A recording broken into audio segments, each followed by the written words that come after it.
Sup, my fellas, don't forget to leave feedback, and enjoy the story. The guy fights hard next to a crowd of terrible monsters who stand behind him and look straight, and the plot tells that the war in the Labyrinth, which lasted for decades, has ended. A crowd of people stands under a huge flag against the backdrop of the sunset, and the plot noted that after the defeat of tens of thousands of Labyrinth masters, the prisoners were rescued. A huge number of people slowly emerge from the dark and deep cave, carefully looking at the light. A small child lies on a small pillow, and the plot tells that among them were children born in the Labyrinth. An unknown silhouette stands in the dark against the backdrop of a red circle with his arms spread out to the sides, and the plot added that having lost their mothers during the war, they were forced to feed on the milk of monsters. 3 guys stood at the entrance to the cave and shouted that another boss was coming.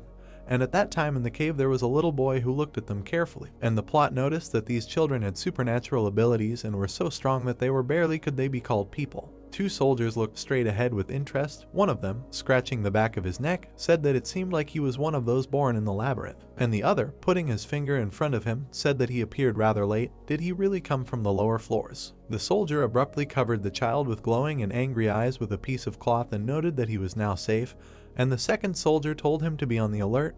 He was probably not yet able to fully control his powers. The guy stood with a sad face and looked at the floor, and the plot noticed that such children were called the child of the dungeon. A sad guy appeared in the frame of a video camera aimed at him, and behind the scenes conversations were heard that they were going to film the second level of the Labyrinth. He had been planning to film here for many years. 2 children were sitting on a stone. A huge number of soldiers stood around them, and they were talking about whether the children of the dungeon had not become famous due to great publicity in the media. And the guy answered her that this was partly true, and the girl, moving her hand to the side, said that they had a chance to become millionaires. They were at the very top, and the guy asked what peak they were at.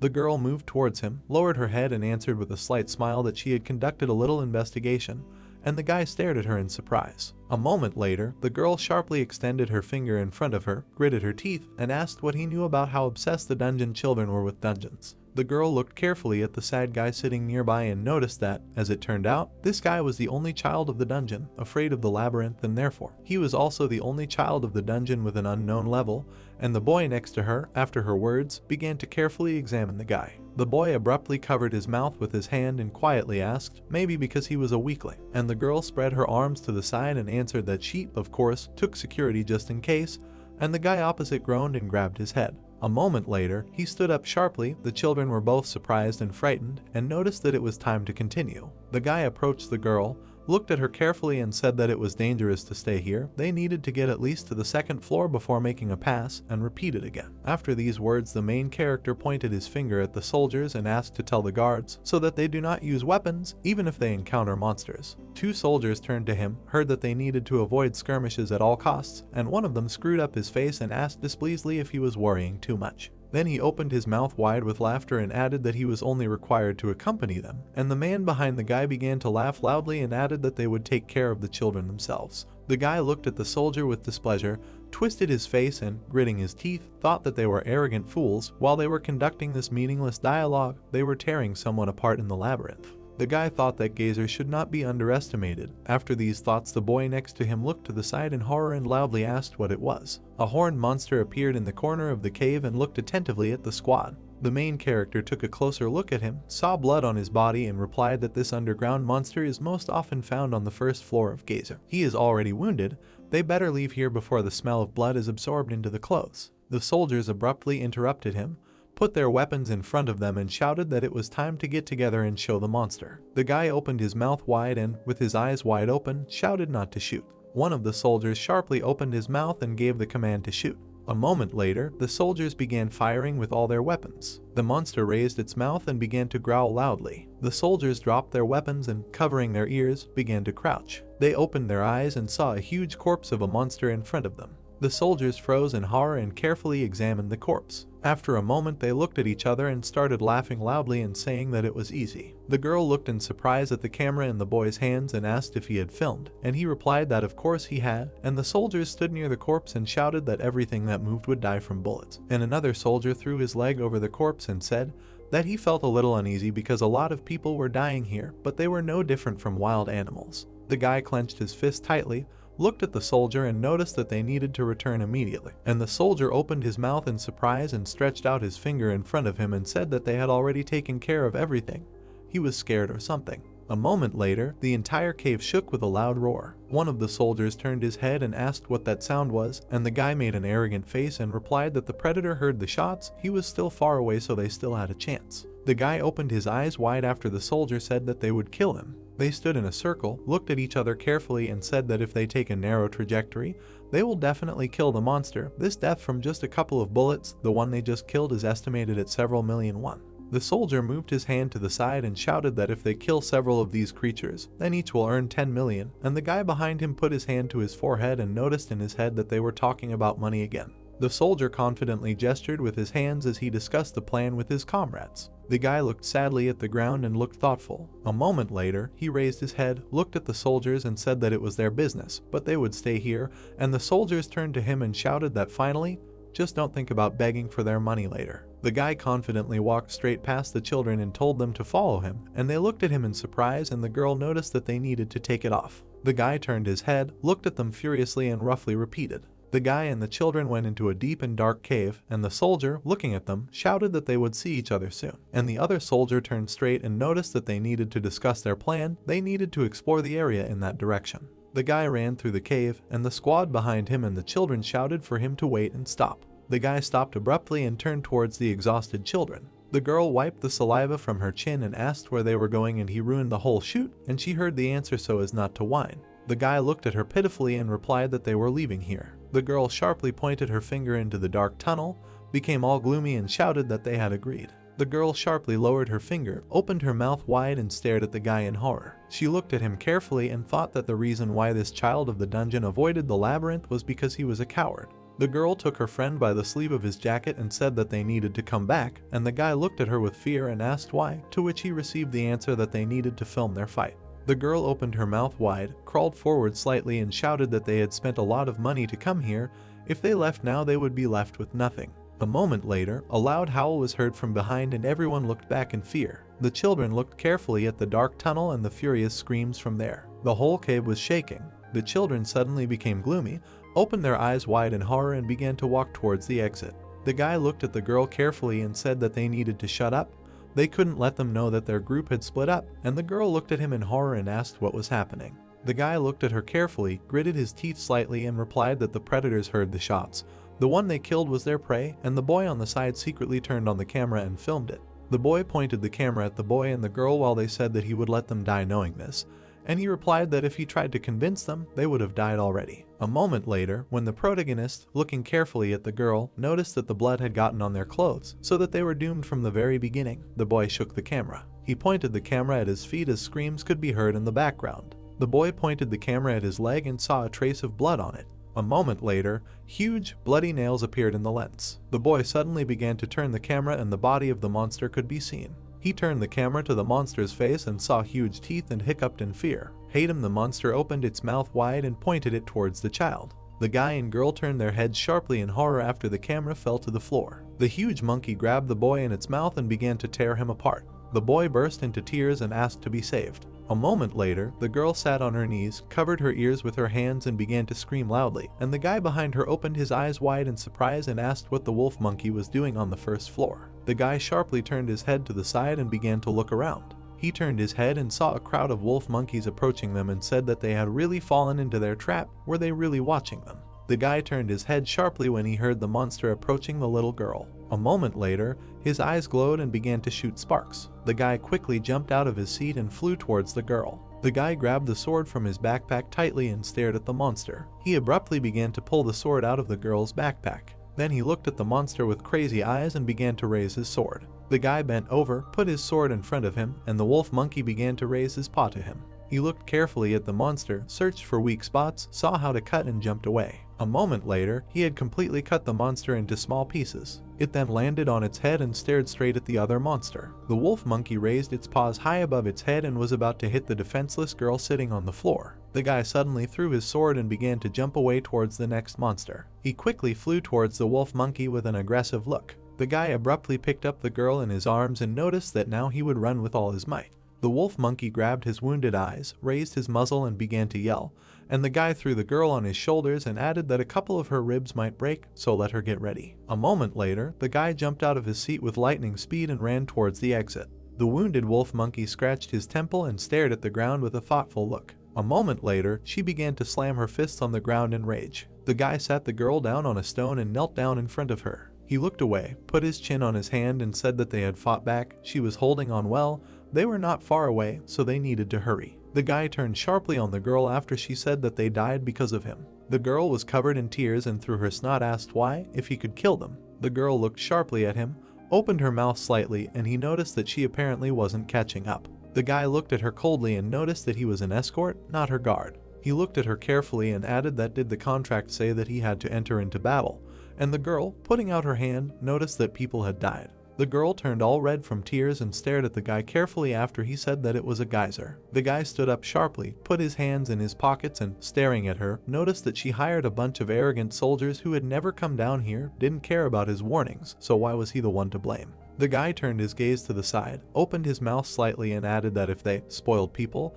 had listened to him from the very beginning, they could have survived, they would not have even encountered the monsters, or he was mistaken. The girl began to cry even more and asked why he saved her. She raised her head sharply and heard the dry answer that if she died, he would not receive his money. The guy put his hand in front of him, looked at her carefully and added that he was only doing his job, and she was paying, he would protect her until then.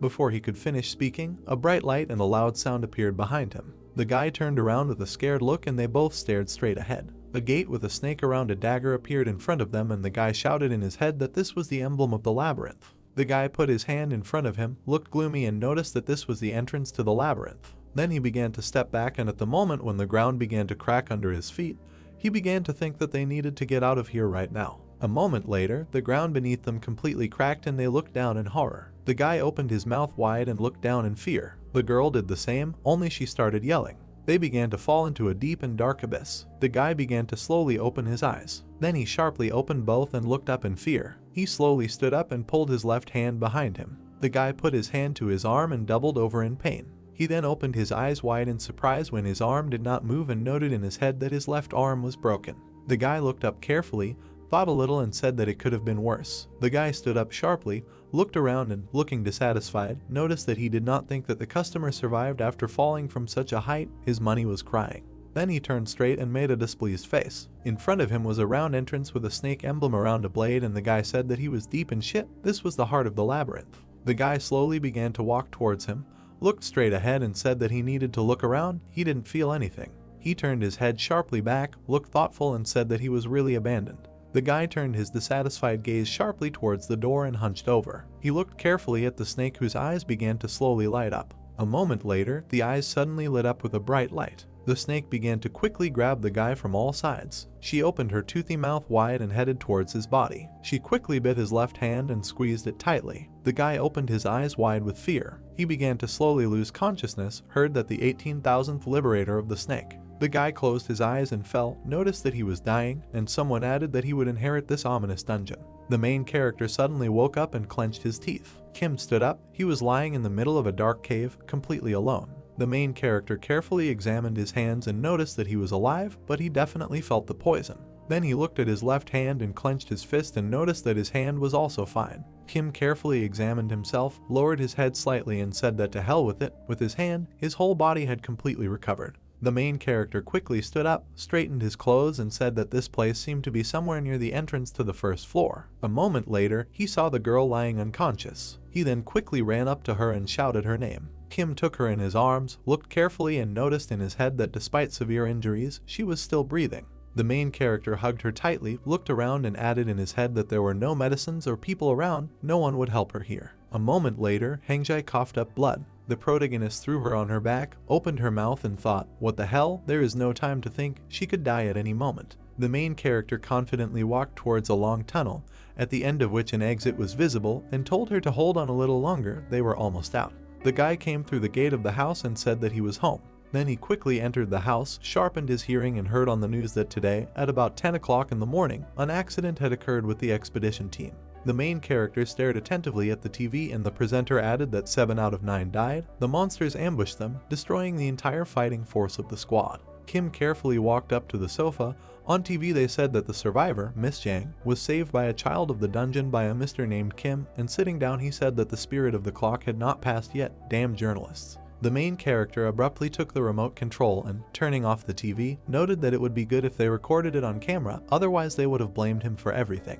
Kim scratched the back of his head, yawned widely, and added that he would not want to pay fines because of a bunch of brainless people. The main character abruptly brought the envelope to his face, examined it carefully, and said that he left part of the salary in Hangjai's room. She hopes she noticed. These are difficult days. A moment later, Hyunji came up to the side of the protagonist and sadly called the protagonist, and Kim sharply turned his head at her and was surprised that she was home. The girl sadly held out the envelope, and the main character asked what was wrong with her face. She was crying. Kim stared at her in surprise and slightly moved his face away. Then he looked at the envelope in her hands and thought that it looked like she had just seen the money. It was a huge amount of money for her. She must have been scared. The main character abruptly handed the girl another envelope and told her to take this one too. It will come in handy later. She doesn't have to ask where he got this money from. He didn't do anything wrong. A moment later, an angry man appeared behind the girl. The man stared furiously at the protagonist and gloomily asked what it all meant. Kim smiled broadly and asked that he had a day off today, and his father, looking at him, noticed that he was an ill-mannered boy. The main character cringed slightly, pulled his eyebrows away from misunderstanding, and heard that his father heard. He went to work, risking his life. The father looked at his son furiously, slightly pushed his face forward, and shouted that naturally he quit work and came home, and Hangjai stood and cried. The father turned sharply on the little girl and shouted that he told her to give them back. Why did she still have them? To give them back to her brother. Kim opened his mouth wide in surprise and, putting his hands in front of him, tried to interrupt his father. His father looked at him menacingly and, slightly opening his mouth, noticed that he considered them so useless that he decided to risk his life for the sake of money.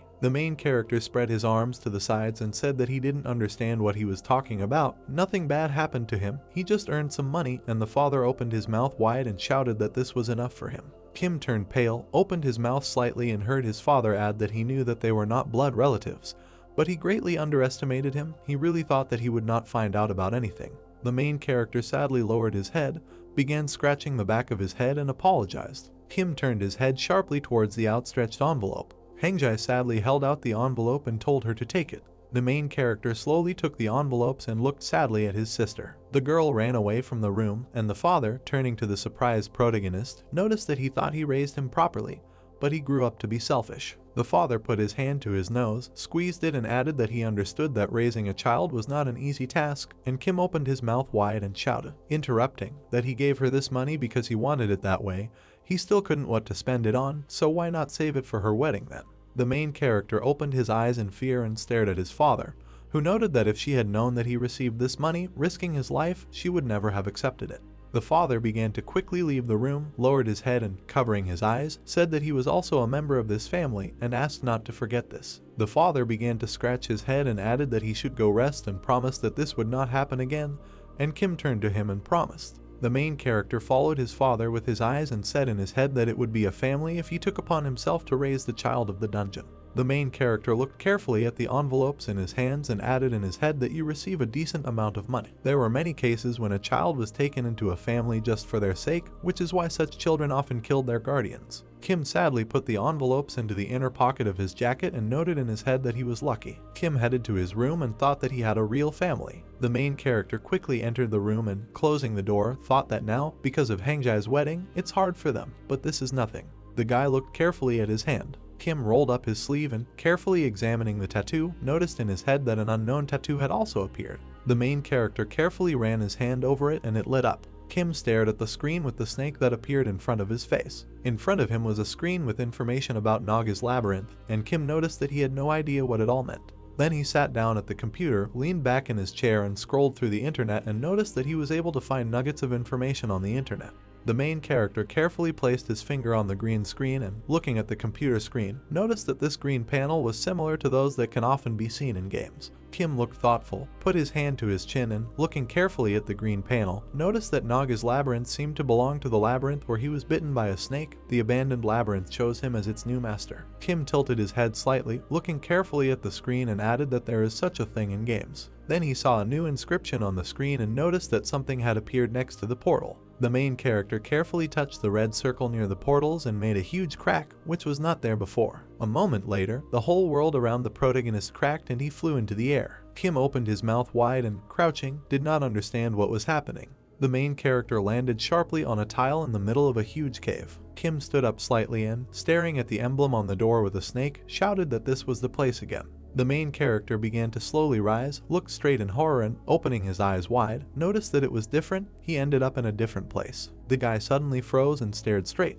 The snake with brightly glowing eyes began to move again and look furiously at the protagonist, and he shouted that it was her again. Kim began to slowly take off his cloak and noticed in his head that she was so fast that he couldn't even follow her.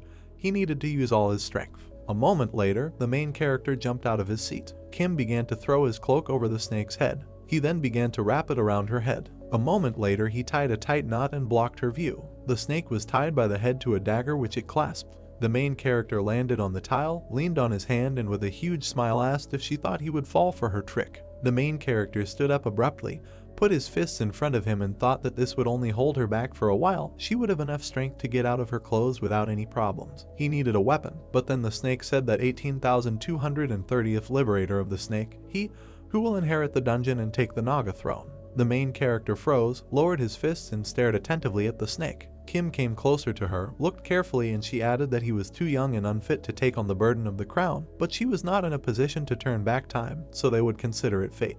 The main character began to quickly walk towards her and asked that she was one of the maze masters. Kim opened his mouth wide. The snake did not answer him and said that the king had fallen. Long live the king, wished him good luck in his difficult reign, and shouted that she had not explained anything about what was happening here. The snake froze and began to ignore the protagonist. Then Kim sharply withdrew his hand and shouted that she should not play with him. He would not return to this hell. The main character clenched his teeth tightly, began to sparkle all over, and thought that for years he had been avoiding these fucking labyrinths. But he had to come down here for the sake of money for Hangjai's wedding. Why, he was haunted by one trouble after another. Someone was watching the protagonist from around the corner, and he straightened up and said that he should have listened to the advice of his parents and avoided these labyrinths. Then Kim turned his head into the darkness and someone disappeared there. Kim turned his head and heard his sister's voice. Kim stared at the gap in the air that led to his room and heard his sister shouting if they could talk, and he shouted that he was changing his clothes. The main character froze near the portal, examined it carefully and said that this is the portal through which he got here. It seems that the sounds of the outside world penetrate here. Hangjai suddenly began to pull the handle and shout that she was coming in. The main character sharply clenched his teeth and noted that he didn't care. A moment later, without hesitation, he jumped into the portal and appeared in his room. Kim then began to examine his body, looked closely at his hand and noticed that he felt like his body was being torn apart, but he was fine. The main character quickly approached the door, which opened and the face of his sister appeared in the crack and asked what that sound was. Then she carefully examined her brother and shouted that he was also sweating in street clothes, and the protagonist began to nervously scratch his hair. Then, behind the protagonist, screams were heard from the computer. Hyunji quickly began to barge into the room and ask what he was playing, and Kim held her and answered that it was a stream. The main character looked at his sister with a smile when she said that she would never have thought that her brother, always close to himself, would be interested in such things, and asked what it means to be always close to himself. Hyunji put her finger up, made a smart face and replied that he has no hobbies, no friends, no girlfriend. He sits here, within four walls, all day long, and Kim asked, this is how she sees him. A moment appeared in the protagonist's head of him sitting little in the dark and holding his head, and he noticed in his head that although she was partly right, after he left the labyrinth, he tried with all his might to forget this terrible place. In his head, he held his ears, clenched his teeth tightly and added in his head that the peace he was used to was causing discomfort. The reason why the other children of the dungeon were so drawn to the labyrinths was probably this. The main character looked carefully at the girl and asked what she wanted. Hangjai sadly lowered her head and narrowed her eyes slightly. She sharply lowered her head and apologized, and the protagonist looked at her in surprise. Then he started scratching his head, heard that she didn't know that he returned to the place because of her. She was really sorry and replied that he thought something had happened. The main character smiled broadly, pointed his fingers at the room and noted that everything was in order. Don't worry and take it. Hangjai stared at him in surprise and waited for him to continue, but he was silent. He then began to slowly close the door and told her to wait outside the door while he made a mental note that he had left his coat in the maze. In the portal, the Red Devil was rummaging through the protagonist's coat with particular interest, and Kim noticed that there was money left in the coat. The main character suddenly froze and stared like the devil was stealing his coat. Kim opened his eyes wide and froze in horror, and then said that the devil had stolen the money. The main character abruptly looked out the door after his sister called him and noticed that everything was fine. She didn't have to worry. He would have been so absorbed in the game that he completely forgot about yesterday. Kim looked carefully at his sister and asked if she would mind if he played sometimes, and she looked at him in surprise and replied that of course he should play. A moment later, the main character slammed the door and thanked her loudly. Hengjai opened her eyes wide, moved back slightly, and looked surprised. The main character put his ear to the door, heard that she had never seen him so passionate, and mentally asked her for forgiveness. Kim abruptly locked the door. Then the next moment he jumped into the portal and found himself in the middle of the cave. The main character quickly rushed to his coat and ran barefoot across the tiles. Kim picked up his coat, looked around and noticed that it seemed he had already left. The main character began to stir in his coat. All the things fell out of the jacket and the protagonist noticed that there was everything here except money. Then a screen appeared that informed him that while he was outside the maze, the devil had stolen all his money. In order to find the devil, he must complete the synchronization and activate the entrance to the maze. The main character opened his eyes wide in surprise and stared at the screen. Then he sharply opened his eyes, then his mouth, and shouted why some devil needed his money. Kim sadly lowered his hands and silently stared at the screen. A moment later, he threw his coat to the ground and cursed in anger. The main character sat down on the throne and lowered his head thoughtfully. The main character pinched his nose with his fingers and asked how it all came to this. Kim opened his eyes wide and stared attentively at the flaming ball on the throne. A huge number of screens appeared in front of the protagonist with different information and the question of whether to continue synchronizing Naga's labyrinth. The main character began to slowly move his fingers over the sphere and noticed that this sphere seemed to work in the same way as a tattoo on his hand, although he no longer cared. The main character thoughtfully and sadly took his head away from the notification with a question. Then he straightened up sharply and added that okay, he's in sync, he won't leave here without money. The main character leaned back on his throne in the middle of the hall and said that if it weren't for them, he wouldn't have been here, and I don't care what would have happened to this old labyrinth. Kim confidently clicked on the answer yes and asked what might have begun to attract him to his place of birth. A loading screen appeared, informing us that the characteristics were being checked. The main character looked thoughtful and stared at this screen. Then he started waving his hand and said what it was. He pressed the button. It was definitely written there that the gate would appear immediately. Kim began to slowly rise from the throne, looked away slightly and noticed that apparently he was wasting his time. It would be much faster to find the devil if he ran after him right away. A moment later, a notification appeared that the verification had been completed. Kim Jinwoo had been identified as the Naga King and synchronization had begun. Then the world around the main character began to turn bright white. The protagonist looked at his hand in fear, heard a voice in his head that the 18,230th snake nest in the Naga Labyrinth was registered by a master named Kim Jinwoo. The main character appeared in the middle of a boundless white room and a voice in his head added that the labyrinth was being transformed, taking into account the synchronized data of the labyrinth master Kim Jinwoo. The floor under the protagonist's foot suddenly cracked. Then a renewed labyrinth appeared in front of him in the middle of the cave and Kim froze in anticipation. The main character stood next to the new, luxurious throne and the voice noted that the synchronization was complete. Kim began to roll up his sleeve, looked around carefully and asked if the design had really improved, although it was still dark and creepy here. Then a green screen appeared which announced that the owner of the labyrinth was Nagi Kim Jinwoo, rank 4. The main character waved away the screen and noted that not much had changed. Kim looked straight ahead, saw a gate in front of him and said that somewhere there must be an entrance to the labyrinth. A small devil appeared in the dark gate, looked out in fear and looked towards the protagonist. The main character turned his gaze sharply at him and froze. Kim opened his eyes wide and began to emit lightning. The devil began to walk slowly through the hall and began to shake after the words of the protagonist that he dared to come to him in person. He believes that an ordinary person would not have noticed.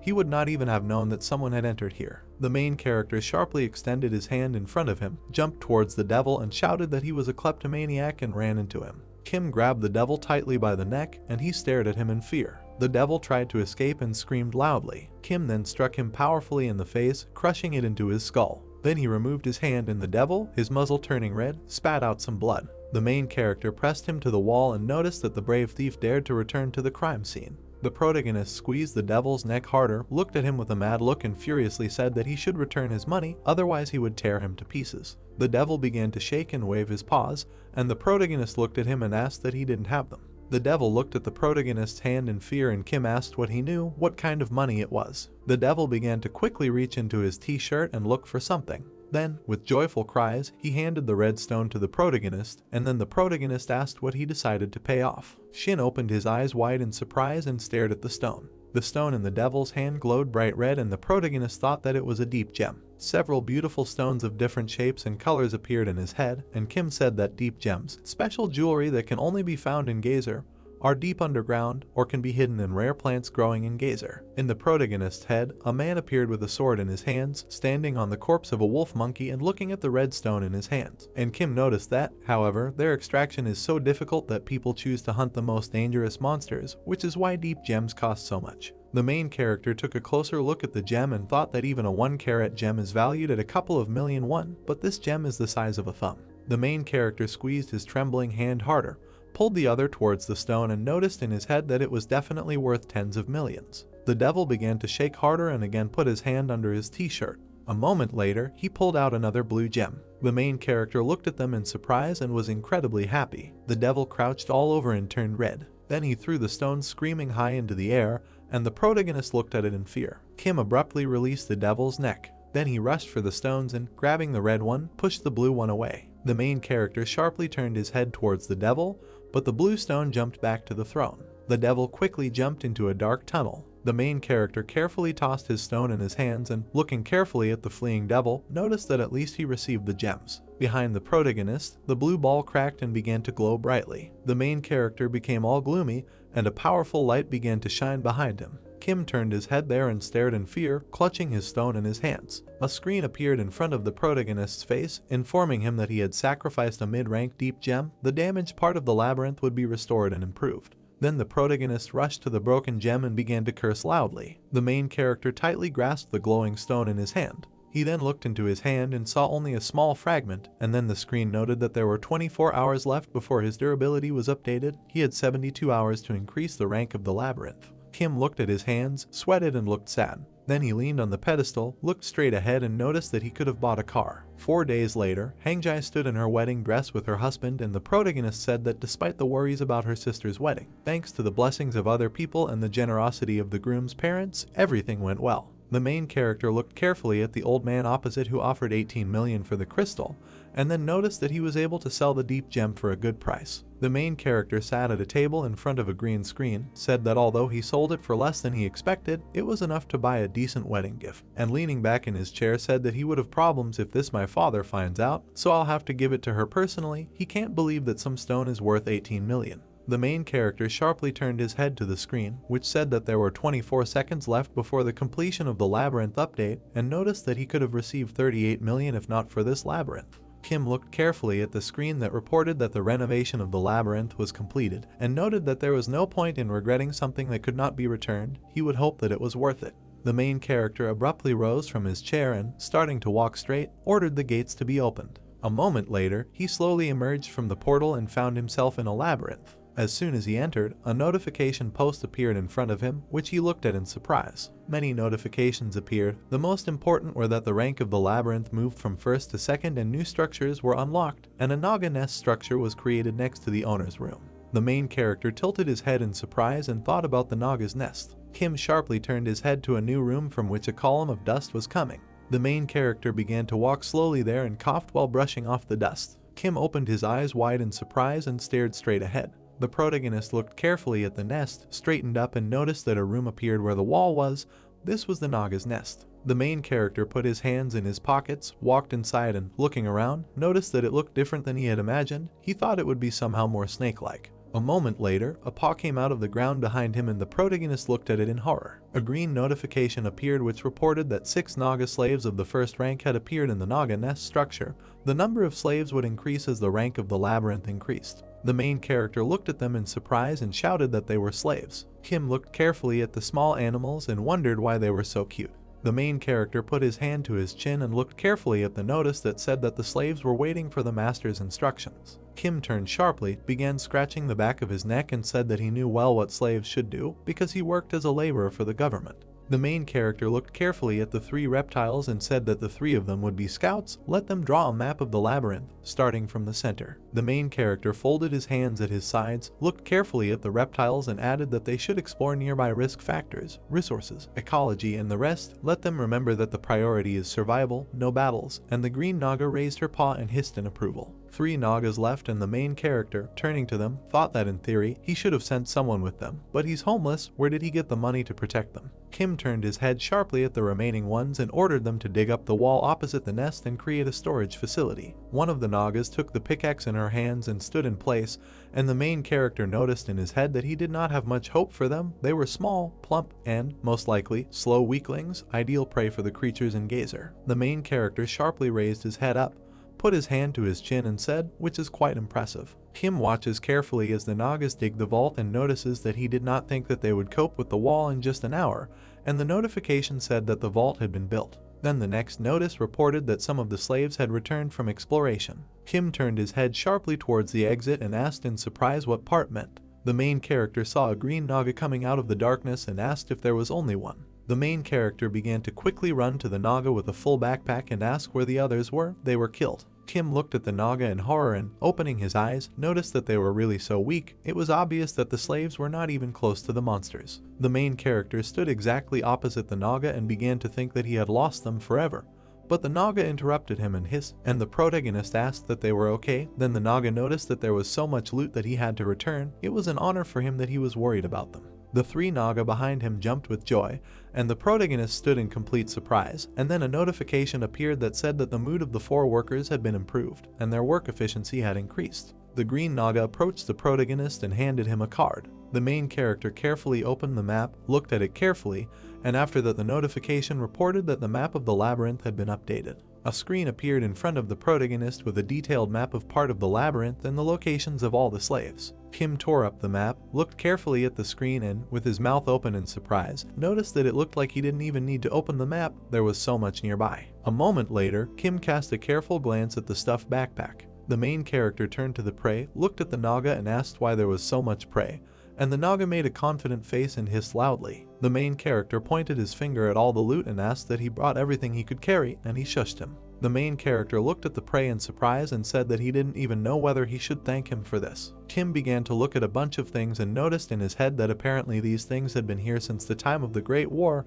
It was clear from them that there had been no people here for a long time. The main character was completely lost in thoughts and began to say that it was interesting how deep they were, but his words were interrupted by the fact that he saw shiny stones. A moment later, the main character quickly flew into a pile of junk, scattering everything in his path. The main character picked them up and began to study them in surprise. Kim looked at them carefully and thought that these were deep gems. Naga came up from the side and hissed, and the protagonist looked at him in surprise and shouted that he had seen a bunch of such stones. Kim took the Naga by the shoulders, started shaking and screaming to carry them faster and did not forget to tell others about it.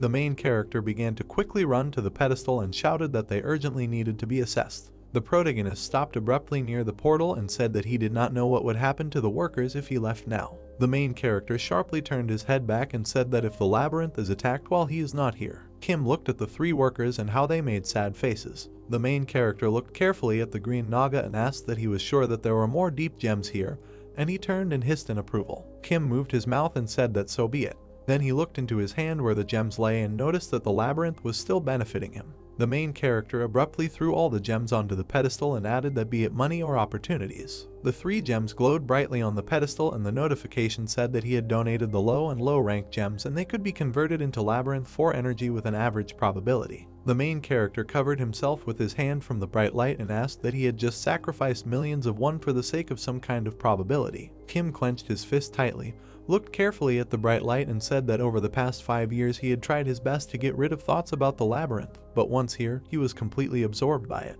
The main character relaxed his face, then his gaze, and added that he thinks that now he understands why the children of the dungeons are so obsessed with them, why they are ready to give their lives for them.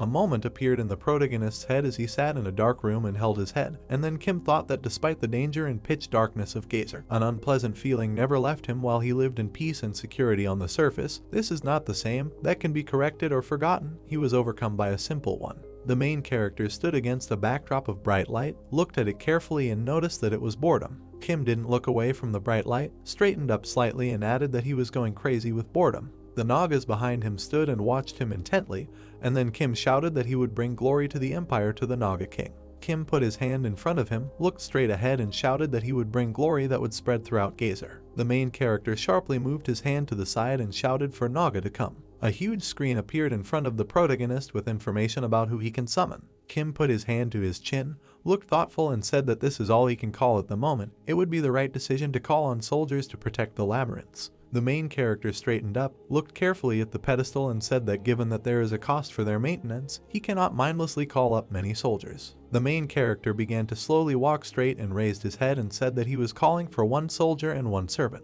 A notification appeared in front of his face and informed him that he had spent 1 unit of abyssal gem energy to summon 1 Naga soldier. The next moment a white stripe appeared in front of the protagonist. Then it began to glow brightly and Kim put his hand in front of him to shield himself from the light. A guard appeared in front of him and the protagonist looked at him in fear, and the Naga behind him hid behind the gate and looked straight ahead in fear. A huge warrior appeared in front of the protagonist, a standard Naga soldier, and Kim said that he was wondering if the soldiers would have any weapons. As it turned out, this was more than enough. The main character looked away, raised his hand to his neck and ordered that he would protect the vault along with the workers, to which he heard an approving hiss. The Naga soldier quickly crawled away to the storage room, and the main character put his hands in his pockets and, looking at the ceiling, noticed that judging by his physique, he thought he was not so bad. A notification appeared that informed him that he had spent 2 units of abyssal gem energy to summon 1 Naga minion. Then the second notification said that Gazer's secret was activated. He summoned a heroic rank servant of Naga. The main character opened his eyes wide in surprise and asked what heroic means. A white stripe appeared in front of him again, which began to make loud sounds. A moment later, a huge, bright rift appeared and the main character screamed slightly in surprise. A Naga in beautiful clothes appeared in front of him. She had green hair and armored ears on her head. A Naga with purple hair appeared in front of the protagonist, and then notification said that the heroic servant of the Naga, Dominicana, was summoned. Dominicana is far superior to the standard servants of Naga. She is a faithful advisor who will serve her master with all respect. Dominicana closed her eyes, smiled slightly and greeted her master. Kim opened his eyes wide, looked at her in surprise and thought that her voice was sounding in his head. It was something like telepathy. Naga abruptly folded her hands, lit up all over and shouted that she was asking to give her first order, and the main character looked at her in confusion and noticed that she was speaking.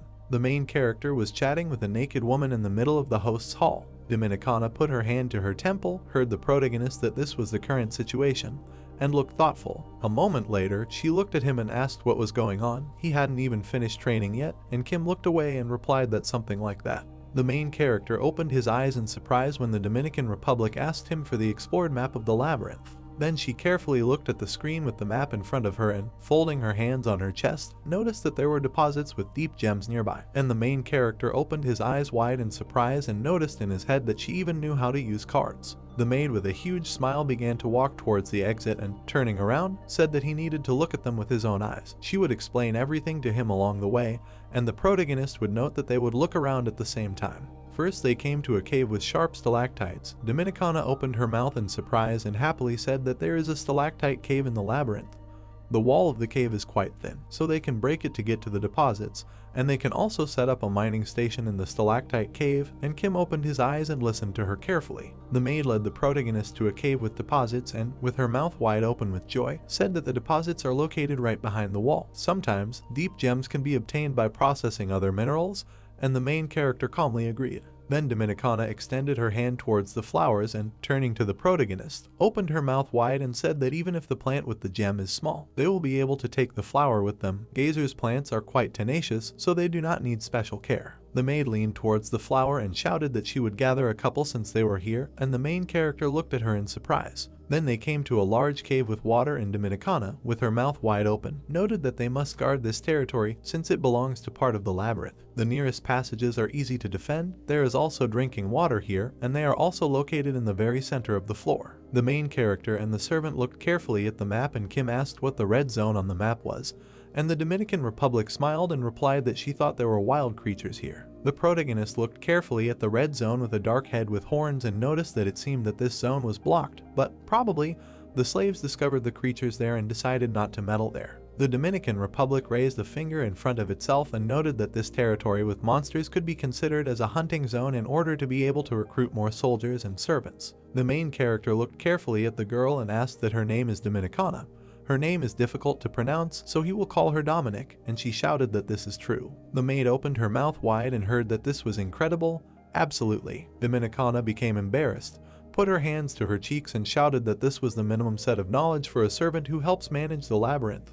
and the main character clenched his teeth and asked her not to be modest. Kim looked at her carefully and, opening his mouth slightly, said that he could not even imagine that there could be someone here with whom he could talk. The main character put his fingers in his pockets, turned his head to the servant and noticed that, as she knows, he came from the upper world, he does not intend to leave the labyrinth, but will be here very often. The servant suddenly became sad and noticed that she understood his concern, and Kim looked at her carefully. Dominicana closed her eyes, lowered her head slightly and said that since the labyrinth does not yet have a core, a swarm of monsters will not appear here soon. But anything can be expected from Gazer, recommending that he summon more soldiers and servants to improve the labyrinth before it is too late.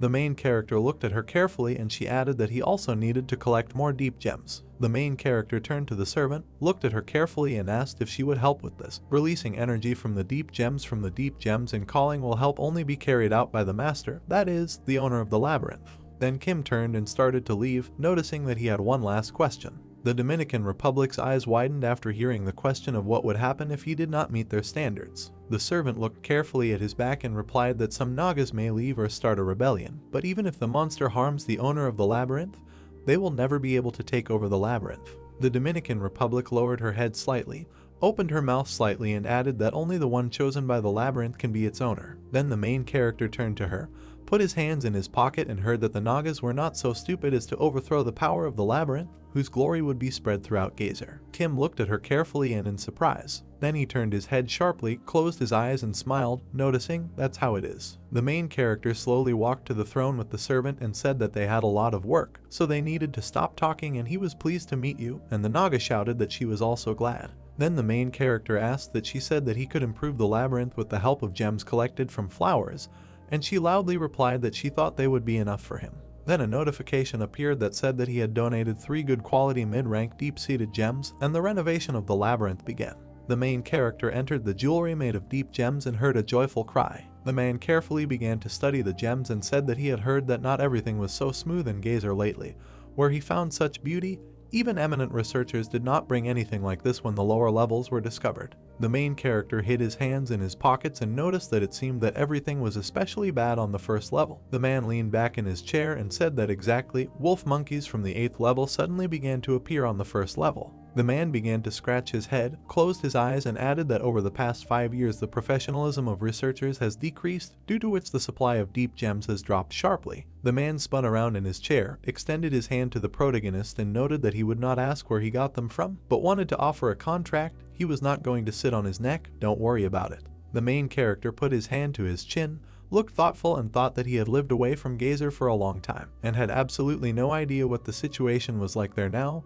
Also, he could learn more about the labyrinth while he collected gems. Kim turned his head at the man and said that it was good, but his condition was information about the labyrinth, and the man leaned back in his chair and noted that it was not difficult, especially for such lovely stones. The man put his hand close to his chin and said that since they had agreed, he was providing him with information, no, he could give him a good job. The main character approached the old man as close as possible, and he put his hand to his mouth. Then Kim suddenly became gloomy when he heard the question, have you ever heard of hell spiders? The man moved his hand to the side, closed his eyes and said that the hellish spiders are difficult to deal with, but each one has a deep gem, the protagonist has a high rank, and if he kills at least one, he will receive a huge amount of money. The main character turned sharply and, interrupting, replied that he would not take on this. The man clenched his eyes and, looking at the protagonist's back, asked that he was going to refuse that kind of money. The main character stopped abruptly after saying that he has a family that needs to be taken care of. I heard that not everything is so smooth with them. A moment later, the protagonist broke the table into small pieces with a sharp blow. The man was covered in sweat and fear was visible in his eyes. Kim made a furious face, looked angrily at him with a glowing eye and asked what he was really digging under him.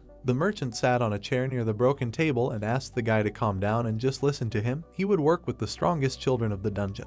The man lowered his eyes and said that they do not have such a gentle character as him. He asked to understand him, because when he receives materials of unknown origin, he is also responsible for it, especially his gems, with the exception of his first gem, the quality suspiciously excellent. Kim narrowed his eyes and said that he mined them with his own hands. The merchant put his hands on his knees, leaned forward and said that of course, he had no doubt, many people here had a hard life, parents, brothers and sisters who fell by the sword. The gray-haired man lowered his head and added that it is difficult to trust loners who have nothing to lose in this life, and since they only cared about themselves for a long time, they will not be able to take responsibility for anyone else, but he has a family that he wants to protect. The main character leaned close to the man's face and warned him if he even laid a finger on his family. The guy looked closely at the merchant and added that he would experience anger that he could not even imagine. The man put his hand on his neck and said that he understood and promised that this would not happen again, and then added that it seemed that he had sacrificed his trust to make sure of his. Kim opened the door, turned his head and said that he had gone and asked to send money for the gems to his account. The gray-haired man replied that it was good.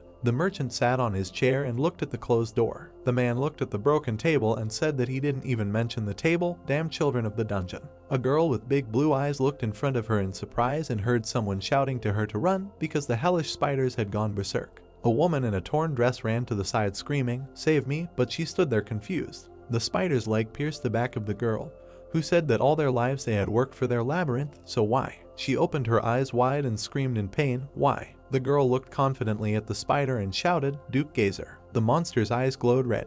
The main character lowered his head and looked down with horror in his eyes. Dominique opened her eyes wide in fear and called out to her master. The guy looked at the assistant, who asked if he was okay. Kim sat on the throne, holding his head, and said that he had a dream from the past. The maid asked again, "A dream?" He replied that everything was fine and asked her not to worry, these were things of bygone days. The main character touched his cheek with his hand and looked ahead tiredly. Dominic and the workers looked at the master with concern in their eyes. Kim laughed, put his hand on his head, and the assistant looked questioningly at the master. He replied that no, nothing. The workers stood and looked at the master, who said that he was simply surprised at how different they were from other creatures. Dominique looked at the guy and said that if he didn't like them. Kim interrupted her, saying that no, it wasn't that he liked strange things, since he was born and raised in a labyrinth. The main character put his hand on his chin and thought, although precisely because they do not look like ordinary inhabitants of the labyrinth, he is not so nervous while being here. The guy removed his hand from his face, looked at the girl's surprised eyes and said that hellish spiders live not so far from here. It's good that they are at a great distance from each other, but other creatures from deeper levels can come here. He asked how many left until the update. Dominique looked at the screen and noted with a smile that there were still 3 seconds left before the maze would rise to rank 3. Kim looked to the side in surprise and asked what. The guy stood and looked at the screens that appeared. In the first window it was written that the upgrade of the labyrinth to the 3rd level was completed. A notification appeared that previously inaccessible structures had been unlocked and new workers had been recruited. A message popped up that 6 first-rank Naga workers had been added. The last screen said, "Creating a labyrinth core." The main character and all his workers looked in one direction. A pedestal with a crystal appeared on the ground. Dominique explained that this is the core, the heart of the labyrinth. If it is destroyed, the labyrinth will be deactivated. The assistant smiled and explained that the labyrinth had limits on its power, and from time to time things would appear in it that would increase its power, although it seemed like an unnecessary weak point had been added to them. Kim looked thoughtfully to the side, and the servant continued to say that during the destruction of the labyrinth, if the core was destroyed, if he managed to survive, he would be able to restore it again. The main character turned his head and looked at the screen that appeared. A notification popped up that due to the activation of the core, nearby creatures and monsters learned about the existence of the labyrinth. A red screen appeared, on which it was written that a herd of 20 horned rats was heading towards the maze. There was a timer on the next red window, 59 minutes and 59 seconds left until arrival. Kim looked to the side and shouted, "Attack! The number of troops must be increased, they cannot cope with one soldier." The main character approached the core and said that he was summoning Nagi, and thought to himself that he had never even heard of horned rats or seen soldiers in action. A screen with a green snake appeared, which indicated who could be summoned. Naga soldier of the 1st rank, the caretaker who guards the labyrinth. The Naga soldier knows no fear, specializes only in combat skills. Naga archer of the 2nd rank, a deadly sniper, strikes the heart of enemies with sharp arrows. 2nd rank Naga warrior, a born warrior, have an incredibly strong body. Low rank Naga magician, one who explores the secret of Gazer. Magicians dominate enemies using the strongest magic. Low level Naga priest, the first priest who idolized the snake, heals the wounded Nag.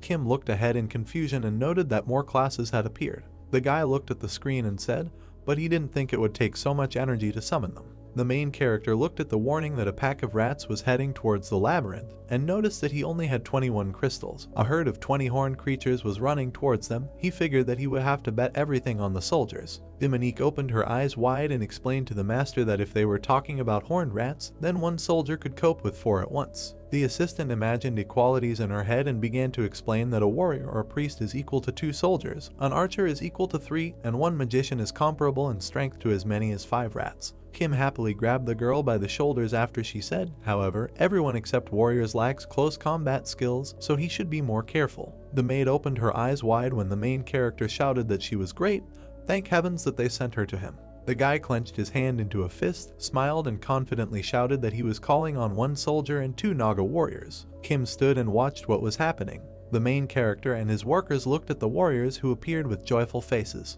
The huge horned creature opened its mouth with sharp fangs. A screen appeared with information that soldiers and warriors had been called up. The main character smiled and noted that they exceeded his expectations. With them, they could even compete with wolf monkeys. Kim looked carefully to the side. The little worker put the tool on the floor and looked ahead with sad eyes. Kim looked at the slave in surprise and asked what was wrong. Dominique lowered her head, closed her eyes and replied, "Oh, the worker is a consequence of the mutation of high-ranking Nagas. The stronger the Nagas, the higher the likelihood of the birth of a subspecies." The creature with sad eyes looked up. The worker stood and looked at the huge warrior, and the servant explained that this child was looking at the version he could have become. The main character folded his arms across his chest, looked to the side and noted that this little guy continues to follow orders, but he looks a little lethargic and clearly lacks willpower. The slave was breaking stones with a pickaxe, Kim said, but since he had more strength than others, he did not notice the difference in the speed of work. Dominique made a serious expression on her face and said that she needed to teach him a lesson. The guy stopped her by saying that there was no need for this. The warriors began to approach the master after he asked the slaves to come here, even those who had just appeared. The assistant was surprised by the master's words. Kim looked ahead and asked her not to worry. He would not send them into battle, they would go on a short excursion. The servant opened her eyes wide in surprise when the protagonist explained that she said that for the Nagas, respect is of great importance. This is the first battle in their labyrinth, so it would be too cruel to hide them at such a significant moment. The little slave looked at the master, who said that he would make sure that they were not in danger.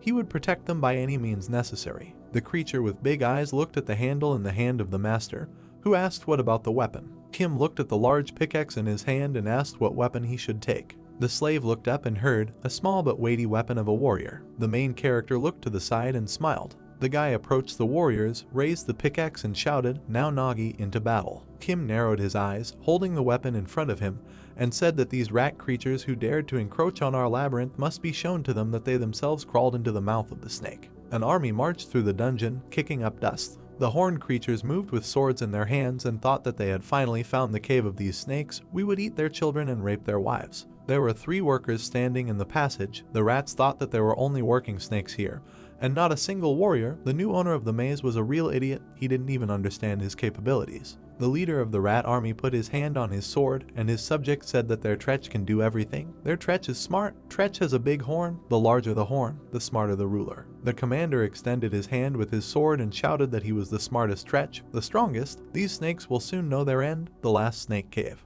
The warriors joyfully raised their weapons and opened their mouths when their leader said that they would devour them, destroy the cave and devour these creatures. They would become stronger, and the horns would become even larger. The main rat raised his sword up and announced that they would no longer run away, they would finally become predators. One of the fighters said that Tretch is smart, uses smart words, and the second thought that the words are complex. He does not understand.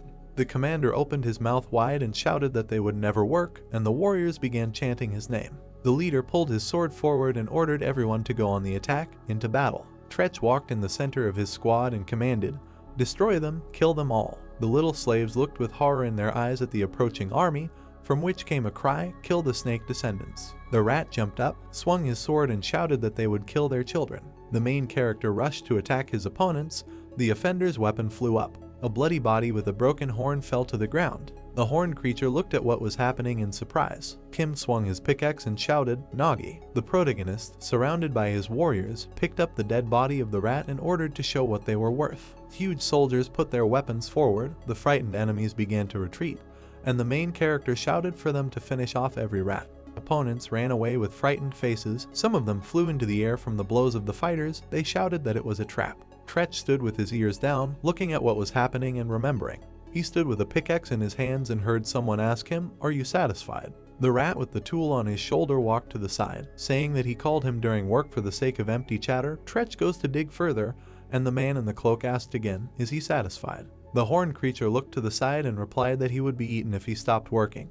The owners were big and strong, and he was small, weak, and had to work. The hooded stranger said that it seemed to him that he was the strongest here, so it was a mistake. Tretch, without turning around, replied that he was a fool, not knowing the difference between courage and recklessness was stupidity. The rat stopped near the exit when he heard the man say that okay, in that case, he will tell him and the other rats about a way that will allow them to achieve the power of their owner. The person in the hood, when asked if this was true, answered that of course. Tretch turned and looked away in surprise after the man said that who knows, maybe he himself could become the owner of the labyrinth. The leader stood, looking ahead in confusion, and heard his subjects shouting his name. The rats with frightened faces asked what they should do, because they would all die. The commander looked at the core and said that this was the pearl they were told about. The leader looked forward confidently, pushed the soldier away and shouted, if Tretch swallows this pearl, he will become stronger and protect everyone. The commander ran to the core, saying that they could win. He was going for the pearl, but he thought to himself that no one would use them anymore. The rats rushed to attack the huge soldier, shouting that they would help him get to the pearl, they would protect him, they would no longer be treated as prey. The little fighter grabbed the head of a huge soldier with his teeth, who was holding a large sword in his hands. The rats attacked the enemy furiously and thought that they would no longer bow their heads and pretend that everything was normal when their brothers were killed and eaten.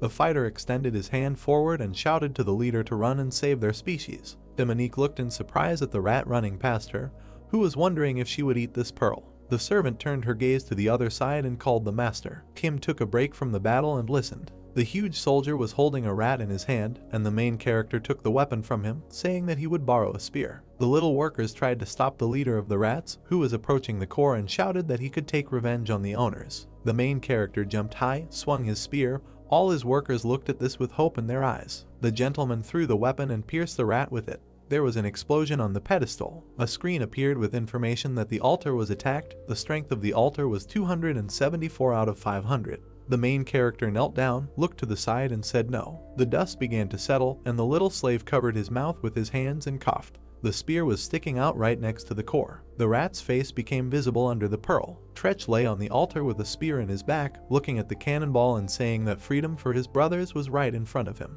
The rat raised its head to the crystal. Kim swung his pickaxe behind him. The protagonist was carrying a bloody weapon in his hand and said that he was purposefully moving towards the core, apparently trying to eat it. They were in danger. The main character looked at the dead body of the enemy, put his hand to his chin, and Dominique noted, given how weak the teeth of horned rats are, he couldn't even leave a scratch on her. The master's spear was much more dangerous. The guy said that even without danger, he got to the core too quickly. The body of a rat lay on the altar with a weapon in its back, and Kim added that he did not think that he would sacrifice his comrades to break through.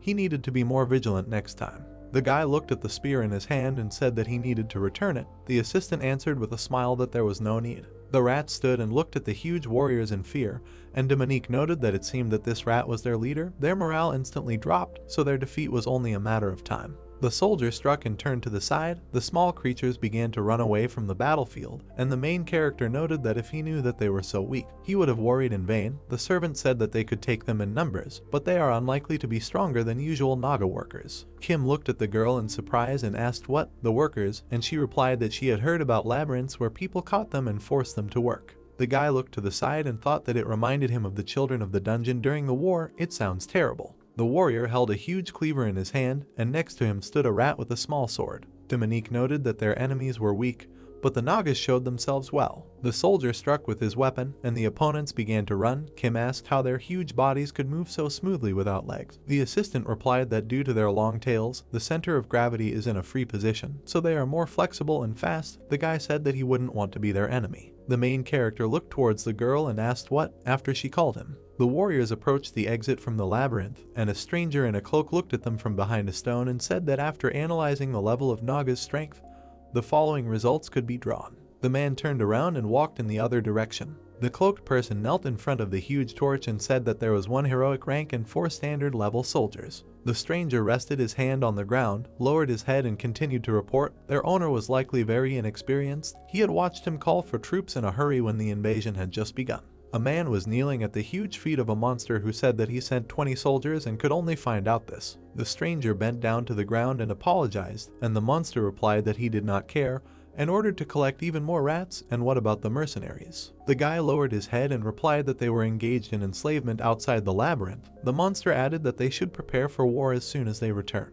The hooded man clarified in surprise that he would send ordinary mercenaries to war. The monster's paw with huge claws was lying on the stone. He said, "Isn't he one of them? Some bastard claimed to be a descendant of a dragon. Even if it is just ancient blood, he can still take care of a weak level labyrinth." A huge eye opened above the monster's head. He noted that an interesting sight awaited them. The tournament table was displayed on the screen, which indicated that Kim had defeated the horned rats. A message appeared that the Nagas fought against a small number of enemies. The opponents were too weak, so they earned a minimum amount of experience. The owner's influence increased slightly. A notification popped up that the title, Novice Commander, had been received. Kim put his finger to his lips, and the joyful assistant congratulated the master. The main character turned his head and looked at the girl, who asked if something was wrong, and he replied that there were a lot of things wrong. The guy introduced a rat with a spear in his back and added that the rat leader had sneaked into the owner's room. If he had not been interested in the core, they would have suffered. Dominique looked at the gentleman in surprise, who said that he was glad that they were their first opponents. Kim began to put on his jacket and thought, if the situation in Gazer does not change, they could be blown to pieces at any moment. They need proper protection. The assistant wiped away her tears, saying that she should worry first of all about them, and not about the core. Two huge warriors stood near the entrance when the main character called them and said that let this triumph forever remain in their hearts. Kim extended his hand to the side and loudly said that they were in Gazer, a place where the weak die and the strong survive. They have no time to celebrate victory over the weakest enemies. Dominique looked in surprise at the main character, who said that at the moment Naga's labyrinth is very weak. All the workers and warriors stood and listened to the words of the master, who said, however, they will do the impossible. The storehouse will overflow with treasures, new territories will appear, and this place will become their fortress and pride. Kim extended his hand forward and added, a fortress that they will create themselves. The guy looked in front of him and thought that legends would be made about them. Slaves removed the dead bodies of rats. Because many days have passed since the battle with the horned rats, the corpses have gone to food and their weapons are in storage. A message appeared with information that the Nagas were satisfied. The price for maintenance was reduced for a long period of time. Dominique pointed her finger at the workers and said, since she was appointed leader, they would have to obey. The main character sent slaves to the cave to install equipment for mining gems. Small creatures broke stones with pickaxes under the supervision of a soldier, because the rest of the workers, along with the guards, were ordered to extract gems from deposits and plants. Kim folded his arms and thought that in the future he wanted to create two units, namely hunters and patrollers. The main character lowered his head, put his fingers to his chin and realized that now he did not have enough deep gems to summon. The merchant took the horn in his hand and asked in surprise, these are the horns of rats, and then added that these creatures are always hiding or running away, so they were difficult to find. Great job. The guy explained that he accidentally stumbled upon their lair. The man looked carefully at the item after Kim asked if it could be sold. He explained, everything that comes out of the ground can be sold. These things are often used in everyday life, but he is more interested in deep-seated gems. The main character closed his eyes, put his hand on the back of his head and said that it's been hard to find lately. Beck looked at the guy and said that it's clear that even for him it's not so easy. The merchant threw the horn into the box and said that he believed that was all for today. He would transfer the money to his account. Kim silently looked at the man who was sitting on the chair. The protagonist lowered his head and closed his eyes, and Beck asked if there was anything else. He replied that the hell spiders he was talking about then, is the offer still valid? The merchant narrowed his eyes and asked, were you really upset that you were missing out on such a chance? The guy honestly admitted that he just needed gems. Kim stood near the table and when asked why he needed them, he answered to sell. Ben noted that he needed money. The man put on glasses and said that last time he even broke the table because he didn't want to agree to this. He believes that money is everything. The merchant lowered his eyes, looked at his phone and said that the first team had already left. If he wanted to join, he would have to join their main squad. And what was his level? The main character lowered his eyes and replied that he didn't understand after he broke the table. The man responded by shouting that he was a scoundrel. How long would he keep him in the dark? Kim sadly lowered his gaze and said that he did not know his level, but was born and raised at 12. The merchant took off his glasses, opened his eyes wide in surprise and said that on the 12th level, it's better not to joke like that. The main character explained that before he came out, he lived in the labyrinth of one of the Dukes of Gazer. Beck smiled and noted that he turned out to be a child of the highest level dungeon. The guy scratched his ear and asked why he was making such a fuss about some level. The man shouted in response, is he kidding me or something? The merchant looked carefully at the protagonist and clarified that he knew the strength of the children of the dungeon. The young man closed his eyes and said that he did not go down there after he got out. He does not know anything about the current situation in Gazer. Beck covered his face with his hands and said, this is why he needed the information. The man picked up the pen and horn and said that he would try to explain in a nutshell. The merchant drew a hierarchy of the inhabitants of the dungeon and began to say that each child of the dungeon gains a level after birth. It's simple. His level is equal to the floor on which he was born. He is level 12, and he is one of the few children of the dungeon who came from the deepest levels. Beck pointed his finger at the top floor, introduced the masked people, and explained that from the first to the third, these are the upper levels. They are usually a little stronger than an adult, so they are often taken into expeditionary forces rather than armed ones. The man put his finger to the horn again, imagined a superhero, and said that from the 4th to the 6th levels, these are the average levels. Most of them belong to armed units, and their strength is comparable to the strength of super soldiers, or those heroes from films about guys with panties over tights. The merchant pointed to the level below, drawing an image of a big green man in his head, and began to explain that from the 7th to the 9th, these are the lower levels. This is already the territory of monsters, and the power is corresponding. There are not many of them, so they are often arrogant. Beck put his finger to the very bottom of the drawing, imagining a smiling pink monster, and said, and finally, the 10th level, which people could not reach even during the war. It belongs to the deep levels, roughly speaking, a very dangerous territory or something like that. Kim lowered his thoughtful gaze after the man said that there is practically no information about the lower levels, since there are only a few children of the dungeon from those levels. But if he really is from there, he does not need explanations. The man introduced people with unusual abilities and added that he almost forgot. The deeper the level, the higher the chance that a person will have super strength, superpowers, and so on. Beck smiled, looked at the guy, and asked if he had any superpowers, like whether he could spew fire or shoot lasers from his eyes. Kim looked at the man with sparkling eyes and replied that with his current strength and speed, even without knowing his weak points, he could easily finish him off with his bare hands. The merchant's body turned red when Kim looked at him and said that his body was one continuous weak point. The man put his hands forward and asked him to stop, because he understood everything, and the guy clarified it, so there is a place for him. The main character scratched his neck and heard Mr. say, if he is level 12, even if they don't have room, they would still care. Kim interrupted him and told him to tell them that he is not that high level. Beck looked forward and noted that he had said that he needed money. If you lower the level, the reward would decrease accordingly. The young man replied that he did not care. The merchant looked at the phone and said, okay, then he will give him the schedule and keep him updated. He will lend him the equipment, so he asked not to break this table anymore. The guy thanked him. The main character calmly looked ahead, and the man continued to tell him that they needed to make a dungeon child card for him, and asked him to give him his ID and photograph. Beck was looking at the phone screen when the guy asked him what kind of ID it was. 3 slaves with joyful faces stood and listened to the speech of the servant. Dominique extended her hand and said loudly that they would be the stuff of legends. Kim watched as the assistant waved her hand and said nice words to the workers. Dominique froze when she heard the main character ask what she does. The girl turned and saw the master leaving, who said that the report first. She answered of course. The main character and the assistant walked through the tunnel. She began to say that mining in the cave was successful, and they were also able to collect a small amount of deep gems from plants. Dominique lowered her head, closed her eyes, and said that they managed to collect a little more from the wild beasts that they had subdued. The beasts were sent to storage. Kim turned his head and asked, that's good, but where are the gems? The servant lowered her head, extended her hands forward, and said that the main character had taken them. The guy threw stones towards the cannonball. Dominique stood aside and looked at it in surprise. A message appeared on the screen that the gems were being converted into labyrinth energy. The stones lay on the altar and sparkled, and Kim said that he was calling on the Naga. Dominique opened her eyes wide, covered her mouth with her hands, and exclaimed that he immediately put everything into the maze. The guy, looking at the screen, explained that they needed it. The servant opened her mouth in surprise when she heard the main character say that he would not be in the labyrinth for 2 weeks. She asked if she could find out why. Kim, looking at the screen, put his fingers to his chin and explained that he needed to deal with the hell spiders, and therefore he would not be able to open the portal. The guy moved his hand to the side and said that flowers with gems grow very slowly.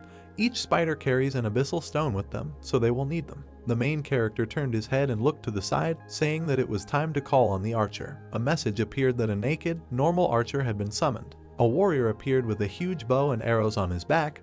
This is the standard form of the green slave Greenie. Kim looked at the archer, pointed his finger back, and told him to go to the gate and stand guard with the Naga soldier. The main character extended his hand to the side, looked at the screen, which showed that there were 2 gems left, and noted that the energy they had received in a couple of days had already been used up. The servant replied that this was true. The guy looked to the side and said that he would leave 2 more to maintain the maze. Dominique looked at the master in surprise after he addressed her. The archer was approaching the entrance, and the main character asked, the portal through which he entered, can it be changed in size? The members of the expedition stood on the steps near the Gazer Gate to Paju. The girl looked at the squad and said, a short briefing before starting.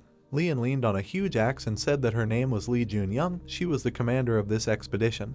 Given that most of them already had experience, they would cope faster than usual. The guys in helmets looked at her, and she continued to say that within 2 weeks they will get rid of the hell spiders that have invaded the second level. The expedition team consists of 22 people. The girl looked forward with a serious look and said that the cleanup team, 7 people, ordinary researchers, 15 people. The cleanup team is lined up according to their level. Leon averted her eyes to the side and looked at the party. She said their levels and explained that their right hand indicated their level. The girl turned around and said that the briefing was over. The military man put the radio to his mouth and told the expedition team to enter and asked to open the gate. Kim stood next to the red-haired guy. Someone shouted that the gate was opening. Leon slung her weapon over her shoulder and said, given that they were far from the first team, they would move quickly. She hoped they would get there safe and sound. The man in the blue helmet was crying and screaming, a red tentacle wrapped around his neck. The researchers looked at what was happening with horror in their eyes and heard screams asking them to save him.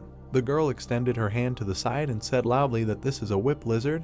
They must be careful of the tail. The clearing team stood to the side and looked at Leon, who advised hitting the armpit of the front leg rather than the back. Zhang noted that they started with a monster that would earn them pennies. The guys looked at what was happening. Inho suggested that they could rest for now. The red-haired guy said that he heard that the professionalism of the researchers had dropped significantly. The guy in the orange jacket closed his eyes, put his hand on the back of his head and added that they said they were going through some kind of selection process. But how do they see? Useless. His dark-haired comrade said that 10 years had passed since the war. It was obvious that the most experienced of them had become rich and retired. Zhang looked in front of him and began to say that he thought most of them were in debt. Yang Ho said that this could not be. They fought well in their time. The guy with red hair looked at the main character, who began to draw his sword, and the dark-haired young man continued to say that it didn't matter whether the collectors from above or the monsters grabbed him, since their lives were at stake. The young people looked in one direction, and Zhang noted that this was the 7th level guy who was hired by the boss. Kim jumped high and stabbed the monster in the neck with his sword. Leon narrowed her eyes and assessed what was happening. The girl extended her hand forward and shouted to aim at the wounds. A man's body lay on the ground. Someone from the group said that he was dead. The commander replied that she could see it herself. Leon averted her eyes to the side and ordered them to leave before the smell of blood spread. But first they need to check for the presence of deep gems, and they need to remember to use deodorant. The guy standing next to her replied, "That's right." The girl closed her eyes and yawned. She turned her head towards the main character and said that he had good skills. Kim looked at her silently, and Leon continued to say that the skin of the whip lizard was quite strong. The old man was clearly not mistaken about it. The girl knitted her eyebrows and asked him to follow orders next time. She understands that they want to show off their strength, but they don't want to lose people because of their own mistakes. The main character raised his head and asked if he had done something wrong. She replied that no, but as she said, he could violate discipline. Leon folded her hands on her chest and added that an ordinary person is able to cope with such creatures, but very soon they will come across ones where they will be powerless. The girl looked at the main character standing next to him and said that if he wasted all his energy here, they would have a hard time. Kim asked her not to worry. Leon and the protagonist looked to the side in surprise. He said that he was worried that he would become numb from the cold, so he decided to move. She briefly replied that of course. The girl turned her head. Jungti approached her and reported that they were ready to move on. She asked how long it was to the safe zone. He replied that it was about an hour. Kim thought that, as expected, the attitude towards ordinary people and the children of the dungeon was different. The guy in the mask raised his hand and clarified that the corpses of the researchers would be left here. Leon reminded her that she said, "Does he want to lure monsters?" The main character lowered his head and thought, when someone dies, no one will blink an eye, but if it was about the children of the dungeon, the reaction would be different. He cannot say that it bothers him, but a squad of researchers on the site installed equipment.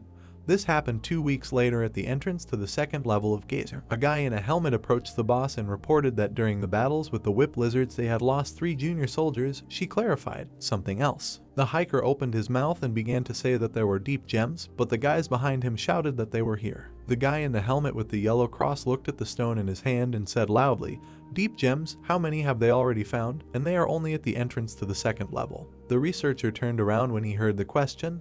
"There are so many of them." He answered that with a stone of this size there are about 5,200 per person. The guy rolled his eyes, sighed and said that it was only 200 each, and they were risking their lives, and he heard the answer that he was an idiot. This is the smallest, and already 200 per person. They had found such people before. The researcher in the helmet with the cross looked to the side in surprise when his friend said that he had heard that spiders, or whatever they would fight with, had gems the size of a fist, and said that the gems were medium in size. He had never seen anything like them. He hoped, "You will be able to collect a couple." The guy in the blue helmet looked down in disappointment and asked how much they would get for 2, and heard the answer that he was stupid, had completely forgotten how to count, several thousand each. The researcher looked up and said, "And the work is only a few thousand." Gems began to fall from above. Jongti approached the boss. She asked if something was wrong.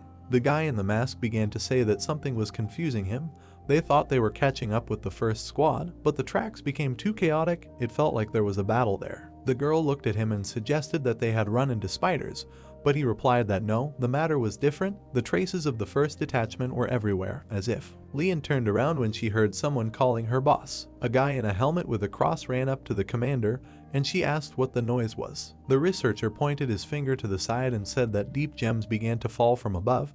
They wanted to pick them up, but their bodies, they got stuck in the air. The two guys opened their mouths in surprise. Lian asked again about falling from above, but thought to herself that this was the work of monsters. She wouldn't cause a fuss and would calm down. The girl looked alarmed at what was happening. The main character looked to the side, where the commander, waving his hands, gave the order to prepare for battle, and Jongti asked to provide light. The guy in the mask took a pistol out of his pocket. A red flare flew up. The bodies of people, wrapped in cobwebs, hung on the ceiling. The squad looked up and their mouths opened in horror. Human faces were visible in the cocoons of the web. Someone below, stuttering, said that these were people. Lian threw the axe over her shoulder and said what he said. The marks were everywhere. The guy answered, 10 people, only some of them. The girl turned and gave the command to quickly retreat and regroup. The commander looked in front of her in surprise when she heard someone shout to her that there was someone behind her. Lian clenched her teeth and grabbed her weapon. She struck with her axe at the spider, which was trying to attack from behind. The girl climbed onto the monster, surrounded by part of the cleanup team, and shouted the command, "Camouflage, the children of the dungeon should attack, and the researchers should quickly hide in the bunker." The guys put up shields in front of them. Lian raised her eyes and looked at the fading light. The girl raised the axe and shouted that the fire was dimming and ordered to keep the light on. The main character fought next to the commander, who told him not to slow down. Kim raised his sword above his head, and Lian stood behind him, holding a weapon in her hand. The main character opened his mouth and ordered the fire to be lit faster. A flare flew up. In the red light, many spiders became visible, descending from all directions. Zhang looked at the two huge spiders approaching. He smiled widely and furrowed his brows. Kim, swinging his spear, cut one of the spiders into 2 parts, and then, jumping forward, he thrust it into the spider's carcass with all his might, and it fell down at great speed and hit the ground. Suddenly, another spider appeared behind Zhang.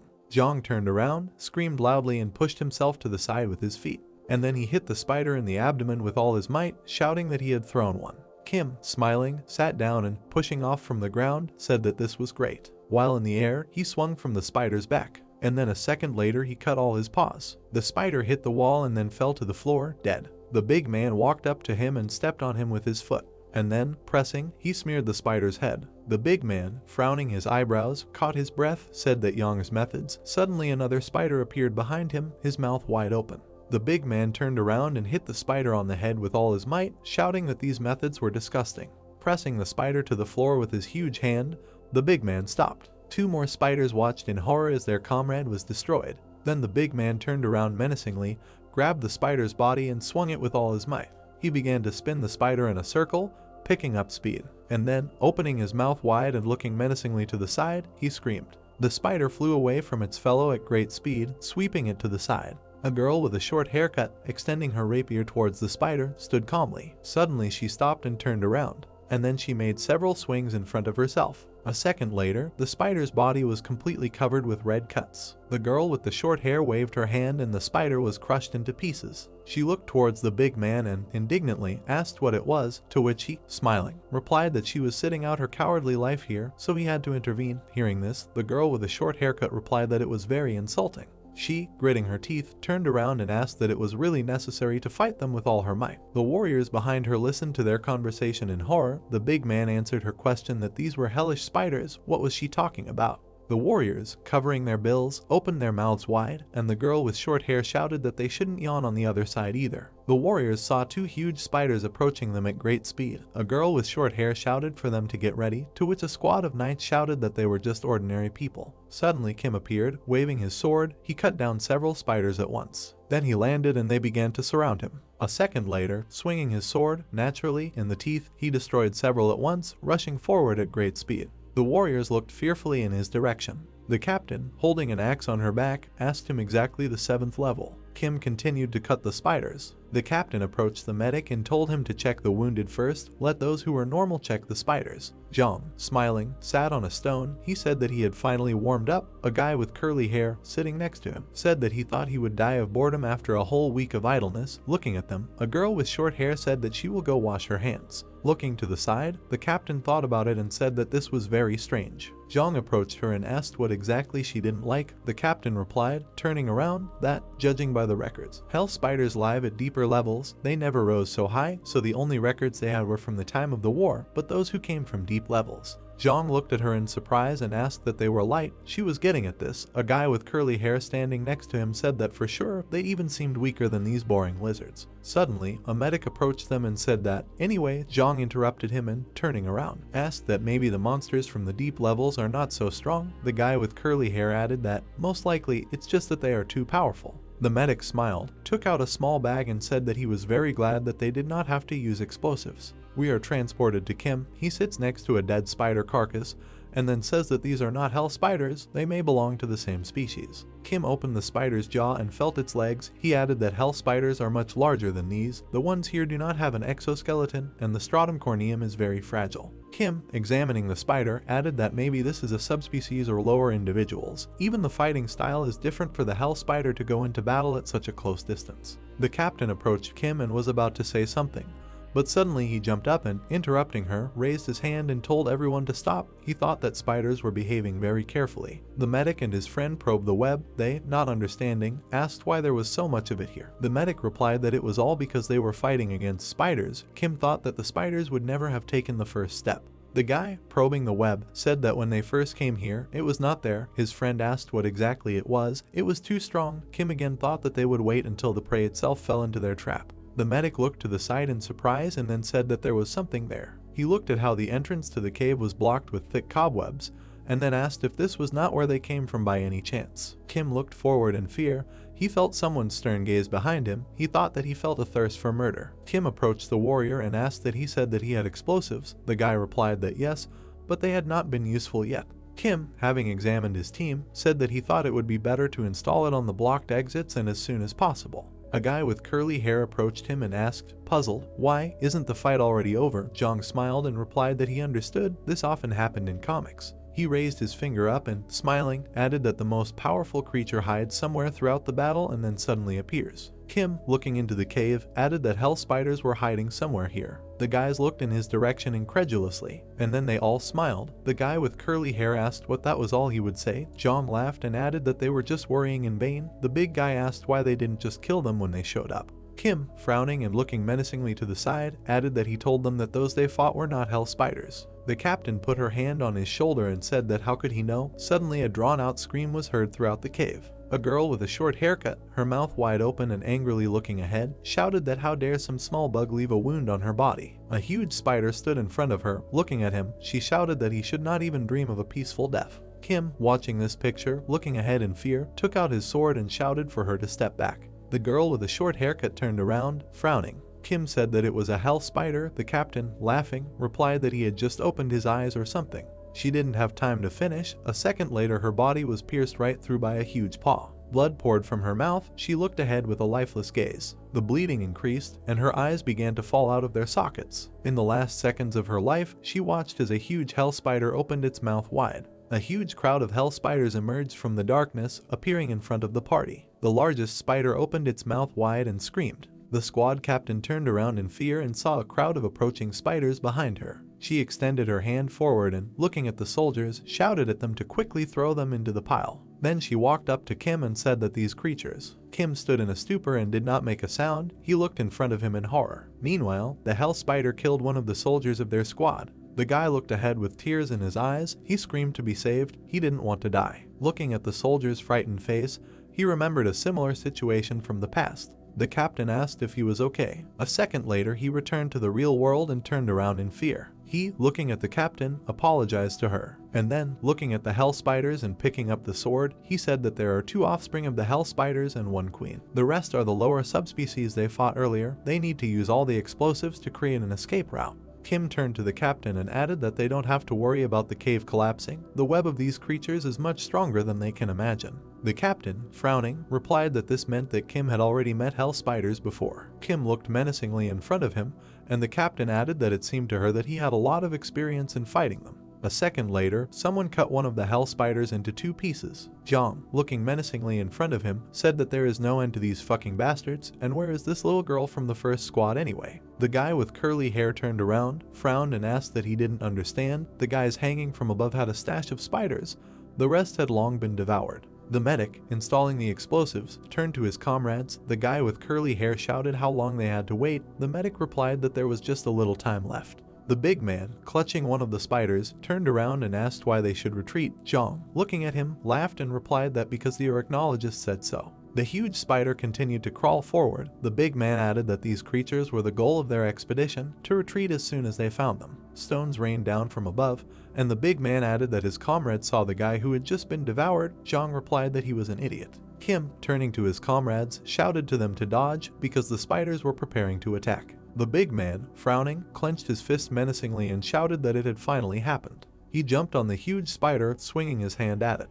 Kim, looking at this, angrily shouted at him to stop. He decided to die. The big man, looking menacingly ahead, continued to fly forward, and then he hit the huge spider in the face with all his might, and it shrank. The big man's bones immediately cracked. He grabbed his broken arm in fear and screamed. A second later, the huge spider swung its claw and cut the big guy, and he shouted that the spider was too strong. Zhang and the guy with curly hair looked up in fear, and then the guy with curly hair, frowning his eyebrows, shouted loudly. He stood in front of the huge spider and shouted that another one was coming. Kim jumped forward and swung his sword at the spider. The spider turned around menacingly and opened its mouth wide. The guy with curly hair and Jun stood fearfully behind Kim. Kim, swinging his sword, repelled the spider's attacks and tried to injure it.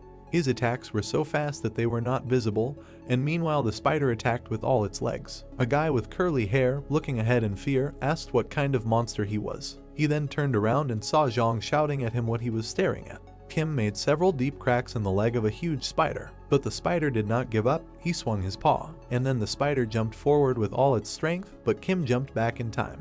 He stopped and began to breathe heavily, holding his sword out in front of him, and then he raised his sword and frowned. There were 2 huge spiders in front of him. Looking at them, he asked that they were going to fight 2-on-1. He thought that he had no use pretending to be a hero now.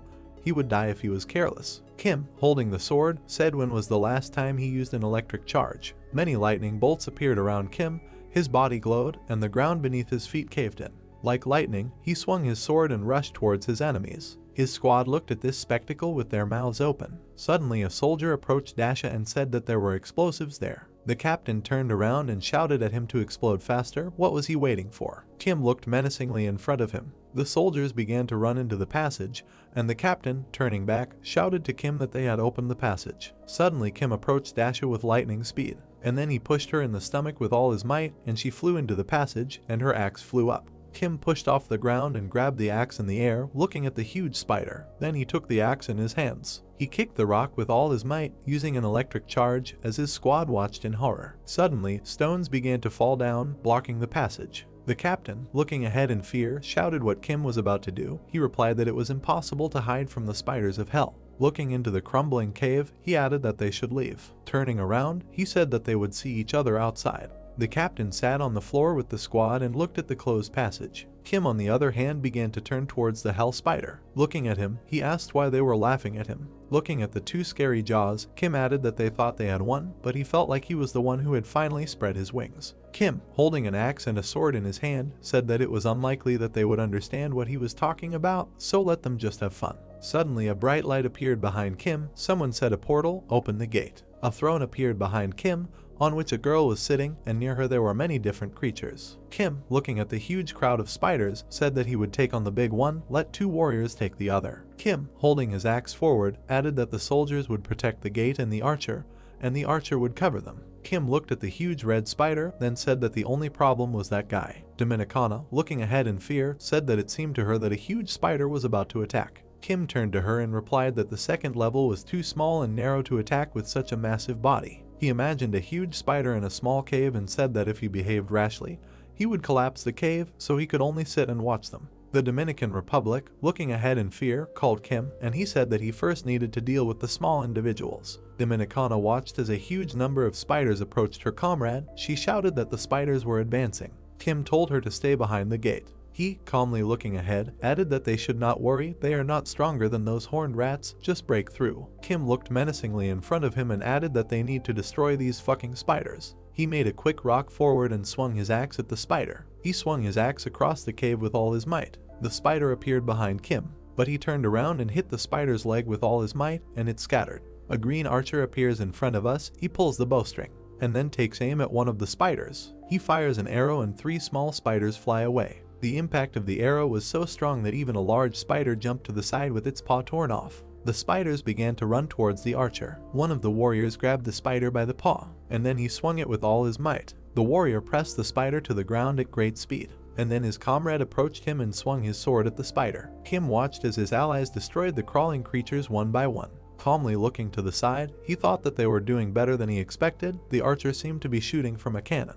Kim looked carefully at his comrades and thought that the soldiers were also doing an excellent job. Kim looked towards the spiders and asked if he could try a little more. Looking at the large spider, which had many wounds and severed legs, Kim said that he must somehow protect his name. If he dies after this frail attack, then it will be a scratch on his cheek. Kim turned around in fear. He heard the Dominican voice in his head. 2 huge red eyes appeared behind him, and Dominicana said that the queen began to move. A huge red paw fell to the floor, and Kim was thrown aside. He grabbed the ground and looked ahead in fear. He saw a huge spider, its mouth wide open, looking at him. And then the spider screamed loudly. From such an unbearable sound, Kim covered his ears. He clenched his teeth and, looking ahead in fear, shouted that a system message had appeared in front of him, indicating that the combat power had exceeded the threshold. The hell spiders had removed their fear status. Kim turned around in fear and shouted what was wrong with his legs. What he saw filled him with horror. He watched as his allies began to be destroyed, and then a system message appeared in front of him that the Naga soldier was mortally wounded. The Naga archer and the Naga servant were successfully resisting the imposition of the fear status. Kim looked to the side at the large spider and saw how it cut off the warrior's hand with its claw.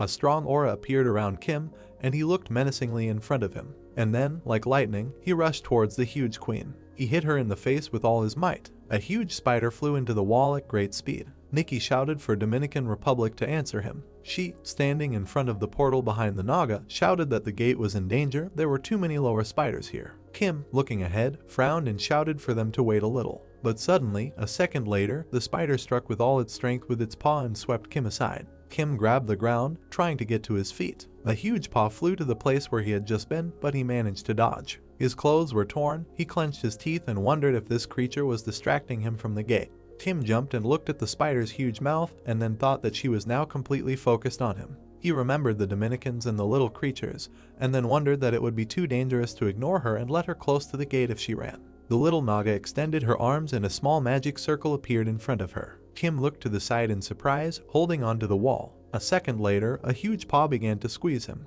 He looked menacingly in front of him and, like lightning, darted down and then towards the spider. Kim approached one of the large spiders. The spider turned around. His eyes were missing. Blood was flowing from his mouth. Kim, at great speed, lunged forward and cut his jaw in half. And then, looking at the barely alive spider, he swung his hand, around which electric lightning appeared. He hit the spider with all his might, after which he smiled and said that he finally understood why they had become stronger since their last meeting. Kim pulled a large red crystal out of the spider's mouth and then said that everything was obvious because they always carry it with them. Having pulled it out, a huge amount of blood came out of the spider. The spider queen fell to the floor, and then out of the smoke, Kim jumped back. He swung his hand with all his might, and then he threw the red crystal towards the Dominican Republic. Dominicana looked in front of her in surprise, and then the red crystal fell into the portal, causing a bright flash, and a system message appeared in front of Kim that he had donated one good quality mid-level deep gem. Kim, turning around menacingly, shouted loudly that he was calling on the Nagu magician. A dark silhouette appeared from the portal, and Kim shouted for the mage to take down this huge creature, and then a system message appeared that the weak secret of the geyser was activated. The main character exclaims the magician and orders to kill these animals, while the shadow of the magician rises from a lightning flash with a huge staff. The notice says that a Naga mage of rare rank has been summoned. He is on a red background in a robe and with red eyes. Suddenly, the magician uses his staff and the light of energy from it to create an attacking blow, and in front of him are other warriors of different configurations and forms. Suddenly, a huge creature with 6 red eyes and a huge mouth bursts out of the wall towards the magician and his team.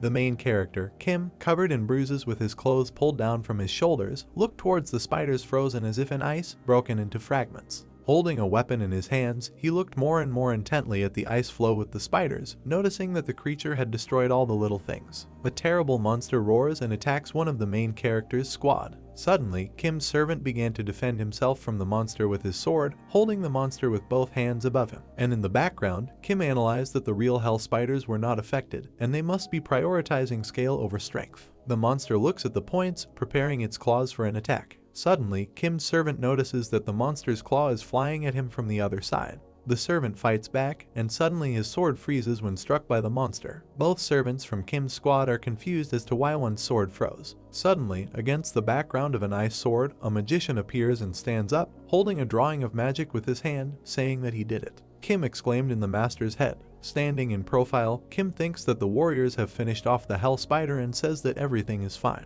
Looking at the huge monster that stands in front of Kim Jin-woo, Kim asks what he should do with it. Jumping away from the enemy, she thinks that the monster's weak points are its eyes, mouth and joints on its paws, but calls the queen a monster too big. Kim, with a look of complete seriousness, thinks that he definitely won't get to the brain if he hits her eyes at random, and he can get through to sleep, but there is one thing. Kim sits on one knee, holding her weapon on her shoulder, and looks at the sharply falling rocks in the cave. A supporter of Kim from his squad, loudly supporting him, marks the place here, thinking that the cave is badly damaged, and one wrong step, and something might happen, and from below the dear assistants of the protagonist are listening to her. The main character flies up to the eyes of the monster, leaving a trail of lightning magic behind him, and shouts to his squad to get ready. They will attack the ceiling and they will break through to the first floor, Kim indicated. A girl from the squad, Dominican, thinks with the question that how can they do this, it's too dangerous. Kim's crazy look screams at them that they don't have enough strength to take down this monster. Flying directly above the queen's monster's jaws, Shin shouts that this is their only chance. He stood up in the cave, illuminating the darkness around with his magic, and the queen was trying to get him.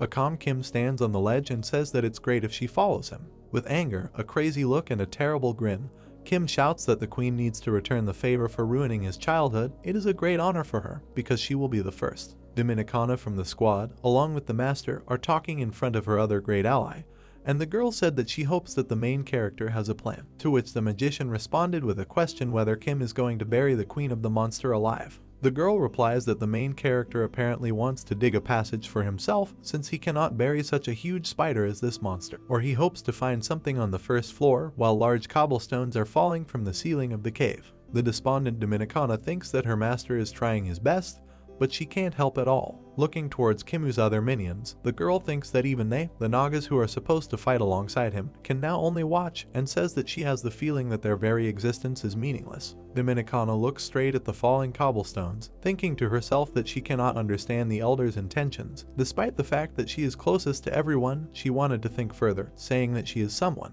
Suddenly, a moment with a screaming Kim popped up in my head, saying that they don't have enough strength. With her ears down, the girl stands with her back turned. Suddenly, one warrior from the group, the Naga along with his twin, cheered up so that everyone would not feel depressed, and they are not standing aside because they are useless. Other warriors noticed, one of them with red eyes and red shades noticed that the master always rushed into battle to protect his minions, and another more green with a cape over his eyes confirmed that Kim thinks about their safety even in such a situation. Suddenly, a portrait of Kim appears like a king. Everyone from the squad begins to listen to the speech of the girl, who admiringly and lovingly says that Kim does not want to sacrifice them, and he fights alone because only he is able to cope with this, and is there really someone as noble as their leader? Exclaiming against the background of a bright glow, the entire squad, charged with motivating words, raised their hands up, shouting that they were not some kind of observers, because they were told to be ready, and if they believe in Kim and wait patiently, theirs will come to turn. Dominicana turns to the magician to ask how much mana he has left. Jin climbs up the tunnel from side to side as the queen monster tries to keep up with them. Kim stopped to catch his breath, saying that he could not bring this monster here. Jumping away from the ledge, he thanked the tunnel walls. A group of people walks through the cave in complete darkness. The red-haired boy asked his colleagues if they felt like the tremors were getting closer and closer, to which a man with dark hair and a short haircut told him that he felt it too, although there should not be attack class monsters on the upper levels. The man orders everyone to get out of the place when suddenly the guy in the hat tells the others to wait a little. He points to the ground further and says to look at what is there. Suddenly, against the background of the shadows of men, something bursts out of the ground.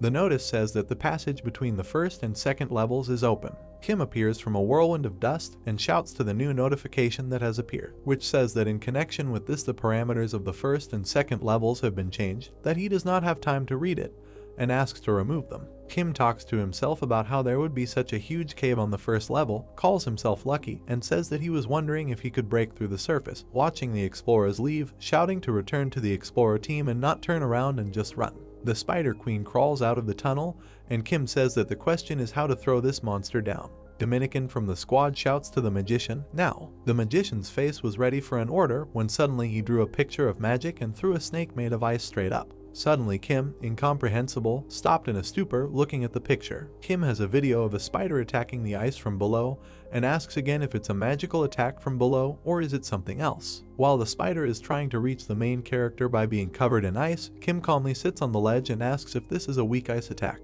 The girl, standing with the magician, says that the spider must be confused because of such a weak attack, but now the path leading up is covered with a thick layer of ice. The spider falls back down the tunnel, followed by pieces of ice. Kim says that the ice cannot support the tabletop heavy creature and will collapse along with it. Happy Kim turns mentally to the Dominican Republic and cannot believe that she figured out his plan, calling the Dominican Republic the best, and in the background the girl blushes. The magician hisses incomprehensibly, but Dominicana understands him and replies that, of course, a fall will not kill the monster. We turn to the magician. The girl said that the master does not need any tricks or traps, he only needs pure attack power. Looking thoughtfully into the void, the magician listens to Dominicana, who explains that it was necessary to create an opportunity where he could hit the enemy once with all his might. A huge spider fell right in front of them. Our minions begin to shout that they cannot let the spider escape and will attack it with all the forces that they have, together with the Dominican Republic. Against the background of the squad's warriors, a seemingly defeated spider lies. Suddenly she woke up, and suddenly the Dominican Republic ordered everyone to stop so that they would allow him to finish off the spider. Kim goes down the tunnel. Kim flies through the tunnel, gaining energy, which remains behind him as a bright trail. Kim picks up speed and is now at the exit down, at which look and the spider has opened all 6 of its eyes about its huge mouth. Having illuminated everyone with light from her energy,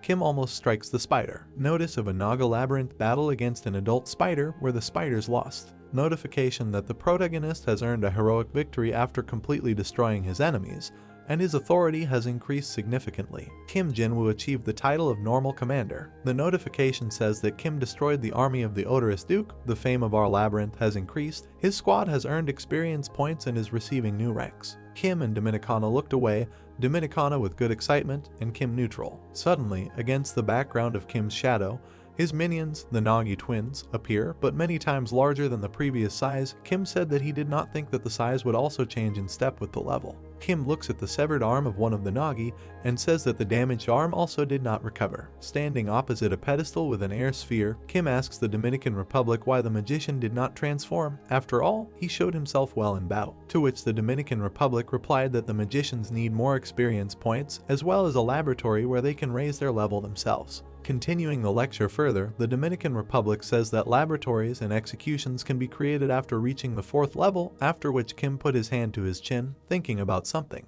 Looking at his inventory, Kim says that they need deep gems to upgrade the labyrinth, and mine only has 2 units of energy left, which is shown on the screen. Shin says that he will check their loot, and his little helpers now fly towards him, carrying a red cloth in which something is clearly wrapped. The little helpers open the fabric, revealing a bunch of different gems. The notifications respond with new prey, and Kim says that she got only 6 good quality gems received from hell spiders, as well as 44 good quality low rana gems from the subspecies. Holding 2 large red and purple gems in his hand, he says that for the death of 1 soldier he was given 2 gems. The notice shows that Kim has sacrificed 2 good quality mid-rank deep gems, and the gem quantity mark rises to 62 gems. The notification indicates that the renovation of the labyrinth has begun. There are 120 hours left before the update is completed, taking away 50 gems. Kim warns that he will take a couple of low-ranked gems with him, and if he returns empty-handed, he may be suspected. The Dominican Republic told him to do as he wants. Kim's squad discusses among themselves that the battle is over, but that doesn't mean they can relax. The warriors emerge from the portal, while Kim says that they have defeated a fierce enemy, so the vicinity of the labyrinth will become even more dangerous and others cannot be allowed to see this portal. Kim orders the warriors to take with them as many cowards as they need, and as soon as he leaves, they need to block all the passages to the portal with magic, pointing his finger at the huge dead spider lying behind him. Kim asks the magician and the Dominican Republic if they can handle it, to which the magician hisses in alarm. Kim asks the Dominican what is happening to the magician, pointing to the shaking body of the magician to the side, to which she replies that his mana is running out, and Kim realizes this and tells the Dominican to immediately tell about it. Kim ordered the rest of the warriors to hide the portal behind the boulders. The huge warriors hiss together well, to which Kim approvingly threw the word excellent. Dominicana asks the main character if he is already leaving, to which Kim replies that yes, and notes that the passage to the first level is clear, so he will have time to return by the time the maze update is completed, searching the guy's corpse. Kim says that she thinks there is enough food in the cave for 5 days, to which the Dominican Republic looks on in alarm. Suddenly Kim looked at her questioningly, but she looked away as if hiding something. Kim looked at her kindly and sighed lightly. Dominica's face quietly turns red, hearing Kim's words that she did a good job, although they came up with the most successful plan in history. But her initiative played into everyone's hands. Kim packed his things and was ready to leave when he addressed everyone with a task, so that everyone who fought would think about the reward that they want to receive, and they will receive it after he returns, and everyone began to rejoice in surprise. Kim turned around and thanked everyone for their work, saying that they would see each other in 5 days. Kim, with sharp, crazy leaps, jumped first onto the spider's body and then from her into the tunnel on top of her. The Dominican Republic watched all this. 5 days later, in the tent of the expeditionary force at the gate to Paju, opposite Kim stood a detachment of Leon, Yongho and Zhang with a surprised expression on their faces. Opposite them, at the blue table, Kim sat and calmly ate his meal, asking them if they had returned and noting how long they had been walking. Kim turned to the leader of Leon's squad and said that it took him 5 days to do what they should have done in 2 weeks. And isn't he great? To which the girl responds with a cry that that's not the problem. Kim looks at her with silence, waiting for an answer. Suddenly Kim offers a bowl of soup, holding it out to them in his one hand, saying that they are hungry and would like to eat. Leon sighs tiredly with a loud sound. Suddenly, only Leon and Kim were left at the blue table. The girl asked the main character what happened, to which he answered her that he had a lucky chance and was able to escape, to which Leon answered whether he was serious. Leon asks if he said that there was no point in running away from them, to which Kim, with a bowl of soup in his hand, replies that he doesn't know who it was, but he was really lucky, so to speak. Leon asks if Kim has always been like this, to which he receives the answer of his ignorance. Leon says that one way or another, Kim saved her life and let him ask for whatever he wants, and she will try to fulfill any wish, to which Kim, closing her eyes, replies that they were born and raised in Geyser, so let her not say nonsense. Kim, remembering, says that they once lived here, and let her sister not forget this, to which Leon, with a firm face, asks the hero he thinks that they are still underground, adding that she owes him. Having given up, Kim says that if the girl insists, then he has something on his mind. Energized, Leon herself, as well as her atmosphere, asked what it was. Kim pokes Leon's soup bowl in the cheek, telling her to wash it. Shin is already standing at the entrance, pushing aside the tent flaps, saying that now they are even and he can go home, revolving in his thoughts that he also squandered all the loot, and Leon looks after him. The girl looks out from the entrance of the tent and says that she will call later so that he can tell her about the lower floors, to which Kim, even without looking in her direction, says that he does not understand what she is talking about.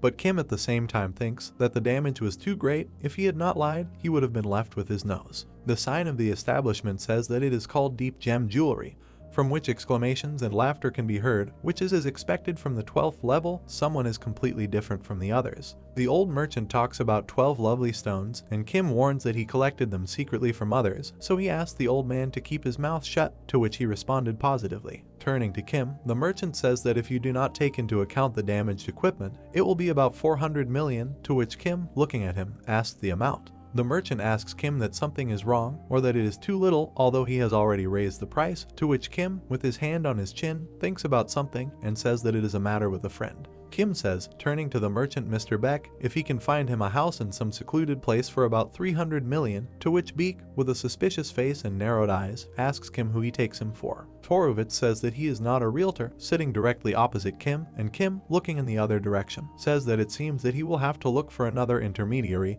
and suddenly the merchant says that it is not that he could not do this. Suddenly Kim points out that since the old man agreed, let him tell everyone that Kim works here, to which the merchant, not understanding, asks what. Insults are heard from the phone towards the old man, and so that he does not lie, the old man asks the subscriber to calm down. The merchant Mr. Beck sits at the table and says on the phone that this is a very ordinary jewelry store, and they don't need to go downstairs because they only work with materials, to which unintelligible insults immediately fly from the phone. Against the background of an old man with a telephone and a dissatisfied subscriber screaming from there, Kim, having opened the door, is about to leave as he said that this is the only way for him to go down to the geyser without any problems. Kim closed the door and thanked him for his help. The old man, wincing because he doesn't know what to do with this guy, holds the phone in his hand with the caller still screaming. The Dominican Republic gives instructions to the little Naga, who obediently raises his hand to his forehead in the cave. Suddenly the portal seeded and the Dominican Republic drew attention to it. Kim came out of the portal and the Dominican Republic congratulates him on his return, to which Kim simply says aha. Kim thinks that he cannot lock himself in a room and open a portal there every day, so it's time for him to live separately. From Kim's memories, his old man swears at him that even if it was just a trip, how could Kim leave for 20 days without calling even once? And asking what kind of store this is, asks him to admit that he just wants to go down there again.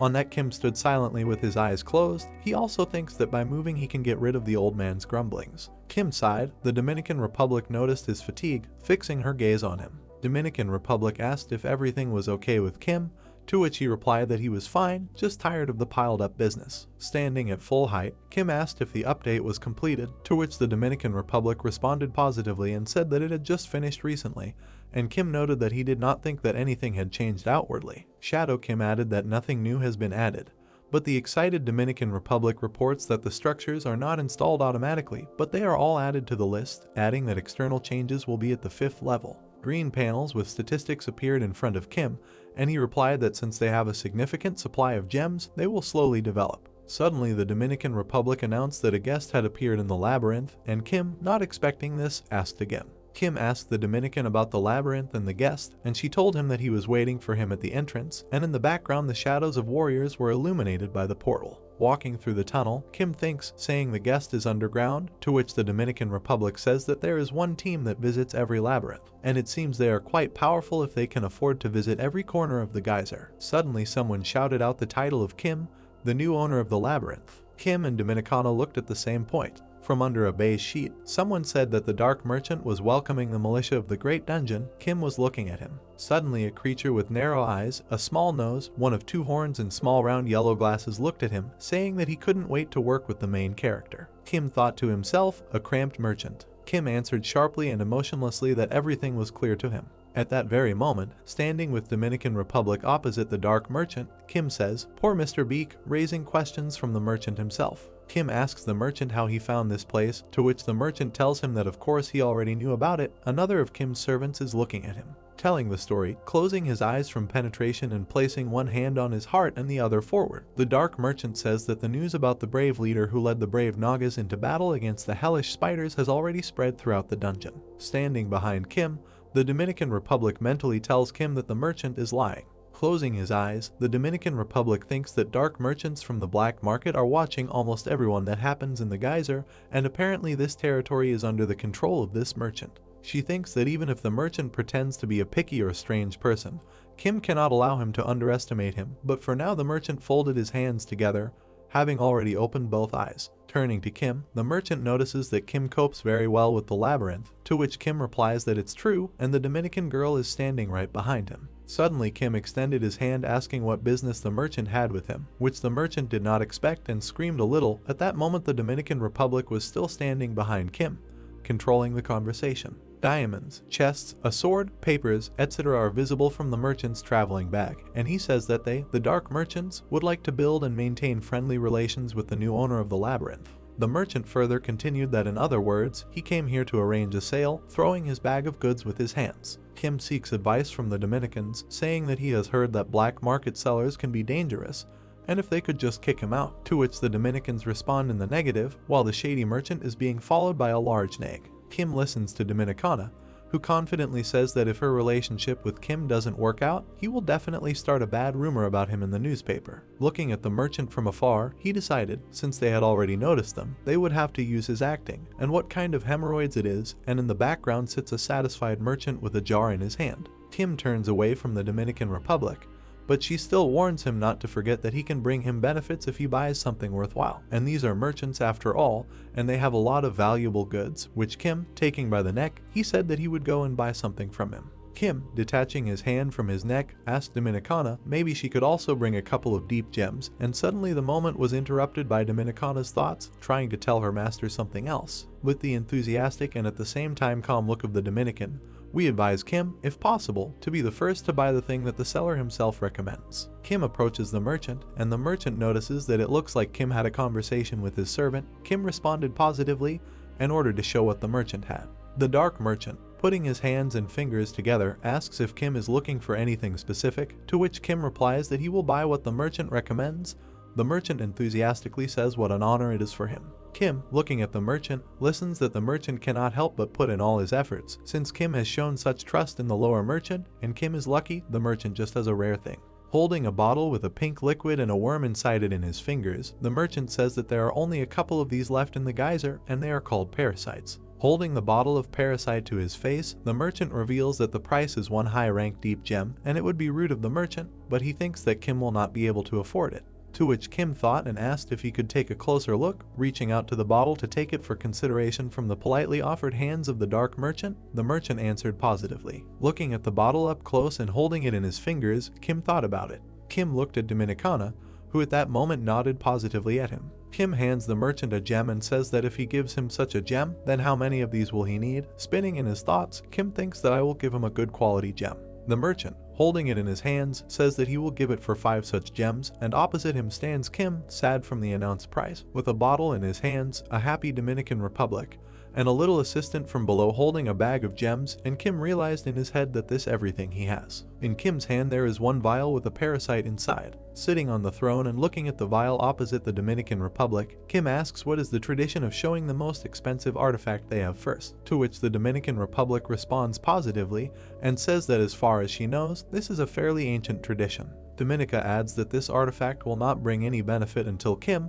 continuing and dejectedly, Kim said that for now he will not accept it. Opening the cap of the bottle with his thumb, Kim confidently said that he had no intention of keeping his trinket. Kim poured the parasite from a bottle onto his hand and noted that the Dominican advice had never failed, so he would try. Kim looks warily at the almost completely absorbed parasite on his arm. Sitting on the throne and looking at his hand, Kim says that he has the feeling that every day he begins to look less and less like a person, although he will not say that he was particularly similar before. The Dominican Republic listens to him. Rising from the throne, Kim said that to hell with these troubles with the merchant and the parasite, and it was time to start improving the labyrinth, which he had put off for so long, opening greener information panels. Shouting out to Dominican, he says that she needs her help, and the enthusiastic Dominican responds. Information notifications say that the renovation of the labyrinth has been completed, and the labyrinth is moving to the 4th rank.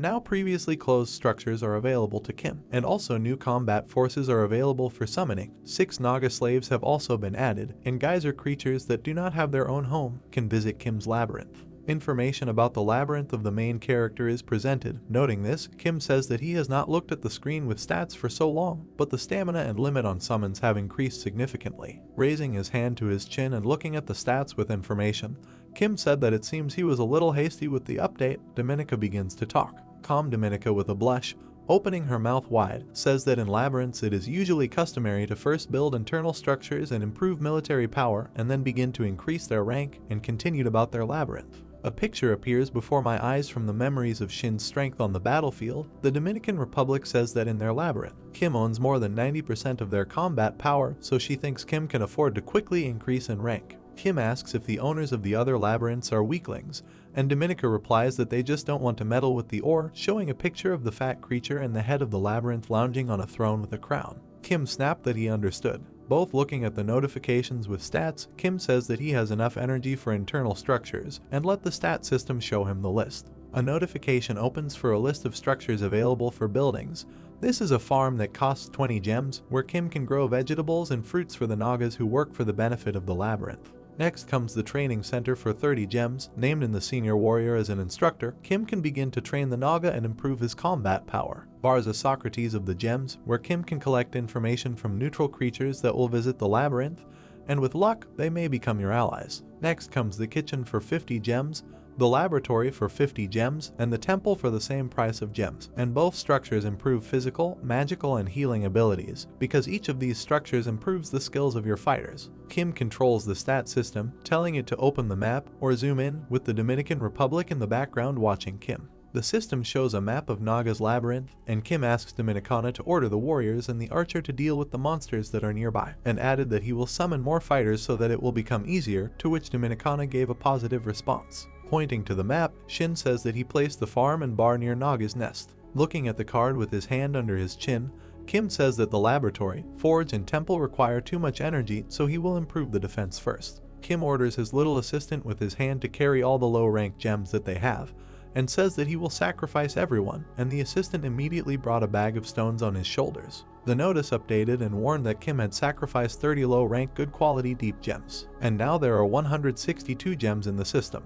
Having started confidently and throwing his hand away from himself, Kim said that he was calling on Naga, but suddenly stopped. Kim stands like a villain and in the background from the shelter shouts at the system to call in an entire army. 1 week later, the Dominican Republic delivers information to Kim that the expansion of the nest has been completed, and the Nagas have also managed to capture giant hares and black bears. Resting his hand on his cheek, Kim said clearly. Dominica adds that the unused slaves went on my search for gems, as well as to set traps, looking towards the map and sitting on the throne. Kim asks if the Dominican Republic allows them to rest. The girl answers positively, adding that they have enough time to rest. Dominican Republic says that new fighters are involved in patrol, protection, and training. And finally, the map update will be completed soon. Shin's gaze is directed to the map of his own labyrinth. Shin continues to look at the map, but says that he is glad that their labyrinth has finally found its proper form, but it seems they are too busy. Looking at the notices with maintenance costs, Kim says that due to the expansion, they began to lack deep gems obtained from hunting and flowers, and now he understands why the Spider Duke constantly went to war. Yawning with her hand over her mouth, Kim said that she thinks that they will need to go after the deep gems again, to which Dominicana, seeing his condition, asks if everything is okay with him. Kim looked at him, asking what she was talking about, and Dominicana explained that Kim had started to stay longer in the maze, but she didn't mind, but Kim's family did. Kim replied that everything was fine, and he moved out of them 4 days ago, and now he was thinking alone on the mountain ridge, the Dominican Republic looking at him with huge eyes. Showing the house on the shore, Kim says that his house has no shops or houses nearby, so if the opportunity arises, he will somehow give her a tour. The next moment, the Dominican Republic, with joy, asked him to take him there. Looking towards the wall with the portal, Kim says that the portal will close soon, and he did not think that he would stay here for so long. Kim is already at the entrance to the portal and tells Dominican that he has gone to bed and orders the girl to rest, to which she gives a positive answer. Kim is already in his house. To his right there is a gap into another world. He says how hungry he is, and he will need to bring something like ramen into the maze. Suddenly, a notification suddenly appeared in front of Kim's eyes, where it was written that the parasite had been successfully introduced into the owner's body, and the synchronization was completed. The next notice states that the parachute will attempt to capture the owner's body. Looking at this, Kim, holding her neck with her hand, does not understand what it means to grab the body. Suddenly his eye begins to change its human appearance. Shin screams in pain, holding his eye, and asks what is happening. Trying to hold his eye, he has already changed, and Kim screams that his eye seems to be on fire. Removing his hand, Kim's eye became black with a red pupil, adding more eyes of the same type to his skin. He screams in pain throughout his entire house, and the sound can be heard along the entire shore near his home. Leon approached a small, lonely 2-story house with an outbuilding in the middle of a small forest, next to which there was a beach. She stood in place with a disappointed look and held a note in her hand, saying that he really lives here in the very backwater of this world. Suddenly, a loud scream came from this house, which greatly surprised Leon, who continued to stand right in front of him. At the same moment, she abruptly ran to the door, opening it, and with fear on her face called out to Kim, asking if he was okay. Leon continued to look straight ahead, while Kim was kneeling opposite him, clutching his hair with his hands and groaning.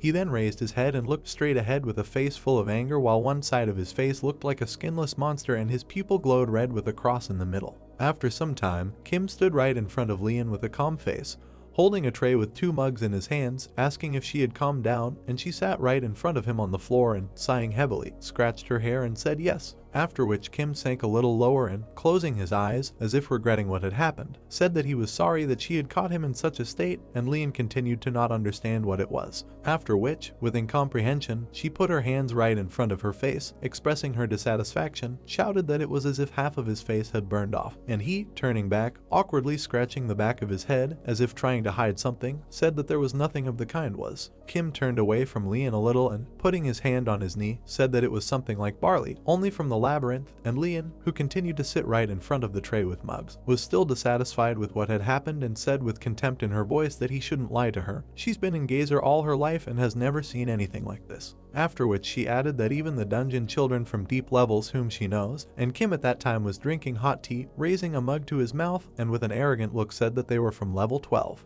Leon sat in her seat with a face full of incomprehension of what was happening while Kim continued to say that he originated on the 12th level in the Labyrinth of the Odorous Duke. After which she, continuing to sit in the same place, said that this cannot be, and all the children of the dungeon from level 12 are either dead, or Kim at that moment, sitting right in front of her, holding a mug in her right hand, with a look full of contempt, he said that they were gone. Then he added that he was wondering why people thought he was dead when he was sitting here, and what he heard greatly surprised Leon, causing her to open her mouth wide in misunderstanding. She sharply exclaimed that this is why he knows so much about hellish spiders, and Kim, who continued to sit in his place, looking away to the side, thought with a calm face that now she knows where he was born, even if he spills the beans, he'll become the local fool. Immediately after this, Kim looked straight ahead with a dissatisfied look, leaned forward and opened his mouth wide, said that she came here without an invitation, probably the old man said where he lived, and Leon sat in place with a sad face, after which she said that she wanted to know if he would join them on the next expedition,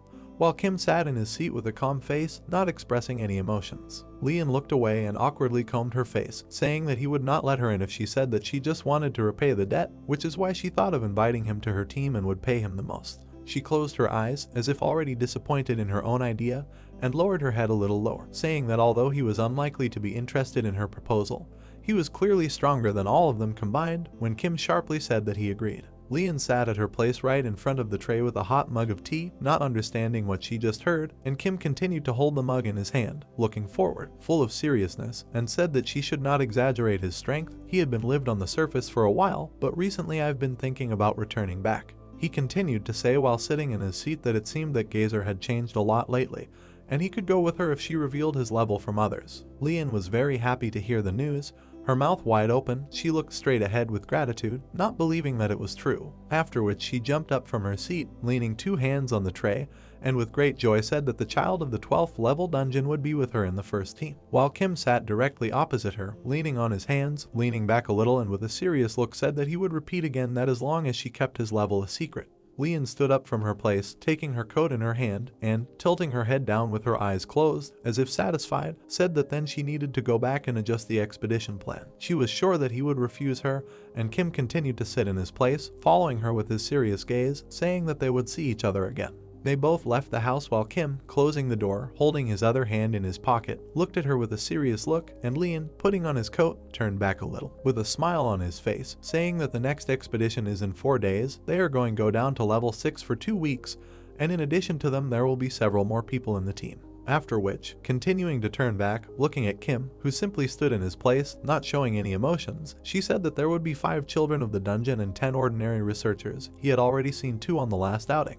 Kim was very dissatisfied with what he heard and looked straight ahead with an arrogant look and, crossing his arms at his chest, saying that the team, which was very bad at level 2, was going to go down to level 6, and Leon, who was standing right in front of him, lowered her head slightly down, closing her eyes. She raised her hand to her face and said with awkwardness that it might indeed seem from his side that they were not qualified enough. After which she turned to him and awkwardly, spreading her arms wide to the sides, said that their team had been working for a long time, and they could even go down to level 8 if they didn't mess up. And Kim, standing right in front of her, continued in disbelief. His look says that he understands everything, and the enemies were weak. Leon began to smile as she walked away from him, and turning around a little, said that they would prepare all the equipment themselves, so she would expect him in 4 days and send all the parts by mail, and Kim continued to stand in his place, keeping his hands in his pockets, and didn't say anything. Then she added that she still had a lot to prepare, so she went, and Kim watched her go with a calm expression on his face and wished her luck. After which, crossing his arms over his chest with obvious dissatisfaction in his eyes, he said that if she wants to come again, she must call first, or he will report to the mentor about a preoccupied girl who decided to abuse him, and Leon, who was standing in front, shuddered and she was very surprised by what she heard, showing her awkwardness on her face. At the same moment, she abruptly ran forward, leaving only thorns behind her, or saying that she would definitely call, and Kim, with his hands in his pockets, stood silently in place, watching what was happening. He was very disappointed by what had happened and, closing his eyes, tilting his head down a little, raised his hand to his head, choosing it, and said that he had just moved and it was good that he had closed the portal. The events of the story take us 4 days later to Gate D near Pajo, where there was a huge dark gate in Tian, and next to it there was a checkpoint with a huge number of fences and inscriptions about Gate D level in yellow and black, while Kim, standing next to Leon right before all this, he said that it was like he was entering the subway. Leon stood next to the tents in a fur jacket, smiling a little, looking in his direction, holding out a yellow card with one hand, saying that gates A, B, and C are used for large-scale expeditions, while D, E, and F are accessible to everyone and worth just show her ID and tell her how many people are going to go, and Kim stood next to her, raising his hand to his chin, listening attentively,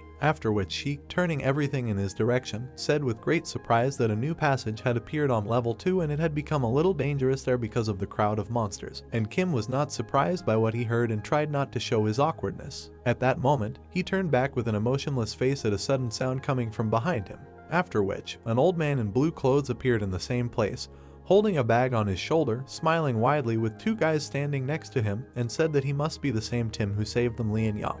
After which he extended his hand forward, saying that he was glad to meet you, and he was Young Chan-sik, level 7, and Kim shook his hand and with a calm face said that he was just lucky and introduced himself, and the red-haired guy standing next to him with a grin face, putting his hands on his belt, looked in his direction and said that he was not just lucky, but that he was incredibly strong.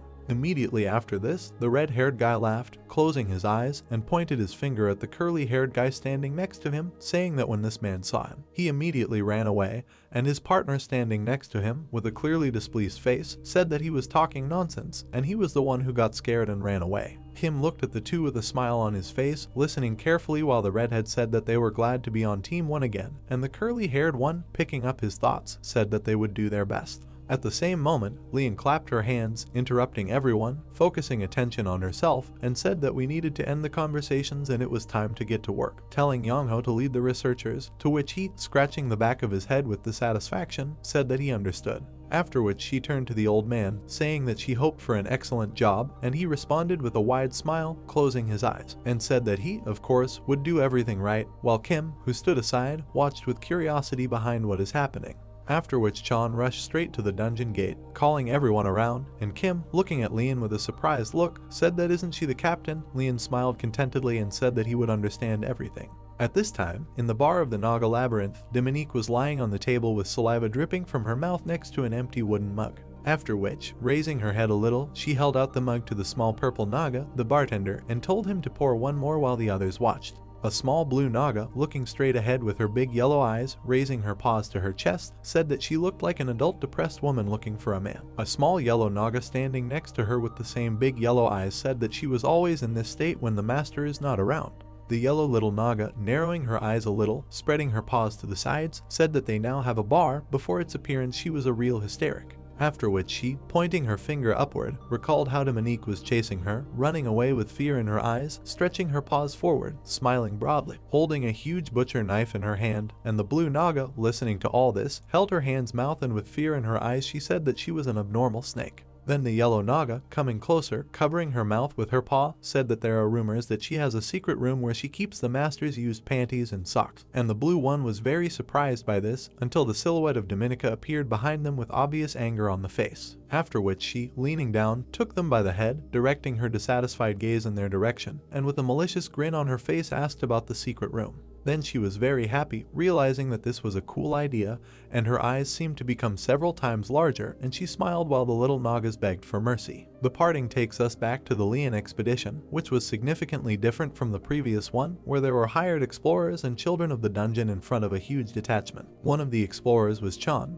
They say that there are a bunch of monsters right around that corner, and they will quietly pass through them. Kim noted that since everyone here is from the first team, the children of the dungeon and the researchers behave very harmoniously, while Jiang said that Hyan will pursue the pursuit if something happens, and they, the guy in brackets, should move to the center and Lian and Kim should be in the back. Young stood in place in the middle of the cave with a very serious expression on his face, pointing his index finger up, holding it straight in front of him, while Kim was thinking, especially Young Chak-sik. They walked behind everyone when Lian happily and with a wide smile on her face looked towards Kim and said that this was cool, and he, continuing to walk forward, stretching his arms along his body, fixing his serious gaze in front of him, said that now he understands why he takes the role of captain, despite the fact that he is below her level, and she added that yes, he is quite a capable man, although he was born at average levels. It's as if a certain map appears in Chan's head, emanating from him, on which you can see various branches of the cave and different monsters, while Kim thought that this was a detection skill that allows you to see all living beings. With the exception of those who have the ability to open, this cheating ability can lead to victory in almost any battle. After which Leon, with a smile on her face, continued to look at her brother, saying that she thought he also had such an ability. While he looked in her direction with incomprehension after hearing, does not show any emotions. They say that he does not, and he then simply felt their presence. Leon closed her eyes and put her hands behind her head with her mouth wide open, saying that she believed that the sixth sense of the level 12 dungeon children was on a completely different level, while the people around were whispering. Several people with spears in their helmets and backpacks on their backs were very surprised and turned back, whispering that she mentioned level 12. At the same moment, Kim, with a face full of anger and dissatisfaction, looked towards Leon and said that he told her not to talk too much, and Leon, putting her hands in front of her, asked for forgiveness with embarrassment. Suddenly, a man in a helmet and blue clothes said that the captain ordered the children of the dungeon to gather together, and Kim and Leon, who were standing in their places, were very surprised. The 5 team members stood right in front of the huge gate made of stone until Kim realized what it was. Immediately after this, Chan, pointing his finger towards the gate, said with an arrogant look that this was the entrance to an abandoned labyrinth. The wolf monkeys had occupied the path along which they usually moved, and if they wanted to bypass them, they would have to go through it until 3 of the squad listened to him. Then he continues to point his hand in the same direction, standing right in front of Kim and Leon, who listened to him carefully, saying that he can't detect anyone with his skill, so they don't think they're taking much risk, but it's still a labyrinth, so their opinion is important to him.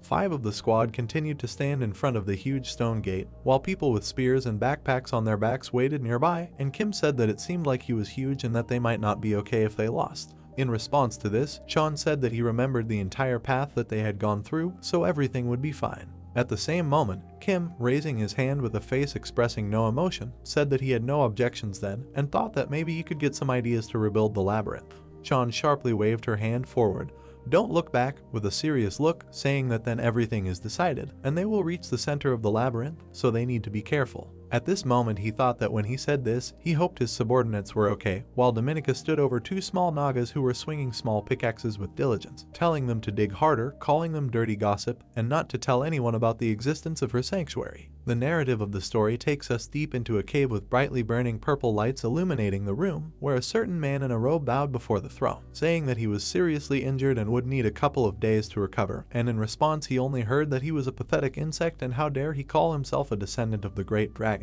The man in the black robe with white hair continued to be in the same place, bowing while the purple glow of the torches illuminated him, and they said that they would not be able to bypass the area marked with blood, and he responded by saying that it was possible, but the distances for a master and ancient dragons are enough. At the same moment, the silhouette of a huge monster with horns and yellow eyes interrupted him, saying that there was no need to worry about it, and everyone in Gazer knew that they, the ancient dragons, were quite slow, which the man in the robe immediately agreed with. After which he continued to bow, lowering one hand to the ground, while they asked him how long it would take to go around, and he answered that it would be about 3 months, after which they asked him, and if he went around one, then he had to answer that 2 weeks would be enough. The ancient dragon, pointing with his huge hand, extending his index finger with a claw forward, said that then, since the dragon had become no more a useless burden, he would do all the work one. After which the man in a black robe with white hair raised his head, pointing sternly looking forward with his yellow eyes, listening to him being called a traitor to Rikshash. The narration takes us back to the squad, which found itself in one of the rooms of the cave, where right in front of them there was a small seat resembling a red throne,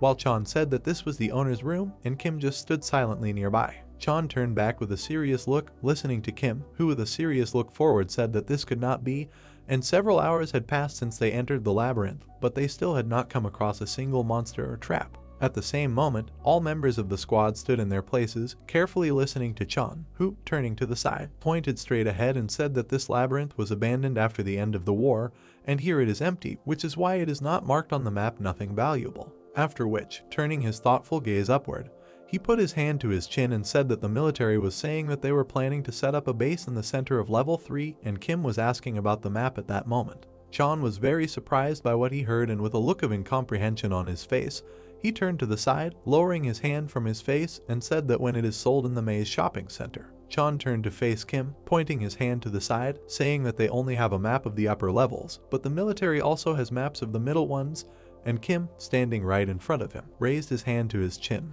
looking down, thought, which is logical, because expeditions have been going on for more than a year, and you will need to buy a couple to synchronize with the labyrinth map. Immediately after this, Jeong, turning back to the rest of the squad members standing behind him, pointed his thumb in their direction and said that they need to create a pass here, giving the order to Leon and Youngho to take the investigators, install motion sensors at the entrance, and the rest must organize a camp. He looked at the rest of the squad and continued to say that the faster they cope, the more time they will have to rest, and Kim stood to the side, folding his arms to his chest, saying that he did not entrust him with anything, while she looked in his direction. Leon came closer to her brother and with a smile on her face, looking at his side, said that she told him last time that he needs to save energy because he is the strongest in the team, so he must get used to the fact that they treat him like that, and Kim continued to stand nearby, watching what was happening, without saying anything. After which she pointed her finger to the side and said that if he was so bored, he could look around the owner's room in that direction, and Kim immediately turned there, directing his serious gaze forward. A stone, broken, red throne stood in the same place with a staircase located right in front of it, while Leon said that this was the throne of the master who used to rule the entire labyrinth, and she could not even think that they had kings, while Kim thought that he wasn't used to it. Suddenly, a notification and system window appeared right in front of Kim, and he immediately directed his gaze in its direction. The system notified him of the activation of the parasite skill, which was detection. At the same moment, Kim winced from unexpected pain in the area of his eye, which immediately after notifying the system began to change its color to red. Leon stood next to him in bewilderment, not understanding what was happening, and looked in his direction, while Kim, from severe pain emanating from the eye, groaned and bent over, leaning his hand to his head. After which she asked if he was okay and if his eyes hurt again, and Kim, continuing to cover his eye with his hand, looked in her direction and with a dissatisfied look said that yes, but everything is not as bad as it was last time. After which he added that she should not let anyone in here, it might scare someone, and Leon expressed concern on her face and immediately agreed with him. After which she ran away, moving away from Kim, who leaned over, resting his hands on his knees, following her with his eyes, and thought that it was good that she did not see these pop-ups. She stretched out her arms, and right in front of her, where several stones lay, between which a small red glow emanated in the form of a cross, and said that this time there was no pain. After that incident the parasite no longer manifested itself. Kim clenched his hands into fists a little, until from the same place where the glow came from, it began to come out brighter, and he said about his vision. He insisted in his place, stretching one hand a little forward, and the other continuing to cover his eye, and said that there was something under the altar, and he had not had such an ability before. Leon stood behind him, telling another member of the squad till he came later. Immediately after this, Kim approached the fragments of stones and began to dismantle the small rubble that had formed in that place, raising dust around. After which, looking straight ahead with a red eye with a menacing look, he said that this was a discovery. Kim held in his hand a gray stone with red flecks, which he took out from under the rubble, and said that it did not look like an abyssal gem. Immediately after, he held the stone tightly in his hand, and the system notification window appeared right in front of him. The system notified him when a labyrinth fragment was found, saying it was 11 out of 30, and explained that this fragment, which retained the energy of the labyrinth over time, was old but good. Kim continued to look arrogantly at the notification window and the system with one red glance, saying that, apparently, the eye was caught on it precisely because of this, although it would have been better if it had been a gem. At the same moment, the system notified him about the expansion of the parasite's detection ability, and Kim's attention was drawn to this same notification. Suddenly he looked straight ahead, and an incredible thought came into his head while he did not understand what was happening. Kim continued to stand right in front of the destroyed throne as blue lights sparkled brightly around him as he said that these were all deep gems, while Dominica continued to lie drunk on the table next to her with a wooden mug. The blue and yellow little Nagas looked straight ahead and, without saying anything, continued to hold the wash in their little paws. At the same moment, their attention was attracted by a voice from the side, addressing them, saying that they were on watch today. He incomprehensibly kept his paw forward, holding the other bag on his back, and did not understand why they needed picks, while the other two turned to him. Dominica continued to sit at the bar table with the naked bartender while Greenie said that something was wrong with the boss again, and the little purple leg didn't understand how to tell him everything. Greenie continued to stand in place, holding the bag with one paw, and was very surprised by what he heard from his other two brothers. The blue and yellow Naga told him to react more quietly, and while Greenie was talking, they wanted to say that she felt guilty for making a room with his underwear in secret from the master. At this moment, Dominica perked up a little, continuing to be in the same place, and he said that why didn't she just ask them to make this room? They could have made a room for the master and for her too. The blue and yellow little Nagas continued to shake in fear as Greenie continued to say that she was more like a human and her status was much higher than them. At the same moment, a silhouette with a broadly smiling Dominique appeared right behind the small green Naga, while he continued to say that this is why it was probably uncomfortable to live in one nest with them, and did not understand what you put everyone else in. Dominica, having sank a little lower, looked straight ahead with a malicious smile on her face, saying that fresh meat had come to her and Greenie was very frightened by this. The parting takes us back to the research party, which continued to advance in the dungeon portion.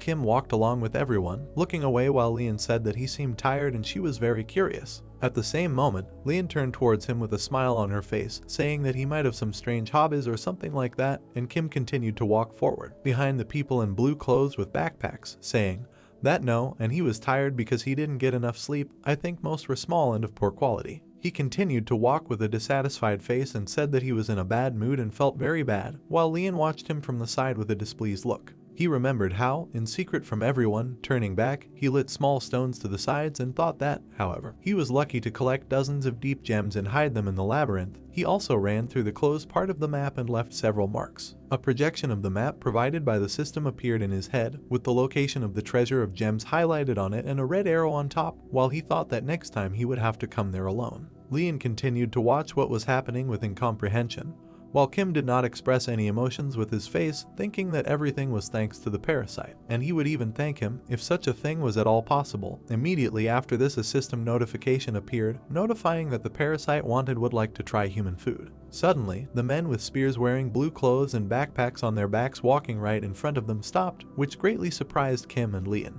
They continued to stand in their places with their faces showing no emotion as one of the people in blue clothes said that the captain was asking the children of the dungeon to gather together, and Kim thought that all he was being ordered was to either stand back or gather together. Kim had a small smirk on his face and looked straight ahead with a serious look, thinking that there must be a monster there. Chan pointed directly behind him, where there were narrow passages and a turn to the side, saying that around that corner, right at the exit, there was a crowd of monsters. All 5 dungeon children from the party sat together as Jian continued to say that based on the sounds they make, they are either 4-legged monkeys or fanged bats. Worst case scenario, there will be wolf monkeys. There are about 20 bats and 8 monkeys around the corner. At this moment, Kim, who saw him sit in his place, said that he believed that his ability would not be able to determine their appearance for sure, and Youngwoo, with a serious look, looking straight ahead, waved his hand, raising it to his face, and said that he can only determine their location, number, and belonging to the same species. After which, looking to the side, he said that there was no way for them to get around them and they were not going to leave. Then Leon, who was sitting next to him, looking in his direction with surprise, said that they could wait until they killed each other, and Chan said it was even more dangerous. After that, an image of huge scary monsters appeared in his head, whose eyes were filled with ferocity,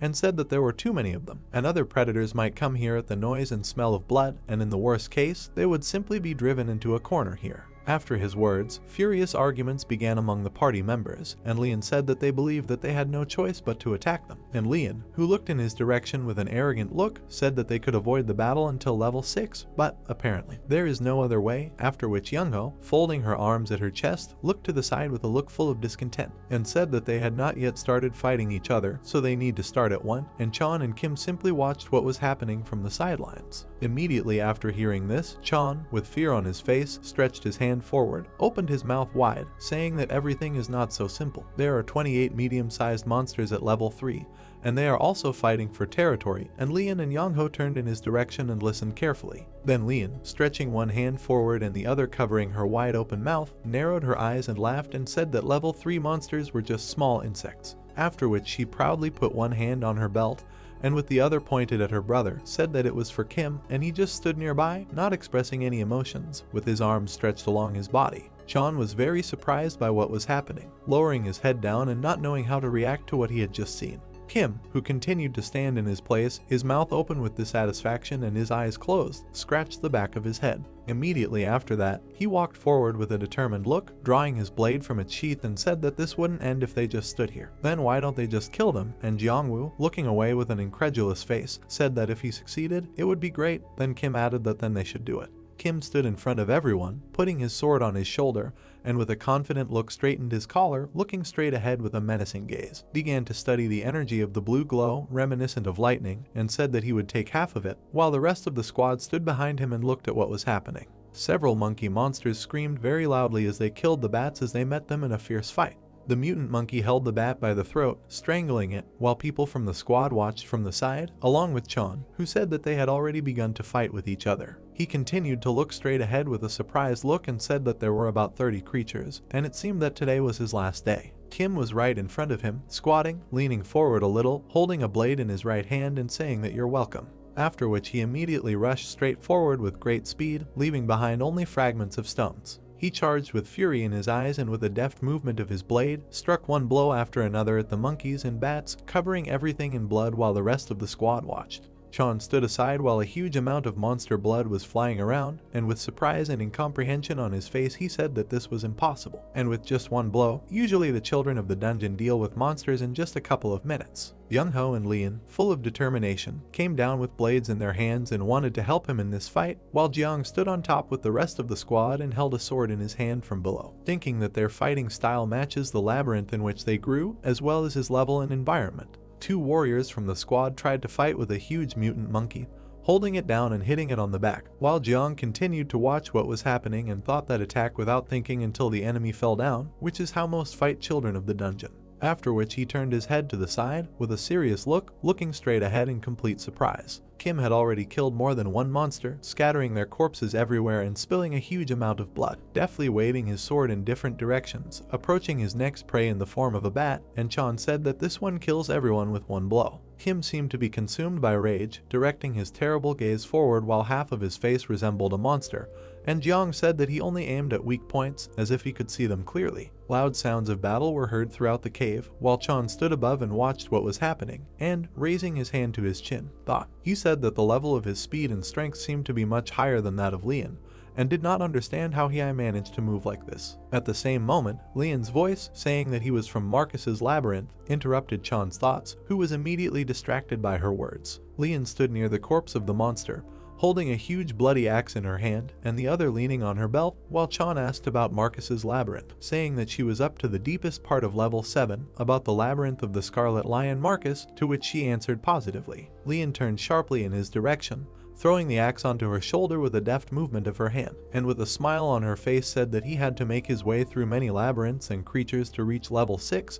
Probably during this time he realized how to most effectively fight to survive. She turned towards Chan, still holding a huge battle axe in her hand, and said that since it was even lower than the entrance to the 8th level, and Chan, holding a blade in his right hand, sank a little lower, kneeling, and said that then everything would work out, since he was born in the famous labyrinth. Lian continued to look at him, thinking that despite the fact that he was restraining himself, all she could think of was Marcus Labyrinth, until Chan turned his back to her and confidently walked forward, saying that he must have innate fighting talent. He cannot find any other explanation for this. Lian, awkwardly scratching the back of her head, looking down guiltily, thought that she would need to think through Kim's story better. Kim stood on a huge mountain of monster corpses right in front of those who remained alive, and holding his blade in front of him and pulling his hand back, said that he would stop chattering and get to work. And behind him stood Lian, holding a battle axe in her hand and standing nearby Chan, who continued to hold the sword in his hand, said that it's true, he alone takes the rap for everyone. Jian stood in his place, looking straight ahead with a serious expression, putting his sword on his shoulder at the side, saying what to show,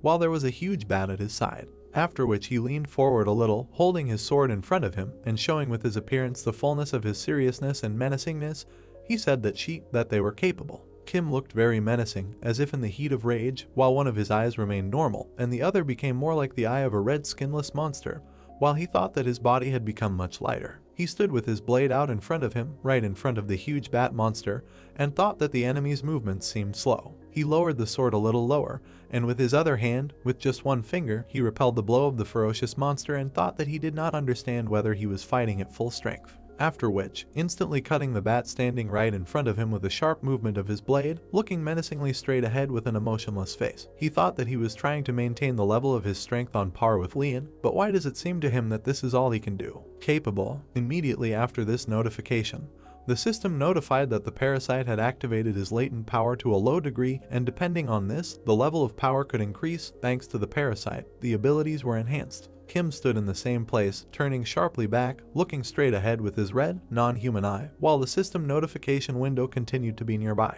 A huge mutated monkey stood right in front of him, and Kim saw its weak spot in the form of a heart glowing right in its body, which he did not quite understand. The monkey's heart was under a fur skin and behind several ribs of hard bone, while Kim thought that the ribs were protecting him, and he sees this thanks to the parasite. In the next moments, with a sharp movement of his blade, he pierced the place where he saw the glowing heart of the monster, sprinkling everything around in blood, and said that the more he learns about its abilities, the more useful it becomes. Now that price seems like mere pennies to him. Kim continued to look straight ahead at the system notification window with a surprised look, saying that, except for the moment when he tried to take over his body, he would need to experiment to reveal all the hidden capabilities of such a valuable purchase. At the same moment, the system notification window notified that the parasite recognized him as the owner and would do its best to support his life. Suddenly a scream was heard, distracting him and telling him that they were done here. Kim was distracted at this point, looking in the direction where the sound came from, saying that he did too, while the system notification window disappeared right in front of him. Leon stood in her place, holding a battle axe with one hand and the other on her belt, and said that he would take half, but in the end he killed 70%.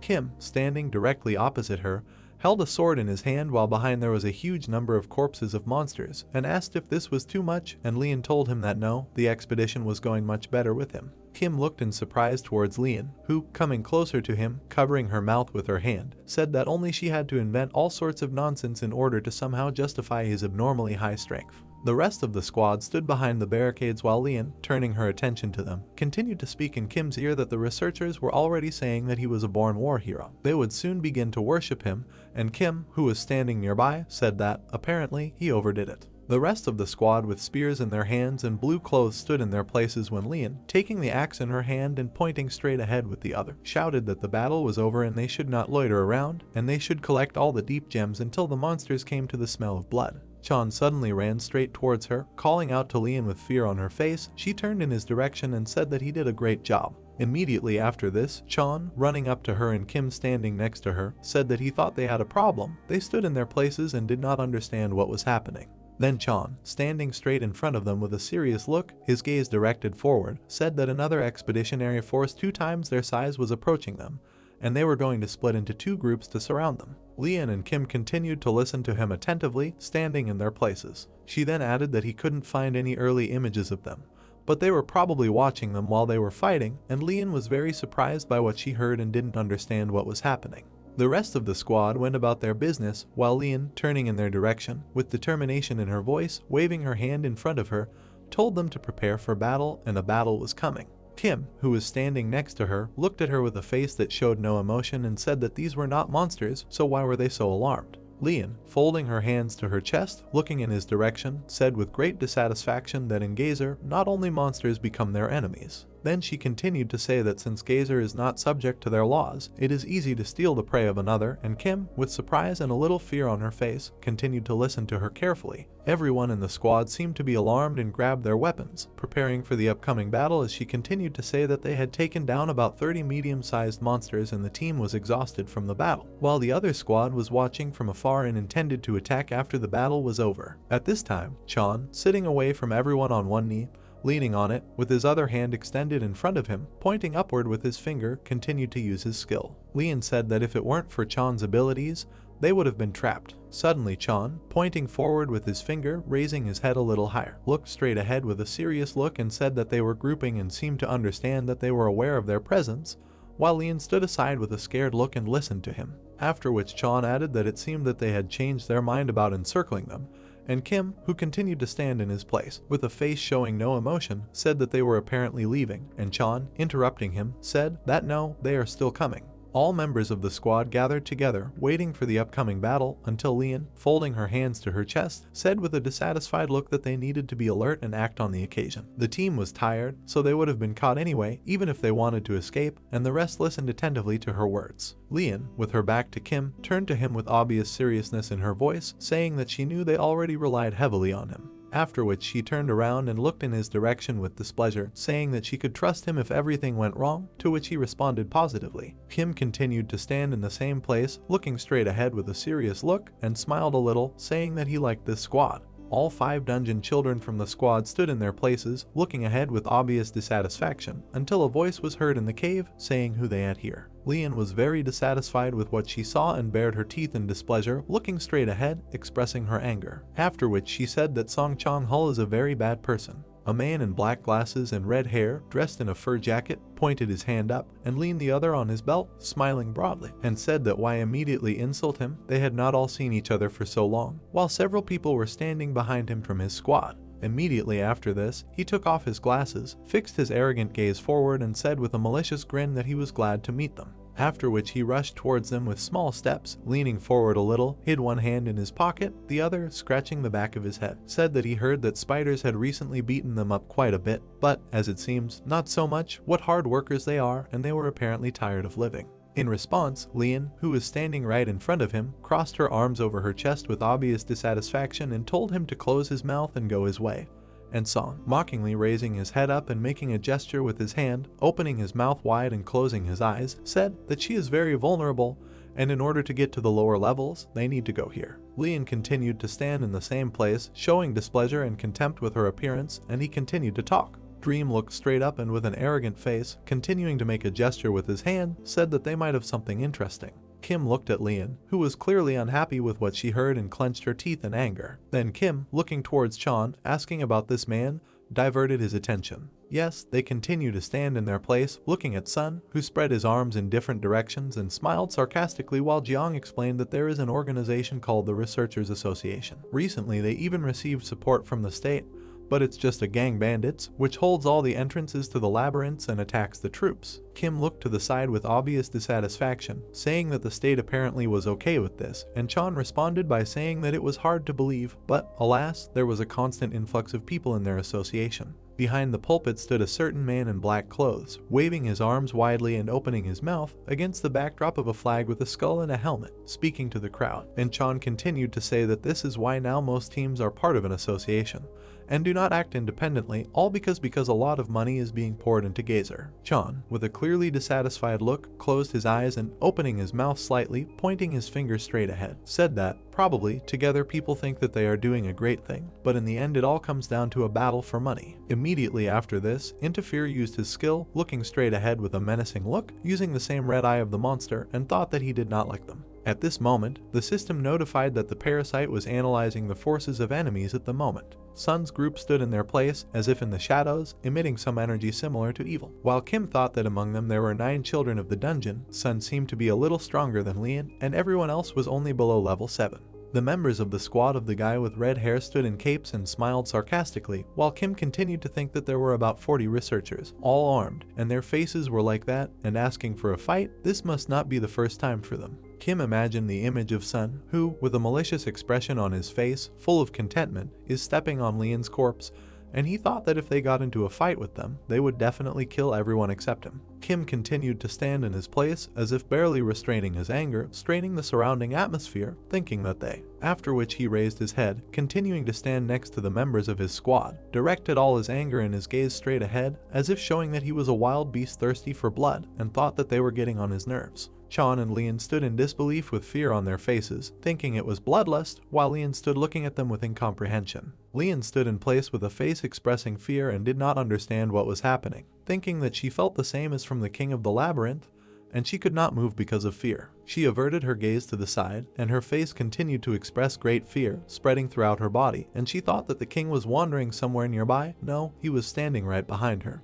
Just don't tell her that. Dream, standing right in front of her, with a malicious grin on his face, stretched his hand forward, waved at her as if teasing Lian, and laughed, saying that she should look at herself. Were they really that scared? And he was just joking. And the baby Lian had become such a coward since their last meeting.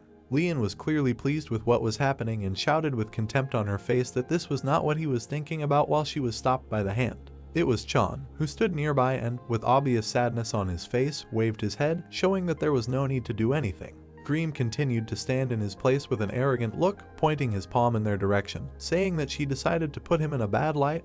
Well, at least he had fun. After which he, looking back, pointed in that direction with his thumb with a sly expression on his face, said that they had already suffered so much from these creatures, and he just wanted to ask if his help would be needed. Then he looked straight ahead, gesturing with his hand, extending his index finger upward, and, smiling broadly, winked, saying that he had a lot to do. After which, as he left, he waved to them, ordered his guys to leave and said that they would not touch the prey in little Lian, while she stood with obvious displeasure and traced anger on her face. Sleep and his group were leaving this cave when suddenly he shuddered and said, "By the way." After which, turning around, with a serious expression on his face, he said that he did not think that they had ever met, but wanted to give him one piece of advice. Kim continued to stand in his place with a face expressing dissatisfaction with what was happening, while he continued to say that although she was a cutie, she was sorry the team could not even join the association, so he did not advise him to mess with them. Kim continued to look his way with a face full of dissatisfaction and contempt, while Song continued to say that he seemed to be a pretty skilled guy and let him know if he wanted to join a normal team, he would pay handsomely. Sun continued to leave with his squad, turning back, waving his hand and smiling broadly, said that he could just tell the association his name, and they knew him, and Kim, who continued to watch this, said that he was not interested, and at the end he added that he would be waiting for his cutie. Lian's group continued to stand in their place while Sun headed towards the exit of the cave and, waving his hand, said that they would see each other again. Lian was clearly unhappy with what had happened and, gritting her teeth with rage, was about to rush in his direction, swearing at him. And Chan held her back, holding her hand, saying that she should calm down. They were lucky that they didn't get into a fight. After which he turned back and with a serious look said that Kim should also moderate his ardor. Kim continued to stand in his place, without expressing any emotion on his face, while Chan said with incomprehension that he had already. Kim stood right in front of his two companions and did not understand what was happening, while Chan, looking at him, said that he would stop pretending that he was calm, and Lian, who was standing next to him, said that he should not pretend that he was stupid. Then Chan, continuing to look in his direction, with obvious fear on his face, said that he had never felt such a strong thirst for blood before, and Lian, standing nearby, leaning her hand on her belt, said with displeasure that it seemed to her that there was someone standing behind her, the king of the Labyrinth. And Kim at this time awkwardly scratched the back of his head, continuing to stand in place, asking for forgiveness, and said that this happens to him sometimes. Yangho and Lian stood behind everyone and discussed what was happening with incomprehension, saying that there really was a thirst for blood, but they did not feel anything. Chan, directing his serious gaze in their direction, began to explain to them that their senses must reach a certain level in order to feel this. If everyone could feel the thirst for blood, then usually the researchers would have passed out long ago. Kim, who was standing next to Lian, said that they seemed to know that guy quite well, and Lian was very dissatisfied with what she heard and with a face full of disappointment, said that when they were from the first labyrinth. After which she remembered her past, where they, together with him, held weapons in their hands for blood stains while in the dungeon. They said that he is now a strange person, but before he was normal, he was always a little aggressive, but he coped with the role perfectly later. Then she remembered how he looked at the ceiling with an arrogant look, pointing with his hand, and said that she knew that after escaping everyone fully felt the taste of freedom and money, but she could not even imagine that people could change so much. All the members of the squad continued to go about their business after the incident, while Lian stood watching all this with her hands on her waist and said that she thought they should go back after they collected the loot. And Kim stood nearby, saying nothing, while Jiang, folding his arms over his chest, said that yes, it was better to return before anyone else got to their catch. At that moment, Kim, turning to the side, said with interest that they should have reached level 6, and Lian answered him that Sun's team would definitely get in their way again. Lian stood in her place with a serious look, looking straight ahead, and said that he did not attack this time, but she has no idea what he will do if they clash again. Besides, they have a huge squad that will attracting all the creatures nearby, while Kim, standing next to her, listened to her carefully, after which she turned in his direction and, spreading her arms to the sides, said that in other circumstances, she would have insisted that they continue on their way. But then they were quite kind, and Kim, who stood in front of her, looked away, resting his hand on his chin, seemingly thinking about something. At this moment, their conversation was suddenly interrupted by a cry that echoed throughout the cave that they had finished with the prey. Immediately after this, Lian, standing in the middle of the cave, holding her hands at her waist, shouted loudly, demanding attention that they were returning. The exploration party moved forward through the cave while a bright light appeared right in front of them, and Jian said that he would see a way out, while Kim thought that their journey back went smoothly and they returned in 1 week. A huge crowd of researchers stood right in front of Lian, who held envelopes in his hands and said that they need to come for their salary when they hear their name. And Kim at that moment thought that every time they descend into Gazer, they will certainly end up in troubles, and it is surprising that they return in full force. Lian stood near the tents, looked to the side, tilted her head a little forward and said that, most likely, they just managed to return in time, and Kim thought that was what she said. Leon continued to stand in her place, folding her arms over her chest, while Kim walked away from her with the backpack. Turning back and waving his hand as if saying goodbye, he thought that the Association of Explorers and Song needed to find out more about them. In the middle of the street, on a small building, there was a sign about jewelry made from deep gems, and inside there was a voice speaking about Sonia from the Explorers Association. He had heard about him. Beck continued to sit at his place on the big chair, holding his head with one hand and putting the other on the table, saying that he was the lousiest guy in the association. I think that's the only reason he got his fame, although he can understand why he's going against the rules of the association and controls Gazer, and Kim, standing opposite, listened to him attentively, after which Beck, turning to the side, looked at Misha with an arrogant look and pointed in his direction with his hand, says that thanks to the fact that they set a minimum level for the descent, the survival rate of ordinary researchers soared sharply, and Kim, who stood opposite, looked stupid. I didn't seem to understand that the survival rate had skyrocketed. The old man presented the image of Sun, who was among a huge number of corpses of explorers, stood right in front of a huge monkey monster and said that in the past, the children of the dungeon had no restrictions. They could take any number of explorers with them, and therefore their number increased. Mortality, the approximate survival rate then was about 50%. After which he added that he could consider this as a set of rules or as restrictions, but society is satisfied with the ongoing control from the association, and Kim, having heard all this, raised his hand to his mouth and thought that he thought this was something similar to an adventurer's guild, which are often found in comics. After which he raised his head a little and, lowering his hand, said that Sun was creating some kind of trouble or something like that, to which the old man with a smug look continued to point his hand in his direction and, sitting on a chair, said that he had no idea, even if he had created it. He would have done it as secretly as possible. He's not a stupid person to scream at the top of his lungs about something like this. Then Kim said with dissatisfaction that this is all he knows, and the old man was very angry with what he heard, tilting his head forward a little and said that he thinks it's so easy to get information from Gazer. Everything that can be obtained today is just rumors and not more. After which Beck, thinking a little, raised his hand to his mouth and said that he remembered something. Immediately after this, he added that there are groups of human hunters, and Kim looked straight ahead with an incomprehensible look, talking about these same hunters. The old man continued to sit at his desk, leaning his head on his hand, and the other one pointed straight ahead with an arrogant look, saying that the children of the high-level dungeon, without any explorers, unite in groups and attack other people's troops to take their loot for themselves. After which, an image of evil people, robbers, killing other explorers in dungeons for their own profit appeared in Beck's head, and said that these bad people form gangs and sharpen their teeth into fangs, and among them there are guys from the abyss, so you need to look into both. After which Kim, sitting down on his table, waved his hand in front of him with an arrogant look and said that this was quite useful information and he would be more careful with them. And the old man, continuing to be in the same position, moving his hand forward a little, said that although he doesn't think he should worry about him. Beck, still sitting in his chair, asked about today's gems, and Kim walked towards the exit and, holding one hand in his pocket, waved the other as if saying goodbye and said that this time he was paid only in money, so there is nothing. Immediately after that, he walked out of the store he had just been in, looking down, and thought that although society supports the association, I wonder what caused Leon to hate the association so much. Kim rushed straight ahead along the street, hiding his hands in his pockets, saying that he didn't see any problem in them and what a pain in the ass, maybe it's not worth going there. At this time, Dominica walked along the corridor of the dungeon of Kim's possessions. Suddenly she turned to a white crack that suddenly appeared out of nowhere in the middle of the cave and was very surprised by it. Dominica stood right in front of her master with a satisfied face, greeted the master and said that he decided to return earlier than planned. And Kim, standing in front of her with a serious face, closing his eyes, said that the expedition ended faster than planned. After which Kim asked about the situation in the labyrinth, and Dominica, looking down, as if afraid of something and embarrassed, simply remained silent.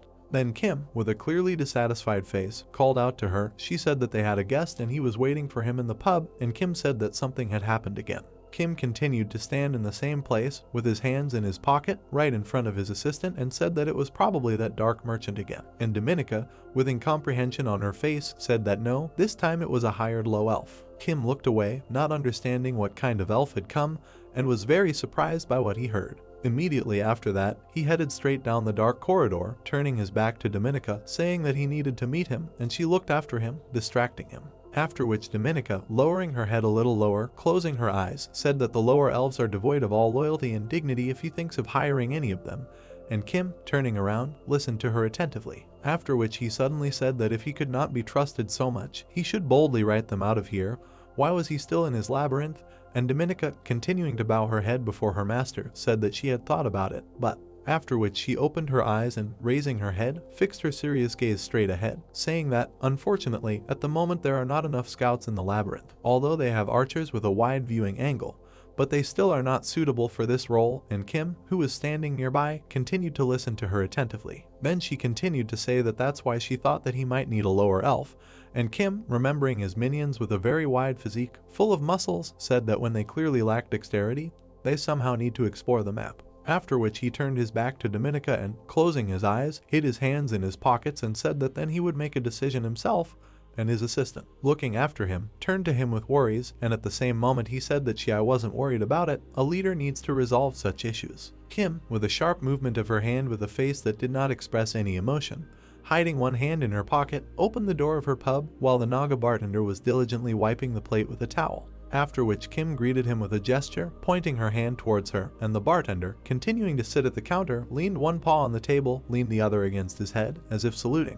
In the very corner of the room, at a small table with a mug of booze, sat someone in a black robe and moved around a little. Immediately after this, he jerked sharply from his place and found himself directly in front of Kim, his cloak blowing in the wind. Dominica, who stood behind, was very surprised by what she saw, and Kim, who continued to stand in his place, looked with an arrogant look at the snow-white hair showing from under the hood and began a conversation. The elf with short white hair and earrings on her long ears looked straight ahead with a menacing look, trembling a little, while Kim said that it means he is the same elf he heard about. The elf with white hair, Rickshaw, is apparently looking at Kim and the Dominican Republic. Kim looks at the angry Dominican, who calls the elf names, calling her boorish. With an animalistic look and creating tension around herself, Dominica tells Rakshasha to show her respect for the master by calling her a dirty elf. The rickshaw driver looks the other way without interest. Suddenly, the elf lowered her head and closed her eyes. Kneeling down, Rakshasha says that the unique master of the throne, who is able to see through the veil of darkness, that this worthless wanderer of the underworld has illegally settled in his domain, standing in company against the backdrop of barrels and a small assistant on them, leaking dishes. Kim looked at her, listening to her request for the great honor of being presented before the great master of the labyrinth, to which Kim responded by telling her. The elf hid her gaze behind her hair and introduced herself as Rakshasha, a hired low elf, to which Kim noted that she seemed quite confident in her speed. In the background of Kim, the Dominican Republic is surprised at Kim's words that I would like to know only one thing, and that is how she had the courage to approach Kim with a weapon. Remembering the moment when Rakshasha, with a face completely covered in darkness and a glowing eye, opens his sword while Kim himself stands as a shadow, showing only his crazy eyes from his entire face, and asks that she wanted to cut him down. Suddenly, the Dominican Republic, looking at the elf on the floor, says how some elf turns blue to do this, to which Kim turns to the girl, calling out her name. Kim tells the Dominican to stop. She closed her eyes in an attempt to tame her emotions. Suddenly, the elf Rakshasha tells the king of our labyrinth that this worthless, useless creature doubted the abilities of such a powerful creature in vain, to which Kim tells her to discard this sycophancy, noting that she hates this, and Dominica looks at the situation. The elf stood up in silence. Everyone was also looking at her from Kim and the Dominican Republic. Suddenly, Rakshasha confidently begins that she has never seen a person occupy the throne of the labyrinth before, and just wanted to make sure that Kim was definitely competent to use her services. Suddenly, Kim screams with joy, asking if he passed the test. The elf replies that yes, and she is convinced that it is pointless to try to harm Kim. Kim notices that this is very straightforward, and he likes it. In the background, the Dominican Republic is angry with the situation. Communicating as equals, Kim asks if she is a mercenary and what she specializes in. Rakshasha answers positively and says that she specializes in escort, reconnaissance, and information collection. Kim noted that this is ideal. Kim said that she was hired, to which the Dominican's face distorted as if her most precious thing had been taken away. Dominicana wants to say something to the master, shaking with excitement, to which Kim tells her to calm down, and she herself said that they need a scout. Dominicana wants to interrupt him. Kim calls the elf over, saying that they will continue their conversation while he shows her the labyrinth, to which Rikshishi, looking at the servant, responded positively. Finally, the elf grinned at the Dominican out of spite, to which the other one was already tearing her clothes with her teeth. The three of us, Rikshishi, Kim, and Dominicana, take a tour of the maze, and Rikshishi thinks it's such a mess. Kim points at something with her finger. The elf looked there, and the Dominican Republic is the last one walking with a dissatisfied face. Rakshasha thinks that this is absurdity and mediocrity. Out of the corner of her eye, The elf looks at the core of the labyrinth and thinks that it is not fenced in by anything and can be seen even from the corridor. Passing by Kim's assistants, Rikishasha notices that at the entrance to the labyrinth there are no traps, even the simplest ones, and the slaves have no hint of a serious attitude towards the matter. Seriously looking ahead, Rikishasha thinks about what this man is trying to achieve, and whether he fully realizes that he is the master of the labyrinth. They will pay attention to two assistants fighting in the corner. Rickshaw is distracted by them. Suddenly Rikishasha, pointing his finger at them, tells Kim that his slaves are shirking from work, to which Kim only managed to look at how his two little assistants were fighting among themselves. Kim replied that they had a day off today.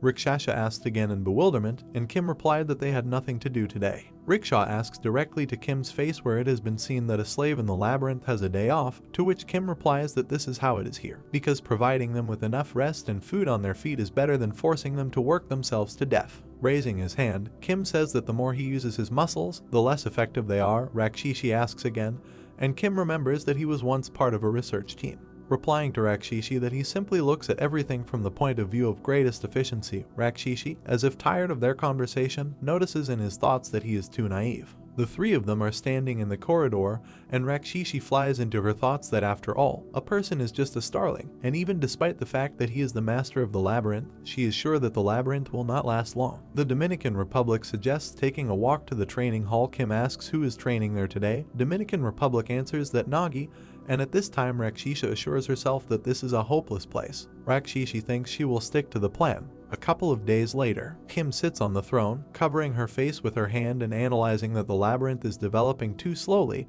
and to be precise, there are too few deep gems for them. The assistants work with gems, and Kim thinks that the gems they extract from the deposits are barely enough to pay salaries. The rabbit drinks water, and the green onion with an onion aims at him. Kim thinks that fortunately they have a lot of food, and there is also plenty of water. Our warriors attack a large monster in a horde. Kim notices that from time to time his soldiers hunt monsters near the labyrinth in order to get gems and other materials. Holding the red gem in front of her with 2 fingers and examining it, Kim says that they get about 3 low-level gems a day, and one of these only gives 3 units of energy. Suddenly he remembers what he spent almost all the gems on, and says that he thinks that he went too far then. With his hands folded across his chest, Kim says that he went too far, especially remembering how much he spent on conscripting soldiers. Kim, looking forward, asks Dominican how many combat units they have now. Dominican, looking at him, informs him that 2 soldiers died in the last battle, so at the moment they have 42 soldiers, 2 warriors, 1 magician and 1 priest. Leaning back on the throne and also holding his arms crossed on his chest, Kim notes that the larger the army becomes, the more difficult it is to command everyone individually. Dominican Republic says that thanks to the scout, they began to fight wild creatures more often, which is why they lose someone something in battle. Holding his chin in his hand, the Dominican adds that if they had not called upon the priestess, their army would have died out long ago. Dominica takes her hand off her face, listening to Kim's expressions that their soldiers are at average levels but for some reason continue to die in battle, and he does not understand how the situation on the 15th floor has come to this. The Dominican Republic turns to the main character and says that there is no 15th floor in this labyrinth. Kim looks at her questioningly. Kim awkwardly continued that this could not be, and he ended up in a Naga labyrinth when he fell from the 15th floor, and only the 2nd level would be the deepest. Remembering the floor break moment, Dominicana says that she thinks the labyrinth consumed Kim, and after he took the throne, he returned Kim to his original place. The Dominican Republic adds that sometimes ownerless labyrinths find a potential master in this way. Kim takes her head and processes what she hears. Showing old, shabby things, Kim asks what happens. The reason why the things he found during the expedition seem to remain from the non-war days is because it was the most remote part of the geyser. Kim grabbed his neck and said wearily that even the exit through which he and the reporter had passed was in a dangerous zone. Kim asks what level of the geyser they are at then, to which Dominicana, covering her eyes, said that she had never left the labyrinth since the moment of the call, so she cannot say. Behind the high throne, Kim says that this is problematic, and thinks that so much time has passed, there is no point in worrying about it now, and besides, even at deeper levels there are safe places. Kim gets up from the throne, thinking to herself that there is no guarantee that the labyrinth is at deep levels, asks Dominicana if Rickshaw is still in the labyrinth, to which Dominicana replies that she is about to return from reconnaissance. The Dominican Republic asks Kim, who is leaving the throne and holding his hand by the neck, why he needs such a rude and arrogant intelligence officer, to which Kim replies because it is funny that he does not know what level his labyrinth is on. Kim, confidently looking forward, says that besides, she has been wandering around the geyser for quite a long time, and perhaps she will have a couple of ideas. Someone calls out to the elf sitting at the bar. The Rakshasa begins to bow and say that it is an honor for her to meet Kim in person, dear sir, interrupting her, and the Dominican Republic giggled. Pointing her finger at the elf, the girl told her to know that they couldn't let such unwashed servants like him into the owner's room. Kim stared at the Dominican Republic. Suddenly, Rakshasa asked arrogantly, why don't they put a door there, to which Dominicana aggressively asked what she said. Rickshaw and Dominican look into each other's eyes, creating sparks. Kim tells them both to stop. Standing in the three of them, Kim asks Rakshasa that she said that before coming here, she wandered around Gazer, to which she answers positively, and Kim continues if she knows what level the labyrinth is on. Rakshasa raised her hand to her mouth and said that she remembers how she once heard that people divided the underworld into certain categories. Rakshasa addresses Kim with her hand forward, saying that as a person born and raised in the underworld, she does not understand these categories. Taking his hand to his face, Kim lowered his gaze and said that this was logical. The Rakshasa confidently said that if they wanted, she could talk about her travels before they hired her here, to which Kim rather agreed, calling it a good idea. Keeping her hand near her face and closing her eyes, Rakshasa says to let her think, then she says that she is sorry to talk about it.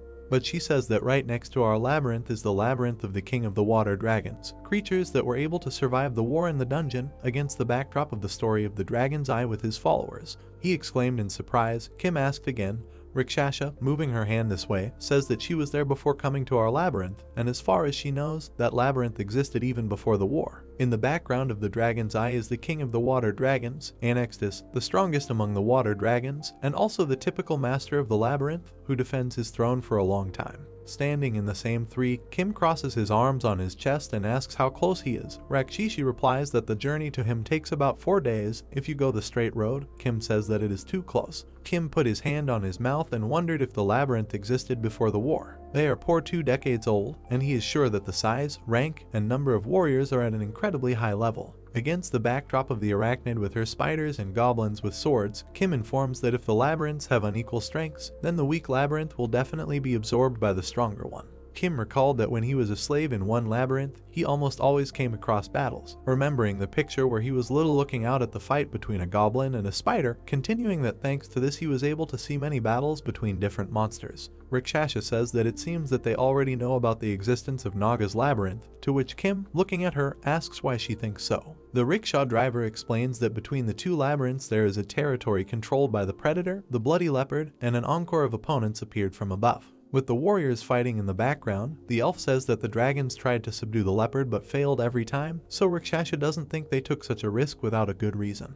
Kim asks, that is, they were not able to go straight, to which Rakshasa, looking down and raising his finger to his mouth, says that considering that dragons are forced to bypass the leopard's territory, then yes. The elf adds that plus everything, they are extremely slow, which is why their journey to the labyrinth will take about 2 months, to which Kim says that everything is fine and they have time to prepare, and the Dominican Republic listens. Kim turns to the elf in the background of the barrels and says that it turns out that much more is known than Kim thought, to which Rakshasa replies that she used to work for them, without causing any reaction from Kim, but she excited the Dominican Republic. Dominicana points her finger at the elf and says that she is a spy, to which Rakshasa says not to misunderstand her. Rakshasa firmly and sternly says that she is an ordinary mercenary, and only does what she is told, and now she has been hired by the Naga king. Kim, having calmed down, said that he had one little thing for her. The elf immediately reacted, saying that if he wants to ask her to fight against water dragons, then she is okay, to which Kim said no fights. Kim says that he wants her to tell him everything she learned while working for the king of the water dragons, and then find out the number of their troops and the path they will take. Kim says that she doesn't think that they will treat her with caution if she herself left them, to which the elf turned and said that it would cost a pretty penny. Kim replied that she doesn't have to worry about that. Looking into the mug held in her hand, Rakshasa remained silent. The Rakshasa asked to give her a week. Kim stands at the portal. Dominica notices that the elf left with some food, and Yakim continued that they should get to work. Dominicana awkwardly said that she thought the elf was hiding something, to which the main character replied that he knew. Kim, looking at the Dominican Republic, replied that she asked to settle in a weak labyrinth, although she knew that they were on the brink of war and noticed that she was definitely planning something. Kim, moving her hand forward, says that she has no doubt that this is something in the interests of the water dragons, and probably she is just a sewing mercenary. Dominica agreed. She wanted to continue further. Dominica says that when Rakshasa told her about the water dragons, she did not feel that she could trust the elf. Rakshasa sits with a mug and says that Anextus does not take a bath, to which Kim confirmed that she is right.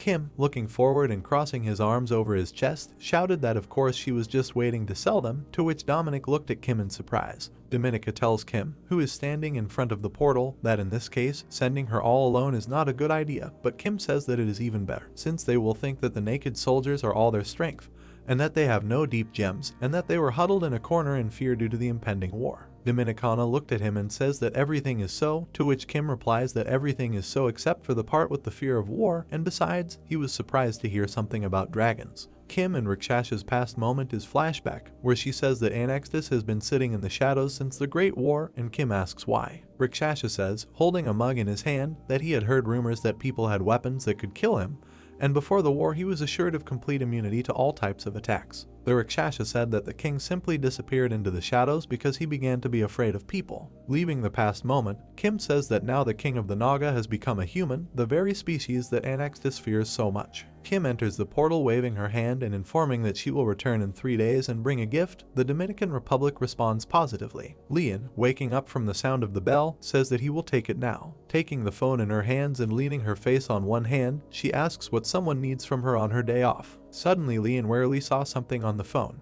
Kim holds the phone away from his head so as not to hear Leon's yelling, who says that he called her first and asks what's the matter.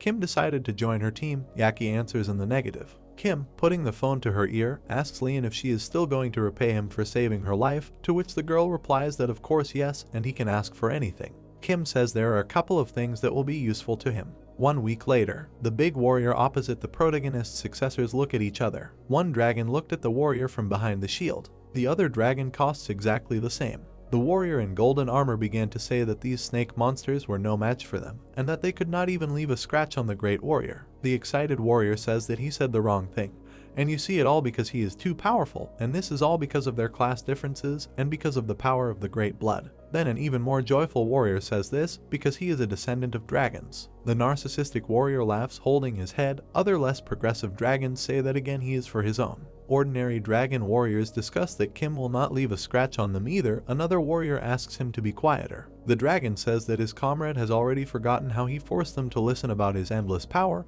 because they blurted out something incomprehensible to him, and every day he carries this nonsense about the descendants of dragons. The dragon warriors discuss that when they passed through the territory of the bloody leopard, the warrior in golden armor could not utter a word, and they said that he almost died. At this time the dragon combed his hair. The big golden warrior turns to the sound of the rumors and asks the dragons that they said something, to which the other warriors responded that they were simply delighted. Other wars begin to call the golden warrior a legendary descendant of dragons, saying that he is very powerful, and discuss that he is not just a descendant of dragons. He is a great dragon, raising his hands up in feigned joy, to which the golden warrior, laughing and waving his hand, says them that they are right in calling them scoundrels. Walking forward through the tunnel, the golden knight asks when they will reach the Naga's labyrinth, and he waits for the day when he can rest on their throne. The other war dragons say that their throne belongs to King Anextus, and the warrior had better be careful with words that might anger the king. But the warrior interrupted the dragon's speech, shouting that he had found another snake, pointing his index finger forward, creating a naive atmosphere around himself.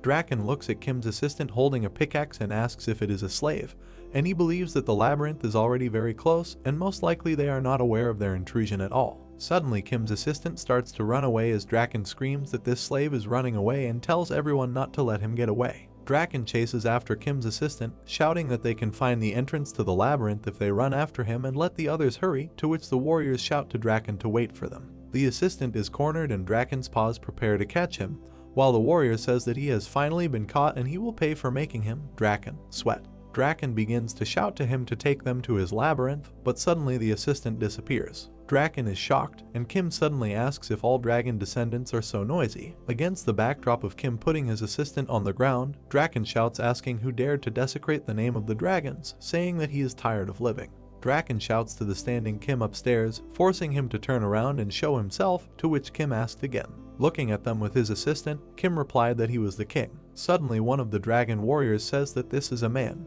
But why a man? And they urgently need to inform their king Anextus about this, to which Draken says with confidence that they should not panic and trust him, they will just get rid of him right here and now. Squeezing the bridge of his nose with his hands, Kim listened to Draken's speech about how he should attack him, calling him a human king, and he, a great descendant of dragons, will meet Kim face to face, to which Kim, tired, says that a descendant of dragons is this, that, and he has already heard this 50 times while I was waiting for him here. Kim told Dominica to begin. Dominica shouted to the Naga, "Get ready," when suddenly Kim's assistants climbed out from the ledges from above the squad of dragons. At this time Draken realizes that this is an ambush and begins to swear. Stopping the moment in bewilderment, Draken asks to stop, trying to understand something. Looking up, he sees naked slaves with guns and asks if this is what they are doing. Dominican orders to take aim, and all the Nagas began to take aim. Draken, with his mouth open and pointing his finger at Kim, says that his labyrinth has only recently appeared, so why are they taking such risks now, asking Kim how he dares to call himself queens, and he doesn't feel sorry for his minions at all. Draken, looking towards Dominica, says, "Just look at them, because they can't even stand normally," to which Dominicana sharply responded to him to close his mouth and know his place, to which Draken asks how she dares to talk like that to the descendant of the dragons themselves. Armed with a machine gun and painting his fighting face, the Dominican Republic tells him that slaves and a great servant are enough to defeat him. Dominican points fire and all the Nagas start shooting their guns straight at Draken. The Rakshasa thinks to himself that this place is dark and depressing as he passes through the gate guarded by dragon warriors. Rakshasa walks down the corridor in black robes and notices in his head that there are traps everywhere, created for one purpose, and that is to take someone's life. A rickshaw driver passes by little helpers with pickaxes, one of whom has collapsed on the floor from fatigue. Thinking that there is no place or rest here and a completely meager supply of food, and the slaves are forced to do physical labor until their last breath. The Rakshasa looks forward angrily and confidently says to himself that this is what a real labyrinth is, and not some kind of paradise that a pathetic person decided to create.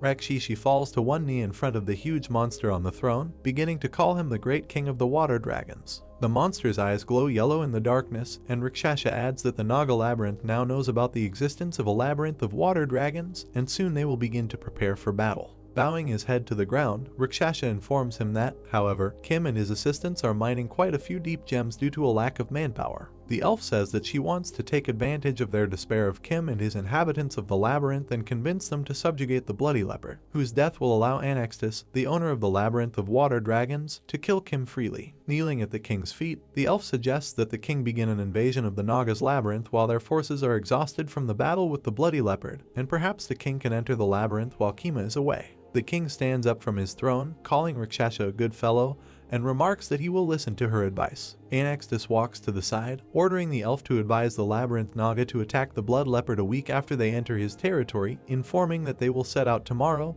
Rakshasa looks at him. The Rakshasa says with dismay that, as she said, it will take about 2 months, given the speed of their dragons, to which the king sharply replied that there is no need to worry about it. The Rakshasa looks at the huge king, who strokes the equally huge dragon with his hand, saying that he is going to go a different way. The moment of execution of Draken, the Golden Warrior, by Naga's assistants. Little helpers shoot at fighters from all guns, even flying away from the recoil force. One of the dragon warriors told everyone not to panic, wearing the same ambiguous expression, shouting that these pathetic human cannons would not be able to do anything. When we don't finish speaking, that same warrior gets a bullet in his ear. He looks at his hands, on which the warrior's blood is already flowing. The dragon warrior shouts that there is danger here and they need to inform King Anaxtis, telling them to retreat, to which another warrior asks with aggression and curses where they should finally retreat. Pointing his finger at Kim's Naga army, the dragon warrior shouts that they are surrounded. The gun battle continues, and Kim stands on the ledge, watching what is happening. Kim reveals that these illegal guns and equipment were made to counter the monsters of the underworld. In front of Kim's house on the shore, something is being unloaded from a truck. These weapons were created in large quantities in the hope that the illegal business would put them into circulation, but everything failed. Leon, in front of Kim, says that the power of the machine has been greatly increased, so I do not advise using it for too long for safety reasons, to which Kim, holding the machine in his hands and touching it in the box, says that it looks like Leon has a lot of connections, and she replies that while you are wandering around the geyser, one way or another, you meet a lot of different people. Staring at Kim, Leon says that Kim is already stronger than everyone she knows, even without all this, so why does he need weapons? To which Kim, rummaging in the chest, says that he uses them as toys. Kim notices after returning from purchasing the guns that they are quite effective against soldiers, although they cannot kill with the first blow. Looking at Dominica, who shoots a machine gun non-stop with pleasure, Kim notices that she has already gotten the hang of it. Shin looks down at Draken, at whom many bullets are flying. Suddenly Draken opens his eyes out of fear that it will hurt. Looking at his hands, he realizes that there is not a single scratch on him. Suddenly Draken looked at his comrade, whose head was being pierced by a bullet.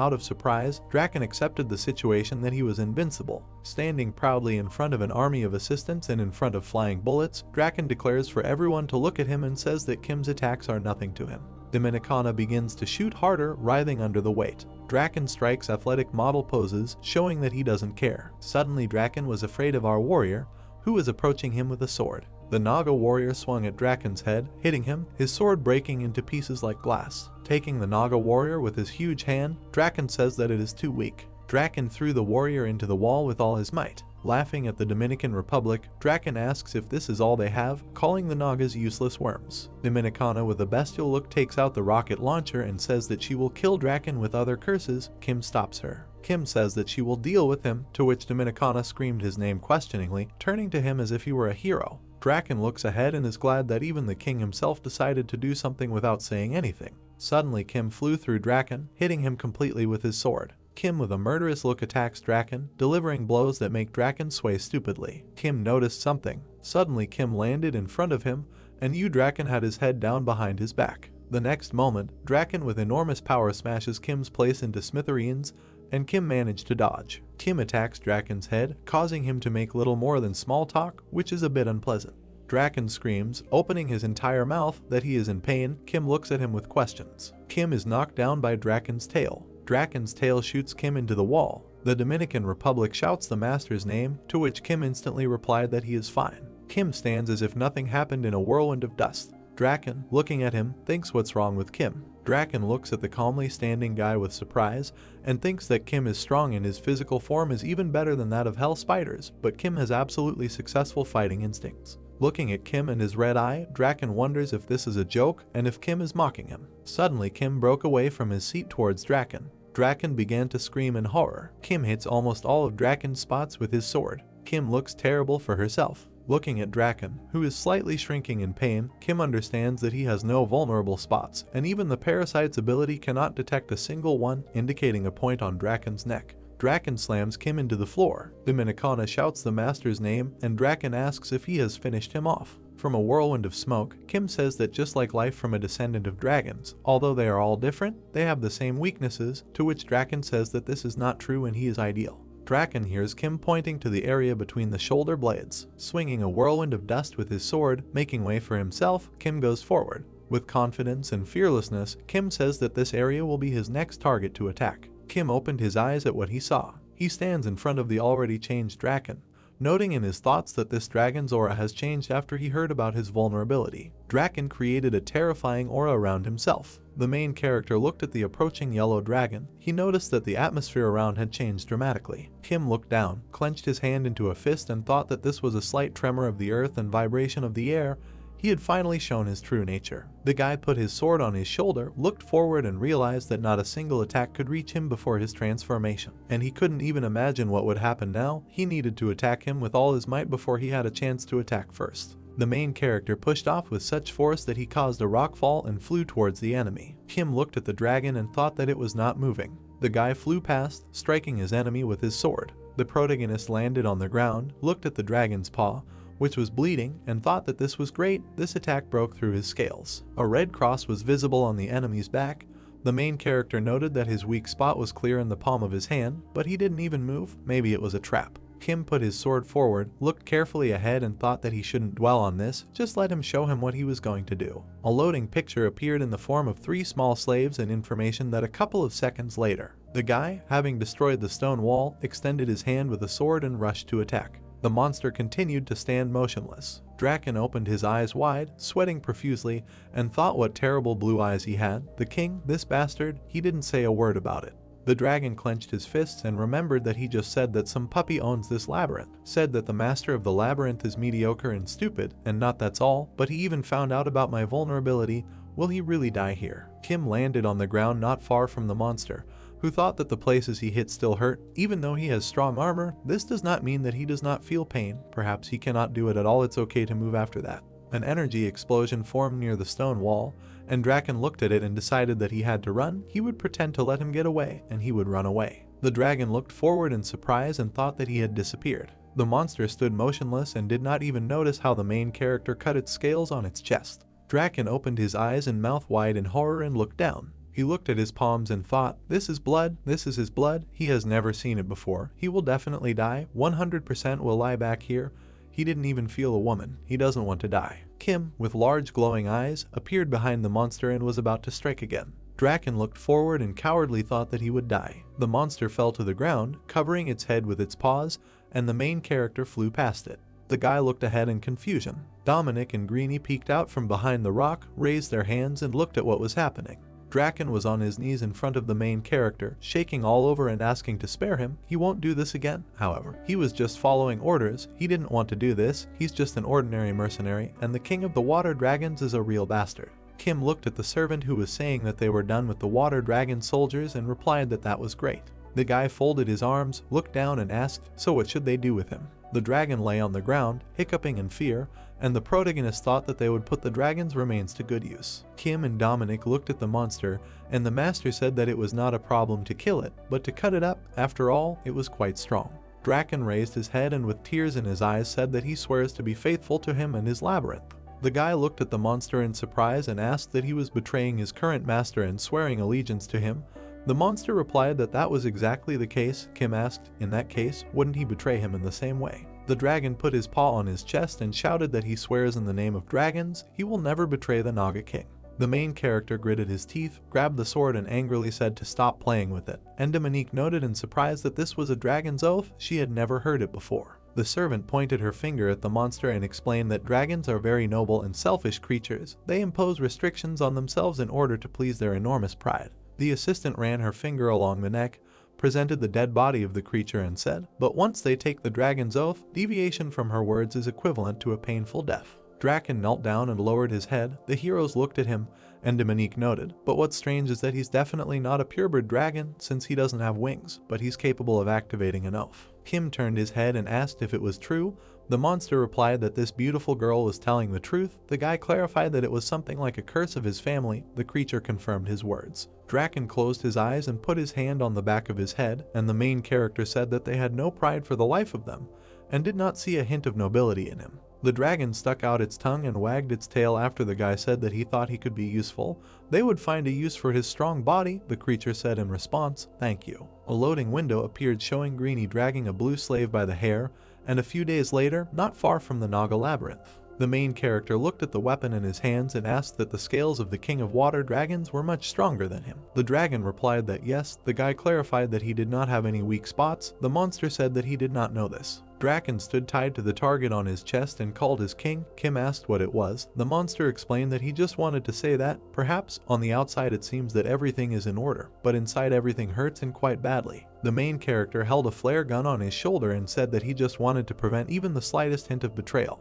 The guy got down on one knee and fired, hitting the target. The dragon screamed in pain. Draken turned his head to the side and stuck out his tongue, and Kim explained that death was better than some kind of pain, he just needed to test the weapon. Dominique looked to the side in surprise when she heard the elf ask that they managed to catch the dragon. She did not expect to see him in such a state. Rikshasha looked away when Kim asked that the two of them knew each other. She replied that it was the case. They were responsible for different assignments, so they rarely crossed paths. The girl looked at the dragon and added that it was unlikely that this stupid lizard would remember her. The elf looked at the guy who asked when the dragons would come to them. The main character held a weapon in his hand, looked at the mercenary, who replied that they were recruiting troops and preparing for battle. She believes that they have 2 months. Even so, she does not think that they will have time to call up enough soldiers to balance their strength. Kim turned his head and answered, that's right, their labyrinth has existed for decades. The guy looked to the side in surprise when he heard the elf say that she had one risky proposal if he allowed it. The Rikshasha looked at the master and explained that this was an attack on a bloody leopard.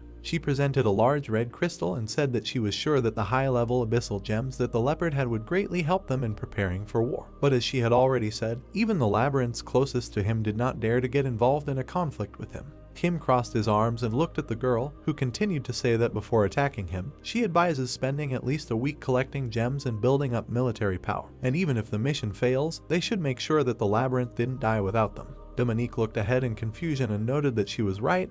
It seemed that this was their only option, despite all the danger. The main character put one hand on his belt, put the other one forward and said, okay, and asked for forgiveness for immediately giving her an assignment after her return. He invited her to draw a map of the Bloody Leopard Labyrinth. He gives her 2 days. She must do as detailed as possible, and clarified whether she could handle it. Rakshasha closed her eyes, lowered her head and replied that yes, but not further than the entrance to the maze. Kim said that then he would leave it to her. The guy and the assistant stood and looked at the place where the elf had just been. The main character closed his eyes, scratched the back of his head and said that it was time for him to return. Dominique looked after the departing master and asked where he would go this time. Would he bring human weapons again? The master replied that no, the weapons were not powerful enough, and besides, they were not so easy to get. He needed to find his savings. The maid opened her mouth in surprise and asked again about savings. The guy explained that he would return before Rakshasha arrived. Dranen stood with his head bowed and called to his king. He asked if he could move. A loading screen appeared with slaves roasting food on a fire, and it said, an hour later, somewhere inside Gate D to Paju. Kim sat on a stone, looked to the side and said that this place would be suitable. A message popped up saying, does he want to sync the cards? The main character looked at the cards and said, yes, synchronize everything. A notification appeared with information that parts of the maps of the first, second, and third levels of Gazer were successfully synchronized. The pieces of paper lit up with red fire and began to connect. A map of the labyrinth appeared. One place was marked on the plan with a red arrow. Kim said, great, now he can get to the place where he left the gems. The main character remembered how he and his squad stood at the gates of Gazer during the last expedition. It took them about 4 days to get from the first level to the abandoned labyrinth on the third. Exactly how many days it takes an ordinary man to overcome such a path. The guy's eyes became different colors. He looked to the side and thought that he would be 10 times faster if he ran, and asked the parasite to find all the deep gems. Kim knelt down with his hands on the ground and thought, since he was also a child of the dungeon, he would be even faster, and said, increasing leg strength. Lightning flashed around the main character, and he decided that at 10, no. A screen popped up informing him that he had received a low-level abyssal gem. There were many reports that he received the gems. The guy stood on one knee, and lightning flashed around him, and he realized that he was 100 times faster. Dominique stood and looked ahead in surprise, and the main character came out of the portal with a backpack on his back and asked if nothing had happened while he was away. The servant replied that it was pretty quiet here. Kim lowered his eyes, opened his bag, and when the assistant asked if everything was fine with him, he explained that he had climbed into all the holes while getting to the third level. The guy emptied all the stones from his backpack onto the altar, after which many reports appeared that he had sacrificed a low-rank deep gem. Dominique looked to the side in surprise and asked where he got so many gems from. The master replied that it was all thanks to the parasite. Kim looked at the screen, which indicated that there were 435 stones in stock, and thought, it seems that this is enough. But in the upper levels of Gazer, only low-rank gems can be found, so this will not last long. It is unlikely to be enough for war. The main character imagined a squad of soldiers with broken spears surrounding the dragon, and began to think that now he needs to decide what to invest them in. Even if he calls on 100 warriors of the first and second ranks, they will be useless since they will not be able to pierce the dragon's scales. The guy looked at the screen, put his hand to his chin and said that it would take about a week to improve the maze. He asked his assistant if it was true that they had about a month left. She answered yes, although they could not confirm this information. Kim clicked on the panel on which it was written that the labyrinth had been upgraded to the 5th level. There were 6 days, 23 hours, 59 minutes, 57 seconds left until completion. 100 stones had been written off from the remainder. The master thought it was worth the risk. After the improvement labyrinth, he will call on 5th rank soldiers and begin preparations for war. The main character folded his arms across his chest, looked to the side and decided that, just in case, he would call a couple now. A few 4th rank soldiers should be enough for a while. Information about the Naga guards appeared on the screen.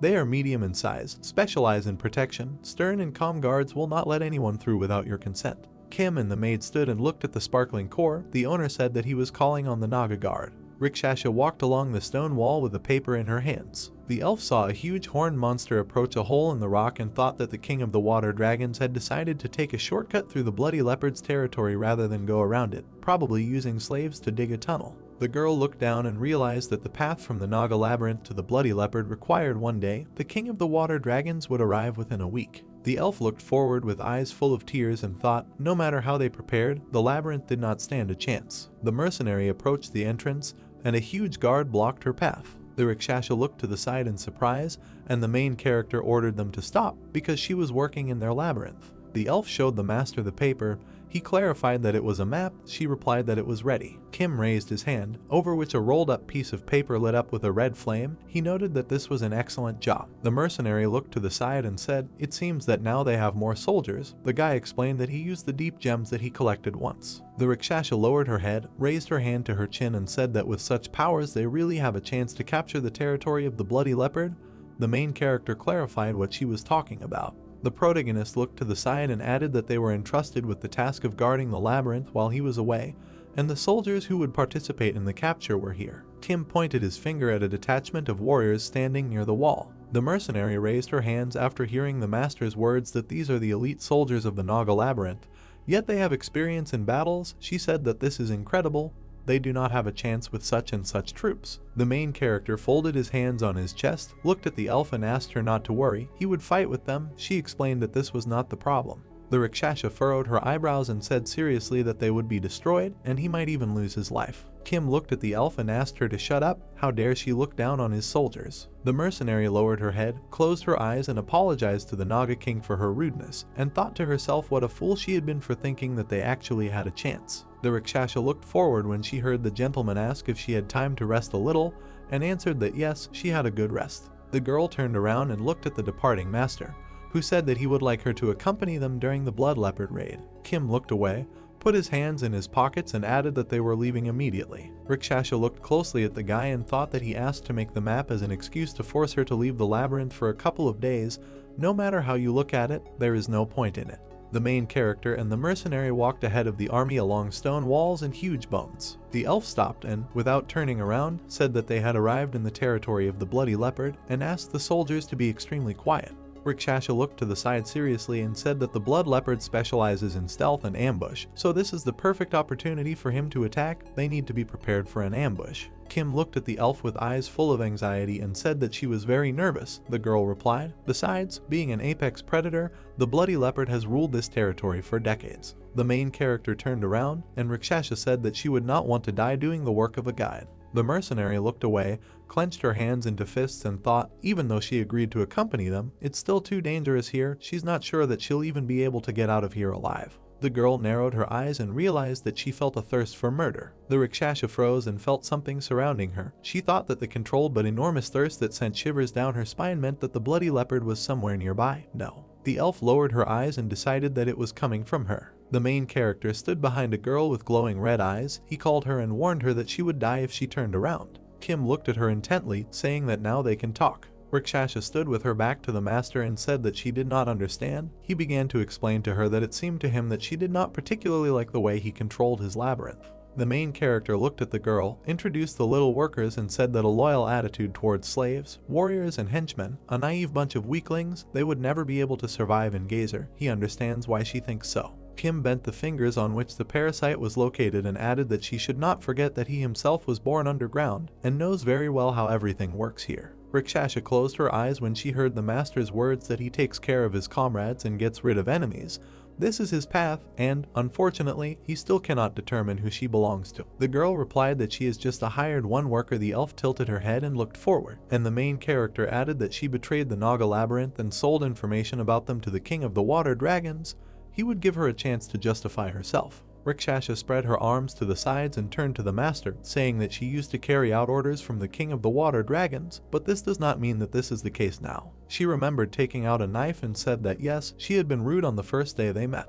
The mercenary remembered the guy's surprised eyes and explained, but if she really was a spy, she would not reveal the fact that she used to work for him. The girl stood motionless and looked forward with the words that she also spied for him, and this is what she gets in return. Kim asked why he should believe her. The Rakshasa knitted her eyebrows, bowed her head, and confidently asked the gentleman to believe that everything she said was the pure truth. The main character raised his hand to his chin and replied that this is true. This is what haunts him. The girl listened silently as the master asked how she was going to justify herself. Why did she walk from one labyrinth to another? The mercenary stood with her back to the guy and said that she was not going to make excuses or beg him, as she had already said he had no evidence. The creature began to crawl from the main character to the elf. Kim called her and asked if she had ever heard of parasites. The rickshaw turned her head and replied that she had only heard, but had never seen with her own eyes. The protagonist noted that there was one like that in him and in her too. The girl looked ahead in confusion. The elf looked with horror in her eyes at her hand, on which there was a parasite. The mercenary lowered her head. She saw how this creature began to spread throughout her body, and screamed when Kim explained that in their first meeting he placed part of his parasite into her body. It seemed that he liked to travel with her. The Rakshasa clenched her teeth and looked away after the protagonist said that it was special to travel into the labyrinth of water dragons. The girl closed her eyes and silently lowered her head. The guy folded his arms over his chest and listened as the elf said that he knew everything, but still gave her a chance. Kim explained that he liked her. The protagonist looked ahead carefully, and the mercenary sighed in disappointment. The main character extended his hand forward. The parasite returned to the host's body, and Rakshasa said that she greatly underestimated him. To be honest, she does not belong to either the water dragon labyrinth or the Naga labyrinth. The elf lowered her gaze and explained that she just wanted revenge. She looked forward confidently and added, "To the king of spirits." The girl felt multiple glances from eyes behind her. The Rakshasa turned around sharply and thought that this was where her end would come. The main character pointed his sword towards the girl and reminded her that he had said that she would die if she turned around. The mercenary fell to the ground, kicking up dust around her. The elf furrowed her eyebrows and grabbed her head with her hand. Kim stood with a sword in his hands and looked at a huge monster with long claws. She thought it was a bloody leopard. She didn't even notice it.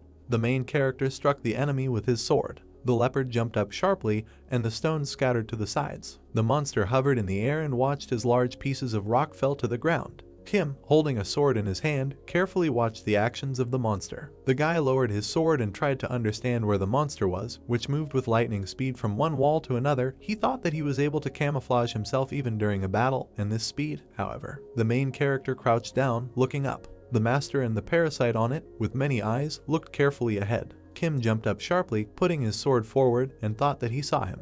The Rakshasa sat and watched what was happening in confusion. The leopard, opening his mouth with huge fangs, fell to the ground, splitting the rock into pieces. The main character landed among the stones, and the girl leaned on her hand, trying to stay on the broken stone. Kim leaned forward and slashed with his sword, and the elf thought that although he had become a labyrinth master despite that, she had underestimated him too much. No matter how strong a person was, he would always remain a human. The rickshaw turned her head and looked in surprise at the guy who asked how long she was going to sit there, and she realized that this fact could not be changed. Now she could not perceive him as a person.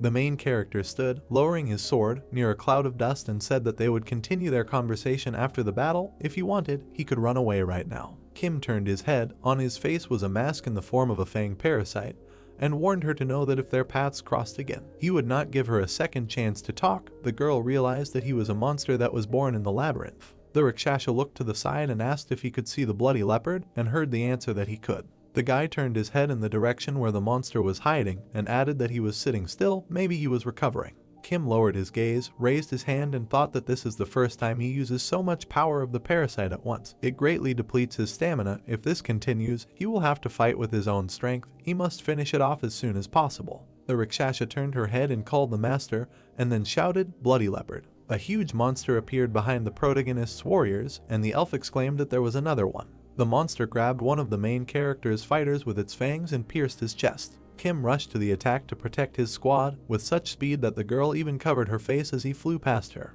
The leopard hit the ground with its paw, but the guy managed to dodge. Kim clenched his teeth, took a fighting stance, drawing his sword back, and furiously shouted that he was a bastard. The main character confidently stood on the ground, holding a weapon in his hands, and looked at the approaching monster.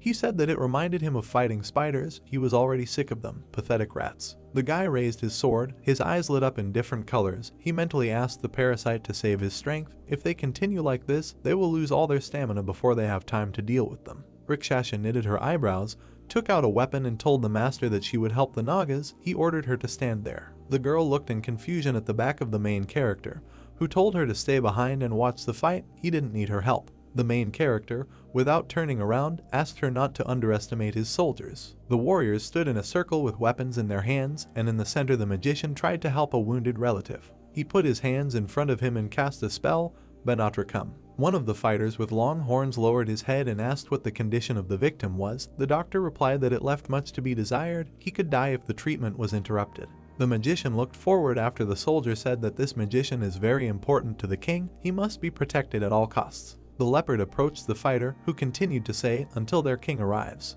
The fighter opened his mouth with white fangs and swung a large cleaver. He struck the monster's face. The warrior covered his face with his hand, protecting himself from the monster's attack, from which blood sprayed. The soldier looked at his opponent and growled furiously, grabbing the cleaver with both hands. The leopard grabbed the fighter's weapon with its teeth and crushed it. The warrior looked at what was happening in confusion. The monster hit the soldier on the back with its long tail. At the foot of the wall there was an explosion from the powerful push of the monster. The fighter was lying on the ground, and clouds of dust were flying around him. The soldier raised his head and looked at what was happening. The leopard grabbed the green warrior with his teeth and lifted him up. The fighter took the knife with both hands and tried to plunge it into the monster's head. The warrior clenched his teeth in pain and was surprised that he could not break through the monster's skin.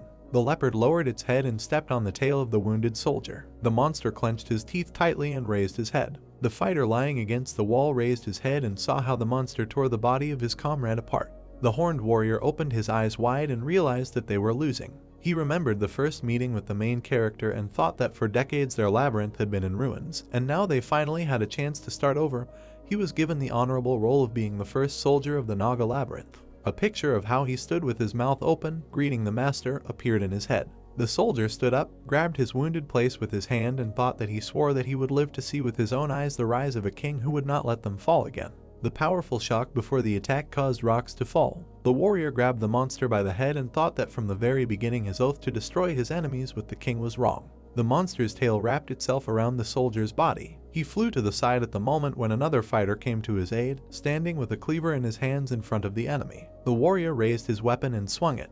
The leopard clenched his teeth sharply in an attempt to grab the sword, but the soldier managed to remove it. The weapon flew away from the monster's powerful blow to the warrior's hand, from which blood sprayed. A huge mouth of a monster with long sharp fangs opened above the soldier. A message appeared on the screen that the requirements had been met. The jaw clenched sharply right next to the soldier's hand, but he managed to dodge. A notification popped up that the Hall of Heroes was responding to the will of a Naga soldier. The warrior's body flared with blue fire. He grabbed the monster's tail. The leopard clenched his teeth, looked at what was happening, and the fighter thought how he could call himself a soldier and assure that he would protect his king. The fighter, engulfed in blue flames, climbed up the back of the monster with a thought in his head, when he is shaking here with fear, awaiting a miserable death. The soldier looked forward confidently.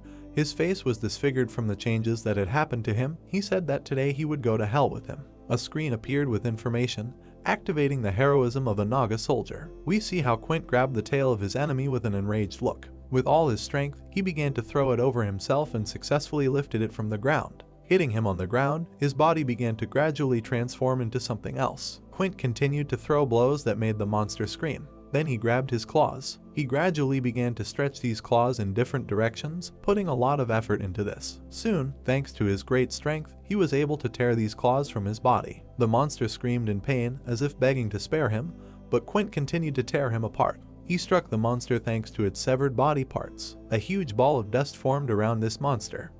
Quint held his fang in his hands, asking that after all this he calls himself the apex predator of this territory. Having finally transformed into his second form, he clenched his fists and called this monster a complete disappointment. The Rakshasa, standing behind him, was very surprised, not understanding how it could happen that he used heroism.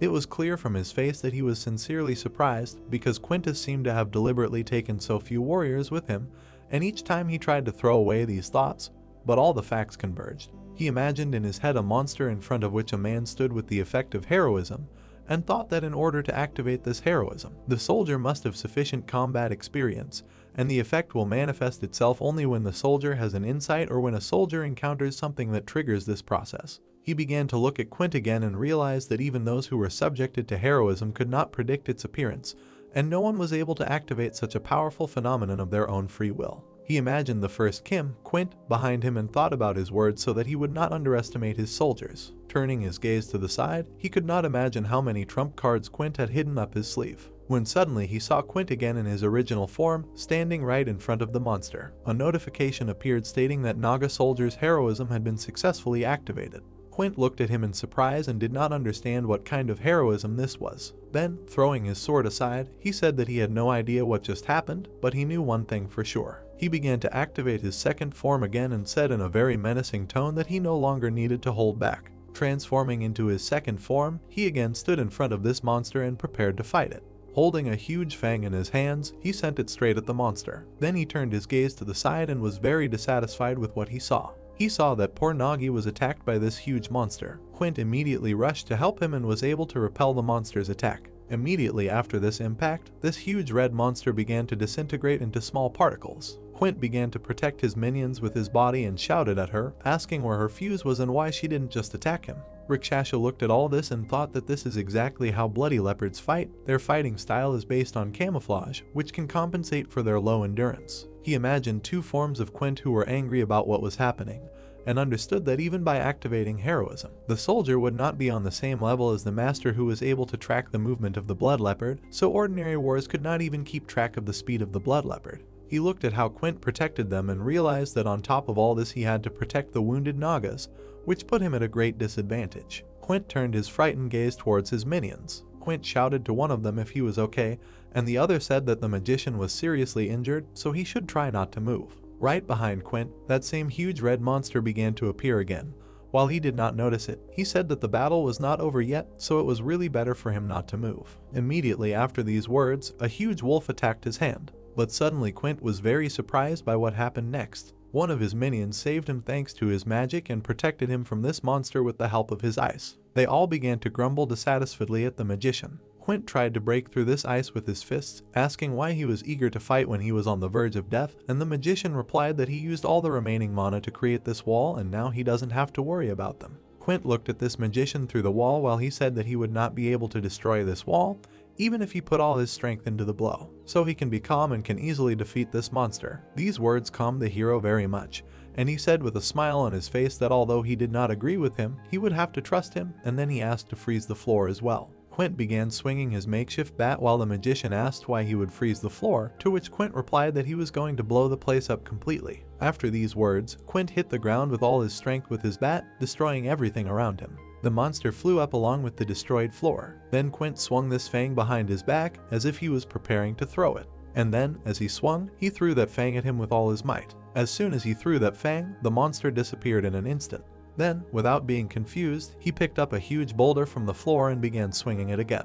As soon as the monster looked out, he threw this boulder at him with all his strength, shouting that he had finally been caught. Rising from the ground, the monster was bleeding, but stood on its feet. He then charged at the hero again, growling furiously. Quint got right between its claws with his body and grabbed one of them. With a slight movement of his hand, he was able to tear off another claw from his body. As soon as he tore it off, he pointed that claw right at his eye. But the monster simply dodged his attacks and Quint struck into the void. Swinging this claw, he looked closely at where to throw it and said that this time he would not get away. Then his face changed, because he realized the stupidity of his opponent and simply remained silent. He noticed that this monster stood right behind this crystal dome, and Quint said that there must still be a limit to his impudence, and he did not believe at all that he decided to use his own enemies as a shield. Suddenly, right next to this monster, another crystal figure began to appear. The magician looked at him with a very menacing look and asked in the same tone how he dared underestimate them. Immediately after these words, he grabbed the head of this monster. Quint stood behind this monster and with a malicious smile said that he had finally been caught, but the monster decided to get out of this situation and tried to wrap its tail around the hero. Quint did not tolerate this and bit him on the tail with all his might. Then, with an angry expression on his face, he began to tear off this tail with his teeth. Having bitten off part of its tail, he simply spat it out to the side while the monster squealed in pain. Quint went to his eye and told him not to be dramatic, because he was just getting started. And then, standing on the head of this monster, he began to swing his bat while he continued to scream. After some time, we were shown this monster, which was already lifelessly raising its head. And soon he completely collapsed with a roar to the ground, while Quint stood in front of him with a bat in his hands. He wiped the blood from his face, saying that this monster was too tough. Suddenly he heard clapping and was surprised by it. Turning his head, he noticed that Kim was sitting on this monster, who said that everything went quite wonderfully. Kim jumped down to him while he was on his knee, and Kim said that he only wanted Quint to buy him some time, but to think that he would deal with him himself. Quintus closed his eyes and bowed his head and said that because of his weakness they had lost a comrade. Kim looked at him displeasedly and said that he wanted to tell him that the death of this comrade in arms was in vain, to which he began to justify himself that he would never want to say that, and Kim added that it did not matter whether he was a soldier or Quint, they are all Nagas. Turning his head towards the rest of the guys, he said that this same thing applies to ordinary servants who fought with guns in their hands. Since they died fighting fearlessly, they are no different from him. Quint was very surprised by these words, because Kim continued to say that he thinks too much of himself, and if he believes that he is responsible for everyone just because he has become stronger, so he should stop classifying his allies by judging them by his own subjective parameters. Quint bowed to him even more strongly and shouted that in the future he would not allow anything like this to happen. And Rakshasha looked at all this, realizing that Kim was not encouraging, but criticizing such a valuable warrior. With a slight awkwardness on his face, he thought that for the noble soldier Naga, criticism would bring much more benefit than praise, so in vain she doubted him as a king. Kim started scratching his chin, saying that since he had accomplished such a great feat, he deserves a reward, and he still hasn't rewarded him for that fight with the spiders. Quint opened his eyes wide as Kim addressed him. Then, looking up, he heard Kim say that the greatest commanders in history had this name, so a hero should have a name to match his title. Quint almost burst into tears after Kim said that from now on he would be called Quint, the general of the Naga army. He began to shout that he vowed to serve him for the rest of his life. After some time, we see how the guys are trying to carry away the corpse of this monster, and Quint says that they are going back to the Labyrinth on his orders, and Kim asked if they will definitely carry away this Hulk together. The Rakshasa stood and watched as Kim spoke and pointed with his finger for them to be alert as the leopard was still alive. He looked forward, saying that it was a pity to leave other blood leopards here, but their thin skin was not suitable for making armor. Then, taking some object in his hands, he said that, apparently, he would have to be content with only this deep gem, and a notification appeared below that this object was the heart of a bloody leopard. Another notice appeared, which said that he could release its power through a special processing method, and in order to see the ability of the blood leopard heart, he would need a forge laboratory. Scratching his neck with displeasure, Kim said that he decided to attack the bloody leopards in order to get gems that he could immediately use. But who would have thought that he would only get this, and he believes that he would only waste it if he sacrificed on the energy of the labyrinth. Rakshasa looked at him dumbfounded while he said that she, apparently, had not escaped from him yet, which meant that he had passed her exam. Kneeling down, she said that she could not give him such an exam, and Kim said that she should not suck up to him. He turned his gaze on her very menacingly and said that they should continue their conversation. And so the two of them stand opposite each other, and Kim says that she said that while trying to take revenge on the king of the spirits, who destroyed her family and sowed enmity between him and the king of the water dragons, she stumbled upon the labyrinth of Naga. She listened to him with her eyes closed and her face very upset as he said that by using the water dragons that would consume the Naga labyrinth, she wanted to declare war on the spirit king. Kim turned his gaze to her and asked if he had said everything correctly, and she said that he had missed a couple of important details, but in general everything was correct. Then Kim added that he did not have enough time to listen to everything she had to say. They looked at each other, and Kim said that she could leave these details for later, so it would be better for her to say now when the king of the water dragons would arrive, and she replied that they left the moment she spied on them. He scratched his chin as she said that they had about 5 days until they arrived at the labyrinth. He scratched his neck and said that he thought that he would have about 2 weeks, so he did not know if he would have time to prepare the labyrinth for this so quickly, and she asked in a trembling voice if he didn't know about this in advance. She waved her hands, saying that he had planted a parasite on her. Kim turned away from her and awkwardly said that he had lied to her. Immediately after these words, she seemed to be broken inside. He presented that situation and said that the parasite would die immediately as soon as it left Kim's body, and before that, the one he released at the same moment was crawling along her back. She came closer to him and, clasping her hands to her, shouted that it turned out that his suspicion was only a pretense, and Kim replied that it was so, but although it was a deception, it seemed to him that he had done an excellent job with his task. She looked at him with a very surprised face, and Kim said that such a face is built by a person who himself led 2 kings of labyrinths by the nose. So you also need to be able to deceive. She pursed her eyes and lips, confirming his words that everything was as he said. Kim put his hand on his belt near his sword and said that he didn't have much time, so he would give her one last chance, and he promised that he wouldn't kill her now, no matter what choice she made. Looking sideways at her, he said that she would join the labyrinth of water dragons, who had 10 years of experience behind them, or would she join the newly revived Naga labyrinth? She looked down very awkwardly while Kim said that he was not forcing her to do anything, but if she went with him, then he could take revenge on the king of the spirits. And in general, he thinks that there is no need to voice that you will wait for her if they will go different ways. She asked him in a trembling voice to give her some time. She was completely shrouded in doubt and added that it was time until the end of the war with the king of the water dragons. And Kim asked that she was going to join the labyrinth of the victors. Then, sharply grabbing her by the throat and covering himself with some stripes, he asked that she really thought that he was joking with her. He held her by the throat and said in a very angry tone that, apparently, she does not fully understand the situation she is in now, so she is the first one who was able to live this long after betraying him, so he does not advise her anymore test his patience. His gaze was as if distraught, and he ordered her to choose, serve the king, who is easily pushed around, or serve the new king. Her face began to turn blue from lack of air. We were shown a small loading screen, then we were shown Kim's squad that brought this carcass to the top of the cave. Quint and the guys were surprised at what they saw. At that moment Kim came to them, saying that he was glad that they all arrived safe and sound. Standing next to Kim was Rakshasa, who was unhappy that she was insulted by everyone who was there. Dominicana ran up to Kim, joyfully shouting that she congratulated him on successfully subduing the bloody leopard and on the emergence of a new hero, and he thanked her and asked if she had already introduced herself to Quintus. Dominicana happily said that although he had changed in appearance, that was all over, and Quintus began to shout with displeasure that this was impossible, because it was impossible for his king to make a mistake.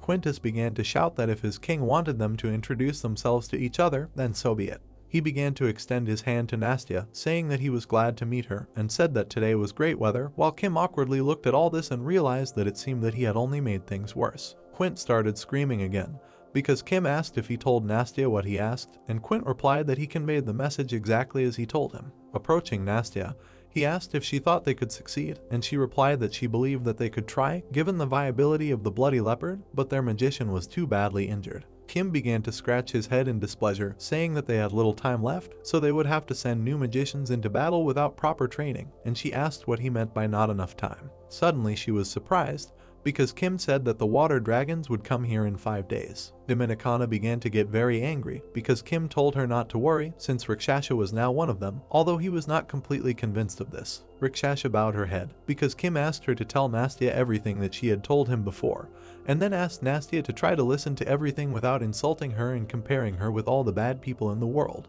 Turning to Quintus, he said that he could help the servants build a tower and traps and prepare all the troops in 3 days, and Quintus, shouting again, said that he would do all this in 3 hours. As he began to walk away from them, Kim added that he would collect more deep gems from the upper levels and get them weapons while he was there. Rakshasha was very surprised because he said that when he returns in 3 days, they will make a plan based on the information from her, so for now she can go to explore. Waving his hand, he said that they shouldn't worry at all because they were a little better than horned rats. We were shown a huge dragon near which an army was marching. The dragon woke up from this noisy army, which carried flags and spears in their hands. Some guys worshipped the dragon and said that he wanted to see them. These were 2 guys named Ajak and Urzak. They both looked ahead, and these were the water dragon heroes, and the head ordered them to finish everything by his arrival. The plot takes us 5 days later to the beginning of the invasion. A map of the labyrinth hung in the air. There were many monsters in the cave. Surprised, Dominica stood next to Kim, who was sitting on the throne. She said that all the fighters were in position and she would prepare the last report.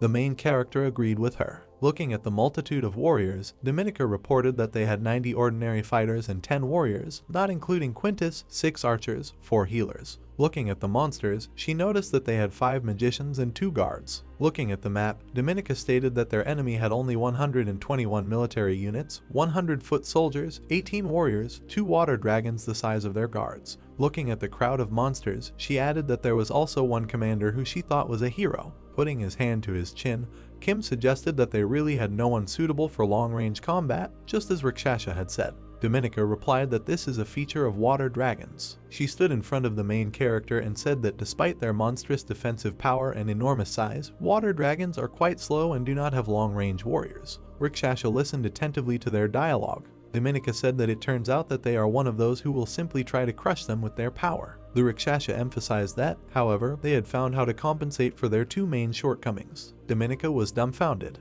Looking at the army of monsters, she screamed that the enemy army was in sight. The monsters were heading towards them. In front of Kim was a sign with a timer until the maze was completed. The main character noted that they still did not have time to complete the improvement of the labyrinth. Stretching out her hand, Dominica said that the route of their troops fully corresponds to the report of Rickshaw, noting that this is excellent and the first condition has been met. Sitting on the throne, Kim ordered everyone to take their positions and organize the first line of defense. He started talking about what about their hero. Looking at Draken, the main character said that he was sure that he was not happy with the way they treated him there. Draken replied that this was so and that he was not a target for training. Pointing his finger, Kim ordered to go and prove it and show him what the descendant of the great dragons is capable of. Draken stood in front of an army of monsters. One of the monsters began to talk about how Draken was the next of their dragons and heard that he died after the failure, but seeing him safe and sound. The monster asked if Draken had decided to join the Nagas. Standing in front of them, Draken asked if this was all the monster wanted to tell his older comrade.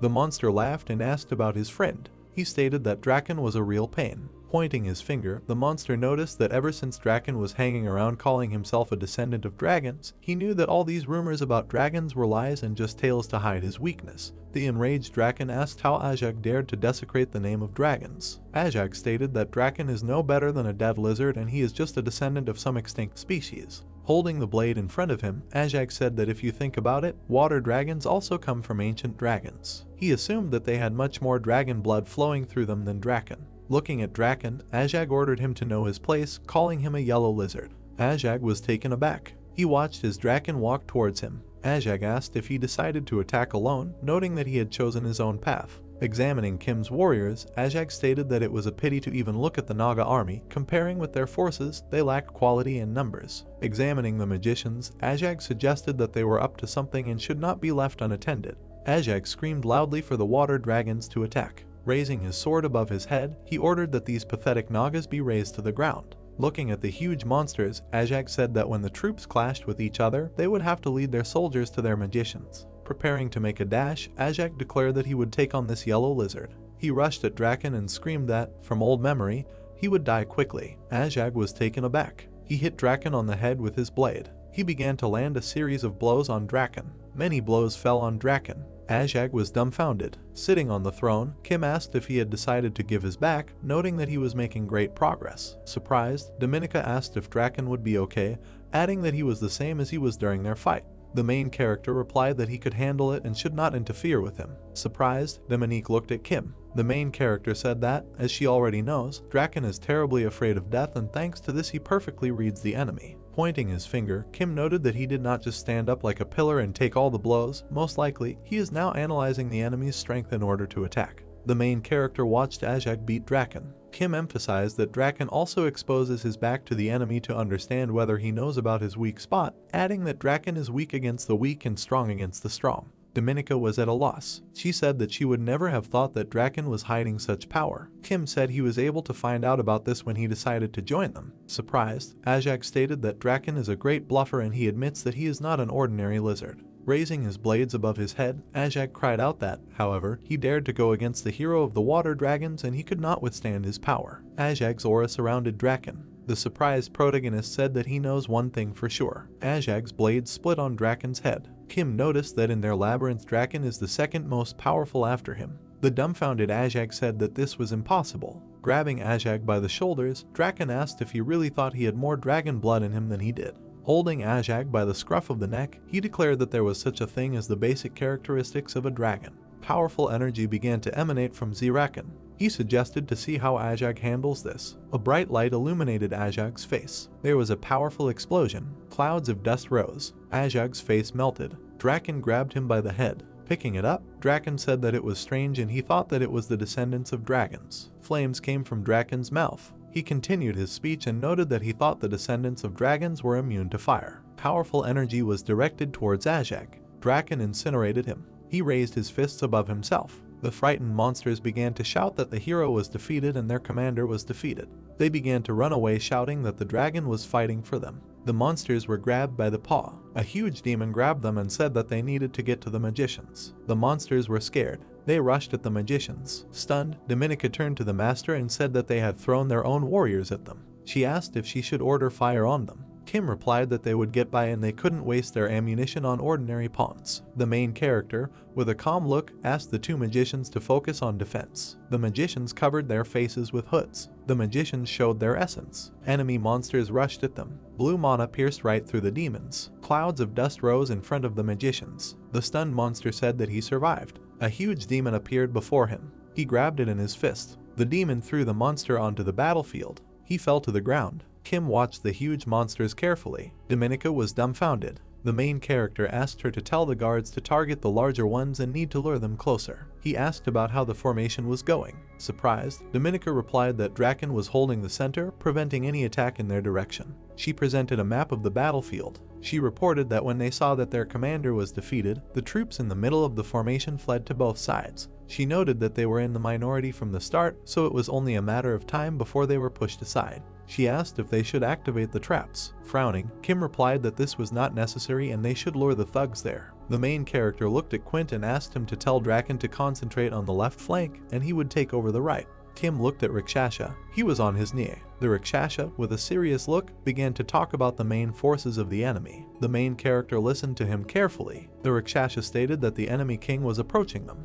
The ground began to tremble. Draken looked up. He stood in front of a crowd of enemies. The main character said this. Frowning, Rakshasa replied that it was so. Looking at the monster's outline, Rakshasa revealed that it was Anextus, the king of the water dragons. The plot introduces us to the owner of the Labyrinth of water dragons, the indestructible King Anextus. Examining the enemy warriors, Kim noticed that their main forces numbered about 300 warriors, and among them were 150 ordinary units, and the rest were water dragons of the highest rank. Covering his mouth with his hand, the protagonist said that they also have more than 30 medium-sized dragons to eject. Kim added that even if we take only the number of top-ranking dragons, it is many times greater than the number of troops in their labyrinth. Stunned, Dominica said that their king, Anextus, pointed. He continued pointing. The warrior began to blow his horn. Water dragons surrounded the battlefield. They destroyed the main character's army. The monsters were furious. They rushed at the naked. Surprised, Dominica reported that the main army had begun the offensive.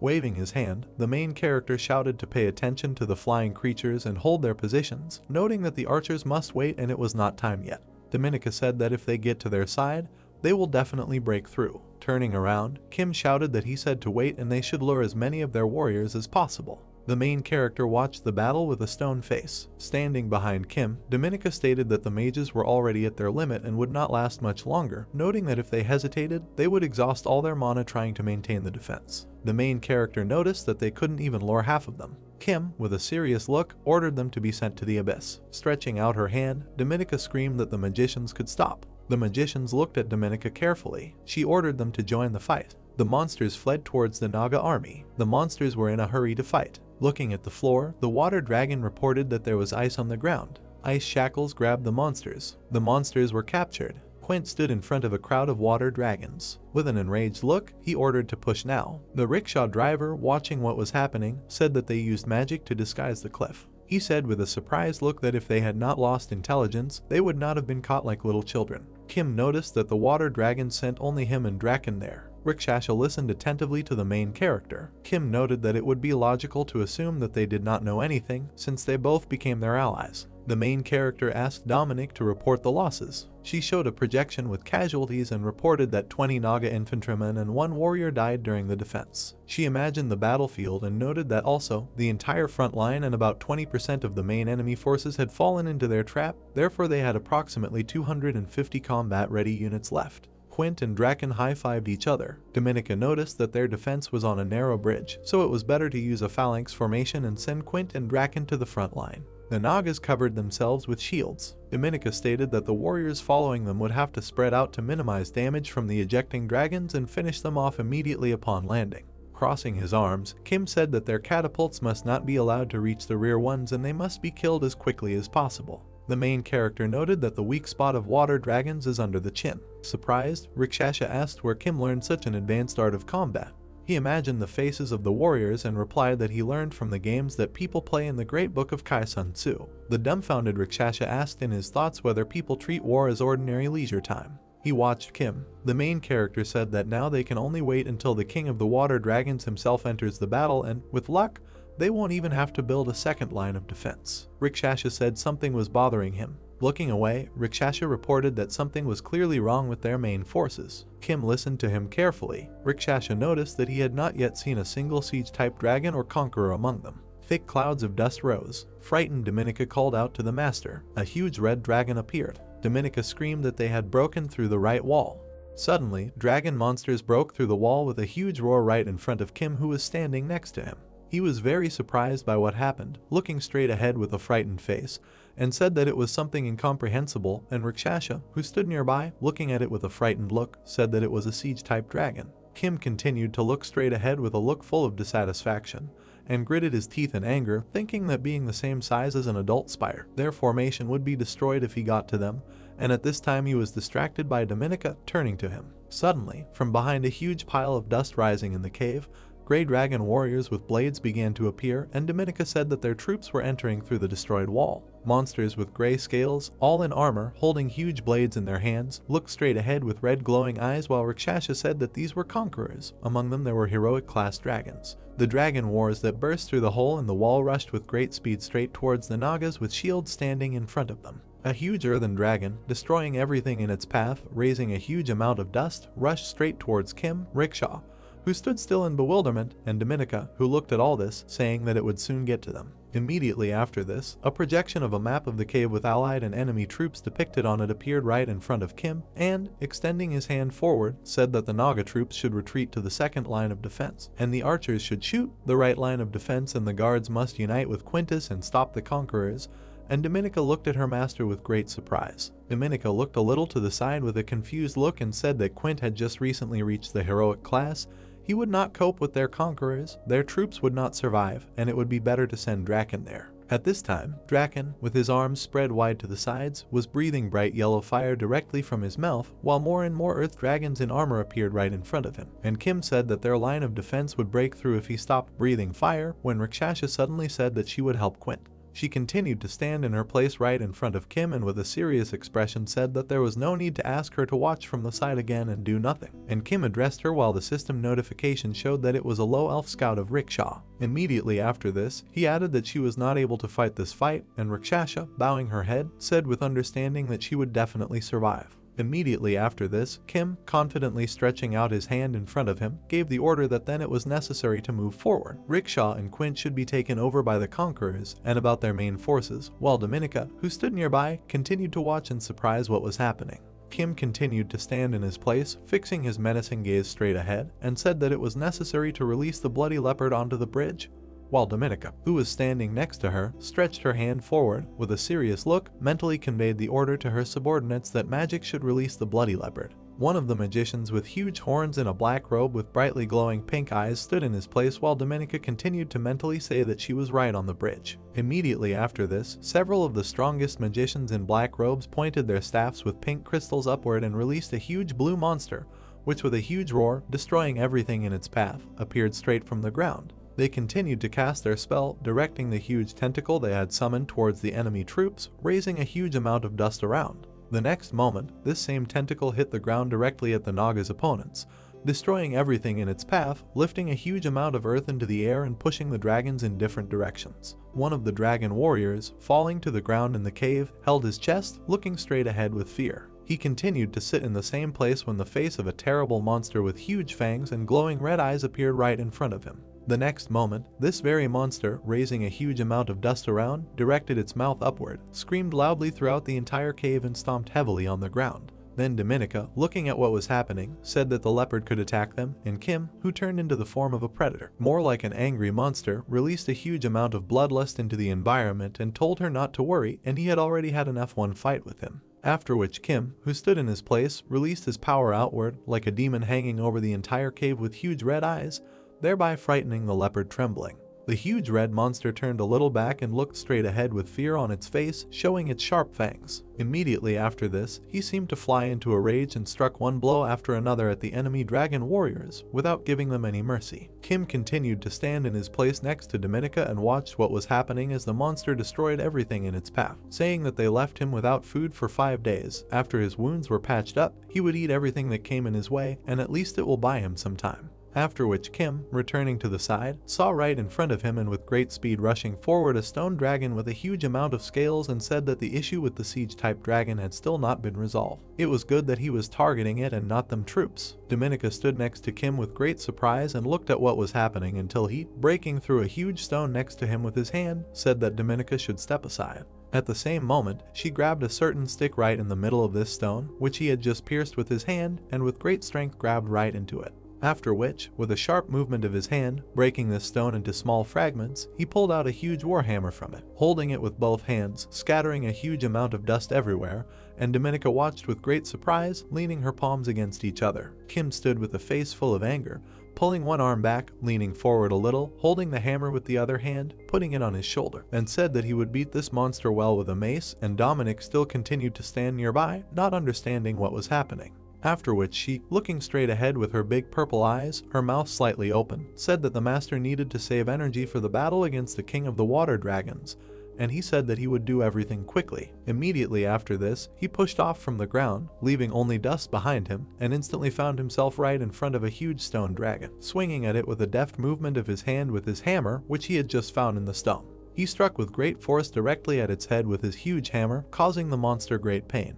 Kim continued to stand next to the dragon, who screamed in unbearable pain, spreading across the entire area of his head while a huge amount of blood flowed from his skull. Kim, holding the hammer with two hands slightly behind him, leaning forward with a menacing expression on his face, full of rage, said that "Great, here it is." After which he raised his head a little higher.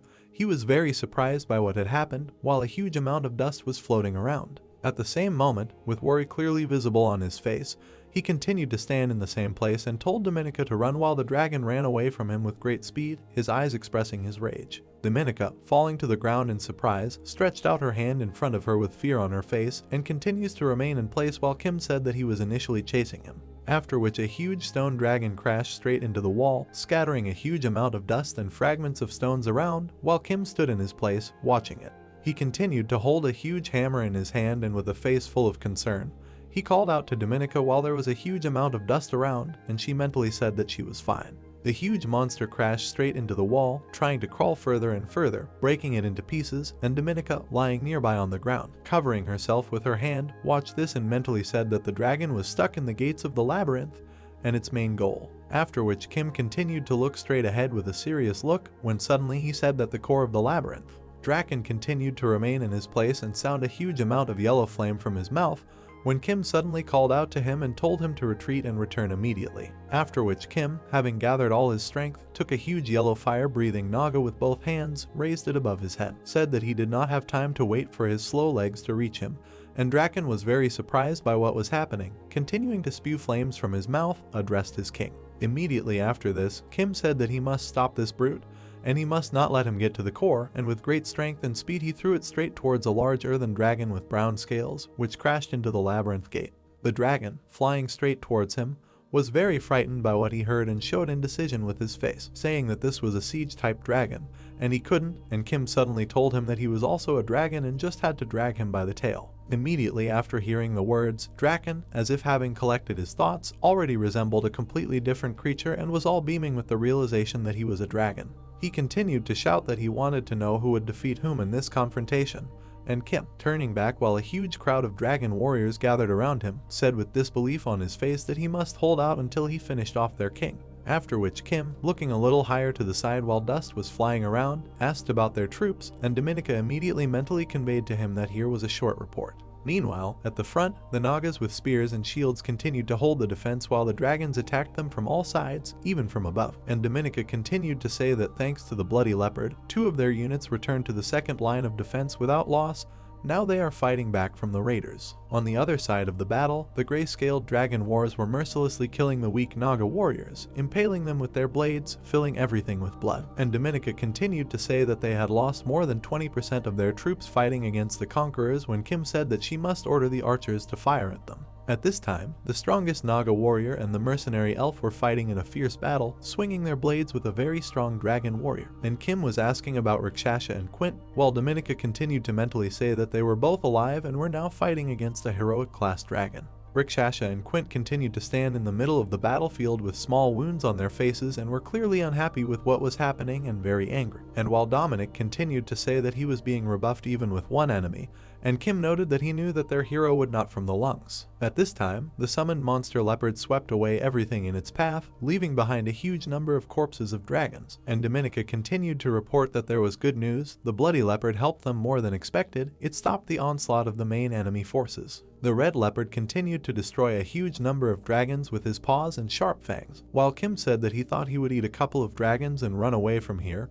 and Dominica said that, apparently, he had not yet forgotten his old enemies. While the leopard was already right in front of the leaders commanding the dragon troops, Dominica said that at this rate he would get to the king of the water dragons, and Kim said that he hoped he would at least scratch him. One of the generals of the army of water dragons looked straight ahead with a dissatisfied look, shouting that the Nagas had tamed a bloody leopard. Immediately after this, a huge red monster appeared right behind him and, with a sharp movement, grabbed his neck with its sharp fangs, tearing him apart.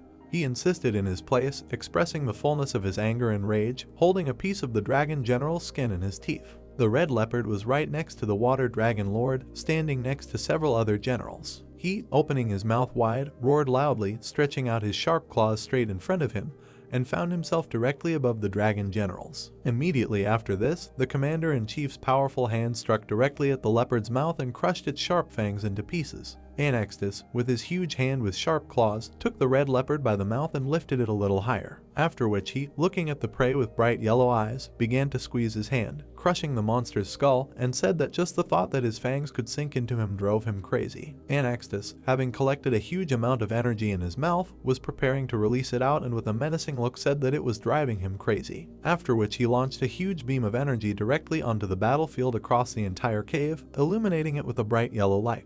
The beam left behind only a huge number of corpses in the dust and fragments of stones along the entire perimeter of the cave. Dominica continued to stand in her place, looking straight ahead with great surprise, saying that half of their left flank was destroyed, and the king. Anextus began to walk forward, showing his huge appearance of readiness for battle, extending his arm in front of him, exhaling smoke from his mouth as Dominica spoke of him joining the fight. Rakshasa and Quint continued the battle against one of the strongest dragon warriors, striking him with dexterous movements of their blades many blows. Suddenly the elf was wounded with a sharp movement and her arm was cut, and she was very surprised by what was happening and endured great pain. The Rakshasa jumped to the side, holding her wounded shoulder with her hand, and trembled in pain as Quint continued to stand with his huge blade extended in front of him, next to his enemy, calling out to his ally while a huge amount of dust floated around. He turned around and with a serious look asked if she was okay, continuing to stand in her place, holding the wound with her hand. With a pitiful look she said that yes, her hands were intact, but she could not move one of them.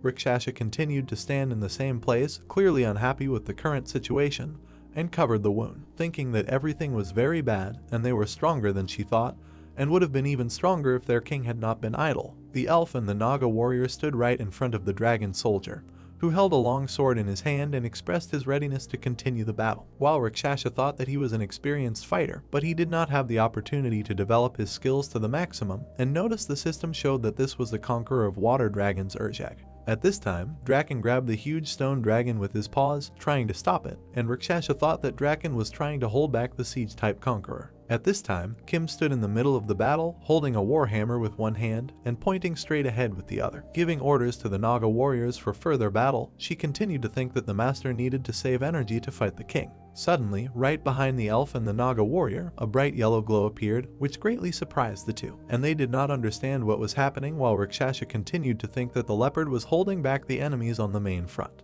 Urjag continued to stand in his place, preparing to continue the battle, while Rakshasa and Quint turned back with clear fear on their faces, seeing a bright yellow glow. Anextus stepped onto the front line, standing next to his soldiers, surrounded by a huge amount of dust, while Dominica mentally told her master that the king had decided to join the fight. At this time, Rakshasa asked Quint about his remaining strength, and he, with obvious menace in his gaze, was ready for the upcoming battle and said that he would personally finish off this creature, and she responded by saying that she had no doubt that they would even be able to hurt. Quint was very surprised by what he heard and fell into a stupor, not understanding what was happening, and Rakshasa, fixing her menacing gaze forward, held the blade straight in front of her and, opening her mouth slightly, said that they needed to hold out as long as possible. The massive foot of the water dragon lord stomped destructively on the ground of the cave, destroying everything around. She continued to say that while the master, Kim, stood, holding a huge warhammer in his hand, expressing his readiness for battle, right in front of Anextus, who was several times larger than him, and, bowing his head, looked straight ahead with a menacing look, while a huge amount of dust hovered around, and Rakshasa said that he could handle the king of the water dragons. Kim extended his hand forward while right at this point the system notification announced the completion of the rank 5 Labyrinth upgrade, which would be in 24 minutes and 32 seconds. After which he clenched his hand tightly into a fist, and the king of the water dragons standing opposite him said that the man was something new. Kim continued to stand in his place and with an arrogant look looked a little higher than himself at his opponent, while he, being right in front of him, surrounded by a huge amount of dust, said that he did not think that the Nagas would hire a person. Kim continued to stand in his place, holding the hammer in his hand from below his enemy, while Anextus, standing nearby right in front of him, with the frightening look of a monster, addressed the man, asking about the place where his master, the king of the Naga, was hiding, and depending on the answer will probably leave him alive. After which, opening his mouth a little, he continued to look straight ahead with his yellow glowing eyes and said that perhaps he would even allow him to join his ranks, and Kim in response said that he seemed to have problems with his brain. At the same moment, Kim tensed, releasing a huge amount of energy, looked straight ahead with a look full of bloodlust, held the hammer on his shoulder and, destroying everything around with his strength, said that he. After which, abruptly jumping up, swinging his huge battle axe with enormous force, continuing to release his blue glow energy, He went straight to the Lord of the Water Dragons and said that he was the king of the Nagas, after which he struck with his huge axe, throwing a huge amount of his own power into the blow, a blow to the back of Anex's head, flying back a little. Kim fixed his menacing gaze straight ahead, continuing to emit a small amount of blue energy, and thought that he did not even flinch. He found himself back on the ground next to his opponent, continuing to release his own power and holding a warhammer in his hand, and thought that his armor was much stronger than Draken's, and he could not see his weak points, his joints, the space between his scales, and even his eyes stronger than Draken's as Anaxtis turned his head slightly to the side to look at him. Kim continued to stand in his place, fixing his menacing gaze straight ahead, with a face expressing dissatisfaction with what had happened, and the king of the water dragons said that he really wanted to save his life. Since you rarely see them, people here, but he could not even imagine I couldn't imagine that an ordinary person would be the king of the labyrinth. Anaxtis continued to look straight ahead, turning his head slightly to the side, listening to Kim, who said that this monster was talking some nonsense and speaking with an arrogant tone to sound like a real king.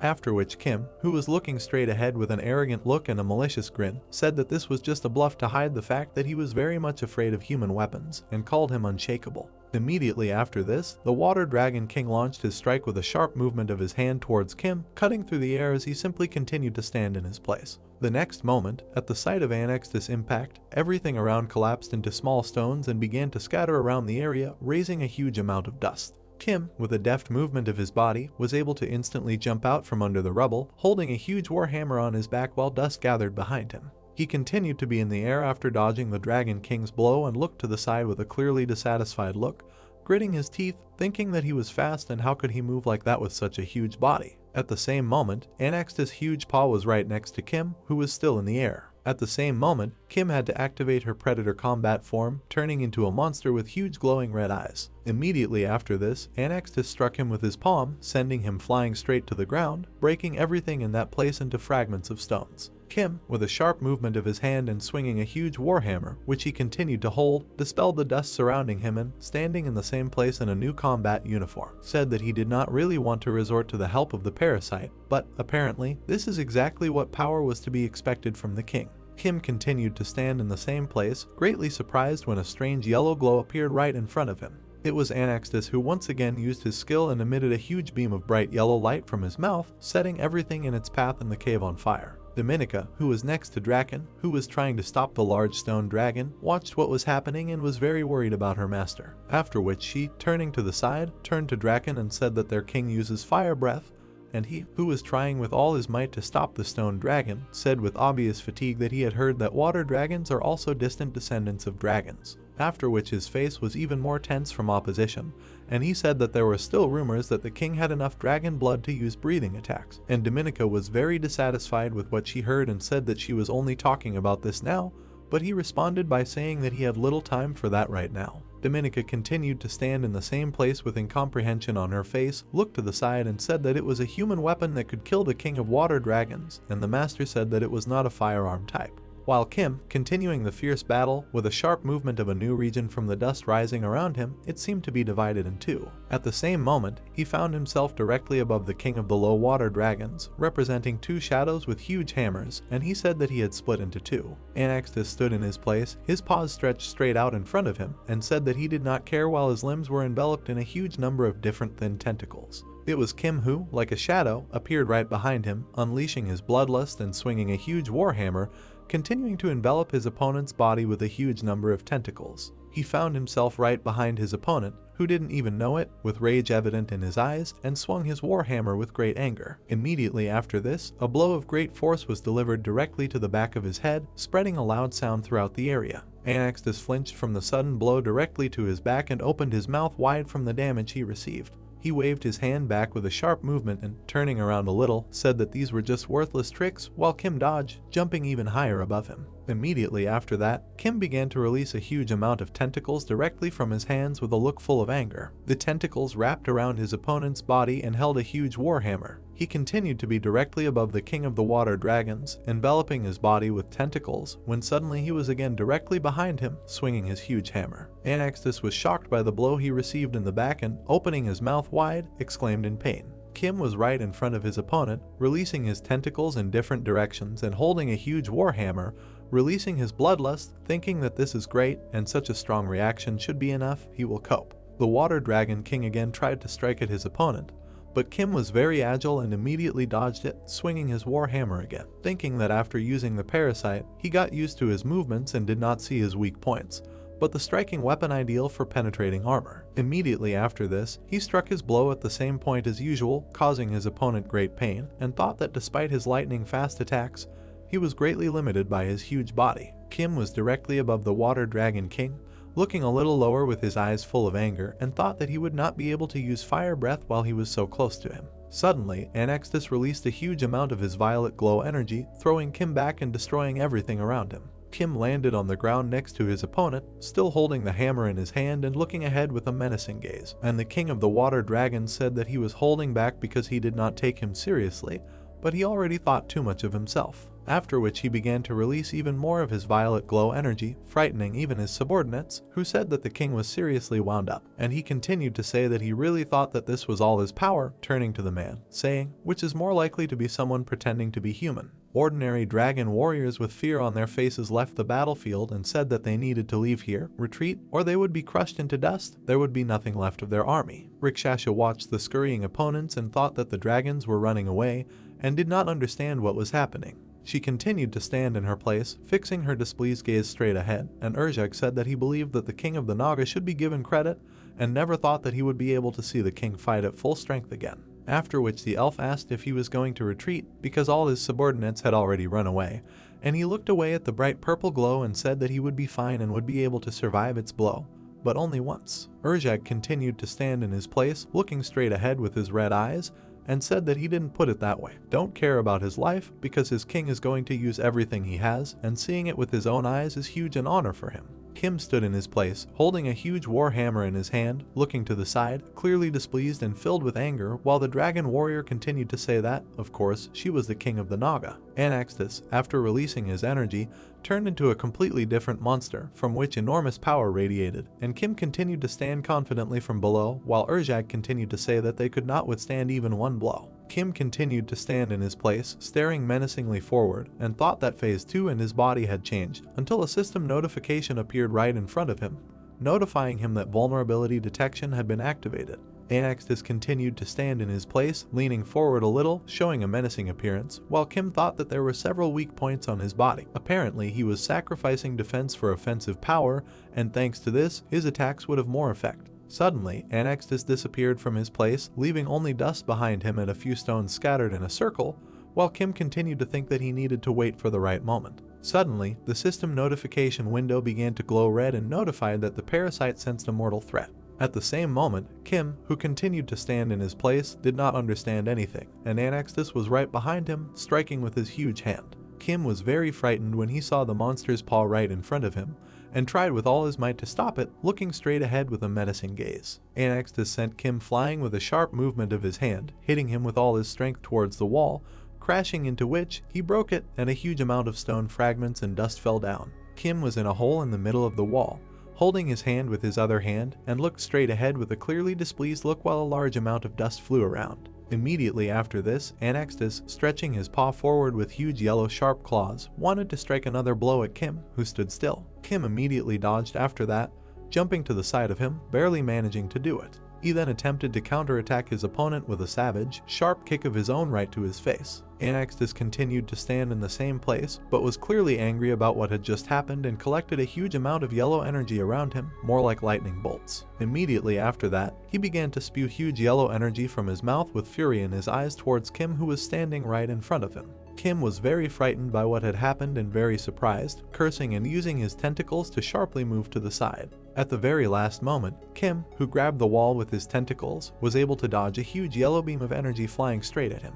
Anextus continued to emit from his mouth that same huge beam, which, in contact with the ground, burned everything in its path and left behind only fragments of stones and burnt corpses, while Nisha dodged using his tentacles. Kim instantly fell to the ground with great speed and rolled around after landing, looking helpless, after which he stood on both legs, leaning forward a little, clenched his teeth with a clearly dissatisfied look and extended one arm to the side, and lowered the other a little lower, thinking that he didn't even have the opportunity to catch his breath. Kim continued to stare straight ahead with a fierce gaze until his face showed no emotion, and he thought that he couldn't be allowed to pin him down and he had to find a way to get to him. Anexus continued to stand in the same place, slightly emitting the collected yellow lightning energy and preparing for the next strike, spewing yellow energy from his mouth, and said that he was dodging like a small worm to save his pathetic life. Kim was very dissatisfied with what was happening, continuing to be in the combat form of the parasite. He looked in front of him with eyes full of rage, and clenched his hands into fists, thinking that he needed to avoid his fire breath attack at all costs. The weapon that he brought would not take him. Kim continued to stand in the same place while Anexus attacked him with small balls of yellow energy that were sent towards him at great speed. Kim, with fear on his face, continued to look straight ahead while his face was illuminated by a yellow glow and thought that he could not dodge. At the same moment, the alert system, which continued to glow red, notified that the parasite's ability to accelerate consciousness had automatically activated, and the risk of instant death provoked its activation. The ability to absorb a significant amount of the parasite's health, after which a third eye seemed to appear on Kim's face, and the face was filled with anger and rage, anticipating a future battle, releasing an ever greater thirst for blood. Kim continued to stand in his place with a new third eye appearing and his face expressing no emotion.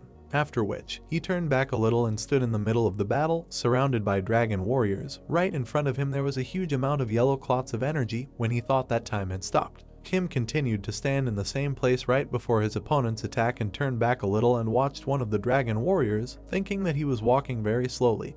Even his body felt too heavy. Kim stood in a huge amount of dust raised due to the battle, and he directed his menacing gaze forward, thinking that, apparently, only his consciousness began to process information faster. This ability is good just like cheats in games. A system notification window appeared right in front of him, saying that the ability to absorb a significant amount of the parasite's health when Kim thought that he could feel the parasite's vitality being depleted was a very dangerous skill. Immediately after this, Kim abruptly moved from his position towards one of the dragon warriors, thinking that he needed to dodge his attacks first. Time seemed to begin to move at a normal pace, and huge yellow balls of energy were approaching the ground and the warriors standing right on it. At the same moment, a huge number of yellow balls of energy released by Anexus fell to the ground, destroying everyone in their path and raising even more dust into the air. Anexus continued to stand in his place, emitting a small amount of yellow energy as a huge amount of corpses of dragon warriors and fragments of stones were directly in front of him. At the same moment, directly from the dust accumulated in that place, several wooden spears flew forward at great speed. Anexus continued to stand in his place as they flew straight at him, and he fought them off with his huge clawed hand. Kim stood in the middle of the cave, holding a huge number of wooden spears in his tentacles, and waved his arms widely to the sides. Immediately after this, with a very loud scream that echoed throughout the cave, Anexus rushed towards him, delivering his blow, extended his hand with huge yellow blades, and Kim simply stood in his place. At the last moment, Kim managed to dodge, jumped aside from Anexus' blow, and he took his spears, pointed them point down, thinking that he should finish him off before the parasite died. Several more copies flew at Anexus with great speed, without causing him much damage. Anexus continued to attack Kim with his huge hand with yellow claws and said with a fierce look that this was very naive while Kim squatted down right in front of him. The system notification notified the acceleration of consciousness, while Kim, tensed, released her tentacles in different directions, and his third eye seemed to glow red, and he himself began to release a huge amount of bloodlust. One of its tentacles instantly rushed towards the huge war hammer and lifted it up. The next moment, Kim rushed along his opponent's leg, holding a huge war hammer in his hand, with rage in his eyes. After which, the one who found himself behind his opponent struck several blows with a sharp movement of his hammer at his legs and jumped back a little. Anexus turned sharply back and screamed loudly throughout the cave in pain. Kim, who jumped back, looked straight ahead with his third eye, not showing any emotion on his face, thinking that he was attacking from anywhere until the system notification announced the acceleration of consciousness. Immediately after this, Anexus struck with a sharp movement of his body, and Kim, jumping back over his leg, struck back with a deft movement of his huge warhammer, thinking about the tail. Anexus slowly turned his head to the side, shuddering a little. Rikshasha looked away from her with a very surprised look as Quint continued to hold everything back in the fierce battle of Urjag, crossing swords with him. Dominica, standing in her place, looked straight ahead in surprise, talking about the king of the water dragons, and Draken continued to stop the huge stone dragon, holding it by the tail. Kim stood right in front of his opponent, continuing to show a menacing appearance, and held a huge warhammer in his hand, and Anexus bowed right in front of him after several blows, while Dominica said that he knelt down. Kim looked straight ahead with a smug face, grinning maliciously, and holding the hammer on his shoulder, saying that this position suited him much better. An insight descended on him about his true nature. Anexus continued to bow his head with bright yellow horns, and Kim continued to say that he was a pathetic lizard. Anextus continued to be in the same position, bowing his head in front of the man, starting to release a small amount of yellow glow energy, more like lightning, and said that how dare he. After which he opened his mouth wide, preparing to release a blow from a cloud of yellow energy, and Kim, with a deft movement of his tentacles, threw several packages of explosives towards his open mouth and started a chain reaction using his blue glow power. Kim then said with a smug look that he was caught and snapped his finger, releasing lightning-fast blue energy through his tentacle. At the same moment, right in front of Anextus, who remained in his place, several packages with explosives appeared, which appeared there with the help of one because of the tentacles with a niche, and instantly glowed with a bright light. Immediately after this, an explosion of enormous power occurred, the sound of which echoed throughout the cave, and Kim shielded his face from the bright light, turning away to the side. Kim continued to stand in place, surrounded by a huge amount of dust in the same cave, with his hand extended slightly in front of him, and the other holding a huge warhammer, and with a displeased face said that he was able to discover his weak points, so this should finish him off. Suddenly, right in front of Kim, who was standing still, with a hammer in his hands, Anextus appeared, who with his huge mouth was approaching him, already about to grab him. Kim was very surprised and frightened by what he saw and thought that it was an exoskeleton, and urgently activated the acceleration of consciousness while a system notification appeared nearby. The system's red notification signaled that the parasite was going into sleep mode while Kim remained directly in front of his opponent's huge fangs. Immediately after this, Anextus, with a sharp movement of his jaw, grabbed Kim along with several stones lying nearby, beginning to close his mouth. Kim, who found himself in the mouth of his opponent, resting his hands on the roof of his mouth, expressing with his appearance his reluctance to die like that, screamed loudly. Kim continued with rage and ferocity in his eyes and very tensely, with his mouth wide open, looking straight ahead and saying that he really thought that he would die in a place like this. At the same moment, Kairiva slammed her mouth shut with a loud sound that echoed throughout the cave. Dominica, who stood aside, was very frightened by what she saw and did not understand what was happening, speaking about her master. After which she fell to the ground and did not believe what had happened, trying to comprehend the events, and Anextus, standing in the same place, said with a pleased look that her king had fallen. He directed his menacing gaze straight ahead and, closing his jaws even more tightly, said that he had fallen. At this time, the system notification, which had returned to the usual green light, announced the remaining time until the rank 5 Labyrinth was updated, giving a countdown. After which the system notification notified that the maze update was completed. Then the system notification notified the owner of the maze, who had fully restored his health, as well as the restoration of the parasite's health and its exit from sleep mode. At the same moment, Kim, through all the fangs of her opponent, looked straight ahead with a huge thirst for blood, activating the parasite's combat form. The system notified that the maze update was complete. At this moment, Anextus, who was standing in his place, suddenly felt something was wrong, and everything around shook. The entire cave area suddenly began to shake with great force, and Dominica and Draken, who were standing in their places, staggered while the system notification announced that the labyrinth area had been expanded. Out of nowhere, several torches with stone snakes appeared near the gate to the labyrinth, and green flames lit up, while the system notification announced that there was currently a battle taking place within the Naga labyrinth, and therefore the strength of the Naga was increasing by 30%.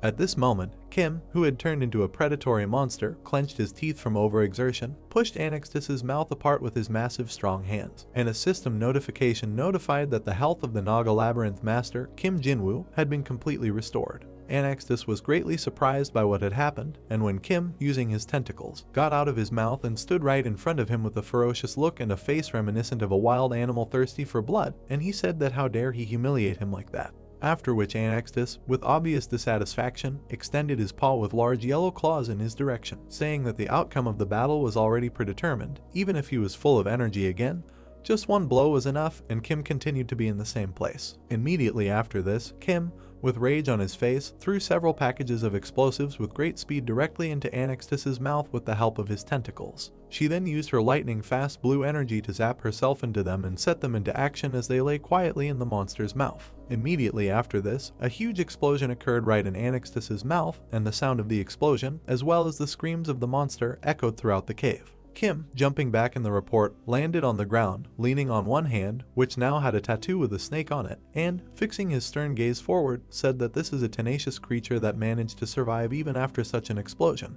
Anextus stood in his place, trembling from the pain that had just been caused to him, with his hands straight in front of him while his mouth was badly wounded. And Kim, who was watching this from the side, said that, however, his weak point had finally appeared, all that was left was to cut his throat. Immediately after this, Kim, with a quick movement of his body, found himself right next to Urjag and instantly cut off his hand with a sword, while Quintus standing right in front of him. Watch this. Urjag growled displeasedly from the pain inflicted on him, and Kim stood right in front of Quint and Rakshasha, who did not understand what was happening, raising his hand up, holding a huge blade into the dragon monster with his tentacles, and said that he needed a sword. Immediately after, the dragon warrior quickly moved directly behind Kim, preparing to strike with a loud cry. At the same moment, Kim, with a deft movement of his hand, holding the blade in it, cut his enemy's body in half without showing any emotion. The Rakshasha stood in her place, gritting her teeth in surprise and fear, thinking that he had finished off the heroic warrior so quickly. Several more of the strongest dragon warriors stood in their places with obvious rage in their eyes and said that Urjag had been defeated and this was the king of the Naga. After which, a huge number of the strongest dragon warriors moved towards the smaller one, who stood in his place, raising his head with his hands up, shouting about killing him. At the same moment, Kim, releasing his tentacles in all directions, destroyed each of the opponents who attacked him, releasing even greater bloodlust and rage. Quint and Rakshasha stood in their places with confusion on their faces, not understanding what was happening. The torn limbs of the dragon warriors were all in Kim's tentacles as he addressed his Naga warrior, after which he stood in his place, continuing to hold all the huge number of defeated enemies, and said that he needed a sword, and Quintus, instantly bowing before him, extended his huge blade forward, saying that he was providing it to his king, while the elf stood inside and watched in surprise what was happening. Suddenly, Rakshasha's attention was drawn to something from the side while Kim was taking his warrior's blade by the hilt. Immediately after this, the elf, putting her hand forward, called out to her master with emotion, and the system notification announced the acceleration of consciousness. Kim stood in his place, lowering his hand with a snake tattoo along his torso, and holding the massive blade of Quintus with the other. At that moment, as Anaxtis approached directly in his direction, already wanting to strike, stretching his paws with sharp claws forward. At the same moment, Kim, spreading his legs wide, taking the blade with both hands, leaned slightly towards her, releasing his tentacles throughout the area. Said that he didn't care even if he couldn't move after this attack, but he would finish him off for one moment. After which he, concentrating, collected all the energy accumulated in him, and the glow became a different color instead of blue, pink. Kim resembled more of a bloodthirsty monster than a man, and with glowing red eyes, showing his ferocity, he said that he would put all his power into the blow. After which he pushed off the ground with a sharp movement and, leaving behind him only fragments of stones and a trail of energy, rushed to the head of Anaxtis, who continued to stand in the same place. Anaxtis stretched out his hand in defense, opening his mouth wide, said that this was all useless, and Kim rushed towards him with great speed, tilting the sword a little back for a greater amplitude of the blow. The next moment, the cave was filled with bright light from a blow that hit Anaxtis directly in the palm of his hand. Kim broke right through the water dragon lord's blockade and with a deft movement of his blade, delivered several powerful blows to his body as he spewed yellow energy from his mouth. Anaxtis was greatly surprised and frightened by what had happened, continuing to spew yellow energy from his mouth. After which Kim's blow hit him right in the neck, and he screamed in unbearable pain throughout the cave, opening his mouth wide.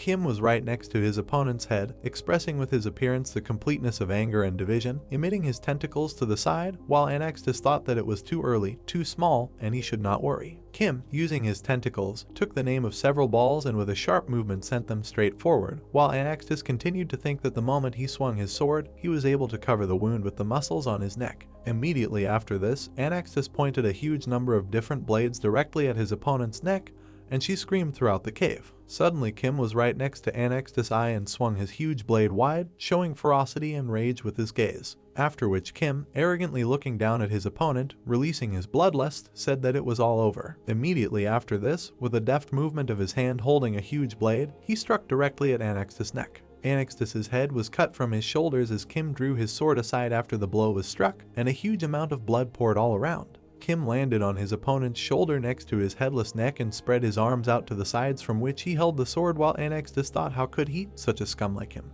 Anaxtis' head, which was in the air after being chopped off, was bleeding, but with the last of his strength he collected all the remaining energy and began to release a beam of yellow color. Thinking that this was not the end and the source of his power, he uses all his powers, absorbing the remaining deep gems. Kim stood still, watching the system notification window notify him that the parasite was requesting permission to consume the king of the water dragons. Anaxtis continued to accumulate his own energy in his severed head and was already emitting a bright yellow light while Kim, lowering his head down, holding the blade in his hand, said that he agreed. Suddenly, a huge monster with a lot of eyes and sharp fangs appeared right from behind Kim's hand, which approached the Dragon King's head while Kim stood in the same place. The next moment, the monster summoned by Kim swallowed Anixtis's head into its mouth. The ordinary dragon warriors who remained below were very frightened by what had happened and spoke about their king. Quint was very happy about what happened and, clenching his hand into a fist, smiled widely, saying that the king of the water dragons and Rakshasa standing behind him was frightened by what he saw. She continued to stand in her place, her face expressing increasing incomprehension, saying that the man was devouring the king of the water dragons, while a joyful squeal was heard throughout the cave. Dominica, clasping her hands near her face, flushed with joy, and opening her mouth wide, said that he was literally tearing it into small pieces. And this was a wonderful sight, and Draken, who continued to fight the huge stone dragon, did not understand what was happening. At this time, the system notification window notified that the core of the Dragon Rest King, Anixtis, had been received. Draken still continued to not understand what was happening, while Dominica watched everything with a joyful squeal, and Kim extended his hand in the form of a predator next to him. A system notification announced that the parasite had acquired a new ability. Kim stood in his place, raising one hand in front of him, looking at her while his entire body was covered with the skin of the parasite. After which the system notification announced a strengthening skill that could reproduce the protection of a water dragon. The master of the Labyrinth of water attractions died, and the creatures he summoned could no longer support life. At this time, right near the core of the Naga labyrinth, there were small multicolored Nagas who used their pickaxes and beat the large stone dragon, and the system notification announced the destruction of the powerful type of dragon. This very stone dragon suddenly began to disintegrate into small particles as small Nagas jumped from it. The system's notification announced that the intelligence of the lower beings was gradually deteriorating and reduced them to the state of savages, while the lower dragon warriors began to attack each other. Kim looked down with an arrogant look, was very angry and said that he was calling on the Naga, after which he added that the conqueror was Naga. At that moment the core of the labyrinth shone brightly while small Nagas watched them. At the same moment, right in the place of the cannonball that flew up and sparkled, powerful legs and yellow armor appeared from below, and Kim said that he was using all the energy received. While the system notification notified that this was the conqueror of the legs and he could be summoned at rank 5 of the labyrinth, a powerful warrior who specializes in heavy attacks. After which Kim, standing on top of everyone, pulled out a huge blade right in front of him and with a decisive look said that everyone should attack, and they should not let them leave this world calmly, while a huge number of warriors were waiting for his order from below. After which he opened his mouth wide from the rage accumulated in himself and said that they should not spare anyone, but kill everyone with the most painful death they could imagine. The information notice shows that Kim's Labyrinth defeated the Water Dragon Labyrinth in their last battle. Kim has overcome the huge difference in power, and now his power will spread widely throughout the geyser. The red notice states that the Water Dragon Labyrinth has been defeated by the new Naga Labyrinth, and the remaining water dragons will face a difficult fate as slaves. After reading the notice, the Goblin King says that is it true, and this old dragon died, and who could kill him anyway? In the background of the goblin who makes the weapon, the notice informs us that this is the king of the hammer and anvil of Malaxis. The centaur, in front of his subordinates, the king of the wanderers Jeparim, says that Anixtis did not doubt his strong body, which is why he lost the battle, and although it was late, it was inevitable. The girl in pajamas on the clouds, the queen of dreams Ariana, says, scrolling through the purple notification, that this dragon has finally died. The ghost under the eye mantle with his smaller copies, the king of the swamps Corinthus, says that the king of the water dragons has fallen, although he was extremely careful, noting that, as they say, the king's vanity destroyed him. An incomprehensible creature in the form of a nag, the king of greed other, notices that the battle was so close to them, and Kim is closer in the same way, saying that since the king of dragons is no longer a hedgehog for them, he is sure that the king of spirits will not sit idly by. An incomprehensible substance in the background, a voice says that they should explore the territory, looking at the labyrinth of the Naga. Against the background of a huge cross stands a monk in a large headdress with an elongated physique, speaking about his labyrinth of the dead. This is the king of the dead, Balashus. Kim sits on a stone with the Naga workers in the background and asks Dominicana how the cleansing went, to which Dominicana said that the large dragons died and the Naga warriors took care of the rest. Dominica says that they lost 50 combat units, to which Kim, taking his head, says that this is half the army, and he believes that they need to build a cemetery or something like that. Dominica, with an enthusiastic face, says that if it weren't for Kim, then the Nagas probably wouldn't even be able to cope with their vanguard, and saying that it was truly a heroic fight, Kim outnumbered the liar, who outnumbered them 5 times, to sacrifice that this is only half the army. Looking at Elf Kim and Dominican expresses that may eternal honor and glory be with the fallen warriors. The sad elf Rickshaw looks at them and thinks that the Dominican Republic is right and most of the deaths were caused by the fire breath. Remembering the picture of the remaining dragons crossing along the road from the stone ledge, Rakshasha thinks that Kim's army got rid of more than 200 water dragons on the front line, but lost only about 20 of their warriors, noting that they were able to resist the dragons despite the significant difference in numbers and strength. The Dominican Republic wants to continue its thought about Kim, but suddenly turns to Kim with the Dominican Republic, saying that it congratulates Kim on the victory. Kim asks how Ricksha's wound is. Showing her arm and the scar on it, she says that it was patched up by the healer standing in front of her, but wants to continue, saying that something else is more important. Rakshasha says that now in the labyrinth of water dragons there should be no one, and their core is not protected by anything, to which Kim, looking at her along with Dominica, asks if it's not enough to just kill the king, and Rakshasha replies that not really. Rakshasha, pointing to the tunnel, advises that they need to get the core of the labyrinth before the labyrinth chooses a new owner, noting that the dragons have already dug a direct path to the Naga's labyrinth, so they can reach their labyrinth in half a day. Holding his head and closing his eyes, the main character says that he understood everything, and commands that then she will finish everything here and leave immediately, and notes that apparently they will not even be able to catch their breath after the battle, to which someone interrupts, saying that this someone noticed that they do not have enough workers. Before their eyes is the face of a dark merchant, saying that he believes he can help them, with a malicious expression on his face.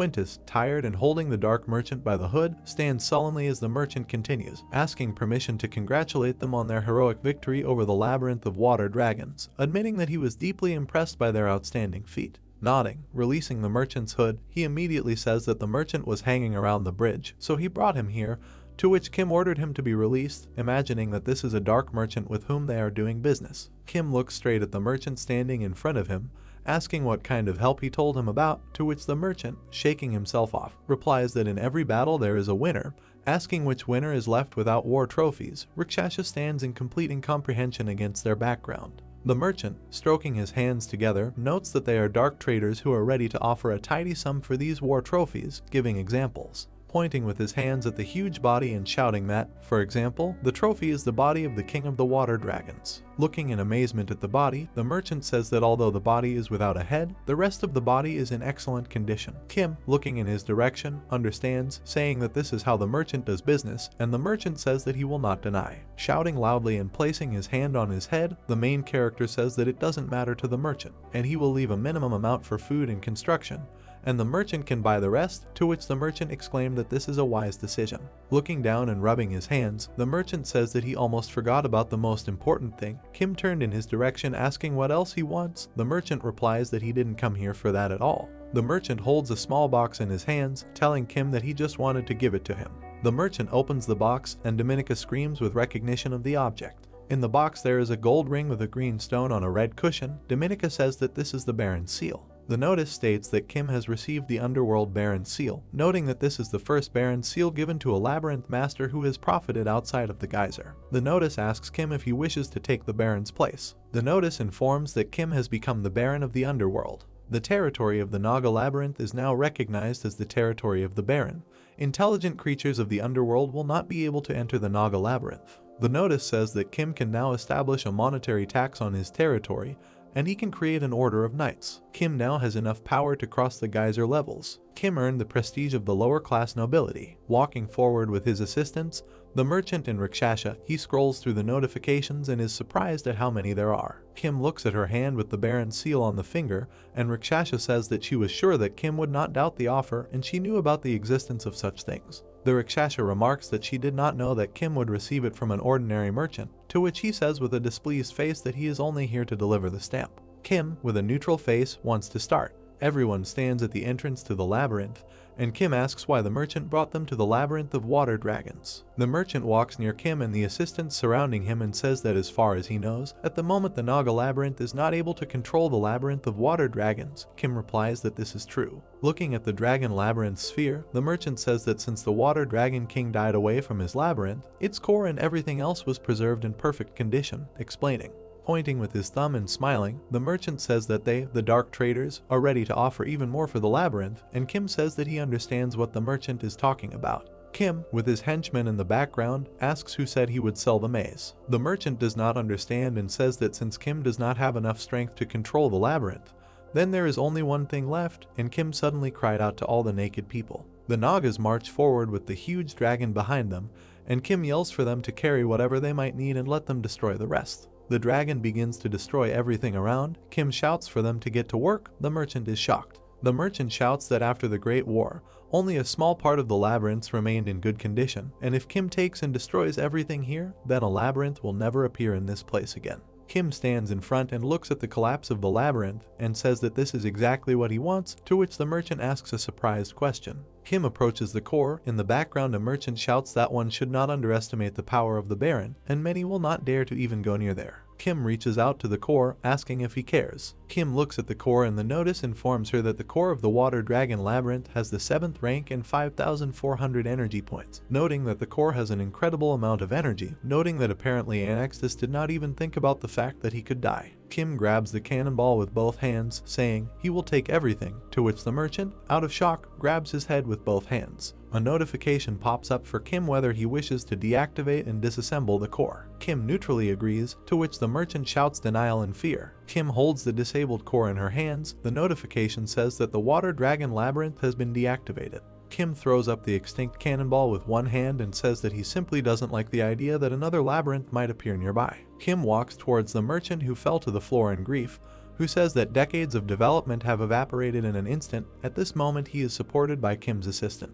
Kim turns to the merchant, telling him not to worry. Kim has something in store for him. The merchant looks at Kim in surprise. Kim points out the equipment his assistants are wearing, saying that he is willing to sell specialized water dragon equipment and the Nagas will still be able to use it. Kim says that it is better for the merchant to hurry up before the Nagas smash the equipment to pieces, to which the merchant aggressively distorted in anger. Kim, with the cannonball at hand, looks at the resolution of the dragon maze. Someone calls out to Kim and he turns in that direction. Rakshasha says that horned rats were working on the labyrinth of water dragons, and she found them inside the labyrinth. In her background there are small creatures with horns. A crowd of small sad animals look desperately at Kim, or with their eyes downcast, trembling with the realization of a possible future. Rakshasha notices that it seems that some are still hiding, to which Kim asks what to do with them. Looking at the trembling animals, Kim suddenly realized something. He smiled kindly and said that they looked useful. The Rakshasha addresses the rats, gaining their attention. In the background of the destroyed dragon labyrinth with Kim,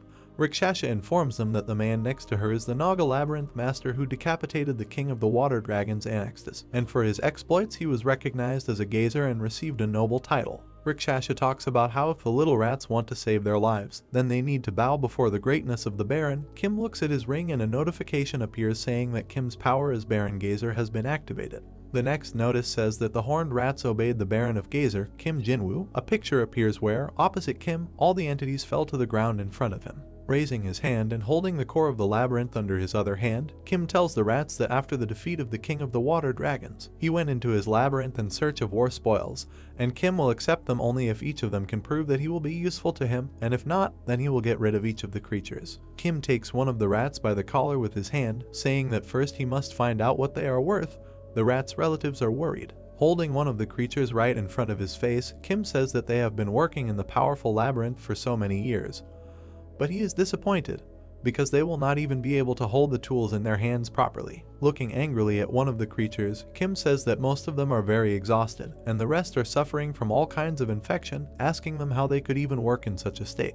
Holding the baby in his hand, Kim says that they would infect everyone if they went on a hike, to which the rats say that they are finished, and he will kill them all, saying that they have worked all their lives for the king of the water dragons. The creatures, saddened by their future, say that maybe it would be better for them to simply die than to continue to fight for such a life. Suddenly, surprise washed over the crowd of creatures because Kim ordered that they first need to be fed. Having placed one rat in his arms, Kim ordered Rakshasha to find a place for them in the maze and give them food 3 times a day, and make sure that they have time to rest, and as soon as they build a temple, quarantine them there until they are fully restored. The Rakshasha writes everything down. The puzzled rats talk among themselves about how they can't believe it, and he wants to fatten them up so that he can eat them later, to which Kim says that this is nonsense. He looks at one of them in his arms and asks if they will work if they die, and from now on, working the labyrinth for him, he will not let them die except from natural death. Against the backdrop of all the rats and the Naga standing guard over them, Kim says that the rats will have a job as soon as they return to normal, and they will be given 3 meals a day, 8 hours of sleep, and at least 5 hours of free time, and there will be 2 days off during the week, and they will also be able to rest more if they finish their work ahead of schedule. Kim, against a background of tired little creatures, says that they need to eat to become stronger and also rest to keep themselves in shape, and their work efficiency decreases from high workload. Suddenly, the zooplets grow from the protagonist's hand, but he says in a calm voice that he understands that they still doubt him. The merchant shouts at Kim's assistants, telling them to stop spoiling the food and get out of there. One of the assistants is enveloped by Kim's tentacles. Suddenly, one assistant was no longer in the equipment, at which his friend, the same assistant, looked with shock. The merchant fell silent. Kim holds his assistant in his other hand, showing it to the rats, and holding the core on top with his tentacle, Kim asks everyone to look at it.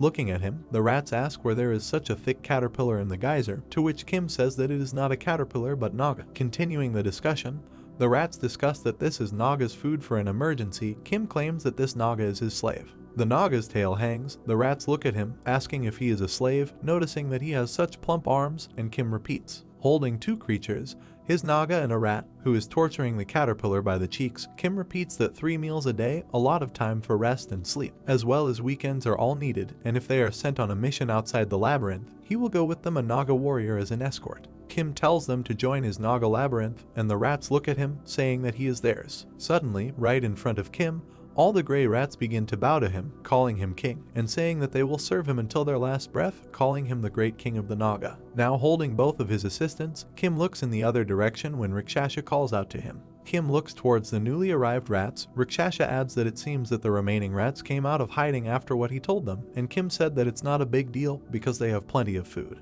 Kim called out to all the rats, getting their attention, saying that they no longer need to live in fear that they could be torn off by water dragons at any moment from fatigue. Stretching out his hand with his assistant, Kim calls for them to join him, and he himself will feed them the dragon meat. The notice states that an additional 76 slaves have been added as rat beds, and they need a daily food ration and 1 water dragon for 16,000 rats. 2 days later in the Naga labyrinth, Kim brought the water dragon labyrinth's core to his core, along with the Dominican Republic. The notice states that no maze has had 2 cores at once before, and it is unknown what consequences this may lead to, asking Kim if he really wants to activate the new core. Holding the core, Kim says that no one has tried this because the geyser is full of cowards, commanding the system to activate. The notification says that a new labyrinth core has begun to activate, marking the main rank 5 Naga labyrinth core and the secondary rank 7 water dragon labyrinth core, the cores floating together in the air. Notifications say that the cores differ in rank and it is impossible to use the full potential of the additional core, and in connection with this, the rank of the additional core is temporarily dropped to the 5th. The cores begin to shine, illuminating everything around. The notice says that the efficiency of the 2 cores has increased significantly, and the amount of energy of the main core increases from 1,700 points to 2,500. The amount of energy of the additional core decreases from 7,000 to 2,500. Another notification says that the energy of the additional core exceeds the maximum volume, so Kim loses 2,900 energy points, to which Kim, in shock, tells the system to stop. Kim shouts that this is the same as losing 1,000 low-rank deep gems, when suddenly a notification informs that the adjustment is completed. Kim utters a curse. Scratching his head, Kim says that he is afraid that nothing can be done about it, although 2,500 points is also not small, saying that they can only wait. The notification stat shows the beginning of synchronization, and there are 6 days, 23 hours left before the end, 59 minutes and 52 seconds. Kim, holding her hand over her head, asks Dominican how the situation is with the rats, to which Dominican responds that they are slowly getting better. Remembering the reactions of the rats to such a kind attitude towards them, Dominica says that some of them are still thinking up all sorts of things because they have never rested before, which Kim became thoughtful about. Kim turned in the other direction, suggesting that they must have been toiling all their lives, working without a break. Dominican is sure that they will calm down as soon as they return to work. Kim, despite being from the Dominican Republic, tells her that he has no idea how she found out, but thanks that she dug a new room in advance.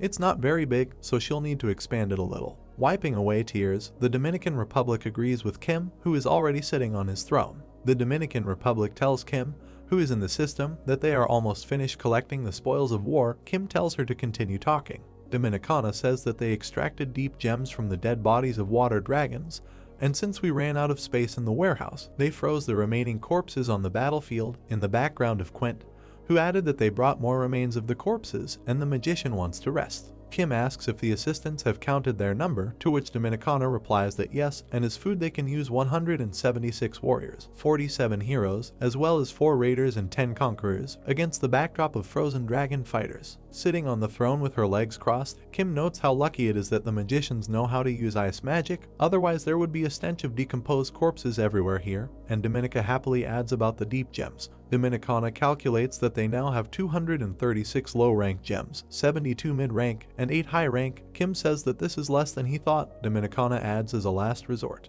Dominica says that they have 1 gem of the highest rank, to which Kim asks in surprise where they got it from, whether from a siege-type warrior. Dominicana puts her hand in her hands, answering that no, they all disappeared along with the gems. Holding a purple and red stone in her hands, she says that she thinks that this gem is a blood leopard that was killed by the king of the water dragons during the battle. The notice tells us about the heart of a blood leopard of the highest rank, and its value can only be determined in a laboratory or forge. Kim takes the stone and looks at it with enthusiasm, telling Dominique that she did a good job, and he is sure that with it they will gain more energy than they lost. Kim controls the system statue while sitting on the throne next to Dominique, and begins to say that they are finally done with the cleanup, and now they must focus on expanding the labyrinth and the main hall. With a map of Kim's labyrinth in the background, he says that it looks like the area has expanded to the bridge, and thanks to this battle they were able to expand it a little. Marking the gate on the map, Kim lists that gates need to be built on the new borders of the labyrinth. The notices indicate the total cost. The gates in 4 sets are minus 80 gems, and the walls are minus 40. Also marking the locations on the map, Kim explains that they will move the barracks, farm, and training area to the left side of the lake, the total cost indicated on the information board.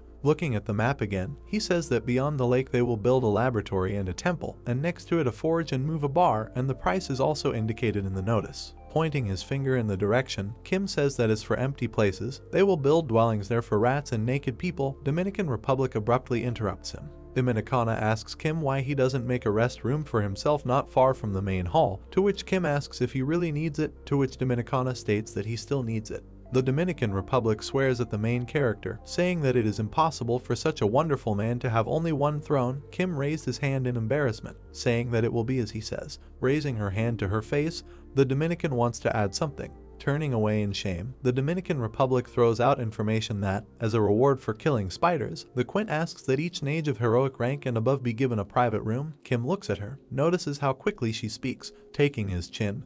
Kim thinks out loud that this is strange, and he thought that he was one of those who in such a case would ask for a new weapon. But the Dominican Republic interrupts by saying that by giving them a private room, they will motivate them even more. Continuing to look further into the system with stats, Kim says that he understood everything and everything is quite logical, and he thinks that he should later thank Quint for this idea. Dominican Republic again excitedly interrupts that it seems to her that Quint will be more in favor of having a girl conveyed Kim's gratitude to Quint, instead of forcing the main character to go to him in person. Kim, resting her head on her hand, says that everything is fine, and then he will leave it to the Dominican Republic. The girl quickly ran away, saying that then she would immediately go to him and give Kim's order for construction. Kim, holding her hand to her face, says that apparently everyone is not sitting still because of all these changes in the maze. Kim, sitting in a huge hall on her throne, says that from this day on, the Naga Labyrinth will begin to develop with great strength, but it is too early for them to relax, and they cannot stop only at the title of a strong labyrinth. Kim says they must become even stronger. People are screaming that they must retreat because they can't handle this here alone. People in brown robes,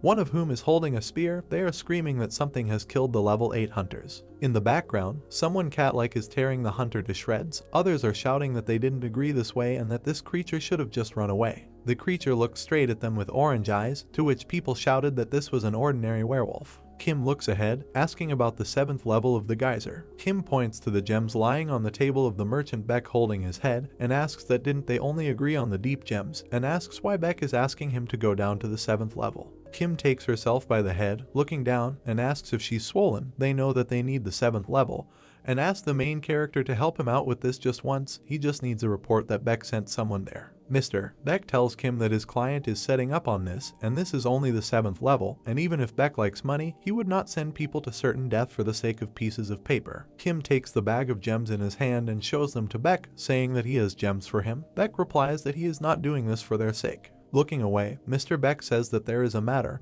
and he did not want to go into details because he himself was in a similar situation. Sitting at the table, Beck asks if Kim has heard of werewolves. Kim asks that they are something like horned rats, and Beck says that he does not mean creatures that can talk. Beck talks about those creatures that are found in comics, people with tails or ears like animals. Beck notes that the rich quite often catch and enslave werewolves. Kim asks what Beck wants to say, that it's like the people who were enslaved in the geyser, to which Beck replies that technically the people won that war.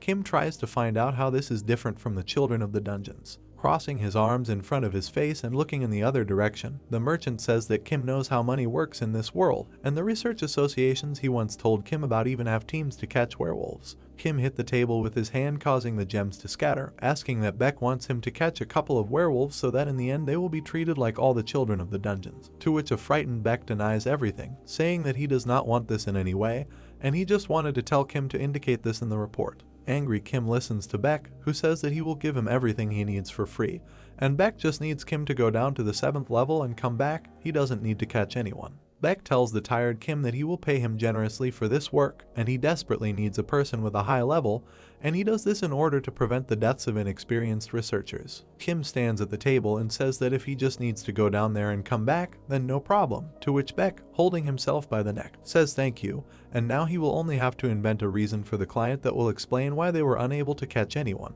Beck analyzes that it will take about 2 months to get to the 7th level, and Kim sharply asks if Beck has ever heard of the Labyrinth of Water Dragons. Beck asks if Kim is talking about that coward and Exes from level 9. The portal opens, the Dominican Republic looks into it. Dominican Republic sees Kim and exclaims at his return. Kim immediately asks if nothing happened while he was away, and Dominican Republic reassures with the word nothing. Dominicana says that everything was quiet, but she has a small report for Kim. Kim agreed and ordered her to tell it. Dominica, against the backdrop of the working rats, says that most of them have already started work and it seems that so far they are happy with everything. Kim abruptly interrupts, which is good to hear. Dominica says that while they are about 40% less efficient than Nagas, Kim asks if it could be due to exhaustion, but Rakshasha told Dominica that the difference is due to the characteristics of each race. Dominica says that instead of digging up huge spaces to build tunnels or rooms, horned rats are used to digging small holes to fit their size. Kim grabbed his chin, saying he needs to figure this out. The Dominican Republic adds that also, in 3 days, the processing of the bloody leopard's heart in the laboratory and forge will be completed. Kim repeats the number of days. Kim sharply said that he would probably leave the labyrinth at this time, saying that he just had business to do. The Dominican Republic was surprised. The Dominican Republic asks Kim where he is going to go, to which he replied that he again agreed to work from a person. Dominicana, looking down, said that since Kim belongs to the upper world, she understands that Kim takes with her deep gems to maintain life above, saying one thing. Dominicana says that she is sad that because of this Kim is rarely here. Kim grabbed himself by the neck and said with a smile that he even felt embarrassed, but told Dominicana not to worry. Kim looked towards the Dominican Republic and says that all he has at the top is money and a house, and his connections are only for cover. Of course his family is there. But there is also one thing. Kim says that he was born in a geyser, which is probably why he feels more comfortable in the Naga labyrinth than in the outside world, to which he receives a touching reaction from the Dominican Republic. Kim, looking the other way and crossing his arms over his chest, said that he also receives information from above. Dominica asked what he meant, and he replied that it provides value by human standards, so Kim doesn't know if Dominicana will understand him now. But nonetheless, Kim looks at the Dominican Republic and says that, as it turns out, the Naga Labyrinth is located on the 9th level of the geyser. Dominicana says that he doesn't quite understand what this means, and points to a diagram he came up with in his head, which means that at least they won't have to deal with groups of labyrinth explorers, and they will simply all die while I get to them. Kim says that, however, if the monsters remain inactive, they will have a hard time. Kim turns away from Dominican and tells them to continue talking on the road, since he wants to see how the construction is progressing. Dominican agrees. Kim and Dominicana go forward. Kim says that as it turns out, people consider the king of the water dragons to be a complete coward, and apparently due to the fact that during the war he avoided clashes with people. Dominicana suggests that the rumors that he was afraid of humanity weapons were true. Kim continues that several bombs exploded in his throat, which did not even harm him, but it turned out that it was just a rumor. Horned rats and Nagas feast in the background. 3 days later, our people present the heart of a bloody leopard on red pillows. The Dominican Republic informs that it is ready, and the left fragment was improved in the laboratory, and the right one was processed in the forge. Kim confirms that this is an excellent job. Kim took a large finished stone and said that he would first check the one from the laboratory. The stone information notice states that this is the highest rank blood leopard heart or upgraded deep blood leopard gem. Bloodthirsty super predator gazer. The heart contains the essence of a camouflage skill that has been refined by hunting coats. Kim looks at the stone in his hand and says that it turns out that the stone retains the ability to disguise itself, but he has no idea how to use it.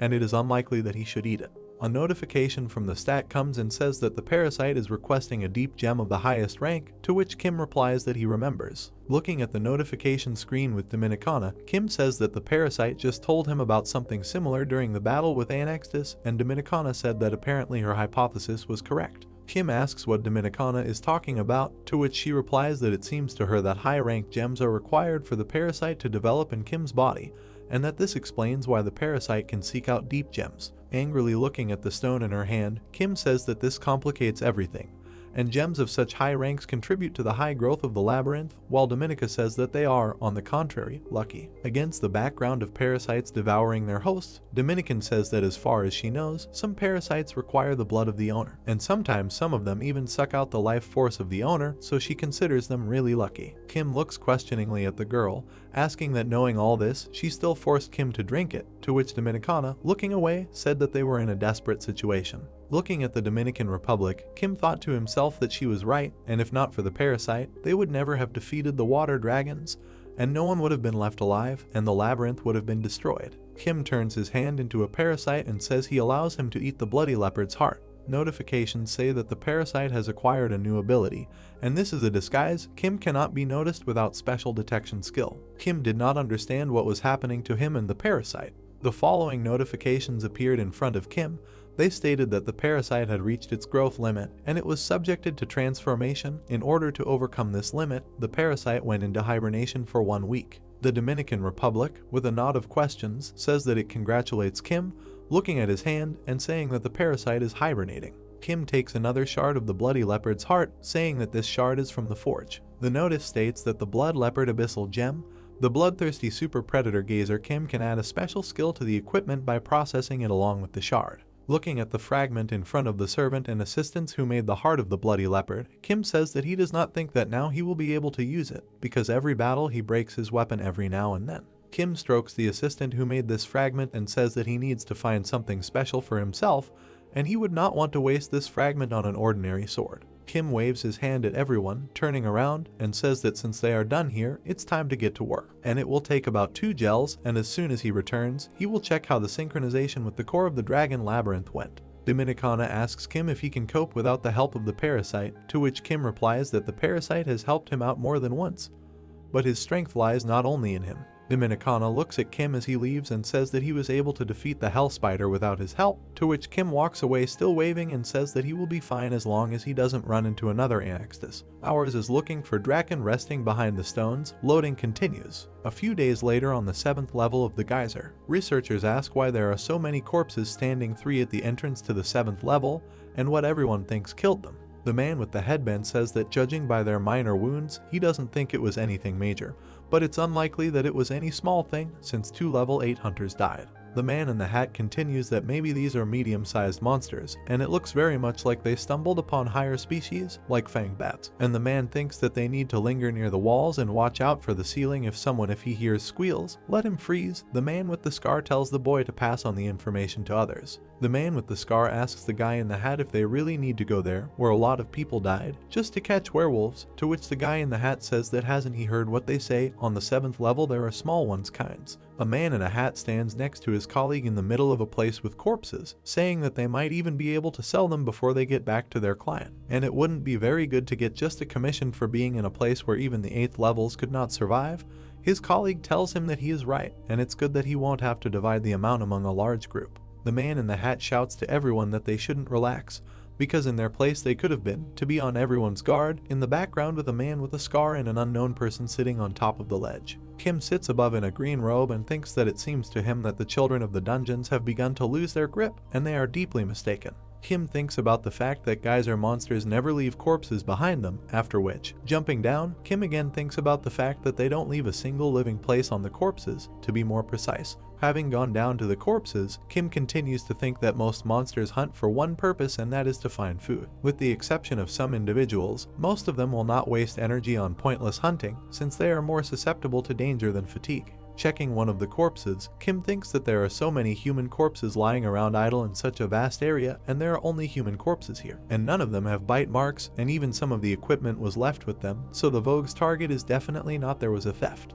On the dead man's sword, Kim grabbed the red hair with her hand, thinking to herself that it could be a small specimen, and rather, she killed them in self-defense, and she is clearly not weak and was lurking somewhere nearby. Suddenly, a red creature jumps out at Kim from behind. Kim frowned and turned menacingly towards the tiger girl. She swung her paw in front of her with all her might, but Kim dodged it in time. The protagonist, taking out his sword, clenched his teeth angrily, and then he put it in front of him, repelling the attack. The tigress struck with all her might with her paw, but Kim dodged again. He, looking at her, thought that he could not feel her until she attacked him. Looking at her sitting to the side, he thought that this animal must be the one that Mr. Beck was talking about.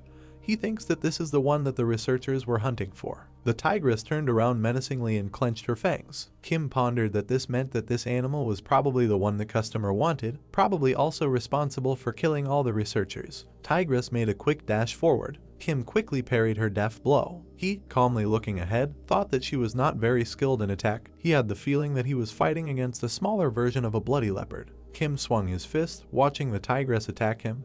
He thought that he said that she was about the same level as the quint. Then he hit her in the stomach with all his strength with his fist. She flew into the wall at great speed, causing a column of dust. Kim, looking at her calmly, said that he was not interested in her, so let him fuck off if he still wanted to fight him. A second later, the tigress attacked him again. Kim looked menacingly ahead and, grabbing his sword, said that he thought he would have no choice but to kill her. A second later, the tigress was enveloped in a large net. She turned her head in surprise, not understanding what was happening. And then, entangled in the net, she tried to get out, screaming loudly. Someone from afar shouted that he had caught her. The guy in the red vest raised his hand and said that he was worried because there were so many corpses, but luckily it was easier than he expected. They needed to go back before the things came. Kim turned around and asked what they were doing. The guy replied that he would actually say that when they saved his life. The guy snapped his fingers and then said that wasn't he part of the group that died here.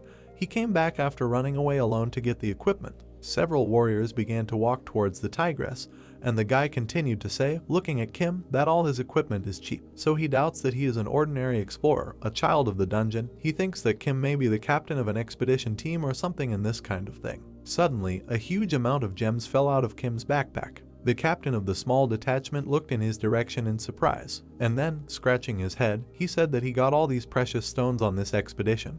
He has so many of them. He is sure that now Kim is happy that they all belong to the expedition team and are at his disposal. The guy standing behind his commander, wearing a green headband, looked menacingly ahead and extended his fingers forward. Kim said that he came here alone and did not know the people who died here. The captain of the squad laughed and said that he did not need to behave so cruelly. The guy in the green headband looked at his watch and then thought that he needed to activate the ability. The squad leader asked that the stronger Kim is, the more likely he is to survive. He does not need to be embarrassed about surviving alone. The guy looked at his watch, which had a 3-second timer. Several fighters appeared behind Kim. The guy thought that reading the target's movement 2 seconds ahead is about 3 seconds until their attacks hit. The guy, looking at his watch, saw 1 second and the purple silhouette of Kim falling dead. Kim calmly looked ahead. 2 warriors were approaching him from behind. The guy thought that it was all over. With 18 milliseconds left on the clock, he saw Kim's purple silhouette cutting through enemies behind him. The squad leader looked ahead in fear. He then turned to his comrade and shouted that he should have signaled if he sensed danger. The guy replied that 1.3 seconds. Looking at the surprised commander,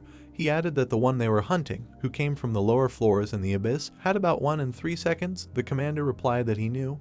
That's why they all died then, so what about that? The guy with the green headband lowered his head in fear and said that his reaction was very good. Kim, clutching the warrior's head, said that he did not think that this was an attack that the researcher could handle. Apparently he was still too young to be called a veteran. Looking at the tasks at the commander and his comrade, Kim continued to say that maybe they are near the 4th floor. Why is the child a dungeon? And the grandfather, as usual, an explorer. Kim smiled and opened his mouth to one of the enemies he killed.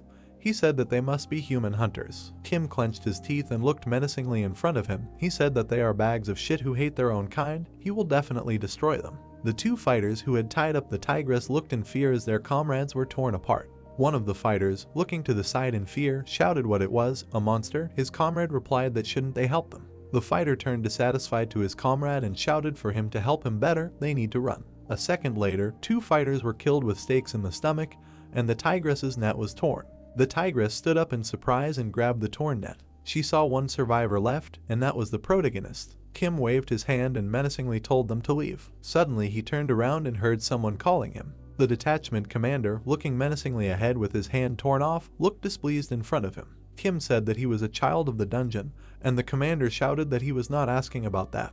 The commander smiled through the pain and, laughing, said that now he seemed to understand everything. Looking at Kim, he added that all these corpses were his doing. He killed his own expedition team to take the beast for himself. Kim clenched his sword, and the commander continued to say that apparently he was also a human hunter, so he must be. A second later, Kim made a quick leap forward and blew off the commander's head. The commander's body fell to the floor, and Kim, looking at him menacingly, said that he was not worth listening to. Kim looked to the side and saw the soldiers running away. He said the captain was fighting and half of them were running away. They were pieces of trash. The green headband guy watched as lightning flashed quickly in front of him, and Kim said that he wouldn't miss any of them. The guy turned around in fear. Horror was visible in his eyes. He saw how Kim, like lightning, destroys one soldier after another. He thought that now he cannot even tell if this is real or not. Suddenly the guy started vomiting. He covered his mouth and thought that ability or not, all this is meaningless. The difference is too great. The guy clenched his fists and thought about how to change the goal. This goal would be himself. He saw his headless body fall to the floor. A second later, Kim flew up to him and swung his sword. He began to cut through the guy's neck, and he looked in front of him in surprise. Kim looked at the guy menacingly, cutting off his head. He said level 12. Looking at his corpse, Kim added that this was the end. He walked forward and began to empty the bag, saying that the gems, he had to fight without the bag. Suddenly he stopped and, looking ahead, asked that she still wanted to fight with him. Kim turned around and added that he gave her a chance. Kim saw the tigress looking at him with shining eyes and a smile on her face, and then he asked what that expression was. We are transported to a Naga village. Dominicana stands in front of the big rabbits and says that among the farm animals they have 20 rabbits and 14 bears. She carefully looks at the notebooks. They add that their food reserves do not keep up with the growth of the labyrinth. The animals on the farm have not even given birth yet. Thanks to the corpses of the flood dragons, they will be fine for a little while longer. Quint came up behind her and asked why they didn't give the Naga the power of the gems for a while. They could prioritize feeding the rats. Dominicana, looking carefully at her notebook, added that this sounds good, considering that the summoned creatures may only need the power of the stones. The only problem is that then their army will not be particularly strong. He added that he didn't think there was any need to worry about it. They wouldn't be attacked after their territory became like that of the nobles. Dominicana looked at the elf girl standing nearby and said that they need to quickly find land to hunt. The girl said that despite this, she has good news. Dominicana smiled, looking at him, and shouted to Rakshasha and then asked that she found something good while searching. Rakshasha replied that she found out that many creatures have inhabited the empty area of the blood leopard maze and the flood dragon maze. If they hunt on them, they will be able to eat for at least a couple of months. Dominicana beamed with joy and began to write something in a notebook, and then said that this was great and then the food problem was solved. She looked at the wall under construction and added that they only had to finish them. Then she turned towards the passage and saw that it was glowing. She, along with her little comrades, began to crawl towards the passage, saying the master. She sped up and added with a smile that he was back. Little Nagas stood nearby and chatted about something. Suddenly they turned around in fear. The tigress, putting out her paws, jumped on them.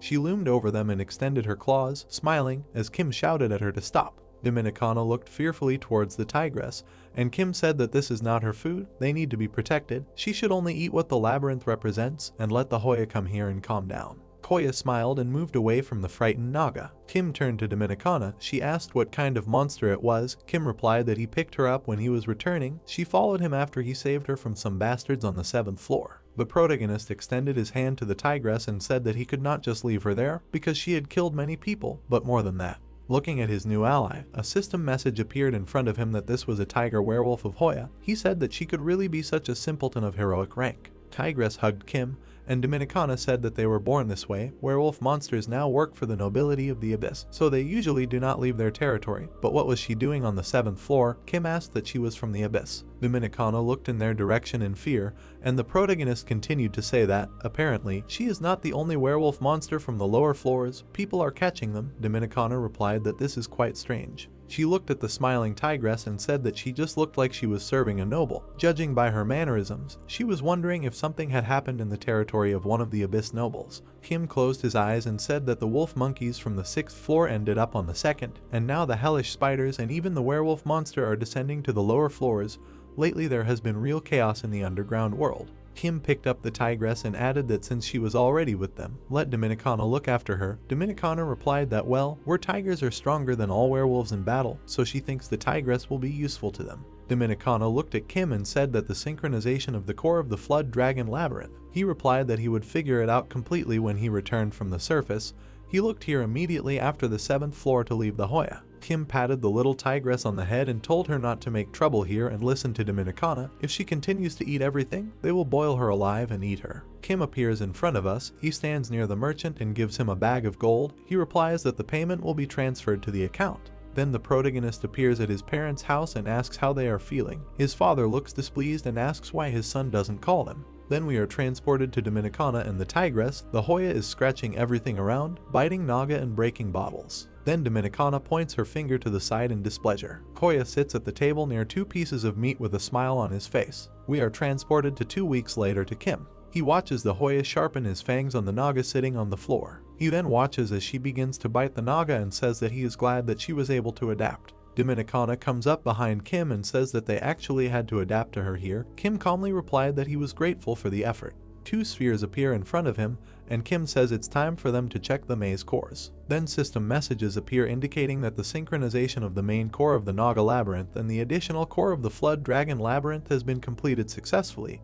and a new core has been formed. A new system message appears that Kim can now summon new creatures by looking at the extensive list of creatures. Kim says that these were added due to the increase in the rank of the labyrinth. Then a new system message appears in front of him saying that he can summon a Naga cavalryman and a siege-class Flood Dragon. After seeing this, he says that it is probably because of the Flood Dragon Labyrinth core. Kim looks carefully in front of him and then asks that it costs as much as 1,510. What kind of stupidity is this? And creating it will also cost a lot. Dominicana remembers the image of a huge dragon and says that this is a siege-class Flood Dragon. Kim asks what is true. He can summon something similar. He turns to Dominicana and adds that the Naga cavalry seems quite useful, but they don't have enough rank. It's not worth the 29-0 energy lost. The protagonist turns around and looks ahead and then says that maybe he should summon some that he won't be able to try out due to the battle. 2 white portals appear in front of Kim, and he says Naga scout for a long distance and needs a caster. 2 Nagas appear in front of him, and looking at them, he says that they are not so bad. He points to the side and says that now he won't have to worry about research, and thanks to the spellcaster, the level of losses will decrease. Dominicana looked at the master and said that they had another serious problem. The summoned Nagas began to leave for another room, and Dominicana added that they had absolutely no food, and without permanent hunting grounds and the corpses of the Flood Dragons, they would hardly be able to last a month. Kim stepped aside and thought, and then asked that Rakshasha was nearby. At the same second, Rakshasha appeared behind him and asked what he was calling. She lowered her eyes, and Kim continued to say that he would call her a Naga scout, so let her go to explore the nearby lands. They need to find hunting grounds. She replied that she understood. Kim looked at the smiling Dominicana and said that he would give her the right to use the energy of the core of the Flood Dragon Labyrinth, so it would be better to build something like a forge and a research laboratory.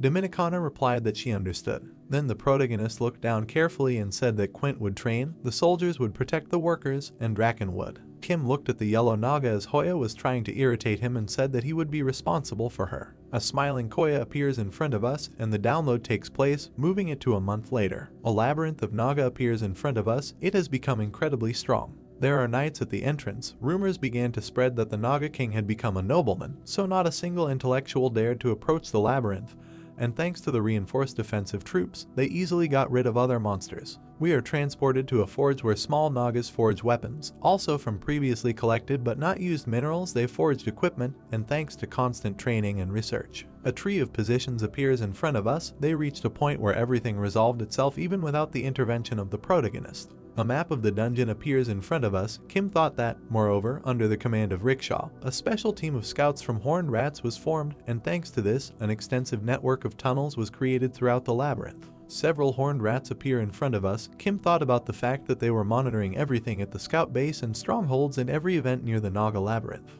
We are transported to the Rakshasha. She is kneeling in front of Kimai and apologizes to say that they received an urgent message from the northern scout base. The protagonist replies that everything is fine, she can report. Kim listens intently as she says that a small army is half a day's journey from the labyrinth. The protagonist looks carefully at his subordinate and asks displeasedly that this is an army of not monsters. Rakshasha replies that yes, an army of about 30 is moving towards the labyrinth. There are 2 commanders there, both of heroic or higher rank. Dominicana flew out of the next room and said in surprise that the heroic rank on the 9th floor was probably the elite of the elites. Rakshasha rose from her knees and said that they may be few in number, but to reduce the damage to the Naga troops, she ordered them to focus on defense rather than attack. Kim replied that this is a good job. He thinks he will go there himself. Kim then ordered Rakshasha to take him there. She bowed her head and said, "Okay." We are transported to the northern gate of the Naga Labyrinth. The entire main team was assembled. They saw in the distance a large detachment with waving flags. Among them were elite knights. They stopped at the gate of the labyrinth. 2 large goblins stepped forward. They shouted menacingly that they were servants of Malaxis, the king of hammers and anvils. They had come to ask for an audience with the king of the Naga Labyrinth. Kim stood calmly with folded arms and listened to them. The goblins shouted that how dare the pathetic man stand in their way. One of the goblins with a large hammer in his hand stepped forward and then shouted that if the person wanted to stay alive. The goblin extended his hammer in front of Kimai. It turned out that he was half the size of Kim. The goblin shouted to be let through. Kim stood calmly looking forward with Quint. Suddenly the goblins fell to their knees and pressed their heads to the floor. Kim, looking at them, said that he is not even their king, so why do they bow down to him so easily? One of the goblins raised his head and said that they were here to pay their respects. Kim was the first to receive a noble title in this territory. Kim furrowed his brows and scratched the back of his head, and the goblin continued to say that it had never occurred to him that the master of the Naga Labyrinth could be a human. They showed him great disrespect, despite his status as the master of the labyrinth. Kim looked at the 2 goblins and asked what did they mean they came fully armed just to greet him. The goblin with glasses replied that of course not. Their king Malaxis wished to establish friendly relations with him. One of the goblins turned to his comrades in fear. A system message appeared in front of him that it was a metal goblin knight. He said that they took elite warriors with them only because this was an important event. They had no other intentions. The goblin with glasses clapped his hands and said that in addition, several goblin knights stepped forward holding a large chest. The head goblin continued to say that they had a gift for Kim as a congratulation on receiving the title of Baron. The protagonist looked ahead in surprise. The goblin opened the chest and pointed towards various stones. He said that these deep gems can be converted into 500 units of labyrinth energy. Kim replied that this is not bad. He walked up to the chest and looked closer to me, and then said that he would forgive them for their honesty. The goblin commander, looking joyfully at Kim, said that he was very kind. Despite such an insignificant gift, the rest, apparently, did not care. In the end they were honest with Kimai. Kim replied that he did not understand what the goblin was talking about. The goblin, looking ahead in fear, asked if this meant that they were the first to come. Kim replied that it was so. The goblin turned to his comrade in fear and said that he could still understand why the Labyrinth of the Dead had not yet paid a visit, but what was the Labyrinth of Gluttony even thinking about? The goblin with glasses agreed and added that their labyrinth is located closest to here, not counting the labyrinth of water dragons. Kim approached the goblins and, looking at them menacingly, asked how they knew where the Naga Labyrinth was. The goblins looked at each other silently, and then the main goblin, lowering his head, said that, as a sign of friendship, the Hammer and Anvil Labyrinth was ready to share with Kimai current information about the location of the labyrinths closest to here. The goblin began to carve a map on the stone. He said that the labyrinth found is in this region. It is located on the rocky area in the center of the 9th level. Kim looked down carefully and the goblin raised his head and said that right next to their labyrinth are the ruins of the Water Dragon Labyrinth. They came across their labyrinth while exploring the surrounding area of the Water Dragon Labyrinth. He is sure the other labyrinths have also already completed exploring that area.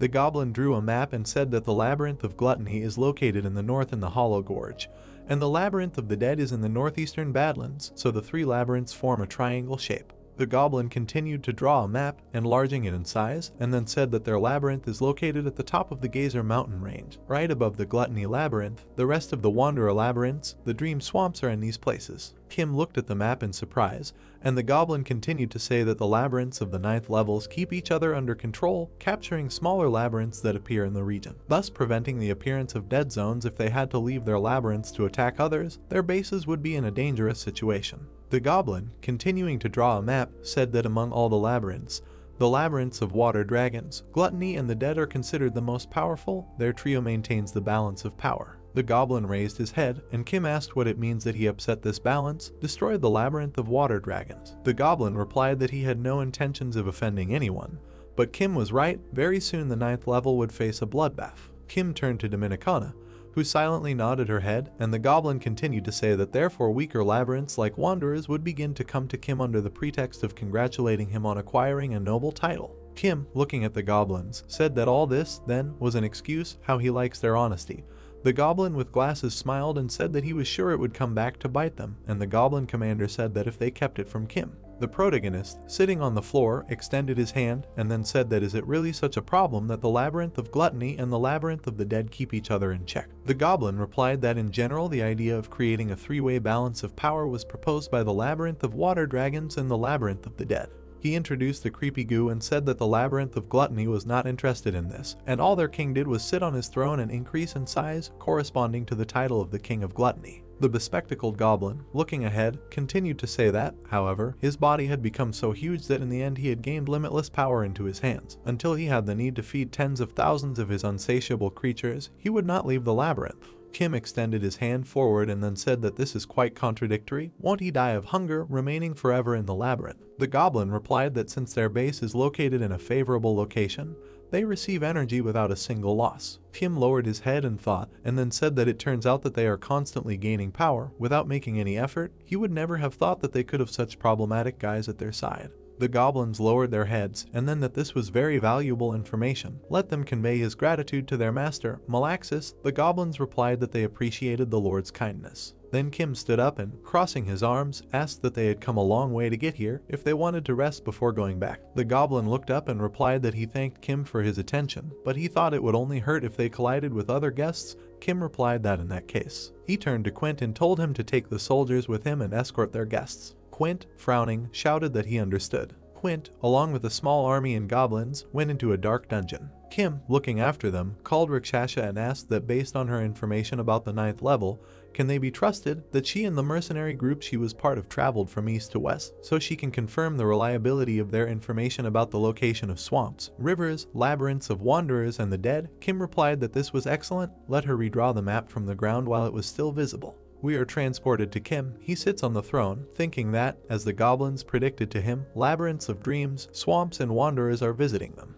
Kim imagined two creatures from the dream labyrinth and thought that they would look like witches or fallen fairies. A system message appeared in front of him, saying that, apparently, the Queen of Dreams Ariana was not happy about the appearance of a new baron. If you weaken vigilance, labyrinth data may leak. Fish-like creatures appear before us, and then a system message that the king of the swamps, Corinthus, is worried that the new Baron of Gazer will be hostile to him. He wants to make sure that the Naga King's non-aggression agreement is in force. Mighty Centauri warriors appear before us. Kim thinks that they are from the Wanderers. A system message appeared in front of him that the king of the Wanderers, Jeparam, is very interested in the appearance of a new Baron. Kim put his head on his hand and, looking displeasantly in front of him, said that only the goblins had a sensible offering, and the centaurs were even rude to them. Shouldn't they be noble protectors of the forest or something like that? Dominicana, looking at the protagonist in surprise, said that from the labyrinth there was still no news of the dead and gluttony. Kim looked menacingly at the system message in front of him, reading that the parasite had detected an outside presence.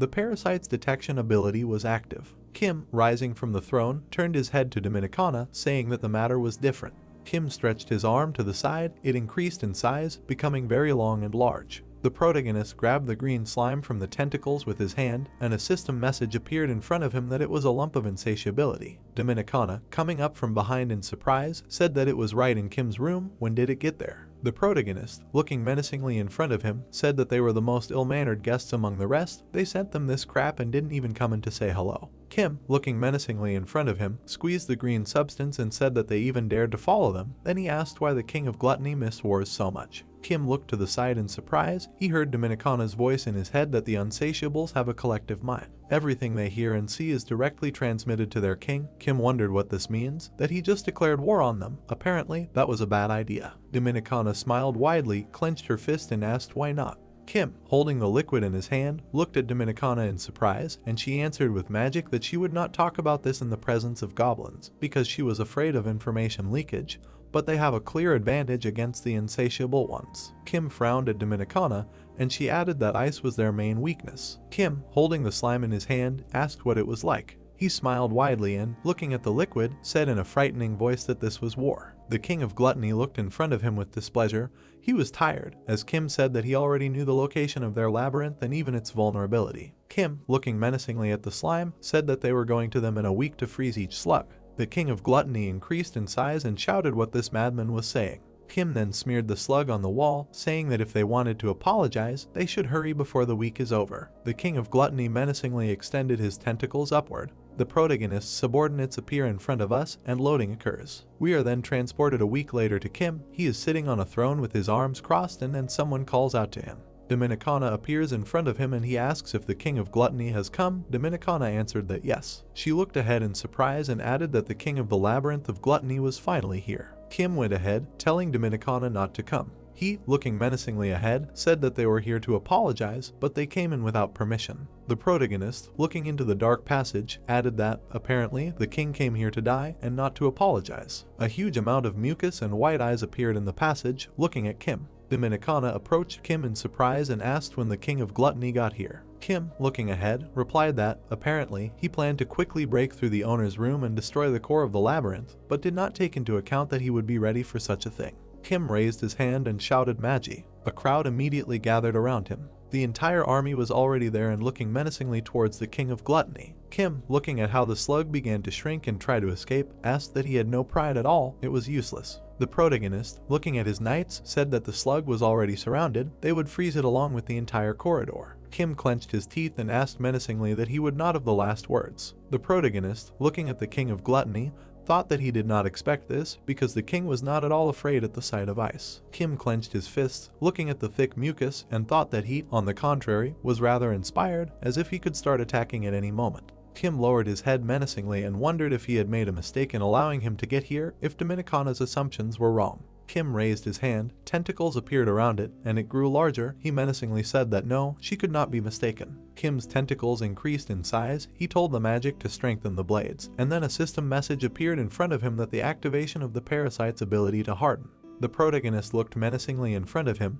Using all his strength, he said that even if there were millions of them, and not just slugs, they just had to bow before him. Kim came forward to the king of gluttony and said that he would freeze them to the core. Suddenly the slug shrank sharply. Kim extended his hand and shouted for everyone to attack and not let him do anything. But suddenly something began to form from the slug. A small man began to appear with his arms outstretched in different directions. And then the legs appeared. The little guy stood up in green clothes. He fell to his knees, and then he hit his head on the ground with all his might, causing an earthquake, and screamed to be excused. Kim watched the huge blast wave emanating from him. He held out his hand in shock and watched what was happening. The king of gluttony remembered how he arrived to Kim and said that he came to apologize. Then he remembers how Kim menacingly called the magicians, and he said that the servants brought him here. It seems he was rude and he is already leaving. Suddenly, the king of gluttony, tried to leave but was not allowed to leave. Looking at the menacingly looking Kim, who said that he was surrounded, said that he could not get out because the exit was blocked, but he had come to apologize. Watched as Kim got into a fighting position and then shouted for them to stop and calm down and just listen to him. He didn't want to fight. Kim, gritting his teeth, asked that he would not have any last words, to which others shouted that he had been saying this all along. Then he looked in front of him, puzzled, and said that he had no vocal cords. We are transported to the king of gluttony in human form. He is on his knees and says that it all happened. Tears flow from his eyes, and then he apologizes and adds that he hasn't talked to anyone in so long that he forgot how to do it. Kim and Dominicana looked at him, puzzled. Other raised his hands and, looking at them, added that he had really forgotten his language, but he was spying in another labyrinth. Everything should be fine. Then he smiled and gave a thumbs up. Raising his hand, he said something in an unknown language, which meant that he was glad to meet you. Kim closed his eyes in displeasure and told him to speak as before. They listened to him. The protagonist looked at his guest and asked if he really was the king of gluttony. Other replied that yes, let him allow him to introduce himself again. He smiled and, bowing his head, said that he was king of the labyrinth of gluttony, leader of gluttony and owner of the defeated valley. He congratulated him on receiving the title of baron. Other remembered the goblin in which the precious stones were presented and said that it was the first time he had seen a nobleman, so he did not know what to give, so he began to prepare in a hurry when he saw the goblin messenger through a cloud of gluttony. Other, looking at the puzzled Kim and Dominicana, continued to say that he had never given gifts to anyone and had almost no contact with other labyrinths when he was alone, so he was thinking about what to give. Kim thought that instead of the king of the dungeon. Other, upset, sat down on the floor and then added that he wanted to explore what Kim liked, but he didn't think that he would get to the owner's room. He really didn't do it on purpose, but he didn't think that he would be discovered. Kim wondered if he looked more like a hikikomor. Kim, putting his hands on his belt, asked if he was too modest for the bearer of the title of glutton. Other smiled and laughed, then thanked him and replied that it was not a compliment. Other raised his right hand and pointed to the black spots on his left hand, and then said that, to be honest, after leaving the labyrinth of gluttony, he maintained his form only with the help of energy. Because of this, dozens of clots of gluttony die every minute. Kim, looking at Other, who was sitting on the floor, said that he looked quite calm for someone whose body was slowly dying. He replied that clots of gluttony have no consciousness, and in any case he would die last. Other looked at the frightened Kim and then said that he had taken about 1 million with him to make sure he could last a month. Tears flowed. Then Kim said that if he froze them all, then he would be finished. Other replied that the protagonist was absolutely right. Kim thought that it would simply be impossible to freeze the entire body at once. Remembering how Other appeared, he again thought that his fall had cracked the ground and his head blow had dispelled the magic. Kim, looking at Other, sitting on the floor in tears, thought that he has an incredible mass, which means that freezing him until he is completely immobilized will not work. It's good that he is afraid of ice more than he should be. Other, looking at the owner of the Labyrinth, said that now, since they had already resolved all the misunderstandings and he had apologized, could he return. Kim, looking at the puzzled Other, added that no, unfortunately, it was difficult for him to accept his apology. The King of Gluttony asked that it was not Kim who personally asked for them from him. The protagonist folded his hands and then said that he told him to come apologize, but did not promise that he would forgive him. Kim, looking at the puzzled Other, added that, however, it was still not impossible. Kim smiled, then said that the privilege given to him along with his noble status, he asks Other to become his servant and first knight. Kim turned away, and then added that then he would forgive him. Another waved his hands in fear, shouting that he was a knight of a nobleman, but how could someone like him take such a high position? They had just met. Seeing how the King of Gluttony turned pale, Kim said that isn't he also the King of the Labyrinth? He doesn't doubt his fighting abilities. They will be bound by a contract, and trust is no longer important. Kim smiled widely, then said that he would get a loyal servant, and he would not have to worry about ice. Moreover, he would become the first nobleman's knight. Other's eyes lit up as he imagined himself in armor, and then Kim added that everyone would admire him. The King of Gluttony, smiling widely, swam, imagining how it would be, and Kim, looking at him, thought that he was really just a hikikomori. Then the protagonist extended his hand forward, and a pen and paper appeared in front of him. He shouted that then they would begin the conclusion of the contract. He, Baron Kim, appoints Other, the King of the Labyrinth of Gluttony, as his first knight. Other, smiling, grabbed the pen, and Kim added that he should sign on the paper. Kim took the paper and, looking at it, said that great, the contract was concluded. Looking at the paper, he continued to say that he is obliged to protect Other, his valiant first knight. However, Other, the King of the Labyrinth of Gluttony, is obliged to protect him, his labyrinth at the cost of his life. He must also obey any of his orders and provide half of his accumulated as an offering in his labyrinth of gems. Other listened with a smile on his face as Kim read out the rules to him. We are then transported to a meeting of the Black Merchants Round Table. A huge number of sorcerers are sitting near the purple fire. Someone says that it seems that their usual auction will go according to plan. This is the best event of the Black Merchants. They cannot allow any mistakes. They have already sent everything invitations. There are 3 empty seats on the table, and someone says that, apparently, only those in charge of the first, second, and third floors are missing, but thanks to the people there are no more labyrinths. But the 4th floor was somehow able to participate. However, they will still be busy with people whether anyone wants to participate in the auction. Number 4 smiles broadly and, extending his hand forward, says that he remembers the one with the green horns who wanted to look at the auction. Number 7 turns to him and asks if it's unusual for new maze owners to want to watch the auction. Why does he single him out so much? Number 4 replied that no, that's not the point, it's just that the owner of the 4th floor is a person. Everyone immediately opened their mouths wide, whispering that the labyrinth had accepted a person again, wondering how long he would last. The red demon looked to the side with displeasure and asked what, by the way, about people, how is the person on the 9th floor? There is not such chaos as on the 8th, but isn't this floor the most difficult for the existence of labyrinths? Suddenly, someone handed him a VIP ticket and asked if he knew what it was. The red demon replied that of course it was a VIP ticket for nobles. Why did he have it when he wasn't even on the lower floors? The red demon looked frightened at number 9, holding the ticket, and shouted that this was really it. Number 9 smiled widely and said that the man on the 9th floor could become a baron. Everyone began to whisper, saying that this was incredible. It was surprising that he is alive. But I can't believe that he has also become a baron. With special preparatory prizes and the presence of the first human nobleman, the auction will be extremely interesting.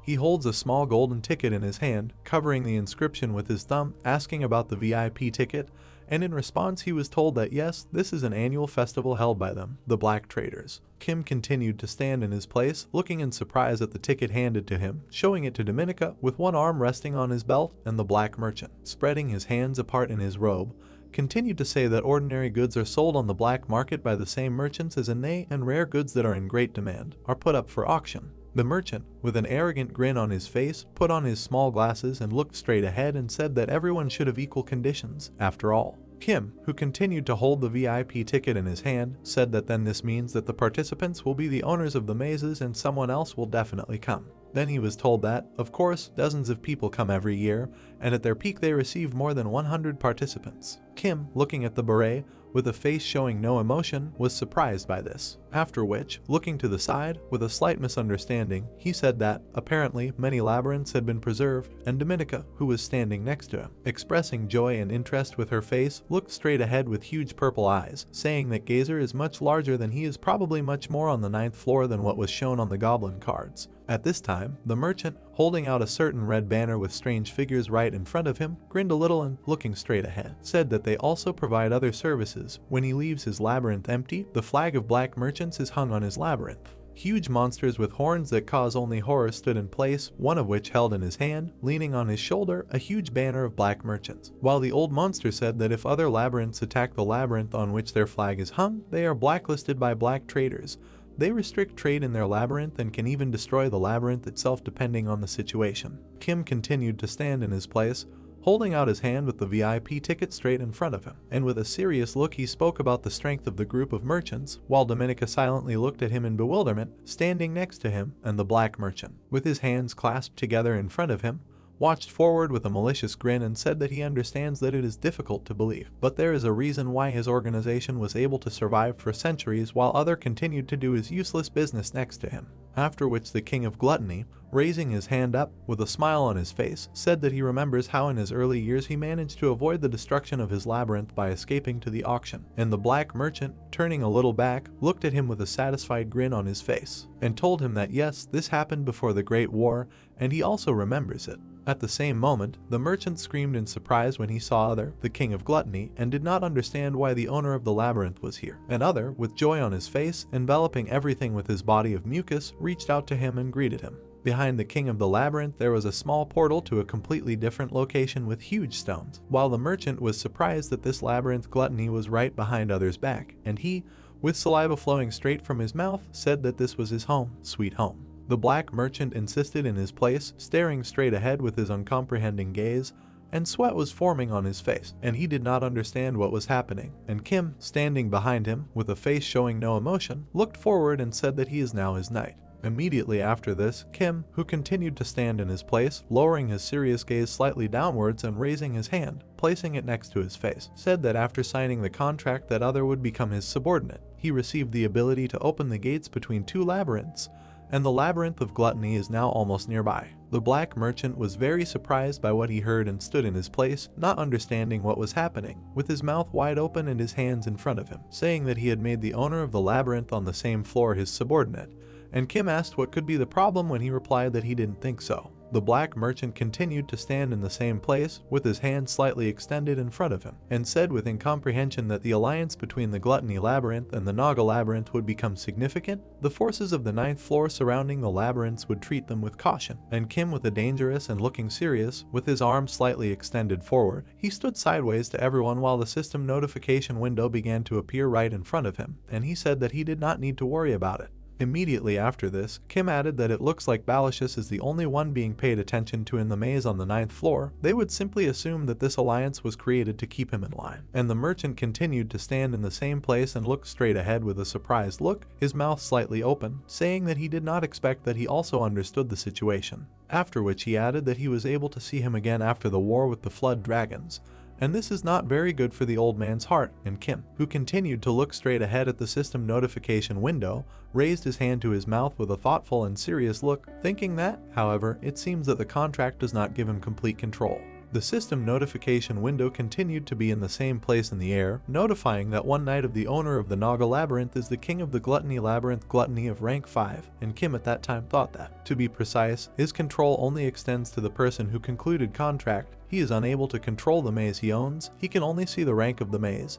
He cannot access the calling or building functions. Immediately after this, as if having distanced himself from everything that was happening, diluting the atmosphere, Kim, who continued to stand in the same place, putting one hand on his belt, directed his uncomprehending gaze forward and said that he had brought his dungeon to level 5, but he didn't even like to go outside. Another, standing in the same place, crying a little and yawning, as if very tired, said that he, too, tried his best in the beginning. After which the King of the Labyrinth, continuing to stand in his place, smiling a little, looked straight at the old man, while behind his back there continued to be a portal to his domain. where huge stones were visible, covered with green caustic mucus, and the black merchant, who was watching all this, with fear evident in his voice, he said that he would refuse and visited him several times as a merchant. After which he suddenly added that this place seemed somehow unpleasant, because its walls and floor were covered with slime, and Kim confirmed his words, saying that it was quite unpleasant. While other was very scared and was surprised to hear, a little angry, he expanded his round eyes and, opening his mouth wide, said that they could not do that.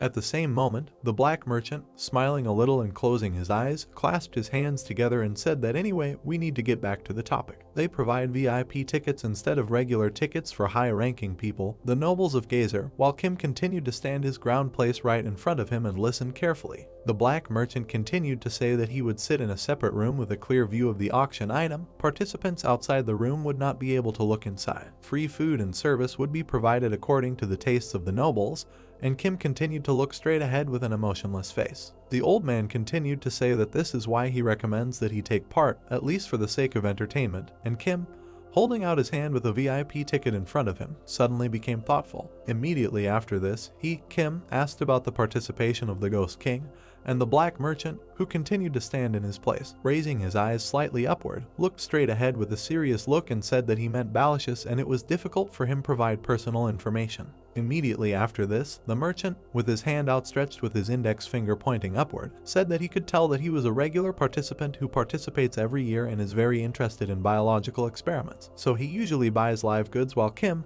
along with Dominica, they continued to listen to him with bewilderment on their faces. After which, grinning maliciously, everyone directed his gaze a little lower, full of seriousness, and said that he provides him with a lot of information, and the old man said that he cannot keep his mouth shut when the Baron asks him. Then the black merchant, clasping his hands together in front of him, showing a wide, malicious smile, narrowing his eyes a little, said that, besides, he thought that this would make everything more interesting, and other, standing next to him, using his red slime, held out hands slightly forward and seemed to create an evil effect. Immediately after this, Kim stuffed the VIP ticket with a serious look, pushing his clothes a little into his inner pocket, and said that he would seriously consider his offer and might go there, so he should scout around, and the black merchant standing right in front of him said that if he visited them, they would provide him with their best services as gratitude. Then he added that the auction begins exactly 1 week from the moment the ticket first starts to glow. No matter where you are, a gate will be formed when you tear this ticket. And other at this time, who was sitting behind everyone, was very upset and pointed his finger at the ground, thinking that he was being ignored.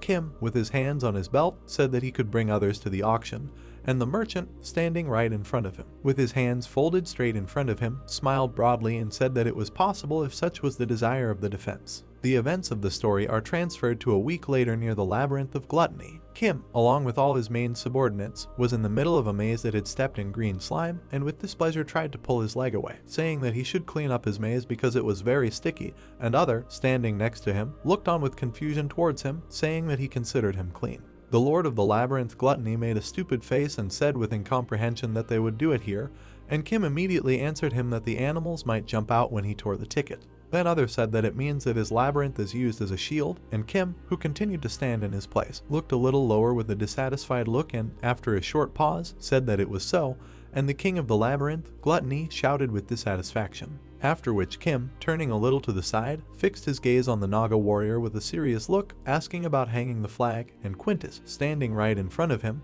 with a clearly dissatisfied face, said that he hung the flag of the black traders in the vicinity with Naga Labyrinth. After which he added that all of their strength, with the exception of a minimal number, also went on vacation. Kim, continuing to look at others standing in front of him, raised his hand to his chin and said that this is good, since the Ghost King will participate, the only threat to them now is the Beast People. After which he added that he should still be on the alert, and Quint continued to stand right in front of him, pointing his finger at himself and smiling a little. With a confident look he said that he would not miss a single midge. At the same moment, Kim said that other and Rakshasha, who knew the appearance of the owners of the labyrinths on the 9th floor, would follow him, and as for Dominica, while all three with completely different facial expressions stood in their places and looked straight ahead. Kim stood in front of his subordinate with a guilty look and told her to forgive him. They need her to stay here, the normal functioning of their labyrinth. I apologize again, said that he would leave care, and Dominica, closing her eyes, smiling widely, spoke that he shouldn't apologize and that's her job. After which he, still looking straight ahead, said with a serious expression that she should not forget to rest, while his face was illuminated by a dim golden glow emanating from below. He held a VIP ticket in his hand, which glowed brightly with a golden glow, and said that the time had come. Immediately after this, with his allies standing next to him, he suddenly tore the ticket in two, which was glowing brightly, and with a serious look, standing still, said that they were leaving. Suddenly, various curses began to be heard around the area, and someone said that he did not dare show himself here. The huge red monster with yellow fangs was saying that he still has the courage to participate in the auction after he defeated him, and should he invest his damn gems into spawning a large number of soldiers instead of using them in the auction. Standing right in front of him, a gray monster with sharp white teeth said that he did not dare talk to him like that. The gray monster said that he hid outside, but now he would talk all sorts of nonsense to him when they entered the restricted area, and the red one said that if it weren't for the flag, he would have attended this auction in his stomach. A huge blue cyclops with one eye, smiling widely, was asking another about the gem budget for this auction, and the big monster with a horn was saying that he might not even try, and he would tear him apart. The gray monsters said that one more week and his life would end with this auction, and the red one said that he should just hit him now, while from above they could see rooms coming straight out of the rock and decorated with gold, and through the glass they could see someone's silhouettes. Kim looked down straight ahead with contempt, saying that it was very noisy, and next to him, with his head bowed, stood a beastman servant. After which Kim asked about the situation here, and the beastman, raising his head a little, closing his eyes with dissatisfaction, said that most of their customers were at war or in conflict with each other, and they did not specifically choose them. After which, waving his huge fur tail, he continued to say that they have other circumstances in holding the auction, so he should understand, and Kim, turning to the side and keeping his hands in the pockets of his long coat, looked at his allies, saying, that is why half of them fled here to survive, as other once did. And the king of the Labyrinth of Gluttony standing next to him raised his head with displeasure in his eyes and said that this was in the past. After which, looking ahead with a confused look with his big green eyes, his mouth slightly open, he said that people no longer dare to touch him. After which, suddenly waving his arms to the sides, he turned to the Baron and said that he should look, and there he was. And Kim, who was standing nearby, was very surprised by this and looked a little in the other direction with an interested look. Other, turning slightly sideways, stretched his small hand forward and pointed with his index finger at the silhouette of one of the kings of the labyrinths and said that this guy is Balashus, who is the owner of the Labyrinth of the Dead. Balashus continued to stand in his place in the same position while Kim said that it was him, and he only saw his back. All the places around him were empty. Then Other, making his face more like a baby, fixed his gaze straight ahead and, opening his mouth slightly, said that he could not say for sure because he could not smell. But he heard that he smelled of rotting bodies. At that moment, as a sound was heard throughout the room that the auction would soon begin and the guests should be seated. The red and gray monsters sat, offended at each other, and said that they would continue later. All the invited guests took their places right in front of a huge stage with red curtains. Kim continued to look at what was happening with a confident look and said that it was over quickly, and it would be more interesting if some started to fight, and the servant of the beastman, who stood nearby, tilted his head down a little with his eyes closed, said that fighting is prohibited in the territory owned by black traders, and Kim said he had heard about it. At the same moment, a silhouette of a demon with two long red horns, with a monocle and in a business suit with a yellow bow tie began to appear from behind the red curtains. Immediately after this, he, spreading the red curtains to the sides, entered the stage, holding one hand behind his back, and the other pointing upward, smiled and thanked the guests for participating in the annual vote of black merchants and said that he would like to give them a huge greeting and express your gratitude. After which, he raised his hand to his chest and looked forward with an arrogant and smug look, saying that, however, he could not waste the precious time of the nobles with unnecessary chatter, so they would immediately begin the auction. The invited guests continued to sit calmly, each one in their places, while the red demon who came onto the stage, waving his arms in different directions, said that, in addition, they promise that even the nobles will crave the special goods that they have prepared for the finale of this auction, therefore asks to remain in their seats even if they did not like the previous products. After which he, spreading his arms wide to the sides, with a smile on his face, said that this was the first product, while a huge stone monster with a flat head brought something in a purple wrapper onto the stage. At the same moment, the red demon, with a wide smile on his face, grabbed the purple fabric and, sharply yanking it off the goods, said that this was an auction. Kim continued to stand in his place with his face showing no emotion, his stern gaze directed downward. Suddenly, anxiety began to appear on his face, and he continued to look straight ahead. The auction host said that this was something that they could not see for the last 10 years, something that was biting their hands that fed them. And Kim, hearing and seeing all this, was very angry, releasing a huge amount of his own blue energy and furiously thirst for blood, gritting his teeth with dissatisfaction. He moved with great speed straight towards him, surrounding everything around with his blue lightning energy, while the red demon pointed with one hand towards the cage with the person, and held the other in his hand, smiling widely, saying that this is something that is difficult to find, since they are found only in remote parts of Gazer. There is very little left. Right in the middle of the cage sat a girl with lilac hair, exhausted from pain. With a huge number of abrasions on her body, her hands were cuffed while the auction host announced that it was Gazerian. Although the red demon continued to point his hand at the cage with the little girl with lilac hair and said that, as they know, the children of the underground, who used to be common in Gazer, have become rare due to the contract made with the people on the surface. The lilac-haired girl lowered her head, full of bruises, down a little while the auction host continued to point at her with his hand and said that they did not catch this child when he came out of captivity. This is a real child of the dungeon who has never gone out to surface. After which the red demons, with a wide smile on their faces, holding their hands out in front of them, said that after concluding the contract, he was on the verge of death, but the noble aristocrat took him in and raised him. He became his savior. The huge red monster did not understand that since when is a person being sold at auction, and the gray monster, questioning his hand with dissatisfaction, said that people are everywhere anyway, when the auction host suddenly interrupted them with his laugh and said that they were mistaken about this. The red demons pointed their finger upward with a smile on their faces and said that their clients from higher levels coexist with humans, so they are unable to determine the value of this product.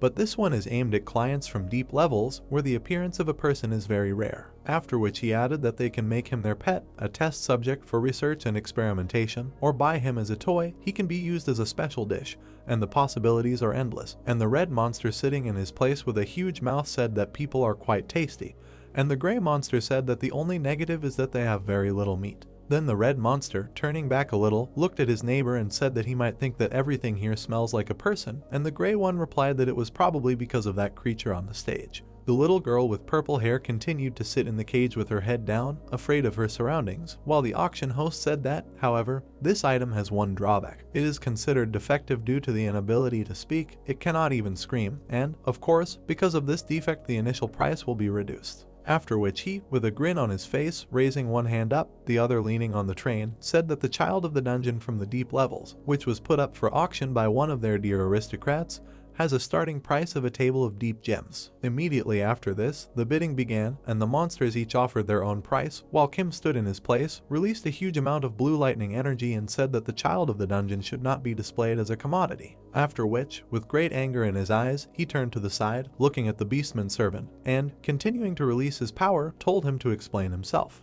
Then the servant, with his head down, his eyes closed and his face showing no emotion, said that the items for the auction are selected based on their popularity. They study and select those items that are highly valued in Gazer, and if the item is considered not to meet the requirements, then he, at that moment Kim immediately interrupted him, shouting that he was not asking about that. Rikshasha, who was behind him, tried to calm down her master with a scared look and said that otherwise they would have problems with the dark merchants, and there were dozens of other dungeon owners here. Another with the same scared look said that even the aristocrats from the deep levels are afraid go against them, while Kim listened to them with anger and dissatisfaction, looking to the side. The hired elf, who continued to be afraid of what was happening, with a frightened look to the side, her mouth slightly open, said that they could not go against them the way they dealt with the water dragons, and this situation could not be resolved by force alone when Kim turned to her by name. After which, with a dissatisfied look at her, full of anger, he pointed down with his finger and said that she wanted revenge on her king, since experiments were carried out on her relatives, and asked to look there, and she, standing in front of him, agreed with his words. Kim continued to point to the stage where the red demon stood, pointing to the cage with the child of the dungeon, and said that his race was being displayed as a commodity and a toy for the same hands. Then she said that she would not have stopped him if a representative of her race had been in his place, and Rikshasha was unhappy with what was happening and did not know what to answer, looking straight ahead with an awkward expression on her face. After which she turned her head to the side with a dissatisfied look and after a short pause said that it was so. Kim continued to stand in his place, fixing an angry gaze directly on his ally, while she, lowering her head, said that he was trying to go against the dark traders, and here he had no chance of winning. At this moment, their conversation was suddenly interrupted by the voice of the beastman servant, who said that, as he understood, he was going to save this child, and Kim, with a displeased look, heard this, looked in his direction. The beastman servant, who continued to stand in his place, lowered his head a little and with a joyful look, closing his eyes, said that it was difficult for him to imagine the future of commoners, his life in Gazer, but he could understand his desire to deal with this with the help of force. The servant continued to stand right next to the door to the VIP room, holding his hands together at his belt, and said that there were other aristocrats with a hot temper,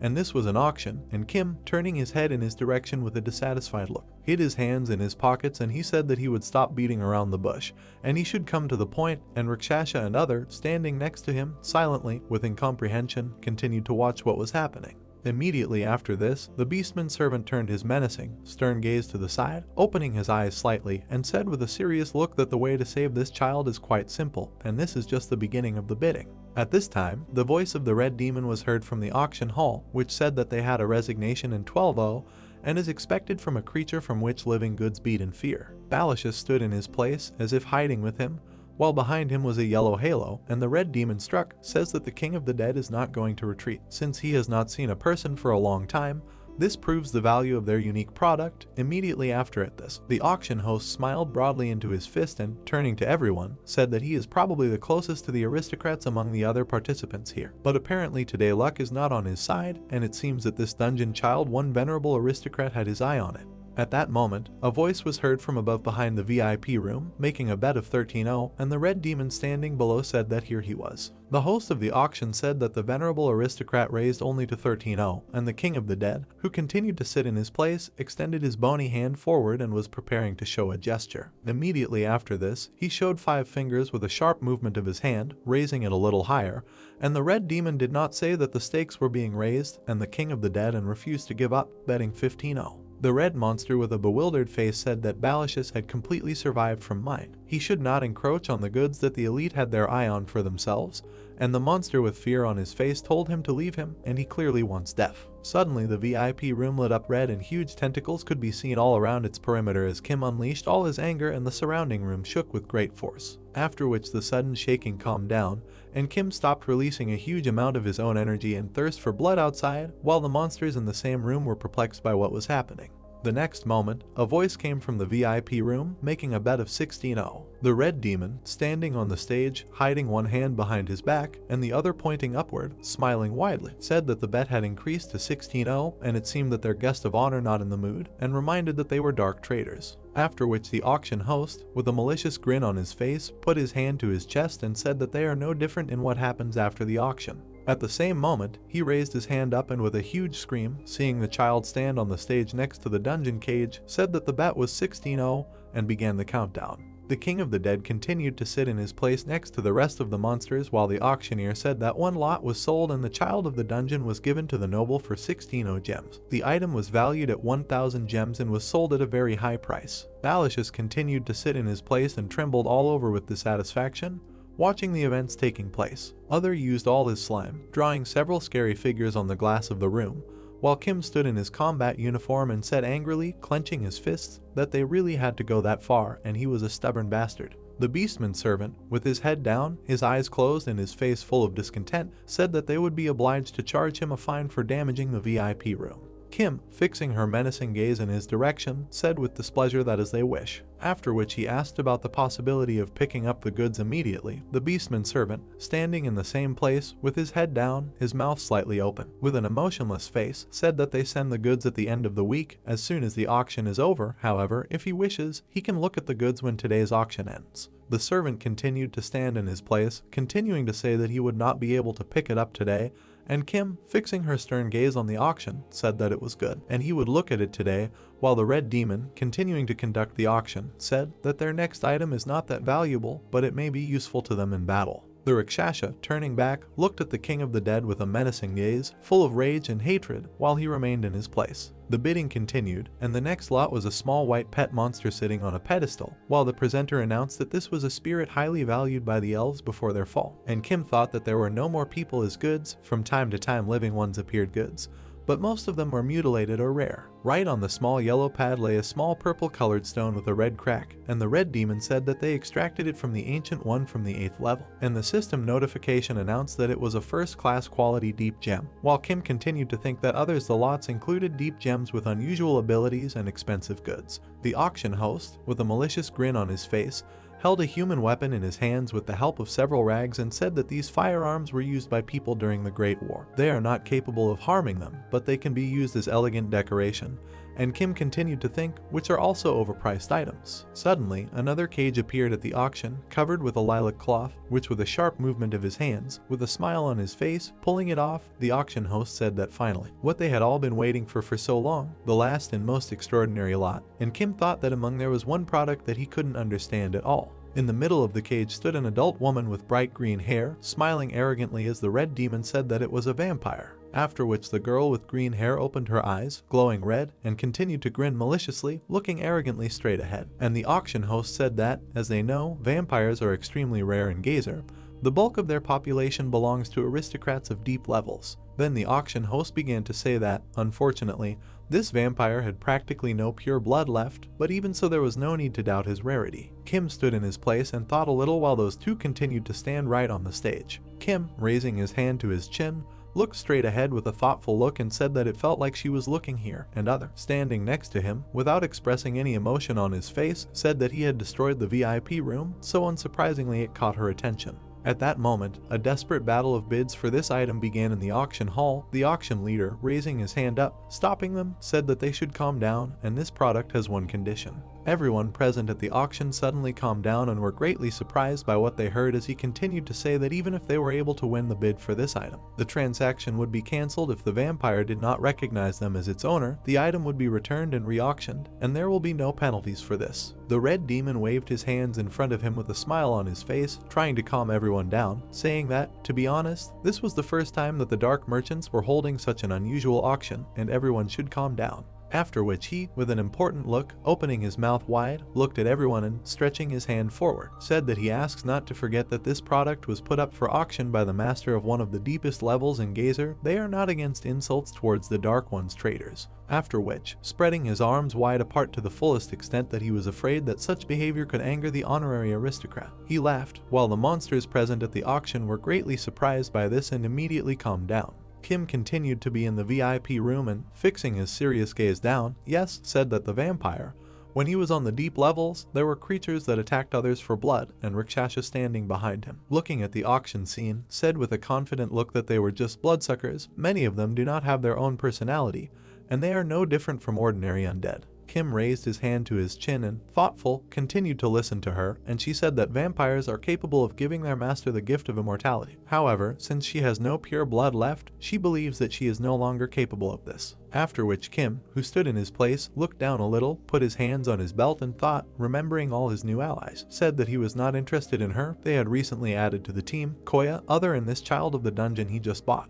The green-haired vampire girl continued to stand in the cage with an arrogant look while the auction host clenched his fist with a smile on his face, continuing to bid, and Kim thought that the option had played out in earnest, and as a result, the final price for the vampire was 23,000 gems. The huge monster, who approached the cage with the vampire, was very angry and said that she did not dare to look away, and some product did not dare refuse him. And the vampire girl, with an arrogant look, turning away a little, waved her hand, refusing him, while Kim thought that, however, the most interesting thing began when the vampire refused to even look at her new master. After which the monster, releasing its bright blue power, opened its mouth and said with rage that she didn't even know who he was, and he was the ruler of the 6th level. At the same moment, the auction host, using his power, incinerated the monster in a bright red flame. Why did the red demon, flexing his muscles all over his body, grinning smugly as he continued to release bright red energy from his body, saying that he did not dare to desecrate his hallowed auction with his brute strength, called names. At the same moment, a blue-colored abyssal gem appeared right in front of him, which attracted the attention of the auction host. Having suddenly picked it up, he was beside himself with happiness and, stretching out his hand with the gem, correctly said that a first-class quality deep-seated gem had come from somewhere here. If its examination was successful, perhaps it would appear at tomorrow's auction, and everyone present in the hall looked at him with incomprehension. Events take us many hours later. There was a large pale yellow door in the middle of the wall, and a voice said that he was in this room. The beast man servant, standing next to the entrance, lowered his head down with his eyes closed, said that although he was now his, it was better to refrain from touching, since all the necessary procedures had not yet been completed, and Kim, with a confident look, opened the door with a sharp movement of his hand and said that he understood. He was looking straight ahead with a serious look when suddenly something caught his attention. The purple-haired girl was illuminated by the small amount of light that entered the room after opening the door, and did not move. The little girl, sitting on the floor, with her head slightly raised, was directly in front of Kim, who was standing at full height, looking at her with a serious look, his hands in his pockets. The main character opened his mouth slightly, looked straight ahead and asked if she had a name. The dirty girl with pink hair looked at him carefully and remained silent. The main character sat opposite her, slightly gritted his teeth, thought that it seemed that she was looking at him, but her eyes did not focus, and said that he did not want to harm her. He would not touch her, even if she made noise. The girl drooped, looked sadly at the protagonist and was silent, and Kim wondered what it meant. They were right about the fact that she had lost the ability to speak. The main character turned his gaze to her, examined her carefully and added in his head that her life in the labyrinth must have been difficult. Last time there were people like her around him too. The girl trembled all over after the protagonist's phrase that in this case he was her new master, and now she would serve him. The girl began to slowly lower her head and began to tremble more violently. She then placed her hands on the floor and bowed. Kim looked at her, clenched his teeth in anger and thought that apparently she was treated horribly. They turned her into a doll. The main character looked carefully at the girl and asked her to raise her head, and she slowly raised it. The girl with pink hair looked carefully at the protagonist's chest, and he asked if there were other Gazerians in the labyrinth in which she lived. Kim clenched his teeth, looked at her and asked from which labyrinth she came, which master she served. The girl looked at him silently and did not utter a word, and the protagonist noticed in his head that it was useless. The main character put his hand to his head, opened his mouth wide and, throwing his head back, noticed in his head that he was going to leave her in the care of the Naga Empire, but her condition was worse than he expected. In the protagonist's head, the girl was sitting in the middle of the darkness, and above her stood bloodthirsty and cruel people looking at her with mad eyes. And Kim added in his head that if he refuses, instead of finding suitable parents, there is a high probability that she will be abandoned or will be subject to violence from people seeking subsidies. The main character looked pitifully at the girl's head and thought that he knew that something like this would happen. He thinks he will have to take care of her for the time being, and the girl did not take her eyes off the protagonist's chest. Kim gently patted the girl on the head and said that he would come for her in a week, so let her gain strength,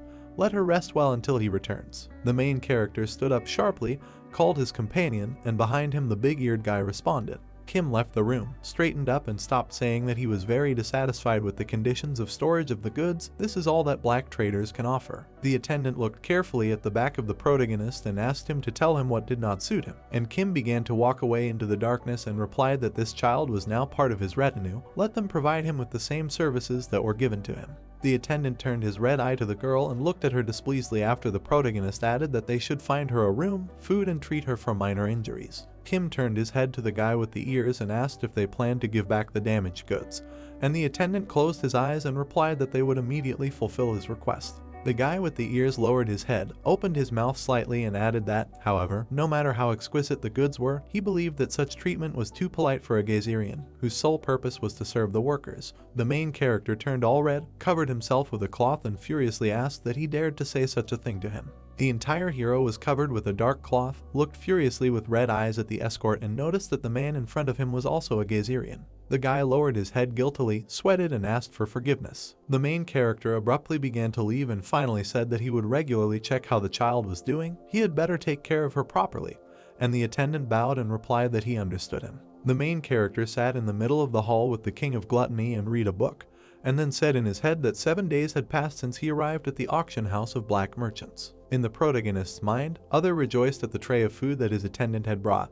and Kim added that he spent most of his time in the room reserved for nobles. Then he saw an empty bed in front of him and said that, contrary to his fears, they were served food for the people and provided good beds to sleep in. The main character picked up the hygiene products, looked at them in surprise and said in his head that it was quite convenient, except for the lack of entertainment.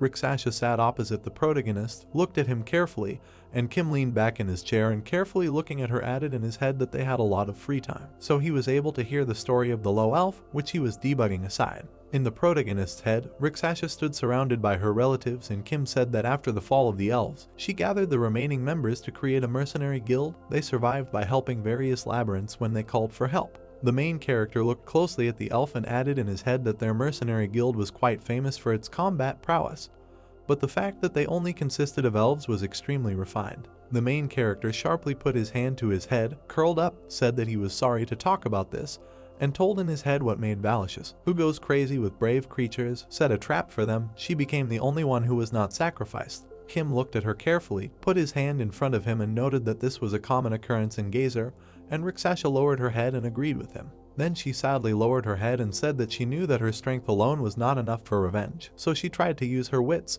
and the main character noticed that he understood her situation. He would help her take revenge. The elf sharply raised her head, looked carefully at the protagonist and asked that he was sure that he would not mind helping her, and the main character replied that it was he who dragged her into their labyrinth. Kim put his hand to his chin, looked thoughtfully at the table and said that even if it weren't for her, the necromancer king would still behave very suspiciously. The main character put his hand in front of him, moved it to the side and added that his labyrinth is next to theirs, and sooner or later they will collide with each other. They need to stop there for now, and Rixasha lowered her head and, covering her eyes, thanked the protagonist. The main character turned his head back, looked carefully at the king of gluttony and his clones and called. They turned sharply to him, and then Kim asked if everything was okay with the child. Other sharply put his hand to his temples and shouted that he needed to wait. A moment later, the king of gluttony opened his mouth wide and froze in surprise. Other appeared in the room next to a girl with pink hair and replied that she was the same as always, looking into the distance in the corner of the room, and Kim asked what about her food, and he replied that the assistants were giving her food. A moment later, Other opened his mouth wide and shouted at the girl to eat. After his words, the girl carefully took the tray and joyfully stared at it. Other approached the chair in which the protagonist was sitting and replied that she only exists when he tells her, and Kim, leaning back in the chair, put his hand to his temple and, crouching, said that she is like a doll that moves only on command. Thanks to him it should be easier because she knows how to use the restroom on her own. The main character turned sharply to the king of gluttony and noticed that today was the last day of the auction. Let him be patient a little longer. Another joyfully looked at the protagonist and shouted that it was not difficult because she doesn't move that much anyway. The huge pipe trembled and a cry was heard from there that this was an announcement from black traders. The last auction for today begins. Let everyone gather at the auction house, and Kim noted that today it will all end. Other looked attentively at the protagonist, spread his hands to the side and shouted that if you think about it, then after the Gazerian he didn't buy anything at all. And the protagonist put his hands in his pocket, grinned slightly and replied that most of the goods were luxury items, so he should buy there was nothing special. Kim put his hand to the back of his neck, clenched his teeth and, with a slight curl, added that as soon as something useful appeared, the prices jumped to 10,000, so he couldn't buy it even if he wanted. The budget of the Naga Labyrinth, about 8,000, which speaks for itself. Other, Kim and Rixasha approached the door and, staring attentively, the main character said that they needed to end this and return home. The third copy of the God of Gluttony looked straight ahead furiously and shouted why he didn't come when his shift ended. The first copy smiled slightly and said that the main body had disappeared. You just need to play with yourself. The second copy opened its mouth wide with a smile and suggested hiding parts of the main body and laugh at it,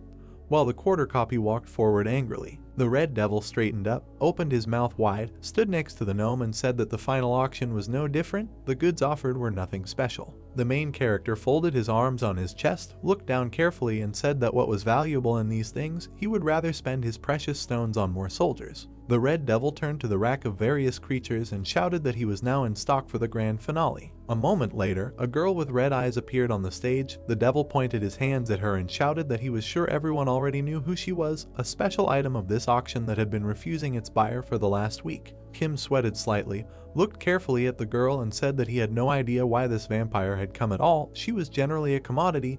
It seemed that she was only here to laugh at the participants. The devil opened his mouth wide, stared at the crowd and shouted that they would choose the one who offered the highest price, and the vampire put out her hand and asked to wait. The red devil put his paws in front of him, grinned slightly and noted that the product was forbidden to speak. The vampire looked at him carefully, stuck out her finger and said that he shouldn't be such a bore. They would be in a difficult situation if they didn't sell her. The devil turned sharply to her and answered positively. She smiled maliciously, looked at him carefully and noticed that since this was the last auction, she needed to add a little spice to him. The vampire put her hands in front of her and the chains on her hands and neck cracked. Then a hurricane of blood appeared around her, and the red devil hid his hands behind his back and confidently stood in place. The girl suddenly changed her clothes, looked sarcastically at the crowd and, slightly sticking out her tongue, said that this time, instead of the participants choosing her, she herself would choose her owner and this owner would determine how much she was worth. The vampire covered herself with her fan, began to look carefully into the crowd and added that no matter how high or low their offer was, she would be sold for that price. The red devil turned sharply at her, smiled broadly and shouted that this was indeed an event suitable for the finals. He believed that the participants would understand, so they would start right away. The devil turned to the crowd, looked at her carefully and shouted who would become the owner of the vampire, the red gem of Gazer, and the girl replied that she had already made her choice on the first day. The vampire jumped sharply from her seat and flew up to the balcony. The creatures in the hall carefully raised their heads up and realized where she had flown. The girl suddenly flew up to the window, looked at it carefully, and the devil shouted that this was the room of the nobleman who had made a fuss on the first day. The vampire put her hand to the glass, saw the shadow of the protagonist, and noticed that the smell coming from here was so sweet. The vampire began to salivate, blushed all over, and screamed that she could not hold back any longer. The main character looked straight in surprise and called the elf. Rixasha looked at him carefully, heard the question whether all vampires are like this, and with her mouth open, she answered that this was the first time she had seen something like this. Kim looks closely at the vampire behind the glass and notices that she looks like a pervert. The red devil opened his mouth wide, looked straight ahead, and shouted that the vampire had chosen her master. The host looked up carefully, spread his arms wide, and noticed that her choice fell on the newly elected nobleman, and screams were heard in the hall. Who could possibly fall in love with him on the very first day? She was completely out of her mind. The two participants looked up carefully. The pink one said that he expected this, he is a nobleman, and the stone one next to him clenched his fist and said that it seems that all this was planned from the very beginning and they were simply used. The red devil opened his mouth wide, looked directly attentively, and said that, based on the agreement, its value depends solely on the assessment of the nobleman, his lordship. They will sell it at auction at the price he names. The vampire hung in the air with a happy face and heard screams about how valuable this vampire was to the nobleman. The main character looked at her carefully through the glass and thought. A moment later, he noticed that she was from the lower class, and the vampire became all gloomy. A moment later, all the spectators in the hall looked at each other in surprise and shouted that he was saying that such a vampire is a real treasure. They say she is simply priceless, she is even for sale. The presenter opened his mouth wide, stared at the protagonist in surprise, and noted that they could not be sure of this. Perhaps she has special abilities, and the main character dryly noted that she was of a lower level. Kim looked carefully at the leader through the glass and noticed that he would give no more than 1 stone for her, and the devil stared at him. Rixasha looked carefully at the protagonist and asked if she could tell, and Kim turned his gaze on her and said that it was stupid to spend money on something unnecessary, especially when he could choose the price himself. Rixasha and other drooped, and the protagonist added that firstly, he was not interested in this since it was a waste of time, and besides, he had no idea what this vampire was capable of. The main character sharply turned his head towards the glass, opened his mouth slightly, and said that if he found it useless, he would simply return it. Isn't she one of the strange times like a dran? And Rixasha noticed that this was expected, and the king of gluttony turned his head at the elf and noticed that this is very characteristic of the owner. The red devil raised his hands high above his head, looked carefully at the hall, and shouted that only 1 stone for the fact that she was from the lower class. Just think, this vampire, who was considered the red gem of Gazer, was put up for auction for the first time. The vampire turned away her irritated gaze, looked at the crowd, and the presenter added that, moreover, she was bought for the incredible sum of 1 stone, the lowest price in the history of auctions. The vampire clenched her teeth tightly and looked furiously at the presenter after he shouted that now she would be known as a vampire for 1 stone. The vampire looked carefully at the shadow of the protagonist behind her and said that that's all, now it doesn't matter to her how she was rated. The red devil extended his hand forward, looked carefully at the vampire after she asked if she could see her owner, and answered that there was a separate procedure for this. The vampire sharply doubled over with anger, looked at the leader and shouted what exactly? It wasn't him who was sold for just 1 stone. She would soon die of hunger, and the red devil spread his arms and noted that everything would be fine. It's better to start making calculations. The presenter put 1 hand on his chest, put the other one to the side, and said that he once again thanks everyone who came to them today. And now their auction is coming to an end. He hopes they had a good time, and those who bought something at the auction can go to a waiting room or a private room. Mr. Imp, with glasses on his face, stared straight ahead and shouted that this was a happy occasion. Mr. Imp began to rub his palms, stared sarcastically, and said that to buy this vampire at a literally outrageous price, the Baron seemed to be the luckiest of all, and the vampire and the girl with pink hair stood on the sides. Mr. Imp saw the protagonist and Rixasha walk into the room and said that since he was busy,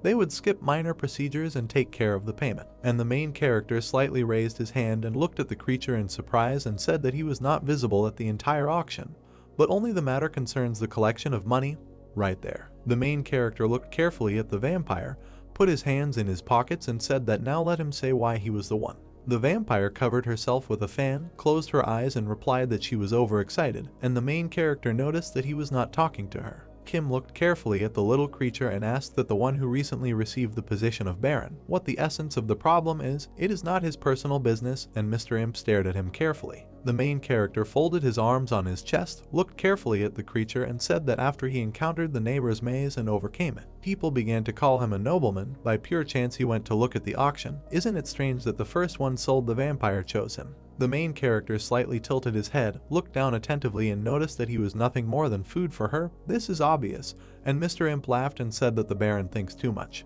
The imp put his hand in front of him, looked at the protagonist with a grin, and noted that this is a little rude, but he is just the same owner of the labyrinth as the others. Will he say who will benefit if his power increases? The main character clenched his eyes with tension, heard that how about just enjoying your luck and skill while you have it, and replied that it is difficult to accept, but will leave everything as it is. Kim opened his eyes wide and stared at the creature in surprise after he said that it was not a lack of price. The imp clasped his hands together, looked carefully at the protagonist, and added that apparently the former owner loved her very much, so some serious problems could arise with her upbringing. The main character opened his eyes wide and stared at the creature and asked, "Then what kind of enjoyment of luck are we talking about?" He is mocking him. The imp and the vampire trembled when the protagonist rudely said to take her away. Mr. Imp spread his arms, looked carefully at the protagonist, and shouted what he was saying, and Kim put his hands in his pockets and said that he didn't need her, he could take her for himself. The main character looked carefully at the king of gluttony and how his kappas surrounded the girl with pink hair, and said that he should take care of that girl and take care of her properly,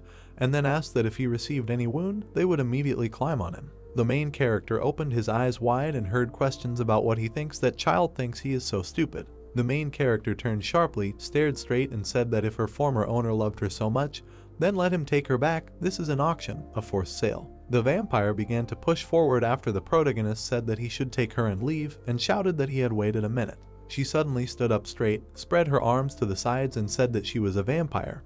Her presence alone would make him seem stronger to others. She was a vampire, and the main character looked at her silently. Kim stared at her menacingly, opened his mouth slightly, and noticed that he was just a mosquito with legs and arms, had no idea why she was given such great importance, and the vampire looked at him in surprise. She straightened up, looked carefully at the protagonist, and he added that he was a man. Then Kim looked at her carefully, opened his mouth slightly, and added that he didn't know how everyone else felt about vampires, but he and the creatures he cared about thought differently. The main character pointed to the girl with pink hair and said that for him people like her were of no value at all, and the vampire turned back and scrunched her face in anger. The vampire turned sharply and exhaled displeasedly. Then she looked carefully at the protagonist and said that she had already realized that he was not the most flexible person, but there were advantages to owning vampires. The main character looked at her furiously, cringed slightly, and noticed that he had already said that he was not going to become her owner. And the vampire put a fan to her mouth and said that it seemed that he did not understand the situation. She wanted to explain. Mr. Imp smiled broadly and noted that he would better cover his ears and leave, and the vampire turned to him and, looking displeased, noticed that he was already here, so he could stay. She was going to reveal all the details of their agreement. The main character looked carefully at the creature and laughed, and Imp made an angry face. The vampire lowered her fan from her face, looked carefully at the protagonist, and said that she introduced herself officially. Her name is Angela. Her former owner was Count Anatolio, the Iron Giant from the 11th floor. The main character made an interested face and heard that what was previously said about his love for her was not a lie, but due to special circumstances, he decided to get rid of her. Kim looked at her carefully and asked what the circumstances were, and she opened her fan, closed her eyes, and answered that everything was simple. Even the most basic conditions for concluding a contract with a vampire had not been met. The vampire covered herself with a fan, looked away, and added that in order to conclude a contract with a vampire, it is necessary that he receive the blood of his future owner and, accordingly, the strength necessary to exercise his abilities, but the blood of Anatolio. The vampire looked away and added that she was simply cast iron. She could have taken the blood of anyone, but this was no good. The main character turned to the elf, put out his finger, and said that his heart was bleeding, but he decided to sell his starving pet mosquito. And the girl raised her head and laughed and noticed that there were many other details, but in general it was exactly like that. The vampire suddenly began to drool, excitedly stared at the protagonist, and noticed that because of this she had to go without food for several months, and the sweet aroma of her new master was simply inexplicable. It was the aroma of excellent blood, which she had tasted only once in the past, and the main character noticed that he said he is not her master. The vampire sadly lowered her head, picked up her saliva, and added that, to be honest, she planned to use her abilities as a high-class vampire to seduce the new owner and enjoy life, and the main character noted that this was not necessary. The vampire suddenly jumped on the protagonist and started shouting that she was asking him. She would soon die of hunger. She was so hungry, she had already told everything. She had no evil intentions, she was just hungry, and the main character began to fight back and shouted what he said. Well, he doesn't need her. The vampire grew into his hand, looked at him pitifully and shouted that she was begging him. A liter, no more, one sip, no, one drop would be enough for her. Mr. Imp looked carefully at the protagonist and noticed that it was difficult to say, but if he refused her, he thought it would anger Anatolio, and the protagonist clenched his teeth tightly. The main character grabbed the vampire by the head and shouted to get out of here. He didn't call her, but she stretched her hand towards him and shouted that she would work hard. She didn't know how to wash or clean, but she would be good at pretending, which handles everything perfectly. Kim abruptly threw the vampire aside and shouted furiously that he already understood everything. The main character slightly screwed up his face, opened his mouth slightly and noted that he would give her some blood to begin with, but this did not mean that he completely accepted it, and she screamed loudly. The vampire suddenly began to jump on the protagonist and loudly thanked him for the food. A moment later, tentacles appeared from the protagonist's back and headed towards the vampire. They grabbed her sharply, and she froze in surprise and fear. Dominicana opened her mouth wide and looked straight in surprise. The maid looked carefully at the crowd with the protagonist at the beginning and said that it looked like something had gone wrong again, and the main character looked at her carefully and said that he didn't know how it happened. Dominicana looked carefully at the crowd, saw a girl with pink hair and said that this child was similar in appearance to the owner and belonged to the same race. Then she turned her gaze to the vampire and said that this strange girl was nearby. A notification appeared next to the vampire glowing with arrogance, which said that she was a legendary vampire. Dominicana was surprised and shouted that she was a vampire, and the protagonist replied that he bought them both at an auction. Naga crouched, put her hands in front of her and said with horror in her eyes that considering the budget of the labyrinth and the costs of maintaining it, not to mention the number of stones in the vault, and Kim looked at her and calmly noted that everything was in order. The main character slightly opened his mouth and added that he got it almost for free, and Angela behind her clutched the fan in her hands and shouted that it was all because of the precious stone. Angela began to twist the fan in her hands out of anger, blushed all over and, covering her eyes, heard that the protagonist asked the servant to order the workers to bring 1,601 precious stones, exactly how much he should pay. The main character looked carefully at the servant and asked if they had any free rooms, and Dominicana opened her eyes in surprise and parted her mouth and answered that there was only one. Should it be enlarged? And the protagonist replied that it was not necessary, let him leave this room to the vampire. Kim put his hand on the shoulder of a girl with pink hair and noted that for now they would live together with this girl. Her condition left much to be desired, so it would be better for him to look after her, and Dominicana put her hands to her mouth and, crouching, was surprised that she would live with the master. The maid slightly hunched over and trembled, and the protagonist asked her to carry her, feed and bathe her for now, and then asked the healers to examine her. Her name is Yunhee. By the way, Kim leaned over to the girl, looked at her carefully and noticed that this was her Nuna, Dominicana. After him she was the most important here, so let him listen to her. Dominicana took the girl tightly in her arms and joyfully carried her. Angela covered herself with a fan and said that she seemed inspired. It was impressive, and Kim turned and asked that she really believed in it. The vampire turned to the protagonist with a smile and replied that maids can rarely increase their status because usually everything is determined by origin. Sometimes the labyrinth grows with the owner, and since the maid is an elite level, it must be worthy of existence. The main character put his hands on his chest and noticed that she was right, Dominicana, the core of their labyrinth, and Other and the copies looked at him in surprise. Other opened his mouth wide, asked if he could also go home. His subjects were hungry, to which he heard in response that he was still here, and after these words, Other and the copies opened their mouths wide and shouted that this was cruel. The main character turned to the elf and said that she should also rest, and Other left with the copies and growled furiously. Kim sharply turned his head towards the small creature and said that he should wait here and receive the precious stones when they are brought, and Imp rubbed his palms and obeyed with a malicious smile. Then the main character folded his hands on his chest, looked at him furiously and noticed that from now on he should not even think about doing anything stupid behind his back. He understands that he wants to bring the market to the surface. A moment appeared in the protagonist's head as the imp commanded the vampire to follow the owner to the surface and tell him everything. And Kim noticed that it was better to appoint someone not so knowledgeable in finance. He thought he could be trusted, but he was mistaken. Mr. Imp was sweating and smiling. He noticed that in the entire maze there was no creature that looked like a person. The main character turned sharply to the vampire, looked at her carefully and said that she forced him to come to terms with this, but now also belongs to his labyrinth, so we need to explore it a little together. We also need to discuss some unresolved issues. And Angela rolled her eyes wide. She opened them and joyfully shouted that what an honor it was that the owner would personally see her off. The vampire slowly followed the protagonist and, looking around, noticed that their labyrinth was quite small and well-groomed, and the main character asked what a strange impression she was talking about because of the horned mice. Angela looked carefully as the creature pulled the dragon by the ears and said that there seemed to be everything here, from elves to beastmen, dragons, and now beautiful, noble vampires. He had everything that a nobleman could dream of, with the exception of a large area of the labyrinth. Angela, waving her fan, carefully examined the labyrinth and the animals there, and then said that she already knew that he was a nobleman. But the owner of the new labyrinth on the 9th floor even became a nobleman, and Kim, putting his hands in his pockets, asked how she knew this. The protagonist turned his head sharply and looked closely at the vampire after her answer that everyone knows that he received his title. Considering that the labyrinth on the 9th floor appeared less than a year ago, some noble minds objected, stating that it infringes on the dignity of the nobles. Angela put her fan in front of her, closed her eyes, and, opening her mouth slightly, added that others view what is happening simply as entertainment, and there are also those who see opportunities in their labyrinth, for example, for cooperation. A map of the Dragon King's labyrinth appeared in the protagonist's head, and he thought that he had heard that the labyrinth of a king named Anatolius is on the 11th floor. The Iron Giant, the former master of the vampire, is also in a state of stagnation, and the same envelops the entire 9th floor. In the protagonist's head, Angela stood opposite a huge, iron giant with warriors, and Kim added in his head that instead of letting the vampire go without any objections, he met with the enemy on the 11th floor so that she would seduce her new owner. The main character continued to walk straight through the tunnel, opened his mouth slightly, and said that if the faction grows quickly, then others will sense the crisis and form an alliance to balance the situation. Managing the whole labyrinth is quite difficult.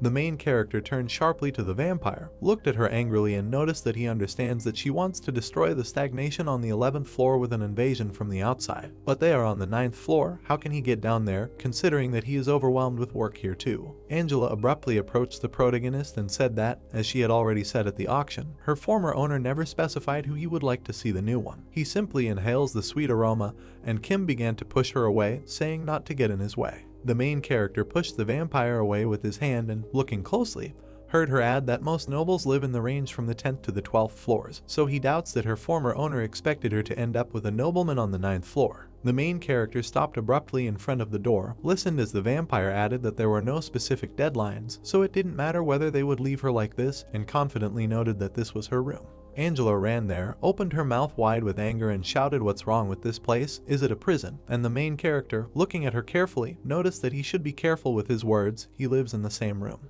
Angela began to cry, put her hand to her chin, and noted that for a vampire to live in such a place, it would be difficult to accept without a cup of the owner's blood. The main character began to abruptly leave and noted that he knew little about vampires, then they would look at the benefits of it, and Angela fiercely clutched the fan in her hands and looked at the protagonist. She twitched with anger and said that she could tell her in detail right now about every little thing if they chat over a cup, and Kim waved his hand and noted that he had already given her blood when they signed a contract.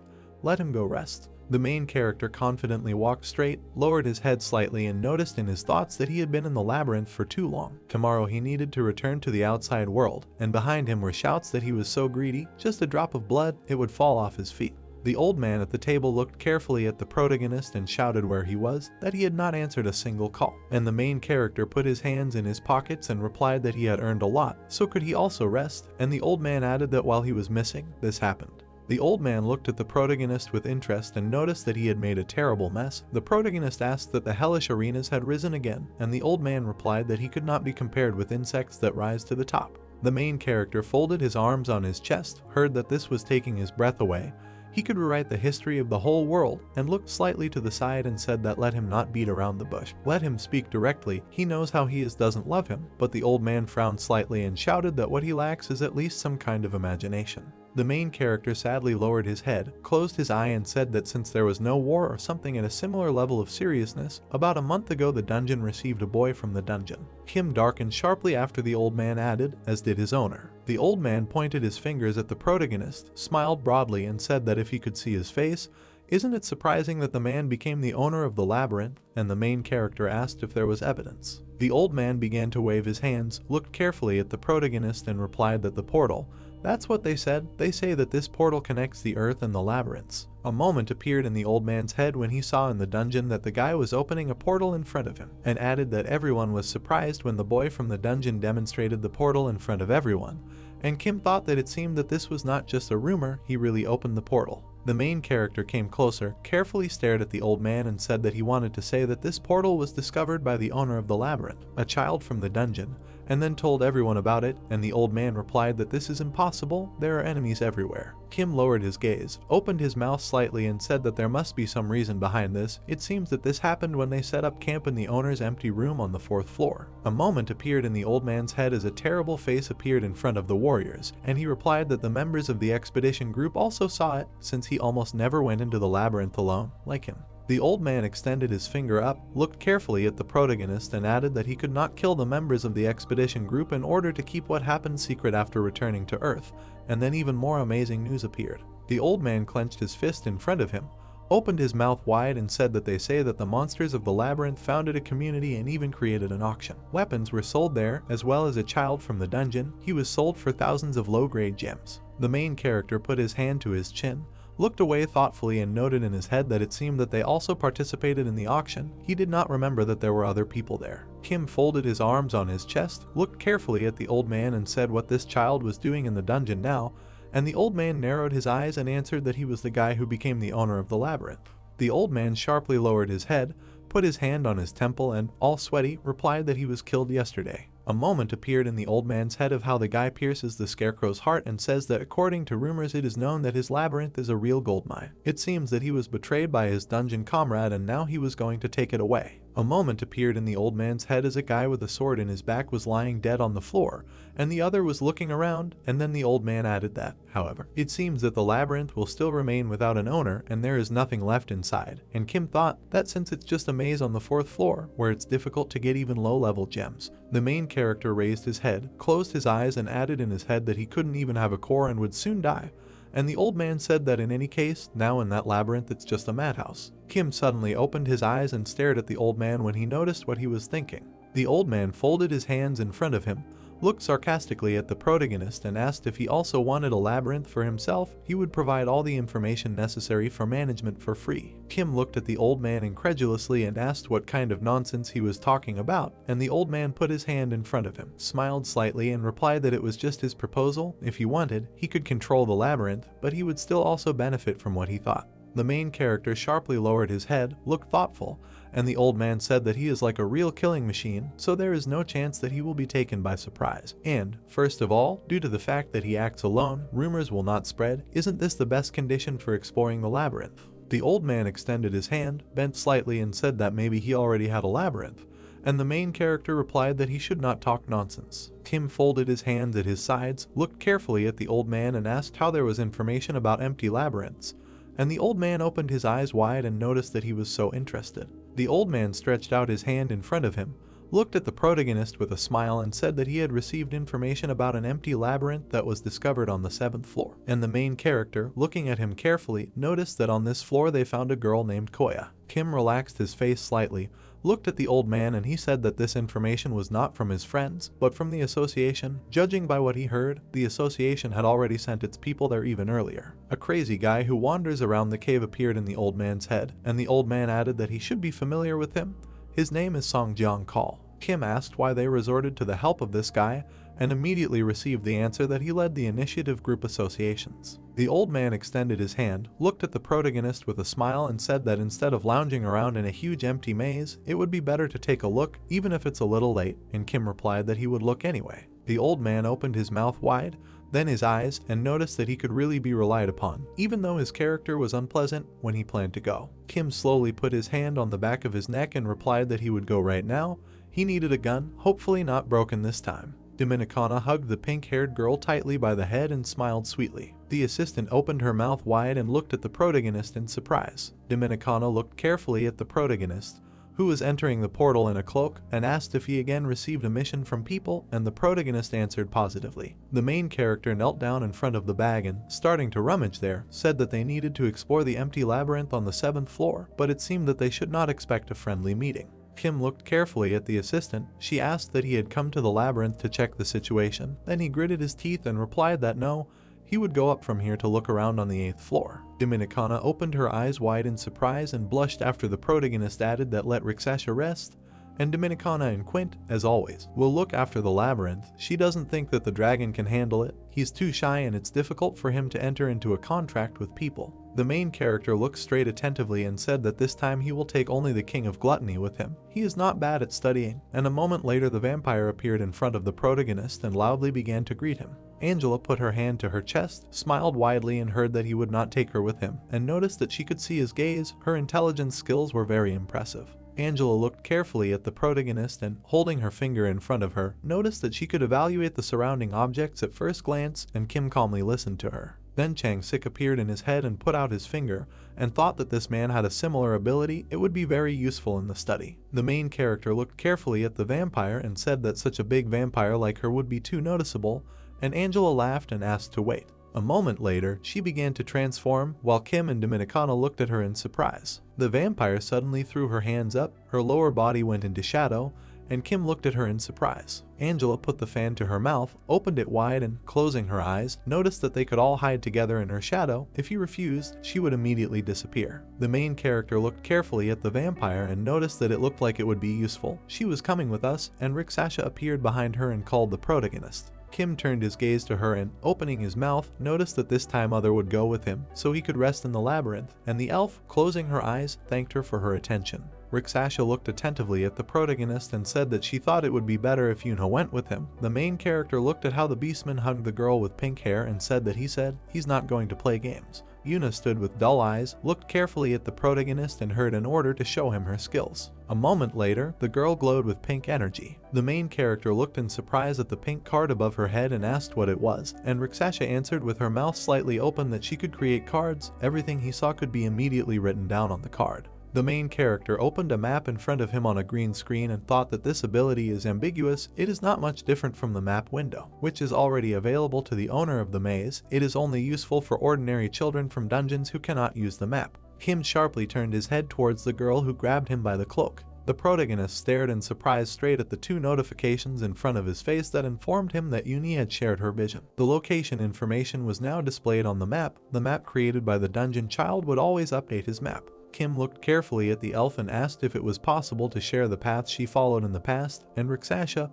looking carefully at the protagonist, answered that it seems that the terrain is registered only from the appearance of the ability until its completion, and the main character noticed that this is bad, but still it is useful for him. Kim looked carefully at the pink-haired girl and thought that, unlike other mazes that had existed for several decades, the map she had created was not even close to the map of the area, which meant that her ability did not require much physical strength or energy to activate. The main character lowered his head slightly and said with his mouth slightly open that Yunhwa is coming with them.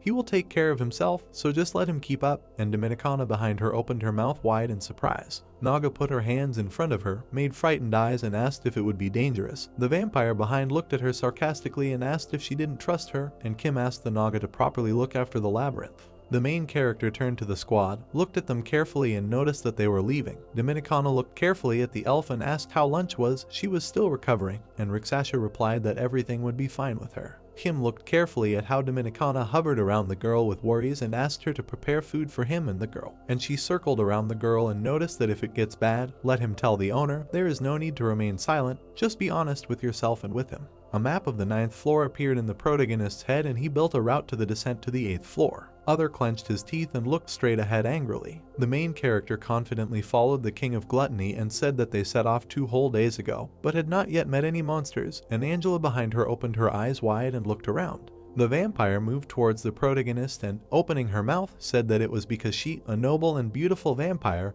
was accompanying him. The monsters were not so stupid as to attack them. Angela looked carefully at the King of Gluttony and noticed that, especially considering this child is a glutton, even animals without intelligence should take them for a whole walking army. And Other turned sharply and, looking furiously at her, shouted to watch her words. Other turned around, continued walking and, with an angry face, noticed that nothing had passed since the auction, and she was already starting to tell him something. The main character looked at him carefully, opened his mouth slightly and asked why he had made such a scandal, and immediately received the answer that this was the 3rd time in a row since they set off. Why was she bothering him so much? The main character turned his head into the tunnel, grabbed the strap of his bag with his hand and noticed that after the auction he was already resting. Another jumped up, began waving his arms furiously and said that in general, after every exit to the street, he should receive at least annual leave. The main character threw his head slightly upward, looked straight attentively and said that they would simply inspect the area, nothing more. After this expedition he would be free. Other gritted his teeth, looked straight ahead and heard that only on the condition that the king of the necromancers did nothing. The squad stopped abruptly, and after the vampire screamed that she thought there was an entrance to the second floor, they raised their heads up. The squad looked carefully at the huge tunnel upward with a light at the end, and Kim noticed that someone was always watching the entrance here, so they needed to go through as quickly as possible.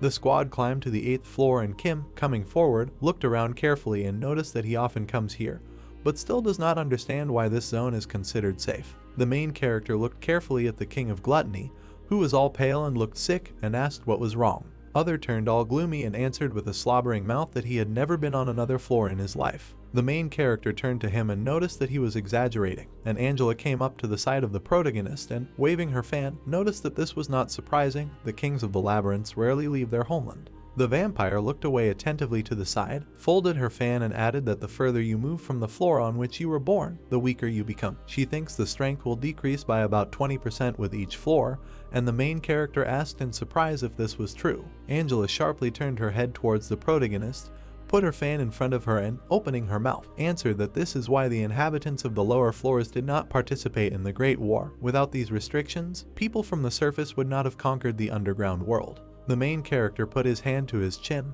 looked carefully at the King of Gluttony, and noticed in his head that, of course, in most of the wars between humans and the inhabitants of the underworld, only animals of average or slightly higher level participated.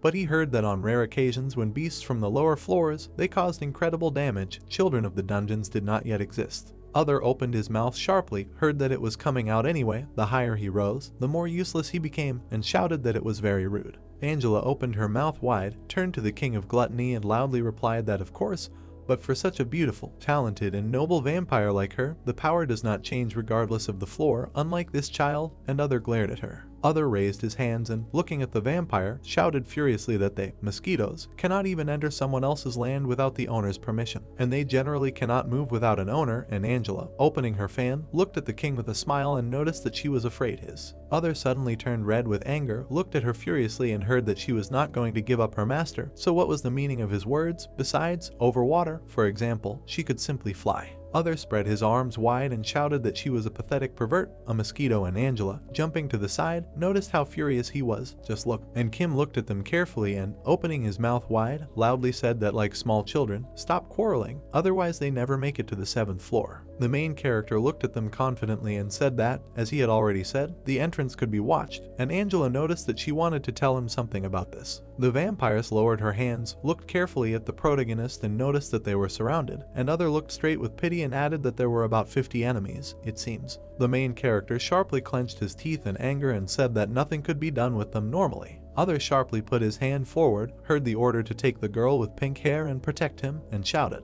A green clot began to appear around the girl, and the main character stared at it in horror. Yuna found herself in a bubble with an air pocket, and the main character shouted what he was doing, and Other replied that he made a hole so that she could breathe, so everything was fine, and suppressed the acid. A moment later, the girl turned into stone. Kim looked directly attentively and noticed that the camouflage was pretty good, and Angela appeared from behind and noticed that this appearance suited him much better. She didn't think so. The main character sharply turned his head at her and said to come here, because they were starting, and the vampire began to become covered in a bloody cloud and said as she ordered. The main character spoke the camouflage ability and began to slowly disappear, and the notification noticed that the camouflage ability was activated. Then 2 notifications appeared that stated that the camouflage had been improved by interacting with certain vampire abilities. Invisibility was an enhanced form of camouflage in which the aura and even the heartbeat completely disappeared. A moment later, a crowd began to run to the place where the protagonist's detachment was and shake the ground. The herd of huge pigs stopped abruptly due to the order. A pig with a pink mohawk came forward, looked carefully ahead, and shouted that he was sure that somewhere here someone had risen from the 9th floor,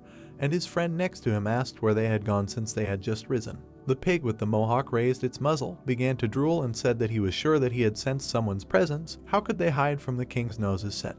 A moment later, the king of the nose raised his muzzle upward and squealed loudly. Then he looked furiously at the assistant and shouted that he could smell him, the smell of someone coming from the 9th floor, and his friend answered where they were.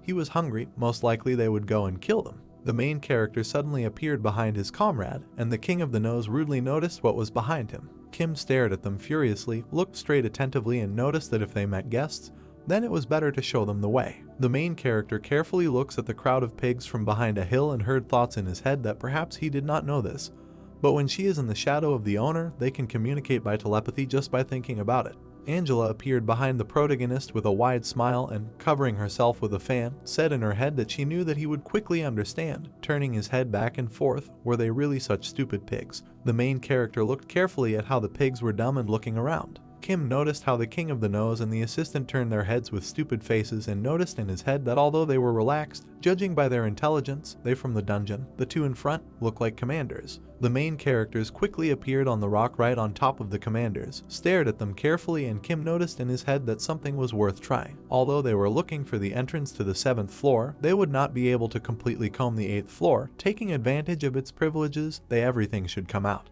The main character looks attentively at the pigs, and Angela turned to him and asked in her head if he took the nobleman's badge with him. And Kim answered in his head that he didn't take it off, but he disappeared somewhere, and Angela noticed that when it is necessary, he will appear himself. Kim and Angela abruptly disappeared into the shadows. The vampire said what they would do, and Kim replied that in this case, they would do so. The main character suddenly appeared behind the pig using a stream of darkness. The main character stared intently directly from behind the pig. The assistant to the king of the nose stared at the protagonist in fear and, slightly jumping away, shouted that it was unexpected to meet a person. A moment later, he scrunched his face in anger, looked furiously at the protagonist and shouted that human meat is so small, but so noisy, you need to eat it. A moment later, the pig raised his hands up and, shouting, stone columns appeared next to him. The main character calmly looked straight while the huge pig shouted that he was a weak person. Let him die. The pig extended his paw in front of him and a huge explosion was heard in front of him. King Nose looked straight in surprise and shouting asked if he had killed him, and he loudly shouted that he had killed him. The dark silhouette of the protagonist could be seen from behind the dust. The main character jumped out sharply from behind the dust and asked why the nobleman's sign did not appear, and Angela answered him in his head that she would appear when the owner was ready. He deliberately set himself up. The main character straightened up, threw his leg on the stone and looked confidently at the pig, but he backed away in fear. The pig opened his mouth wide, fiercely stuck out his finger and shouted that he was strong. How dare he treat me like that? He did not attack with full force, and the main character noticed that since he could do this, it means he is a magician. The pig suddenly raised his paws and shouted furiously to the ground. The main character suddenly flew up and kicked the pig right in the face, causing him to groan. A moment later, the pig was lying on the ground unconscious, and his relatives behind him watched in fear and surprise. Kim firmly pressed the pig into the floor with his foot and said that during a battle, you need to think faster. A notification suddenly appeared saying that the Baron's unique skill, the power of the nobles, had been activated. King Nose and his subordinates looked at the protagonist in surprise, and he said that he could use them as food, but now he needs a guide, so he will forgive this time. Angela appeared behind the protagonist who was sitting on the pig's body and said that this was its owner, the handsome Baron Kim. The main character became covered with a parasite, looked straight ahead furiously and said that they should bow down. He was not going to play any further. King Nose and all his subordinates suddenly fell to the floor and bowed to the protagonist. King Nose said that they just came by the smell, and Kim carefully watched them. Other began to eat his mucus, and Yuna peeled it off herself. The main characters confidently walked along with the crowd of pigs, and King Nose and his assistant raised their heads high and shouted for everyone to disperse. The Baron is coming. The king turned his nose to his comrades and said that he needed to quickly leave. The Baron was coming. His assistant turned to another crowd and shouted that the Baron and his companions were coming. The main character stood and watched carefully as the king hugged his relative and said that the Baron was nearby. He was too slow, you know what the Baron would do to him, and noticed that the strangers would think that this was his army. Kim and Angela walked confidently through a crowd of pigs who stare at them furiously and intently. The vampire turned sharply at them and shouted that maybe they should stop looking. They are such disgusting pigs. Two boars looked at her carefully, put their hands to their muzzles and shouted that one had no blood, he was skinny, and the other was sick, and Angela noticed that he was not interested in disgusting blood. The main character turned to the girl, looked at her carefully and asked what she had done. They were somehow more afraid of her, and she pressed herself close to him and replied that she had not done anything. They were simply disgusting. Angela put the fan to her mouth, turned her gaze to the protagonist and said that pig blood tastes quite pleasant and is easy to obtain. It is also useful for vampires. A moment appeared in the vampire's head when the vampire spread his arm to the sides and began to kill pigs with bloody thorns. And she said that this is why several decades ago her ancestors began to exterminate them en masse and judging, therefore, they now have a hereditary trauma from those times. Angela turned to the pigs, looked at them with a smile and said that we could let them in for jam. Before their numbers were huge, and the main character sweated slightly and asked why they were crowding around. Kim looked thoughtfully straight, put his hand to his chin and said that pigs have become meatier over time. He might still take 100 with him. The main character calmly looked straight when loud and terrible sounds were heard. The main characters saw an explosion occur in front of them and the pigs scattered to different corners of the dungeon. Angela carefully looked straight and called the protagonist, and he noticed that he knew. Other jumped sharply in fear in the crowd when the huge pig chief appeared in front of them, and Kim noticed that it looked like the owner of the dungeon had shown up. The dungeon owner opened his mouth wide, looked straight ahead furiously, and shouted that he came here for food and he was very hungry. Angela hid behind her fan, looked carefully straight ahead and said in her head that he looked much stronger. I couldn't believe what was wandering around the 8th floor. And King Nose looked scared at the owner and shouted that this was not food, but dear guests who had arrived from depths, and his assistant added that they came led by a vampire. The main character raised his hand with a glowing finger, looked straight ahead and thought that approximately 8% before the complete transformation of Anactus, it seems that this is not just a rabble. Then a notification appeared saying that the Baron's unique skill, Baron's Power, had been activated. The main character looked at him carefully, the pigs below him looked at him in horror, and in front of the protagonist's face a notification appeared that the leader of the tusked boar tribe was resisting the authority of the sign. The next notice reported that the resistance had not been successful. The leader was slightly frightened. The leader of the tribe of fanged boars opened his mouth wide and, looking furiously at the protagonist, shouted that whether he was a man, a nobleman or a master of vampires, what was he doing here? The leader of the tribe came closer, lowered his head to the protagonist and noticed that he had never heard of the nobles leaving their land. They came to capture his guys again, and the main character, looking at him carefully, replied that it was simply their way to pass through these lands. The boar strained his gaze, heard the protagonist add that he had business on the 7th floor, so he had to go through the 8th floor. His subordinates were just showing them the way and asked that he was going to the 7th floor, right? The leader looked carefully at the protagonist and noticed that in that direction was his dungeon, the passage to the 7th floor on the other side, and Kim, turning to the king's nose, asked what he was saying. The king's nose was all curled up, he was sweating and noticed that if they didn't know the answer, they could find it out here, and his assistant added that they didn't know where the passage to the 7th floor was, so they went to ask the leader. The main character abruptly covered his ears with his hands, screwed up his face, and the boars on the sides began to shout that they didn't like pain. Don't hit them, they didn't know the way, and he thought that forcing pigs to show the way was not the best idea. The leader of the tribe looked carefully at the protagonist and said that looking at them, he understands that they are not lying. But why do they need to go to the 7th floor? And Kim folded his arms on his chest and replied that it was a personal matter he didn't want to tell. The main character rolled his eyes at the leader, heard the question about the situation on the 8th floor, and answered that, to be honest, this was his first time here. The leader of the tribe looked carefully at the protagonist when he said that, in addition, it would be good to change the guides, and noticed that he would advise them to go back. The main character began to glow with lightning, pulled his hand towards the sword and asked what he wanted to stop him, and the boar backed away slightly and shouted not to be angry. It's not that he didn't want to see them off, but the situation on the 8th floor is not the best. King Nose looked attentively at the protagonist, crouched slightly and shouted that there was a war on the 8th floor, and Kim turned and asked them again with an important look. The leader of the tribe looked carefully at the main character and said that this is so, there is no need to wander around the 8th floor. Here they can be surrounded and then even he will not be able to cope. For a powerful nobleman, this will not be the best experience. The main character sharply put his hand to his chin, looked down thoughtfully and said that this was problematic. And the boar asked if they had such important things to do and immediately heard the answer that since they were here, that means they were so important. Kim raised his head sharply and became interested when the tribe leader noticed that there was one way out. The boar opened its mouth wide, moved closer to the protagonist and said that if he himself distracts attention, it will briefly open the way. However, they don't often have dungeon owners appear at conflict sites. The main character looked at him displeasedly and asked that he didn't think he liked him. Since he was a nobleman, that means he wanted something in return, and heard the answer that of course, he had demands. The leader of the tribe put his paw to his chest and looked carefully at the protagonist and smilingly said that when they finish their business on the 7th floor, they will have to provide him with a little help here. They need to make a deal. The huge hairy boar bent down, put his hands on the ground and asked his subjects where things had been most disorderly lately. They replied that a war of attrition had been going on for 2 days. The pigs looked at the leader with fear in their eyes. One of them with a pink mohawk added that the blood lions and striped wasps from the 7th floor were fighting for territory. The leader opened his mouth and said that it seemed that the wasps were tired of fighting with the ones above, and then asked if there were messages from the guard on the 8th floor. The boar with purple hair sticking up opened his eyes wide and fearfully asked the guard who it was. He turned around in fear after the owner said that they were idiots. He was asking for the last time, and said that he seemed to remember, asked to wait a minute.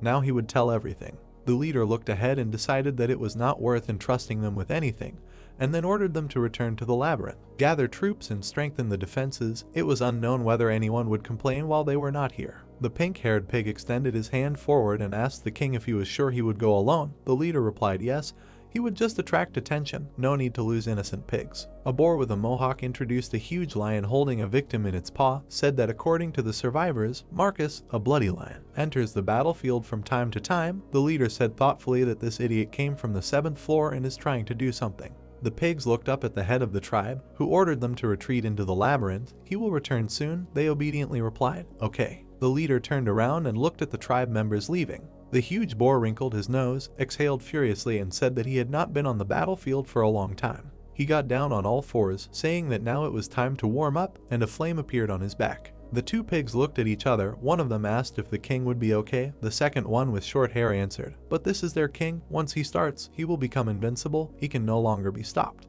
A passage appeared in the rock behind them. The pigs turned and looked at what was happening, stones falling from above around them. Two boars looked at the tunnel. One of them said that their king was a real titan during the attack. Kim and his small team looked at the passage in surprise. The guy noted that it looked like he had already started. The main character raised his head and said that no matter how easy it was to make a noise here, he still went too far. The earth is shaking. Other looked at the main character and added, "It seems that he is simply in a frenzy." Angela stood among the stones, covering her mouth with a fan, and yawned. Kim asked her what was next according to the plan. She answered, "A minute." A map of the labyrinth appeared, on which the movement of the opponents was visible. The vampire said that it seemed that he had succeeded. All the enemies would now head towards the king. Angela looked at the main character, who was studying the information on the screen, and noted that judging by the noise, it seemed that even monsters 2 days away had been attracted. It would be a real bloody mess for a while. The guy thought that he liked how he is trying, and said that they have a few more days to get to the entrance to the 7th floor. They will do everything in time. Kim looked at the map, which showed the location of the 8th and 9th floors, and said that they still needed to hurry. They had a long way to go. The main character and his team entered into battle with terrible monsters 3 days later at the entrance to the 7th floor. The guy turned around and turned to the king of gluttony with a request that he not let a hair fall from Yuna's head. Other replied that he understood him, and then he added that after going up 2 floors he was wasting too much energy. Kim looked to the side and shouted that he could eat them when he killed them. Other, protecting the girl, attacked the enemies and replied that he did so, but it wasted even more. The monster with long claws struck at the king of gluttony, but he managed to dodge, shouting, "Damn it." The bloody leopard began to approach the girl, and Other, with horror in his eyes, called her name. Yuni looked to the side, pink lightning flashing around her. The girl punched the monster in the stomach and pierced it right through. Yuni raised her hand, stained with blood. The main character turned around and looked in surprise at what was happening. Kim turned his head towards the girl and thought that he had completely forgotten. She was also a child of the dungeon from the 11th floor, but even if she was from the depths, she would not be able to use her powers normally right away. The guy ran up to the child and asked if she could fight. The girl nodded in response. The main character handed her a sword with the words, "Okay, let her hold this and show him her abilities." Yuni picked up a huge sword and looked at it. Streams of energy began to emanate from her. Kim and Other watched in surprise as the girl rushed to attack, holding her weapon out in front of her. Yuni jumped up, stabbed with her sword, blood splashed everywhere, and the protagonist thought that her movements looked like she was used to fighting. Isn't it nice to become a warrior, not a caveman, or is it just her talent? The monkey grabbed the king of gluttony by the head. He indignantly thought that why did I need to protect her? And the main character turned his head and told him that, just in case, just let him stay next to her. What does not harm him could turn out to be fatal for her. Other opened his eyes wide and shouted that this was not true at all. The king of gluttony extended his hand forward and said that he, too, was suffering, and Kim jumped high and asked him not to be indignant. Angela stood calmly, surrounded by monsters. She swung her fan around herself, causing fatal damage. The vampire raised her hand, above which a whirlpool of blood had formed, looked to the side and said that she did not want to drink this dirty blood. She would return it to them. She looked at the drop of blood on her glove and thought. Angela licked a drop from her hand, and streams of blood pierced through the monsters. The vampire coughed, stuck out her tongue and screamed how terrible, disgusting it was. Kim came up and called her. The girl opened her mouth and looked towards the owner, who asked what the situation was. She replied that they were still everywhere. She thinks that she killed about half, so if she continues like this, he will soon be finished. The main character looked at her in surprise and clarified that there was still half left. Angela smiled and answered, yes, including those whom she and Other killed, there were just under 200 left. The vampire closed her eyes and yawned after the owner's words, which apparently was true here. War. She said, however, she heard that the war is on the 8th floor, so she doesn't know why there is such a mess on the 7th. The main character clenched his teeth, lowered his gaze, and asked if it was possible to get rid of them. Angela replied that this was impossible. The smell of blood was too strong. The guy noted that it was starting to irritate. Kim looked at her carefully and listened to her words that she would not say that there is no way. If she uses the master's remaining power in her, maybe she can cope, but in this case she has to replenish her strength. The vampire opened her eyes wide, raised her fan, and looked at the owner, who sadly said, in that case, she excitedly said that she was not deceiving him. Angela closed her eyes, raised her index finger, and noted that her power only came from her master's blood. He just had to give her some blood so she could save it for later. Kim turned away, lowered his head, and said, "Okay, so be it. He'll give her 2 more glasses of blood when we're done with all this fuss." The girl raised her eyebrows and exclaimed, "2 glasses?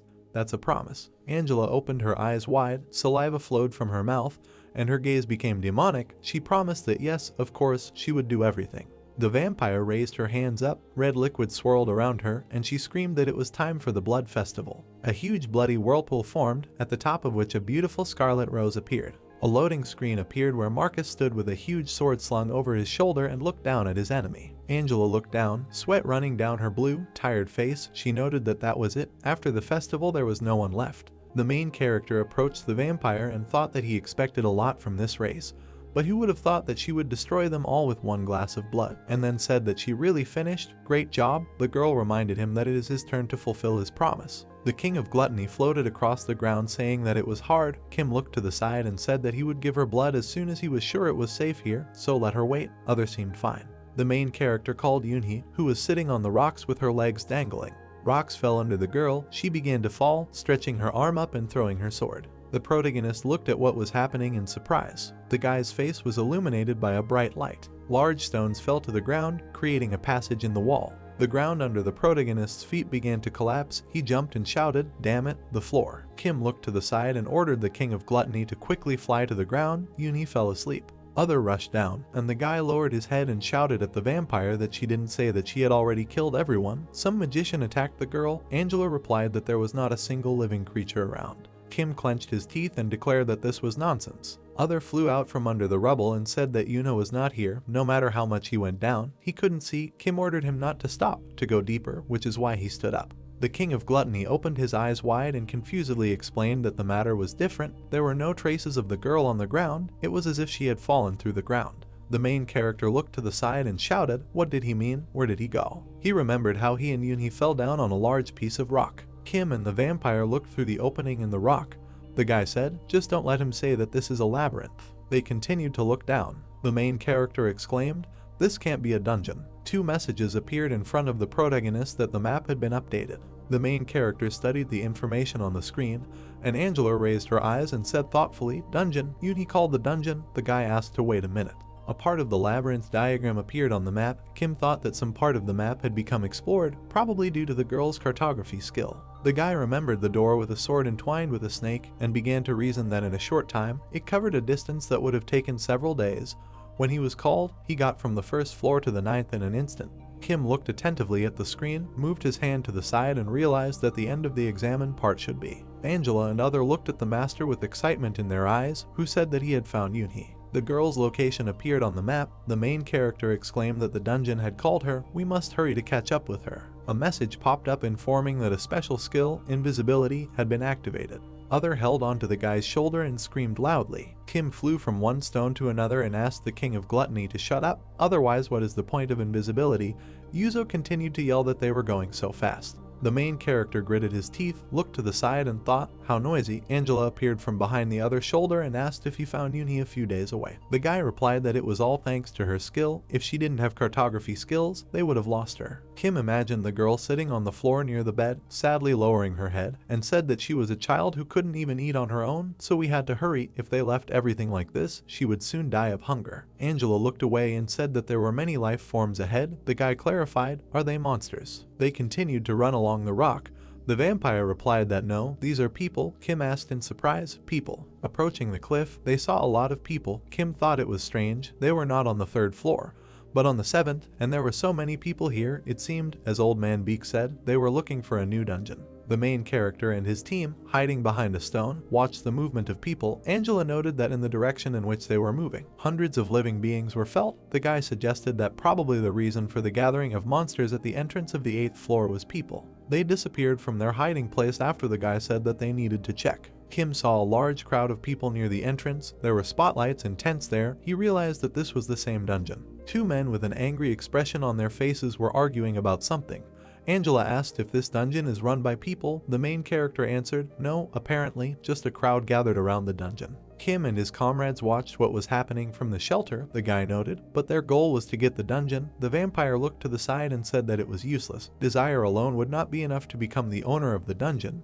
The master added that people do not yet know the dungeon system. A man with red hair put his index finger forward with the words that these bastards were behind everyone and want to get something. Now this is an association dungeon. Kim thought his face was familiar. A man stood on the steps, waving his hand, and below there were people in cloaks. The protagonist realized that this was the dungeon on the 7th floor. The association and free researchers were arguing for it. He marked it on the map. He would return later. Other turned his head and looked at his disappearing comrades. Kim said that they were moving on, Yoonhee in first place. A loading window appears, showing Other in the guise of a beautiful girl. The main character and his team stopped. He asked if there was anyone alive nearby. Angela answered, one familiar entity, probably Yoonhee. They stood and looked at the entrance, hung with a red curtain. Kim said that the dungeon was in a remote place. People had not yet discovered it. The team looked up in surprise. The vampire opened the fan and asked if it was a clown mask. Other noted that it was a little creepy. The guy said that even if so, they should go in.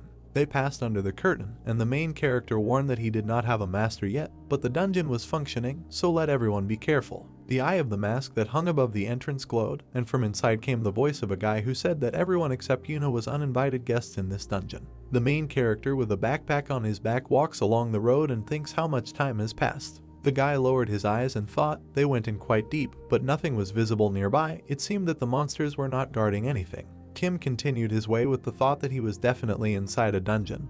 It felt like he was wandering through an empty cave, and it was somehow strangely familiar to him. The main character looked to the side and thought that it was as if he had already been here, and then asked the vampire if she sensed Yoonhee nearby. The guy walked down the road and, having received no answer, called again, Angela. Kim stopped, looked down. It seemed to him that the ground under his feet was moving. He called his comrades. The guy gritted his teeth, looked away and thought that it was all because of the dungeon, but he did not feel any signs of an attack. Maybe he had left the dungeon after all. The protagonist lowered his head, raised his hand, bent his index finger as if about to press a button and said that first we must return to the entrance of the dungeon, map. He continued to stand silently, waiting for the screen to appear. Kim stood with his legs spread wide and shouted in confusion, map, parasite, fortification, camouflage. The main character looked at his hands and realized that all his skills were gone, like a dungeon on the 7th floor without an owner. Maybe. A guy with a pickaxe appeared behind him and asked if he was crazy there. Kim turned sharply and asked who he was. The young man simply looked at him silently. The fair-haired guy contorted his face, put his hand to his ear and asked why. In what sense who he was. He wanted to be devoured, the protagonist exclaimed. A hand in red lay on the child's head, and a voice was heard that said, if he wants to play pranks, let him do it quietly and secretly. Because he knows that they are not playing games here, the whole team could die because of this. The boy looked at the hand and said that the guy noted, seriously, there was definitely something wrong with it, and he was a man, they could eat him too. The guy walked in front of the child, throwing a pickaxe over his shoulder and laughing, and then asked, so he became the master of the dungeon? The boy replied that yes. The young man noted that then he must have grown a couple of extra limbs, like those spider reptiles. The child explained that he had something similar, they call it a parasite. The fair-haired guy turned around and said with a smile, then, probably, the body changed. The boy replied that no, but he was a little taller than him. The guy noted what an interesting dream. The boy looked down and asked, he said it was a dream, it was all a dream. The young man smiled and said that yes, if he gets tired in the future, let him tell him and sleep somewhere on the side, and not on the go. He will look after him while he is resting. The fair-haired guy bowed his head, closed his eyes and said that among the diggers there was no one who worked harder than him. Even if he rested a little, they wouldn't tell him anything, and he himself would prefer the child to rest. The boy looked up and heard the words, then he will no longer go through what he had to do today. Wait, he definitely hasn't forgotten him. The guy looked down, and the child answered, Intelligence Chief Kim Jinwoo. The fair-haired man, smiling, went further with the words, well, he still remembers, and the child stopped and said in surprise, but this is a fake, he will soon. The guy grabbed the boy by the cheek and said that he still hadn't come to his senses, and in general, where did a child who had never seen the light of day get such an imagination? The man with blonde hair, still holding the boy, turned when he heard, that's why they love him, isn't it? He looked at the crowd of people in surprise, and the guy in the green jacket noted, what a crazy group, if they are caught doing nothing, they will be killed, and the young man with a cross on his neck said that if they are not caught, then everything will be fine. The blonde guy put his hand on the child's head, laughed and said that it was one of the most entertaining stories he had heard last time. The man in the hat said that he was their storyteller, and the guy added that the story was good enough for a quality cartoon will pull. Kent turned his gaze towards the child and said that everything is in order, they will listen to her while they dig, he will tell her from the very beginning. Float? The boy asked in surprise. Float. The kid closed his eyes, smiled and said, float means, in fact, his name. The man in the hat laughed and said that this boy was at it again. The guy with the cross on his neck raised his finger up and noted that this was not a name, but a nickname. The young man continued to stand with his hand raised and added, but his name was a voice from the crowd, Panhyan T. The fair-haired guy looked at Henty's satisfied face and said that he was a Korean idol who had visited the whole world and entered the dungeon. Making many dream of a bright light on earth, the guy raised his hand and said that he had already embarrassed him. Where did he learn to praise so much? Hent exploded after the words of the child, who lowered his head and said when the war began, his body exploded and he died. The man in the hat trembled, raised his hands, his face was splattered with blood, and said, float, what did he just do? The dark-haired guy watched in horror as the man's body gradually dissolved, and the boy said, the baker Young Tisu, who prepared delicious bread, was also corroded by a poisonous cloud when the war began. The child stood with his head down and said that Sergeant Jaiseok, having become bait, was crushed to death. Technician Ji Woon Lee, opening the way to retreat, fell into a trap and was torn to pieces. After these words, 2 men died a terrible death. The boy stood motionless in the splashes of blood and said that Chef O'Hunir, he was caught and eaten while he was guarding Young T-sun, and former Special Forces soldier Chang Su, who fled with him, died when he lost consciousness. A blonde guy, throwing a pickaxe over his shoulder, stood next to the child and looked at the pools of blood on the ground. The young man bowed his head, closed his eyes and heard the boy's words, and finally the reporter Kim Jinwoo, he died from a puncture in the stomach, right in his arms. The child held the guy's bloody head in his hands and said that he was the first to show him what death was. A huge sharp piece of debris was sticking out of the young man's stomach. The boy bent over it and said that this dungeon made him wander in a happy dream. What an irony, the happiest in his life was before his close friends were killed. The main character, Angela and others sat in a brightly lit space with their backs to each other. Kim added that right before the very real despair when they all died. The protagonist opened his eyes and said angrily, first floor dungeon. Other opened his eyes wide, laughed and asked for 5 more minutes. A fist hit his face, he only managed to scream. Angela looked at the main character, who grabbed the king by the hat, and asked, this is a rather difficult dungeon for the 7th floor, how was he able to get out of this? The guy answered, right, it was a strong illusion. Ahead in the darkness the glowing eyes of the creatures could be seen. The vampire called out to the master. In front of them stood clowns in multicolored clothes and white faces. Kim said, since the illusion does not work, they decided to use force. Angela and other looked at the master with horror in their eyes, who summoned the parasite and said, it would be problematic if they encountered them in a dream. Kim captured the clowns with the help of a parasite.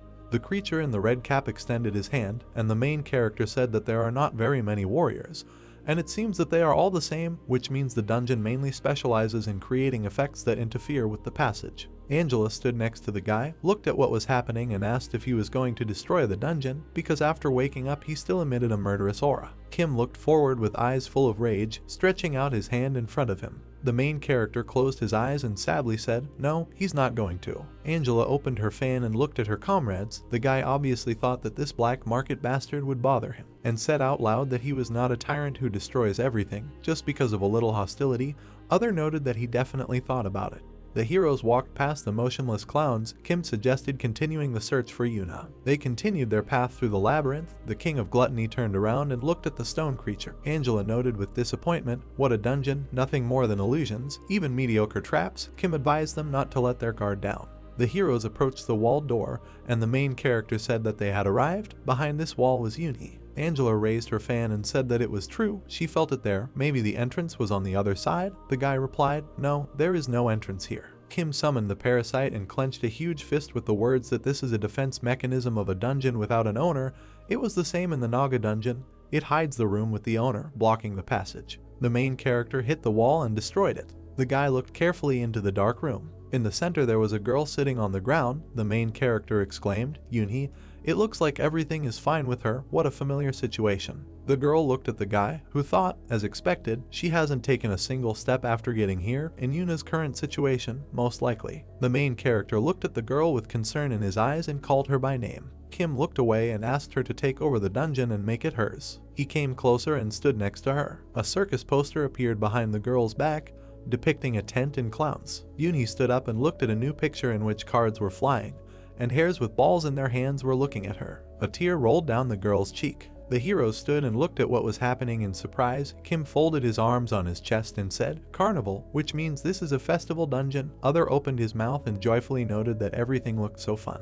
Yuni sat down on the ground, leaning on her hands, and the main character realized that everything had gone well. The girl looked up when Kim told her that she saw a translucent, floating panel in front of her and asked her to press the yes button to start synchronizing. Yuni lowered her eyes, raised her hand, and pressed an invisible button.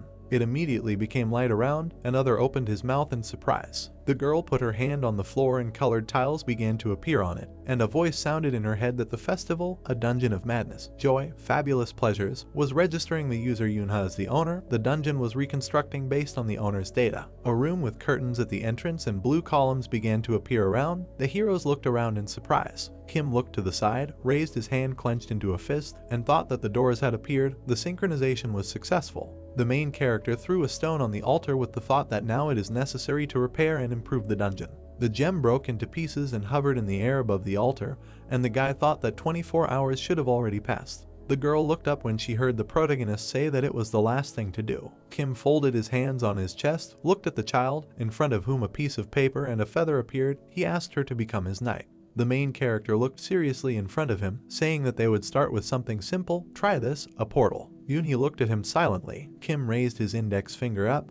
His face was already covered with sweat. He pronounced the word portal syllable by syllable. At the same instant, the lights in the room went out. Kim straightened up, put his hand on his neck and said, "Damn it, I never thought that he would get involved because of this." Other looked at the girl and did not understand why she did not speak, and behind them Dominic and the little slaves were looking at them. The maid entered their room and called the owner. The main character looked to the side in surprise and said, "It looks like his portal has opened." The assistant clarified that this is the place he wanted to achieve. Hoya jumped into the owner's arms and hugged him, and he said that they were on the 7th floor in Yuna's dungeon. Dominique hugged the girl and exclaimed how great she was. The servant took the baby in her arms and noted with a smile that it was reminiscent of the times when their dungeon was just as small. Kim explained that the Naga's dungeon began to grow only after her appearance. The main character looked towards the King of Gluttony and said that nothing can be done. He thinks that he has achieved what he wanted. Other, it seems, has also reached his limit. Kim looked at the orange creature and gave instructions to the servant. Let Hoya and Draken protect this place. Other and Uni returned to the dungeon. Dominique asked what he was doing. Angela smiled joyfully when she heard the owner say that he had business with the vampire and would be back soon. Angela, behind the guy, raised her hands to her face and almost jumped for joy. Kim said that he needed to give her some blood. A loading window appeared, showing monsters dressed as people sitting on a bus, one of them holding a glass of coffee. There was a crowd of people standing near the entrance to the dungeon.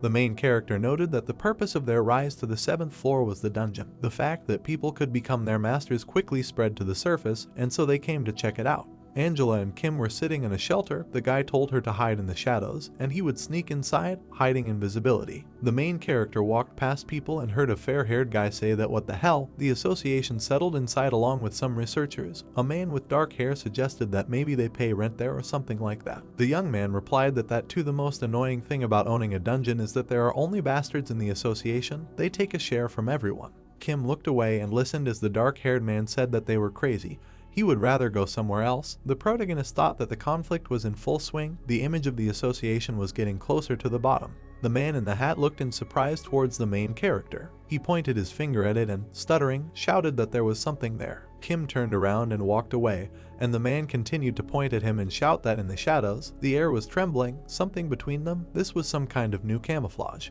People in the crowd began to look around and whisper. The main character realized that there were skills there that could detect him. He only sensed their presence. Hiding skills were rare. He was sure they all thought it was a monster. The men stood with frightened faces. Angela mentally asked the owner if he would kill them. He told her not to talk nonsense. He would just get through them. The main character jumped, destroying the stone floor. The man standing next to him looked to the side with horror in his eyes. The red-haired man stood inside the dungeon and heard screams coming to him. Something ran in front of him. It was a monster. He was definitely not alone. There were two of them. He felt it too. He turned his head and said if they could be silent for a bit. What kind of chaos they arranged it. The man looked at the two people in raincoats and asked them to be careful and not let anyone pass. He would check what was there. The researchers thanked him for his efforts and reminded him to take care of himself. The red-haired man ran towards the exit, saying that one way or another, the bastards called researchers are just dogs, blinded by money. They do not understand the grace of association, noisy donkeys, what have they. A man in a cloak, standing at the entrance, told another that they are generally trying to guard here. No matter how you look at it, it's just a stone box. The hooded researcher looked to the side and explained, therefore, first of all, they are looking for what they should explore. There must be some kind of button to become the master, right? The second one answered, a button? Well, it's too simple. The man in the helmet asked if they were looking for some ancient trinkets. Kim, standing behind them, said, how ridiculous. Kim says, looking at the two hunters lying on the floor, that they mercilessly killed the same people, and Angela added that she thought that Kim did not kill anyone. Continuing his speech, Kim says that Yoon-hee is just a child who was treated unfairly, and these people are a different matter and they shouldn't even be compared. Turning around, Kim walks forward, telling the vampire to stop talking and to hurry up, and they can come back at any moment. Angela asks what she needs to look for. Kim asks to wait. Kim walks down the corridor with Angela crawling out of the walls and thinks to herself that at the end of the corridor is the dungeon master's room, and there are no labyrinths, no traps, or any structures supporting the core. Kim says that most likely it was destroyed at the very beginning, when the core just began to form before reaching the third level. Angela asks if this means it is a dead dungeon, and Kim replies that most likely it is not. Staring at the pedestal of stone and the figure made on top, Kim explains that there is no throne visible here, and that there is only an altar and the emblem of the dungeon, and it looks like it is preparing to accept a new owner. The notification states that the parasite's detection skill has been activated. Suddenly Kim's eye changes to red and Angela just looks away. Kim's gaze is directed at the pedestal, and apparently it is a chest, and he says that there is something there because of his parasite sense, and maybe, like last time, there is a dungeon fragment there. Looking at the emblem on the chest, the notice states that Kim has discovered a dungeon core without a master, and it is in an inactive state, and it will not be activated until it finds a new master. Kim reaches out to the chest, Angela calls out to him, to which Kim asks her to wait. Pressing the engraving on the stone with her finger, Kim realizes that the engraving cannot be changed, and a pop-up notification states that the dungeon, which lost its owner, refused to engrave, and the engraving failed. Kim with one red eye tells Angela that this is the core of the dungeon, that if you leave it like this, then someday it will activate itself. To which Angela asks if there is a possibility that one of the people outside could become the new owner, to which Kim replies that he cannot deny it. Kim says that he doesn't like the idea of people exploring the dungeons. Angela looks in his direction, and Kim continues that then a huge crowd will gather around him, and this will raise chaos both above and below the ground. Looking down, Kim says that without a doubt, someday one of the people will become the owner of the dungeon and begin to study it. Kim opens his tentacle along with energy and turning both his eyes red says that it will definitely not be today. Suddenly Kim charges the chest with all her might. The notification informs you that an attempt is being made to remove an inactive kernel. The core is resisting from Kim's strength, which is what the notice says. Suddenly, in a room with people, the whole situation shakes. The hunters begin to ask what is the matter, and what it is, are they monsters, and say that the detector does not see anything. Suddenly, a man with red hair looks at something bright behind him. The man shouts to other hunters that an anomaly has appeared in the dungeon and let members of the association from the 7th floor follow him. Angela, looking in the other direction, warns Kim, who is diligently trying to take the core, that people are quickly approaching here, to which Kim orders Angela to go into the shadows, and he has an idea. Opening his eyes along with his parasite mask, Kim asks the dungeon to open its eyes and put its pride aside, asking how long it is going to rise and fall. Destroying the walls of the box, illuminating everything with her energy, Kim says that whether the dungeon is a person or a monster, its death is still inevitable, and let it consider that today it is unlucky. Kim grabs the core, overcoming the whirlwinds of the collapsing stone, saying that in any case, the dungeon would become a toy for people, so let it go into Kim's arms. Kim grabs the core with the parasite's hand. Kim grabs the core glowing with red energy and brings it in front of him, saying that Kim will use it for his own purposes. The notification states that the extraction of the dungeon core was successful. As people pass through the tunnel, they ask each other that there is something there, asking two people lying down if they are okay, noticing a large monster with eyes on the right.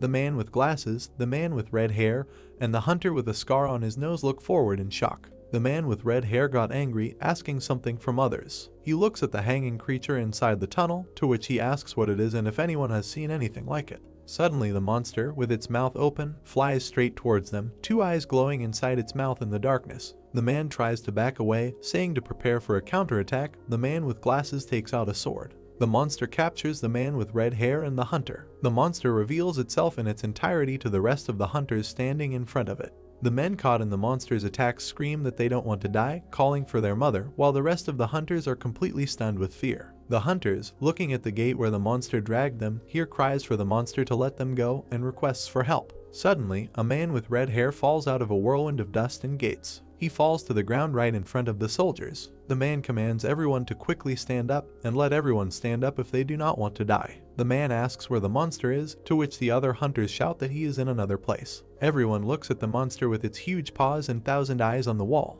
The monster disappeared into the tunnel, and the man with red hair shouted that he was running away. Everyone looks at this sight in complete shock. The man with red hair thinks that he ran away due to their numbers. The hunter turns to the man with the question of whether they will pursue him, to which the man responds with the question that he at least knows what it is. A man standing among the hunters says that the monster is not at the level that the motley tramps could deal with, and perhaps it is a local monster of this floor. A man with red hair points to one of the hunters without a robe with a sword to check Bert's number with everyone, and then they will leave as soon as they finish, to which one of the hunters wanted to ask something about the dungeon. But suddenly the man began to swear that he really doesn't understand that their location has been revealed, and this is just a dungeon and they don't need massive losses. Kim sat in the middle of the room, clearing his throat. Kim wipes his mouth with his hand and thinks that his parasite has gone into a dormant state. And she didn't think it was possible to create such a colossus out of nothing. Angela notices the appearance of the owner. Kim tells Angela that it's just a trick and let her think of it like an inflated balloon.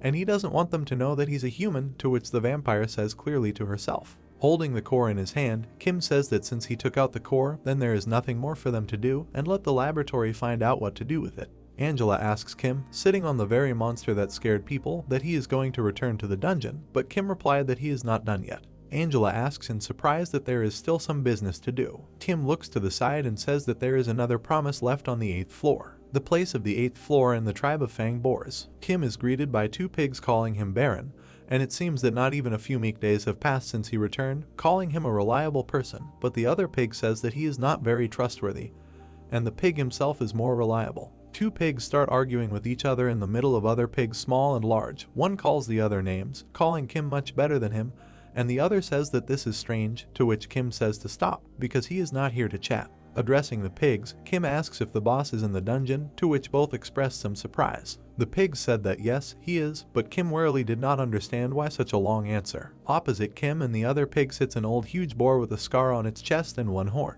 Looking at the face of the boar, whose wounds are indistinguishable, Kim thinks that everything is so serious, and even if so, then he and Angela could have suffered. Kim asks what happened. The pig begins that their king encountered the same Marcus from the Bloody Lions. In the background there is a picture where Marcus stands with a sword thrown over his shoulder opposite the king of the boars. Kim asks that the bloody ears are those on the 7th floor, why received the answer that this was true, and the pig heard that they retreated after a fierce battle. Sternly addressing the pigs, Kim says that they want to say that the owner of the 8th floor dungeon lost to the owner of the 7th floor with a weakening of 1 floor. To which the pigs got up in arms and said that this was not so and everything was different. Kim orders them to speak. A pig with a mohawk begins to say that blood lions are fast and they have moved. The other one remarks that he is right, and they have absorbed a huge amount of energy from the dungeon and moved to the 8th floor, and therefore the 8th floor has become a war zone. They are raging here. Kim stands in the company of 2 pigs and says that let's say they moved the dungeon, but asks why they need this, because the lower, the worse, to which one pig replies that he interrogated several lions, and as he understands, there are even more on the 7th floor mess than on the 8th. Kim became serious and realized in his head that all this meant because of people. A voice from outside captures Kim's attention, greeting him and calling him Baron. A huge boar sits opposite Kim. Kim says that he can sit and he is sorry that this happened, to which the boar replies that he is embarrassed to show himself to Kim in this form. The beaten boar says that he returned to finish their deal, and it is his fault that Kim got into such a mess, so the boar will listen to whatever Kim wants. Coughing, the boar says if there is an even more merciful nobleman. Folding his hands on his chest, Kim thinks that he said everything, but now it will be difficult, and now his parasite is still sleeping, and he must want to get rid of Marcus from the Bloody Lions. Suddenly the boar interrupts his thoughts that he wants to go on the 9th floor. Sitting behind his throne, the pig says that he does not want to be on this damned 8th floor, and she wants to leave him. Kim asks the sitting boar and standing in front of the other pigs that the boar wants to go down to the 9th floor, to which the boar responds that yes, and he would like to join Kim as a knight with the title of Baron. The boar continues that he is asking Kim for a favor with such an ugly face, and perhaps it looks like he is running away from this bloody lion with his tail between his legs, to which Kim sternly asks that isn't it. The upset pig says that this is not important and there is nothing wrong with it.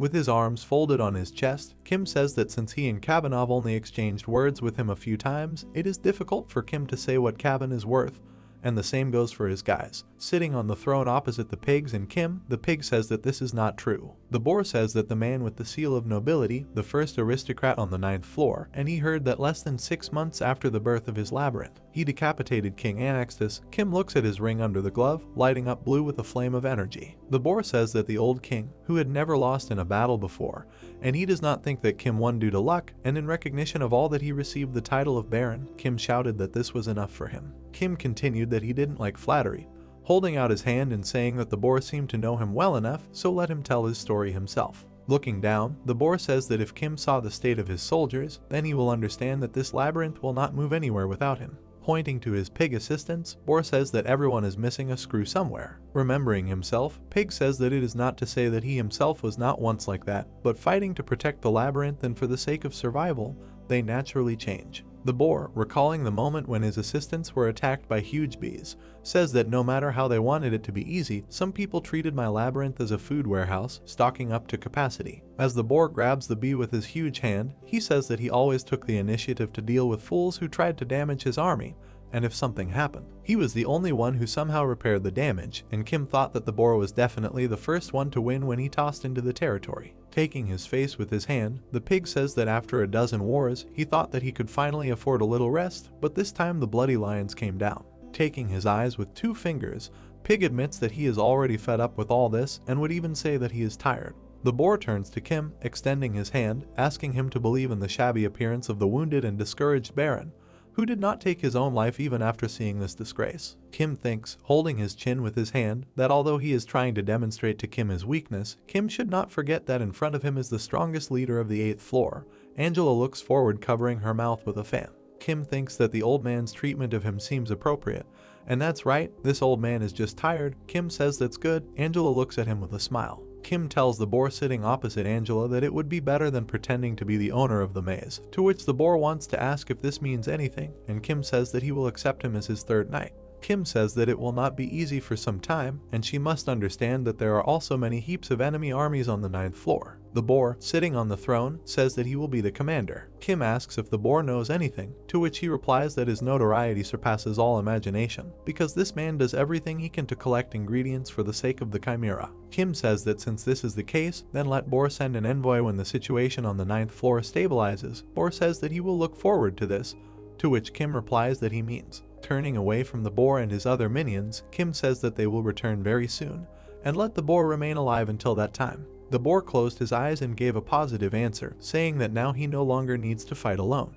Merchant Beck sees Kim and says that he is fine, to which Kim says that means he is fine, in front of a store sign offering to go down into a mysterious labyrinth. Beck, spreading his arms to the sides and sitting at the table, asks Kim if he doesn't already know that a new door has appeared in the labyrinth, where the association was located. Kim understands what Beck is talking about. Kim points to the drawing of the monster with his finger while holding it in his hand, saying that they say that he is the boss of the maze, and it looked like Danish spaghetti. And he heard that the association abandoned the maze and quickly got out of there. Kim thinks to himself that it is Dream Jiang Chul is truly a storyteller. Kim, covering his eye with his hand, asks that isn't the owner of the labyrinth just one of those who rose from the very day. Beck asks that Kim has already seen something similar, but Kim is upset that no, it's not visible, but wants to say that it could be like that. Beck extends his hand and asks Kim standing opposite him, noting that he is simply safe for now and whether there was a harvest on the 7th floor, adding that Kim became with the master of the labyrinth or witnessed the birth of a mysterious master, to which Kim gives a negative answer. Kim says that Beck thinks that the owner of the maze just needs to press a button,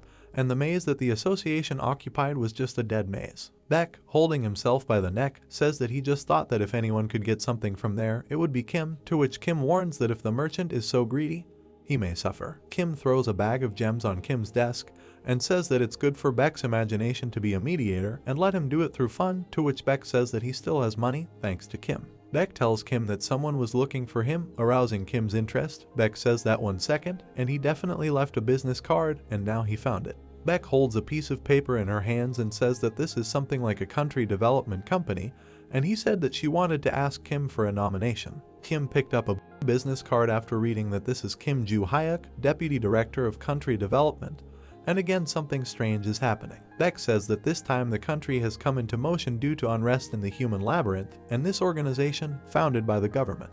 Ben, sitting across from Kim, says that he thinks they already know that Kim comes in and out of here on every level. Kim asks if they did background checks like everything else, to which Beck replied that they wouldn't do that, at least on them. Beck says that in any case, one of their team members is a child from the underground who is close to Kim, asking if Kim Lai-yeon, the captain of the spider expedition, is known, to which in Kim's thoughts he recognizes her. Kim, holding a piece of paper in one hand, asks Beck what they wanted. Beck says that they said that it was a state secret, and wouldn't it drive you crazy with the desire to know what these secrets are? Kim looked at the piece of paper thoughtfully. Suddenly Kim burned the piece of paper in his hand with his energy, thinking that there was also a complete mess there, and he could not afford to follow human information in which he was no longer confident.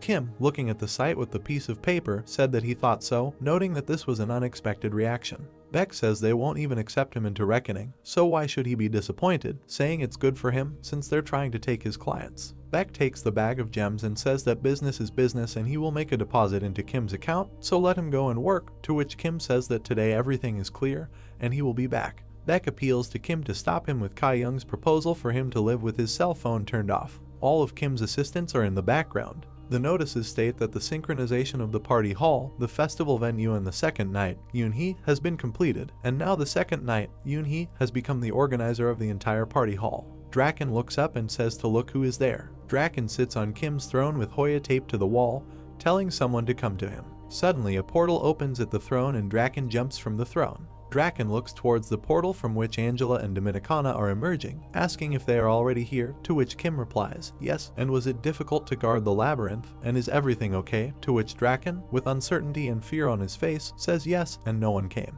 Kim asks where the traces of disorder come from, Tura, and Kim answers, looking at the little animal on the wall, that it's Hoya. Kim looks towards some noise and a whirlwind of dust. Draken shouts that this is an invasion.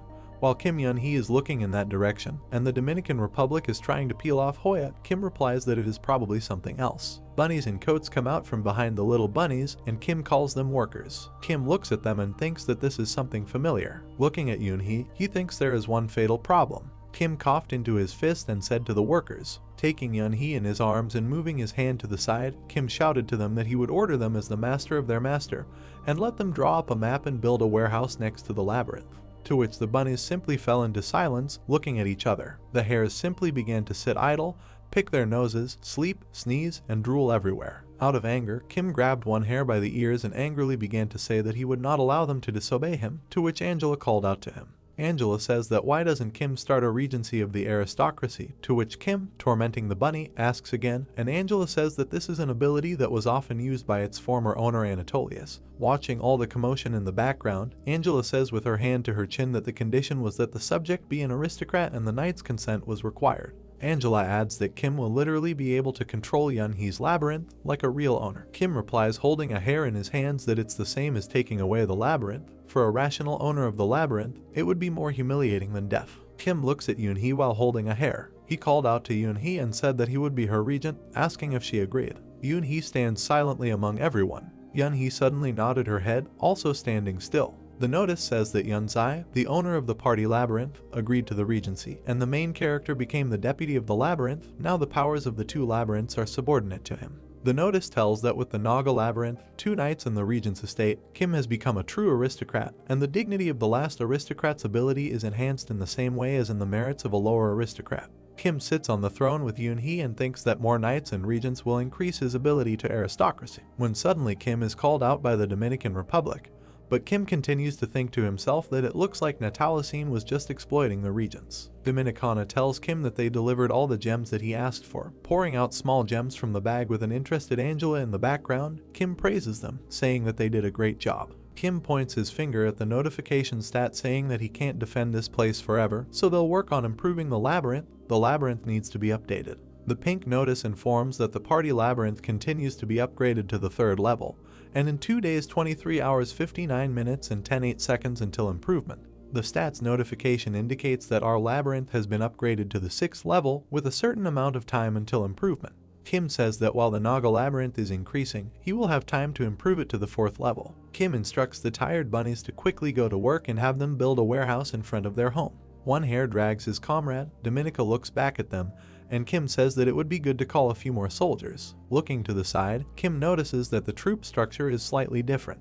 Looking at the pink statue of the regent's information, Kim says that there you can understand the military potential of the troops and much more, and it seems that the clowns are soldiers, and the minstrel is the administrator, asking a question to the latter, to which Kim says that there are already too many troops for a second level dungeon. Kim looks at the statue and analyzes that in the Naga labyrinth there are only two types, warriors and administrator. Dominican Republic notes that he knows that each labyrinth has its own unique abilities or characteristics. Kim asks again. Kim clicks on the notification with the statue and asks the Dominican Republic if she is talking about the festival heat, festival fever notification, and the more opponents are neutralized, the stronger the festival fever will be, and the current level is 0. The notification shows status information about levels. Kim, putting his hand to his chin, says that at first glance it looks pretty good, but in the end half the defense is blown away, and it would be nice to end the battle around the second level when the warriors will have an advantage. The third level is too large, and the fourth level is like a beating. Kim lifted his hand from his chin and realized something. Kim exclaimed, summoning all the warriors, one of each type. Then they talk about the warriors of the Labyrinth Festival, about the minstrels, about the juggler, about the acrobat, about the clown. Kim looks at them in shock and says that they are all very defenseless, asking what kind of glass cannon this is and if they are serious. Looking at the pink-colored regent statue and pointing her finger, Kim says that there is still one unique ability left, and that is a sweet dream, probably a defensive skill. The notification talks about the sweet sleep skill. Kim says it looks like the canceller they used on us. Kim leaving a long shadow like Angela and other. Kim says that this skill can be used against a strong enemy, but in such a large scale it is useless. Comparing the information, Dominicana says that this is the complete opposite of the Naga dungeon, to which Kim replies that this is a complete failure, that it is difficult for the dungeon. Kim grabbed his chin, saying out loud that it was not difficult. If you create a guerrilla unit and fight in secret, this skill could be quite useful, and in an all-out war, he would come out and take care of it. Kim thinks silently. The main character asks the Dominican Republic, what about the Naga Labyrinth, which the Dominican Republic, a little confused, asks again. Kim asks if the Naga dungeons don't have special skills, to which the Dominican Republic, looking away, says that they have the Balan type. The Dominican Republic, putting its hands forward, says that, for example, you can summon all the cosmos, and wouldn't this be considered an ability? To which Kim replies that this is not bad. Sitting on the throne with Yunhee and holding his hand on his chin, Kim says that it is best to make everything here simple and spacious, and he would start with the festival instead of the naked ones. Anextus would not leave anything here. The Dominican Republic exhales, turning away. Kim calls out to Yunhee. Kim orders the use of calling and sweet sleep on Draken.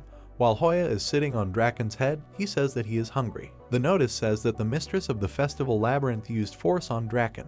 The regent's notices speak of the unworthy remaining energy of the labyrinth to be used, and the required cost is 423 units. Hoya sits on the head of the board, and Kim says that he looks like a hero ++ and stands for a very long time. Kim calls out to Draken, to which he gives a questioning answer. Kim tells Draken to relax his entire body and not tense up, noting that this is an order, to which Draken warily asks what Kim wants to do, and Kim says that he has nothing to be afraid of, and it will be useful for him. Draken got Koya off of him and wanted to continue. Suddenly Draken's face distorted from fatigue. Kim noticed how quickly it happened. Kim looks at the girl next to him, who held out her hand for her magic, saying her name. Draken, in shock and in an incomprehensible colorful atmosphere, sees a huge mask behind the girl. The notification says that the sweet dream skill has been used. Suddenly Draken's atmosphere changes. He begins to be formidable and says that he will overcome everything with the insane power of the dragon because he is his descendant.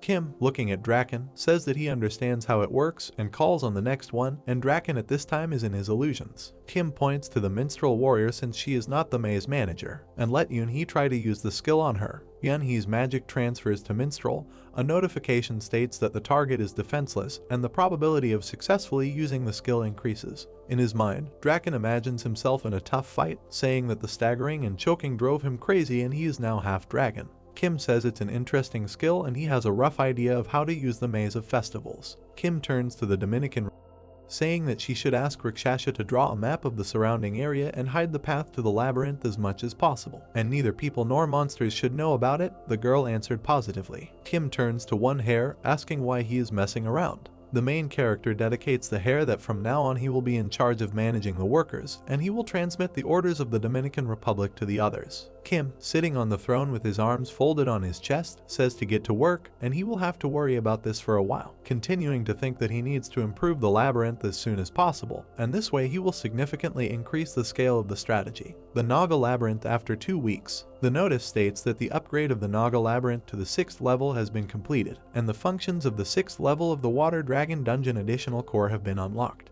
The region's notice states that the festival's upgrade to level 4 has been completed. Notifications inform that Kim can now summon Naga warriors and dragons, leading to an increase in overall energy.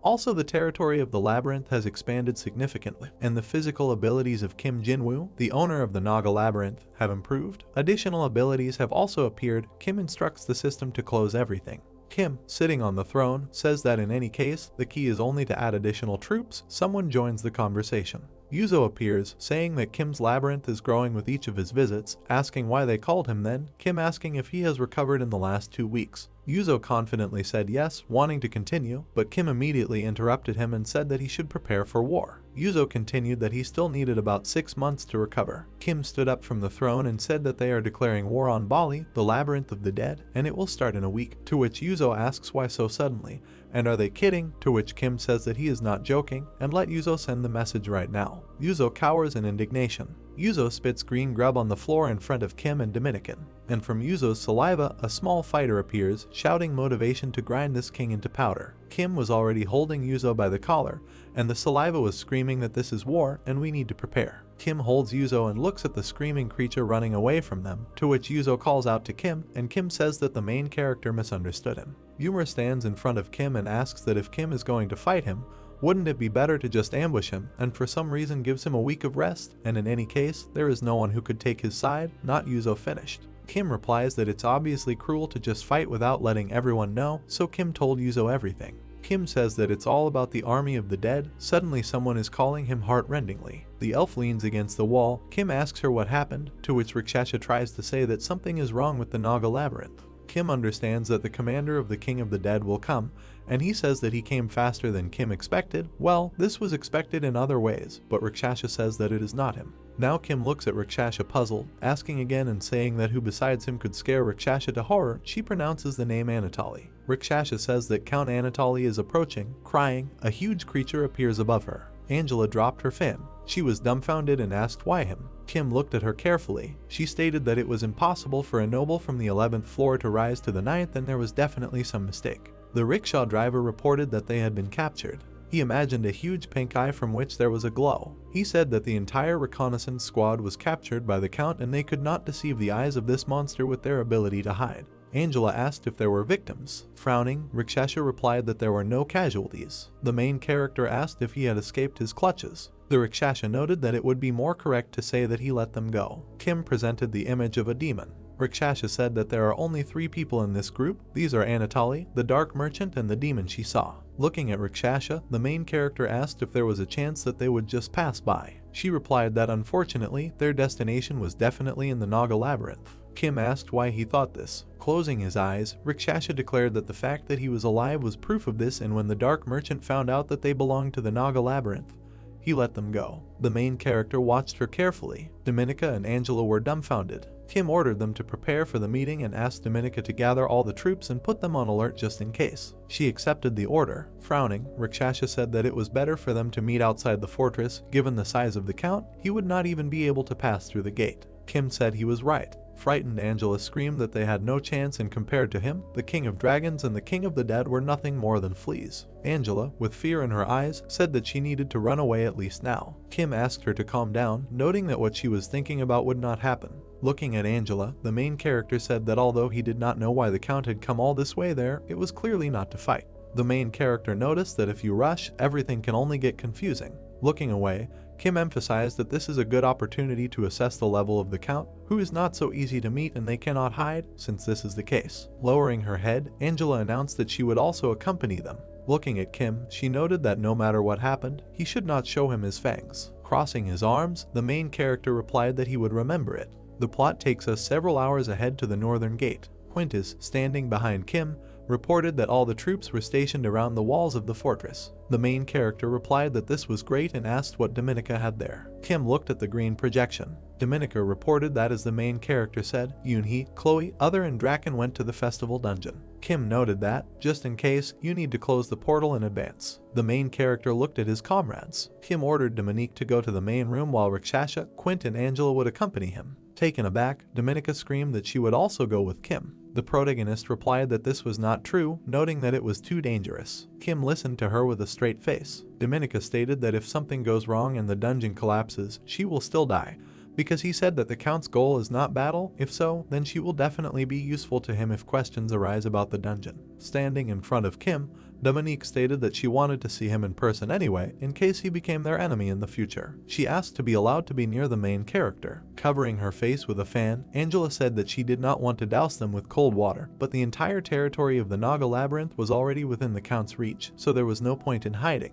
Closing his eyes to the happy Dominica, Kim said that she would also go with them. Dominica thanked the main character. Standing in front of the gate, Rakshasha addressed Kim. There are reports that the parasite senses extreme fear and advises the host to flee. The protagonist's face was calm. A notice appeared in front of him that the parasite was strengthening the host's body to the limit in order to survive, and irreversible damage could occur if this process was left for a long time. Angela sat down on her knee. There are reports that the parasite temporarily blocks pain and releases narcotic substances into the body and strongly recommends escape. Frowning, Kim said that he was glad to see the Iron Giant. Standing in front of the giant, the main character called him Count Anatoly. Raising his head upward, Kim noted in his thoughts that Count Anatoly was several times larger than an adult hell spider and the size of the walls of a fortress or even higher. Extending his hand towards the Count, the main character noted in his thoughts that he hoped he did not see the troops inside the fortress. He asked why the dearest Count decided to visit them without warning. Stunned, Angela turned to the owner. Kim stated that he said that he would not attack, but he was not going to dance to their tune, and if he seemed weak, then the Naga dungeon would be easily used. Count Anatoly looked at Kim carefully. Two white eyes appeared on Anatoly's face. Stretching out his hand, he declared that the main character had a lot of insolence. He ordered Kim to kneel. A message appeared indicating that the majesty of the high nobility had been activated. The ground beneath Kim began to shake. He was dumbfounded by this. The main character wondered if this was the noble grandeur he was using. Looking at Dominica, Kim emphasized in his thoughts that he felt his whole body being compressed, and it seemed that the force of gravity had increased tenfold. The main character thought that all he could say was that the Count was on a different level. Kim looked at Count Anatoly's face. Looking around, the main character looked at his comrades. He looked at Count Anatoly with a serious look. He stated that Kim is capable. There was a message that the effect of greatness of the high nobles was removed. Examining the main character, Count Anatoly said that judging by the way he was standing in front of him now, he was a little better than those mediocrities from the 10th floor. White light came from Anatoly's eye. He said he was pleased. Kim, with a calm look, asked for what purpose Count Anatoly was there and whether he had come only to show off this power. Angela was taken aback. Anatoly thanked her for her efforts and asked her to forgive her for a little rudeness. He guessed she had met a pretty good host. Looking at the main character, the Count said that the human baron is a capable fellow, and perhaps he kept these words to himself for a long time and he can be proud of himself. Standing over Kim,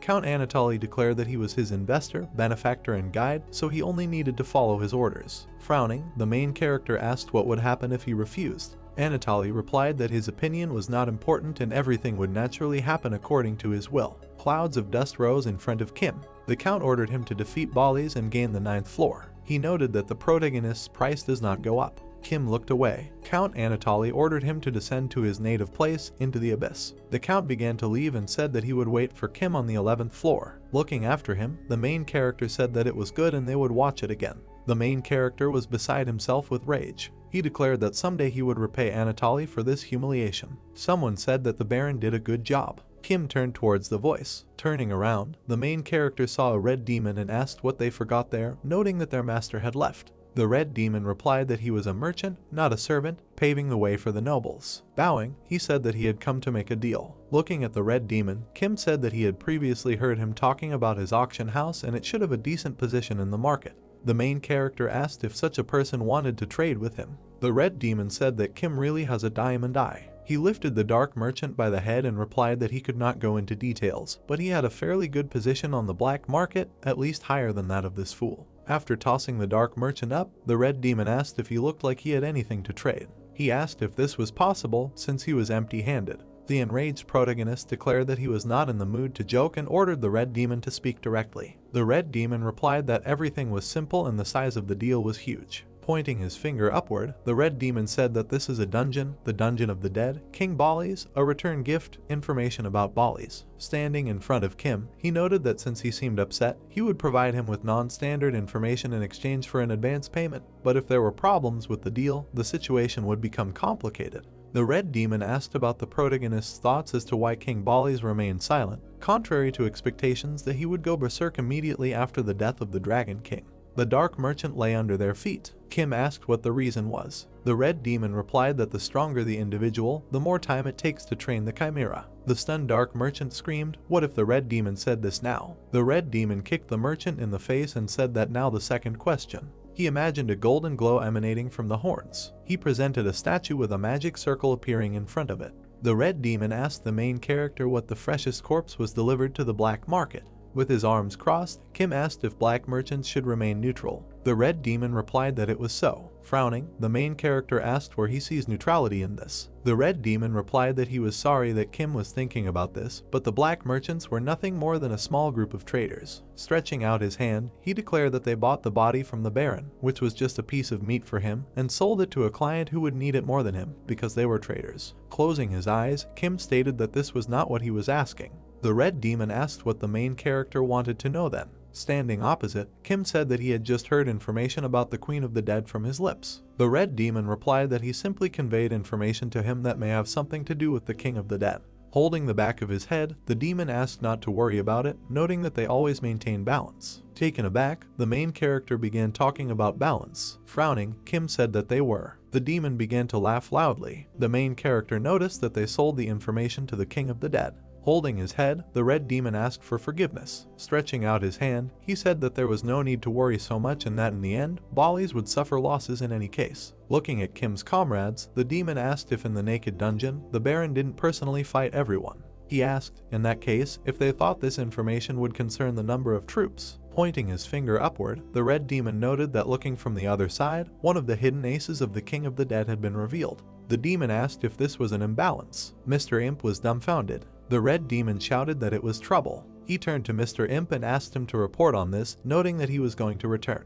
The imp asked why him. Closing his eyes, the main character declared that this would be the end of their gossip. Looking at the demon, Kim said that he would tell the details of the deal, and since he wants to conclude it, he better tell the King of the Dead about the leaked information. The plot takes us to a week later. Surprised Dominica reported that preparations for the war with Bali's, the owner of the Dungeon of the Dead, are in the final stage. Quint and Draken were sitting at the table. Dominica noticed that the raid force, excluding the dungeon guards, was 400 soldiers, 200 warriors, 100 archers, and 80 fighters. Angela and Rakshasha were sitting opposite them. Dominica continued her speech and added that the army had 40 healers, 30 magicians, 30 rangers, 20 shamans, and finally 100 horsemen mixed with the dragon race. Kim sat on a throne in front of a round table. Dominica reported that this was approximately 3 times the information that the King of the Dead received, and this was the current size of their army. Surprised, Dominica stated that the army of the King of the Dead is difficult to count. There are approximately 5,000 of the lower undead in it, and given the transactions from the King of the Dead's purchases 2 months ago, we can say that all the chimeras are already ready. Looking at her, the main character asked to tell everyone about the undead again.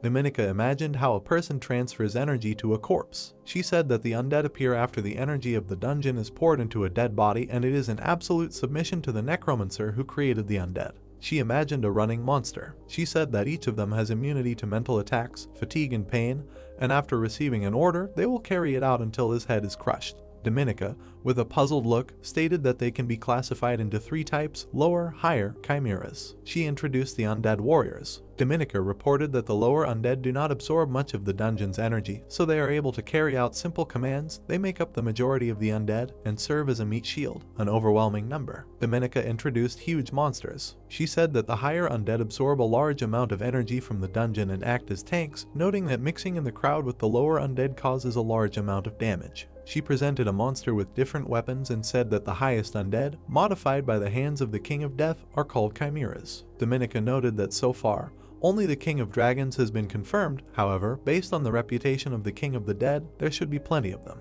Putting his hand to his chin, Kim thought. Dominica added that in addition, the existence of siege troops has not yet been confirmed. Looking at Rakshasa, the main character asked if he had any additional information about the dungeon of the King of the Dead. The Rakshasa replied that he had information. Pointing his finger at the map, he said that in normal times, the King of the Dead kept the undead in ambush and it was impossible to know how many corpses were buried in the arid wastes of his lands. He imagined being surrounded by skeletons. Rakshasa noticed that there were also many active undead in the ambush and all reconnaissance near the dungeon of the King of the Dead had failed. Frowning, Kim reported that he said that the King of Death left his invincible fortress and headed towards the dungeon of Gluttony. The Rakshasa answered with a serious look that it was so, and the rats confirmed the movement of a 1,000-strong army of undead leaving the wasteland. He presented a huge army of warriors. Rakshasa presented the map and stated that with an interval of about half a day, they divided into the advance party and the main party.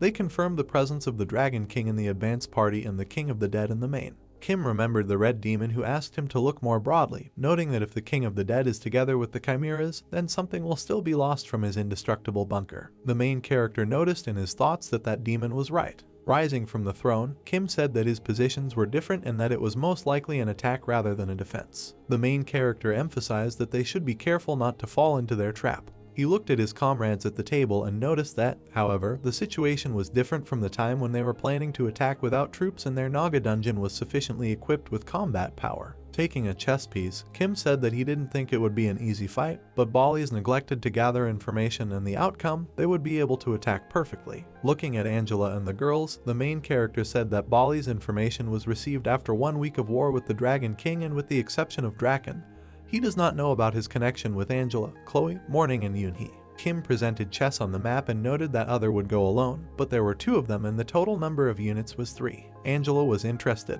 The main character said that now Other will advance alone to the Dungeon of the Dead. Covering her face with a fan, Angela looked at the green-haired guy with disdain. Other was drooling from his mouth. He put his hand on his head. Angela asked if Other could handle it. Kim replied that everything was fine. The main character presented a map where Other fights with the army, and he and his comrades go to the rear. Kim noted that given the current situation, in about 2 days, Other and Anactus would clash there, and while Other held off the enemy vanguard, he, Angela, Yoonhee and Rakshasa would ambush the King of the Dead's main forces moving in the rear. Kim presented the progress of the 3rd detachment on the map. The main character said that Dominica, Quint, Draken and Chloe will make a large circle with horsemen to steal the core of the Dungeon of the Dead. Kim looked at the inspired Dominica and said that despite the strength of the Naga riders, they would have to break through the horde of corpses, and if more than one chimera was encountered, they should immediately retreat and join the main troops. Dominica was surprised. The main character turned to her. He asked her with a serious look to be careful. She accepted the request with a pleased face. Putting his hand on the table, Kim noticed that even the success of one of the 2 teams could change the outcome on the battlefield, and in addition, the core of the Dungeon of the Dead was an important device for supporting the undead.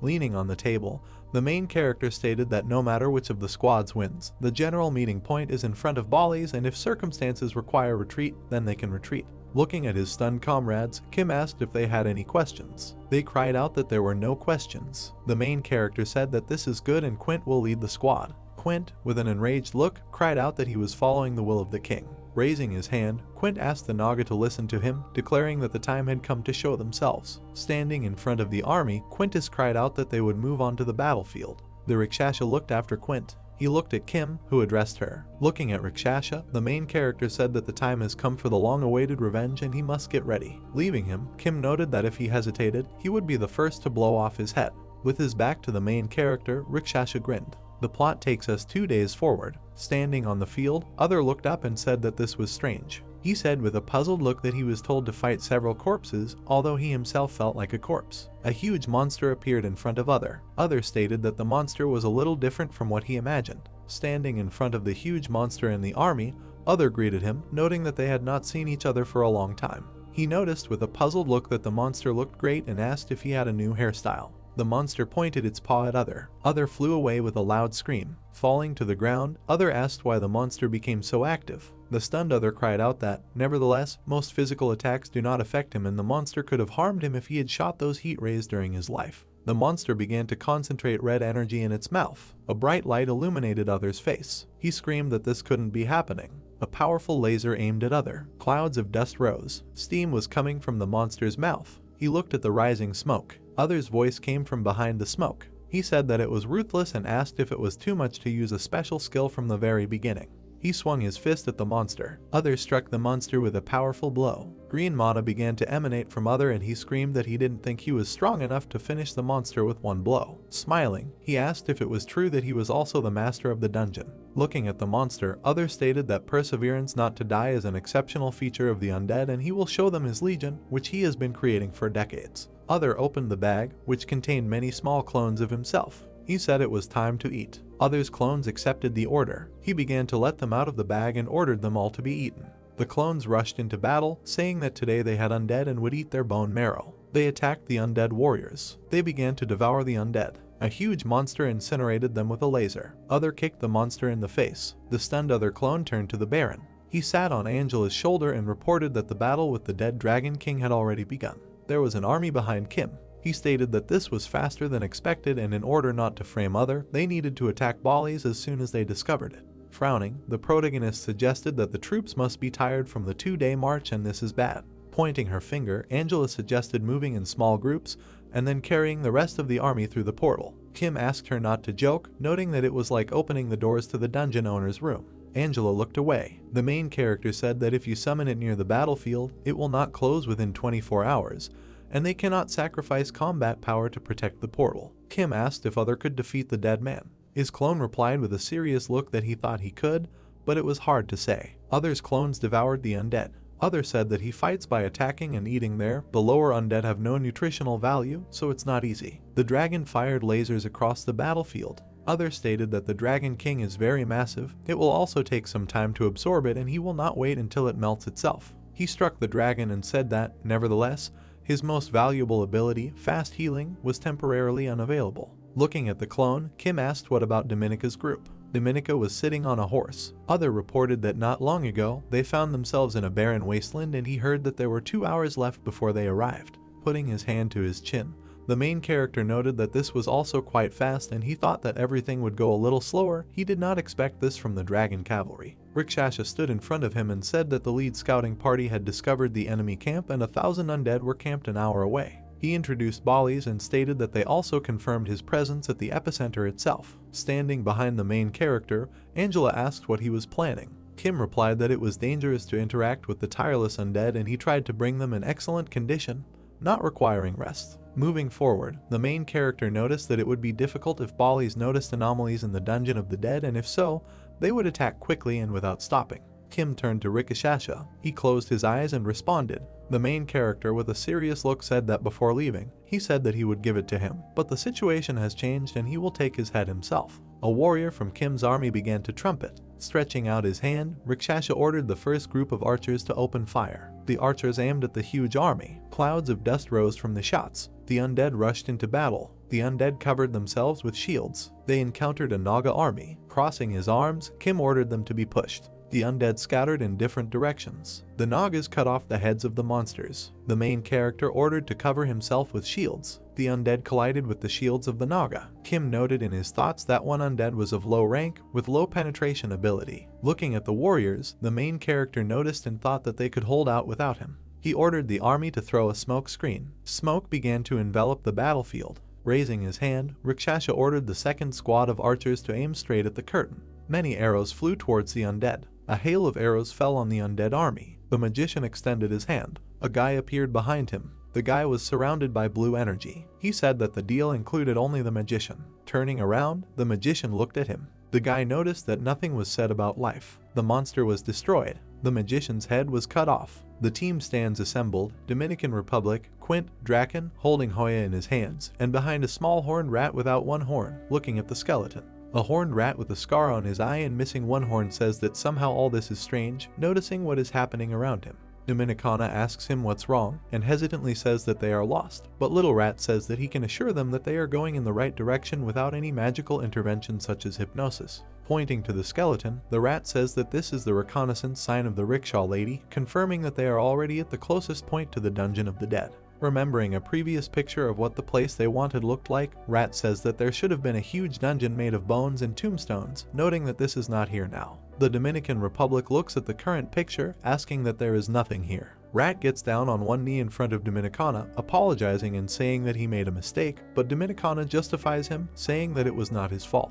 Dominican takes a roll of maps in his hand and says that even on the finished map there is a dungeon of the dead, and maybe, if they go a little further, they will find something. Quint turns to Dominican, asking if this is all a trap, will everything be okay, to which the girl replies that they cannot ask to sit still. Dominicana thought about it and realized that perhaps the fact is that Kim had already dealt with Belias, which is why the dungeon disappeared, to which Quint rejoices, clenching his fists in front of him. Kim confidently spoke to the Dominican, broadly expressing her emotions, saying that, as expected from a personal maid, noting that this is a brilliant assumption, and without a doubt this is how it is, the girl agrees without enthusiasm. Standing with her company surrounded by dozens of dragons, the girl orders that they should not waste any more time, and let them move, to which Quint, tearing his hand away from himself, shouted to everyone to go forward. Kim threw his sword over his shoulder, staring at something, and said that it was strange. He looks at the human skulls and robes and asks why it all ended so quickly. Suddenly, Kim is attacked by skeletons in torn clothes, dozens of skeletons. Kim dodges the first blow. Looking at all the skeletons, noticing one in the helmet, Kim says that the undead can still move, and it looks like that guy Kim just fought was also just a bunch of guests. A voice from outside asked if he was a bunch. Kim turns around at the subsequent sounds of evil laughter and sees yellow magic appearing from behind the skeletons. Kim looks in that direction in surprise, hearing someone say that this cannot be, and Belicious was right, that the main character is still a monster, and without a doubt it was the king of the dead, Belicious himself. Looking directly at the skeletons, Kim asks who the real monster is here, stopping him and asking if the general has become the new owner of the dungeon, to which the mysterious hood with a halo, pushing aside the other skeletons, answers positively, noting that one can say so. Removing the hood, a skeleton with glowing eyes and a halo of energy appears above him, saying that, unlike some people, he is not one of those who uses the sword first, and he is also Belicious. The skeleton, who calls himself Belicious, is attacked by Kim with a powerful swing, while the skeleton says that he is closer to perfection than before. Kim was talking about the skeleton speaking in front of him, when suddenly he again heard a voice saying that there was no need to rush so much, to which Kim turned around. Kim sees a huge skeleton with hair and exactly the same halo above his head, who says that his opponent is everything and nothing at the same time. Kim stands ready in front of the other skeletons, holding a sword in front of her, mentally asking Angela what is happening. The skeleton chief Belicious strikes Kim. He tries to fight back. In her thoughts, Angela answers Kim that it seems his spirit is not in the real world, and in fact, Angela felt that something was wrong even before the battle began. Belicious struck the ground, and Kim managed to jump back hard at that time. Angela, in Kim's thoughts, replies that now that she saw that Belicious was resurrected, everything fell into place. Kim jumped above the entire army of the skeleton as well as himself. Angela notices that she feels a weak internal and external reaction of the undead on the battlefield, but the entire reaction is felt as something unified and not as something separate. Belicious looks at Kim in shock. Angela in her thoughts says that this madman broke his soul into pieces, and he implanted it into everyone on this battlefield. Standing with the sword slung over her shoulder with care, Kim continues to listen to what Angela says, namely, Belicious survives death and repeats his life in another body, following the pieces of his soul, and in other words, all the undead here are Belicious. Kim, against the backdrop of skeletons, asks out loud, asking about how he broke his soul, and whether it is even possible, when suddenly the skeleton Baliadus says that Kim is a pretty smart guy. The skeleton touches his head, saying that this body is called a commander and just dealing with a dead soul is enough. A huge skeleton twists its head, pronouncing the word if. Behind, Kim again notices a smaller skeleton, which was possessed by the spirit of Baliadus, who continues to say from the mouth of that skeleton that all these warriors are his. Kim realized that this means he must kill all the undead here in order to kill Baliadus completely. Kim understands that, by swinging his sword, he is cutting off the head of that other talking skeleton. Looking at the skeleton in the skull again with a halo around him, Kim asks that he just needs to kill them all, adding what he and this small army can do. Kim stands ready with his weapon in front of him, ordering Angela to engage in battle and let them restore order on the battlefield along with the magicians. Red energy appears behind him. Suddenly, the shadow of someone with wings flies over all the skeletons. Angela looks down on the battlefield, flying on red wings. The Rakshasa looks to the side, understanding and saying out loud that this is a signal. Rakshasa looks towards the magicians, telling the magicians to get ready and let them keep up with the vampire's attack. Angela, covering her mouth against the backdrop of red drops of energy, says that their opponent is undead, and after the battle there is not enough blood, so she does not think that she will be able to show her strength. While on top of the skeletons dying in agony from the spears of Angela's blood emerging, she notices that the lower undead can be killed with a snap of the fingers. Suddenly, a wave of ice magic hits the skeletons, causing everyone to freeze. The ice magic froze, turning into a small snake. The main character looks at the battlefield with an ice snake, asking what difference does it make if thousands or tens of thousands of soldiers die. Kim turns away from the picture of the battle, saying that it will take a little less than an hour, to which Belicious responded with a laugh that they will see. Moving into another skeleton again, Belicious asks that the lesser dead is his main feature, and thinks that there was a misunderstanding, and of course, he admits that he has no combat power. The skeleton with a halo in his helmet says that he wants to say that he does not need to do anything. Suddenly, a huge monster bursts out from behind all the skeletons. Belicious says that the game of war will end soon. The Dominican is surprised to say that there is nothing. Standing in the company of Quint, Draken, and the little rat, Dominica says that she thought they would at least find signs of destruction of the dungeon or something, and it seems the rat was hypnotized during the reconnaissance, to which the rat says no. Dominicana looks at the puzzled rat, who says that it is obvious that the dungeon was here, and yet there are traces of the dungeon, and wanting to add something, he interrupted himself. Crimea points to a large chasm next to them, asking if the tunnel is from this, and saying that it seems to have appeared recently, that the Dominican has questions. Dominicana looks towards the gorge and says that she doesn't think that something like this can just be dug up, and at least a couple of siege-level beasts couldn't do it, slowly realizing something. Rat closed his eyes in sadness. Dominican understood something. Dominicana tells her thoughts that this is impossible, and how the dungeon can even move. A huge monster appears in front of an army of skeletons, which turns out to be the same dungeon with a tombstone cross on top. Kim looks at the monster, asking if such a level exists, noting that it is several times larger than the Siege of Annextus. Looking at his damaged Nagas, Kim thinks that fallen Nagas on the battlefield become undead, and more casualties cannot be allowed. Kim orders Angela, who is lying nearby, to take care of this monster. Kim calls out Angela's name again, not understanding why she is standing still, but Angela, tensed, says that something is wrong here. Kim looks at her and says that now is not the time to find fault with humans, and he is just a low-level undead, to which Angela claims that this is not so. Kim asks again. Kim stares at her. Angela tries to say that it looks like something. Kim and Angela are standing right in front of the giant monster, and Angela says that it looks like the monster in front of them is the dungeon itself. Belicious stands in the middle of a wasteland with huge tombstone crosses, saying that there are many restrictions on controlling the undead. The king passes by the skull, thinking that it is not always possible to find a suitable body, and there are also many restrictions on the number of bodies that can be awakened on command. Belicious reaches out to the skull with his hand, continuing to think that even if the body is lifted, it will be just a skeleton, and it will only move with the help of magic and nothing more. The skeleton next to Belicious woke up. The king thinks that even if they find a healthy body, it is already dead and will soon decompose and turn into a low-grade corpse, from which only bones will remain. A skeleton stood in front of Belicious. He was still in his thoughts that over time, the armies of the dead are decaying, weathered and weakening, and the only thing this world expects after the war is a fall. Belicious took off his hat and mask, showing us his face, and thinks that where death follows providence, then why not? With a wave of his hand, Belicious ordered the huge army standing nearby to gather all the dead and pile the bodies. Belicious listens to the skeletons, what he says, so that they lay down the bodies, without pieces of meat, and let them collect everything to the last bone. Baditsit says looking down that death is the end for someone, but for him it is only the beginning, and let others not seek peace in eternal life and endless glory. Belicious ordered everyone to stand up, when suddenly his own dungeon opposite him became a huge monster, and it turns out that Belicious's dungeon is the first chimera of death. Kim's notifications say that he went to the Dungeon of the Dead, and the capabilities of the troops in the Dungeon of the Dead have increased, standing directly in front of the core heart monster. From the dungeon or monster, other monsters begin to lick Belicious' skeleton. Bats with bone faces fly out of the dungeon buildings. Angela shouts to Kim as a flock of bats flies right at them that all these monsters from the dungeon are the highest undead. Kim says that they look like this. A map of the battlefield appears, and Kim says that the attack on the dungeon contributed to the emergence of higher undead, and the first earthquake should have destroyed it. Suddenly, Kim takes out his hand with energy, saying that he didn't mean to use Yun-hee. In the middle of the battlefield, a huge stream of blue energy flies out from the point of the two people, which Rikshasha looks at. Rikshasha ordered Yun-hee to join her in battle, and they need to balance the situation on the battlefield. Yun-hee listens to Rikshasha, who tells her to attack through the right cliff with the army and let the magicians also concentrate all their firepower on the right branch. Kim receives notification that the party dungeon is entering the fray. The notice says the opening of the 0-level festival with 0.4%. Kim looks towards the rock with pink waves merging from it.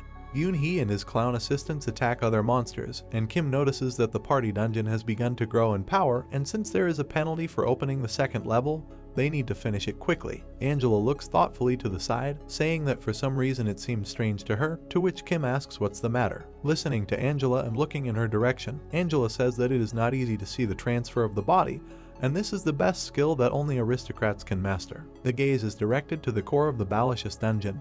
Angela says that it is an excessive use of such power, and most likely this ability of the unknown than the ability of the commander himself, and the girl thinks that he hid his dungeon from the very beginning. Covering herself with a fan, Angela continues that in the expansion of souls there must be many restrictions, to which Balashus from the other skeleton says that he is only getting weaker. The skeleton in the helmet with a halo says that he divided his soul into parts, and isn't it obvious, and for him it's not even a limitation. Angela is looking at him. The skeleton that Balashus possessed says on his behalf that he himself revealed his secret intentions, asking if this is not gentlemanly, to which Kim tells him that he is a stupid guy. Kim squats in front of the skeleton and says that this is not gentlemanly, it is called stupidity. Suddenly Kim took off from his seat, hitting the floor beneath him with his jump. Kim heads to the location of the dungeon core. The core itself tries to grab him. Kim jumps on the dungeon monster's hand, releasing the parasite from her hand. Kim jumps away from the monster's hand, smashing it into stones. Kim flies by hand directly to the entrance of the core. Kim landed in the cannonball chamber, throwing his sword over his shoulder and vocalizing what he saw. Suddenly, a warrior with a curved sword suddenly creeps up on Kim,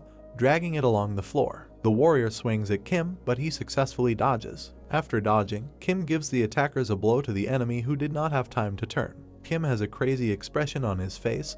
They begin to fight with swords, using enormous speed and powerful blows, creating sparks and light around themselves. Kim assumes that it is the higher undead fighting him. He saw the face of the warrior he was fighting and realized that it was a chimera. Suddenly Kim grows his parasite around his body in anger at the warrior, shouting at him that Kim doesn't have time to play with him. The warrior is engulfed by the body of the parasite Kim. Having captured the warrior with his parasite, Kim jumps for the core. Suddenly, Kim notices from above that a warrior is coming out of the ceiling. Stopping Kim's path, the warrior falls directly in front of the core, creating a destructive wave, forcing Kim to jump back. Kim stands tense with his sword on his shoulder, removing the parasite from his hand, thinking about who landed right in front of him. A picture rises before Kim of how two warriors blocked his way to the core, to which Kim thought that this guy was not a hybrid. Suddenly, a magician appeared between the two warriors and began his witchcraft towards Kim. Kim quickly noticed this with his eyes wide open. The main character flies out straight from the monster's chest, where the core was located, while Angela looks on at the tent. Angela calls out to her owner, to which he, who was squatting, says that nothing terrible happened, and he only received a scratch. Kim tells Angela that there are human-type chimeras inside the dungeon. Angela asks again in bewilderment. Calm looks towards the dungeon, saying that they are leaving. He sees the faces of three warriors, a mage, a half-elf, and another elf warrior. Looking at the distorted face of one of the elves, Kim realizes something, noting the warrior's earrings. He turns in the other direction and cried out in surprise. A rickshaw stands alone on one of the slopes. Rikshasha fell into complete horror and a bunch of other mixed emotions from what she saw, because she had exactly the same earrings. The Rikshasha screamed Balashus's name, looking at the skeleton with the helmet, screaming as she did so. The Rikshasha jumped up from her seat and, screaming, accelerated towards the skeleton, releasing her two swords. Kim turns to Angela, she listens to him. The Rikshasha runs across the battlefield, even when the red giant monster is already swinging at her. The monster swung, but in the moment, Rikshasha was picked up by Angela on her wings. The Rikshasha screams in anger and grief in Angela's arms, and immediately shoots his sword in the other direction. The sword flies towards the skeleton with a helmet and a halo. The sword cuts near his leg. The skeleton takes the sword with his hand and pulls it out of the ground, saying that this is amazing. Taking out the sword, the skeleton holds it right to his head, and at that moment explains that he thought that Rikshasha would die anyway, so he let her go and did not know that the elf was still clinging to her life. Kim turns to the skeleton, asking what it means to let go, to which the skeleton says that Kim understood everything correctly and 3 elves in the field were enough for Balashus. The skeleton says that, besides, Rikshasha doesn't imagine himself as anything from EU, but without finishing, he exploded from the inside with red magic. Holding Rikshasha in her arms, Angela uses magic with her hand and says that how dare a bastard without a tongue talk anything. Balashus from the other side tells Angela that it's not worth it, and there's no point in making such a big deal, to which Angela turns around grinning in anger. Balashus, appearing before everyone in his native guise, offers a one-on-one battle and offers to see how long Kim's army can protect him. Balashus looks to the side and says that a man is a warrior and a magician is a vampire, and orders the shield to kill Rikshasha and deal with the vampire. Balashus says that he allows the use of spirit magic, to which Angela fell into a stupor out of fear, asking what was happening. A huge force flies at the vampire in the air, causing her to drop Rakshasha down. Rakshasha falls to the ground, jumping away from her. The elf is lying on the floor trying to get up. Opposite her, a warrior, a chimera elf, is looking down from above. A crying Rakshasha looks at him from below, calling him the head. The warrior kicks Rakshasha in the stomach. The rickshaw goes flying into the wall, breaking other rocks. Kim looks behind Rakshasha, calling out to her. A warrior appears behind him, swinging at him with a crazy look. The warrior delivers his blow, but he saw it at the right time and blocked it. But Kim is hit by a warrior, injuring his shoulder. The warrior swings at Kim again, but the other jumps away at that moment. The warrior swung into the void, as Kim had already managed to jump to the side. Kim lands on his haunches in another place, holding his shoulder, asking what is happening, because he managed to repel the attack, but there is some kind of problem. The warrior standing in front of him lowered his head with his sword. Suddenly he looked at Kim with a terrible expression. The notice says that this is the legendary chimera elf. An elf warrior with a crazy face swings at the main character, creating light blue energy around his sword. The main character stands against the backdrop of a skeletal army, but at that moment the elf warrior began to kill the entire skeletal army behind Kim with his sword, to which he was very surprised, asking what was happening and asking himself if he was a magician. The crazy elven warrior casts magic from his sword directly at Kim. Looking at this, Kim falls into a slight panic, swearing, calling the situation a curse. Angela looks at the picture of the warrior cutting everything in front of him with his magic and says that this cannot be true. Seeing this, Angela questions the idea that the undead can be controlled by spirit, telling herself that spirit is the negation of imagination. Looking to the side, Angela kept asking questions about why he didn't destroy himself when another knight appeared in front of her on a magical platform. A magician with a staff appeared in front of Angela, right in front of the dungeon monster. His face was gloomy and his own magic was developing around him.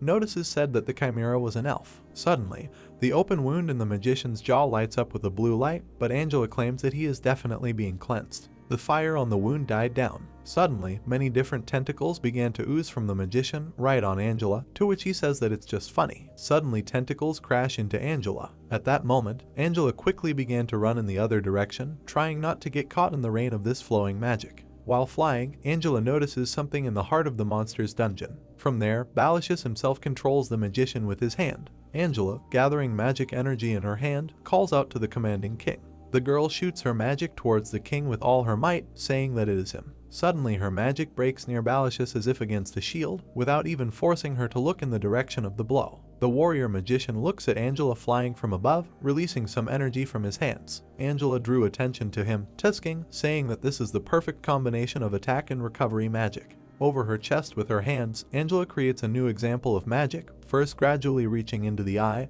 Angela says that she can then try something different.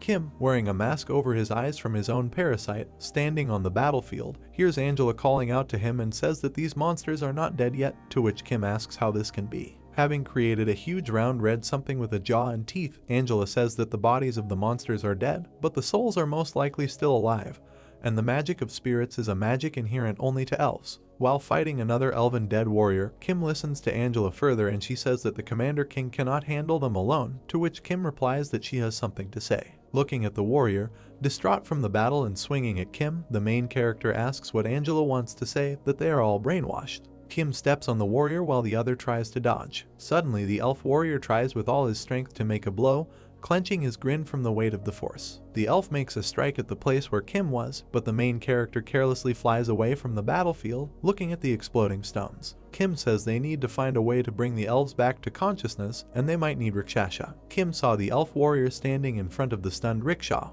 Kim shouts to Yunhee to protect Rakshasha like that. The girl turned away from the skeletons, looking in their direction. At the same moment, she turned around and began to release her magic energy. Suddenly, Yunhee flies right into the back of the warrior, who has already raised a stone to crush Rakshasha. Kim stopped, thinking about Yunhee and brainwashing. Suddenly, it dawned on the main character and he opened his eyes in realization, talking about the dungeon. Against the backdrop of an army of skeletons in battle, Kim points to open the dungeon, and its gates open in front of him.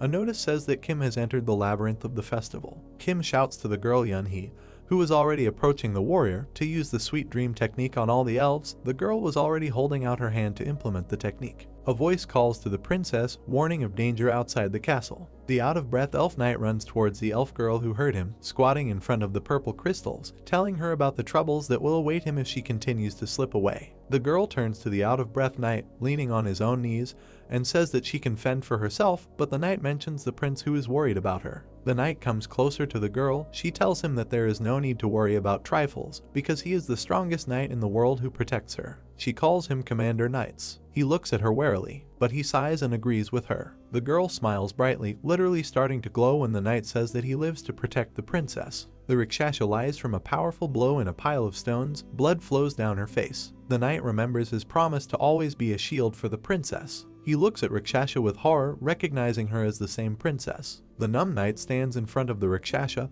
holding a shield above his head. He throws the shield back and falls to his knees, worried about what he did. Yunhee watches him from behind. The knight extends a shaking hand to the Rakshasa, notices the wounds and the flowing blood. He remembers the meeting with Baltius, who captured the princess.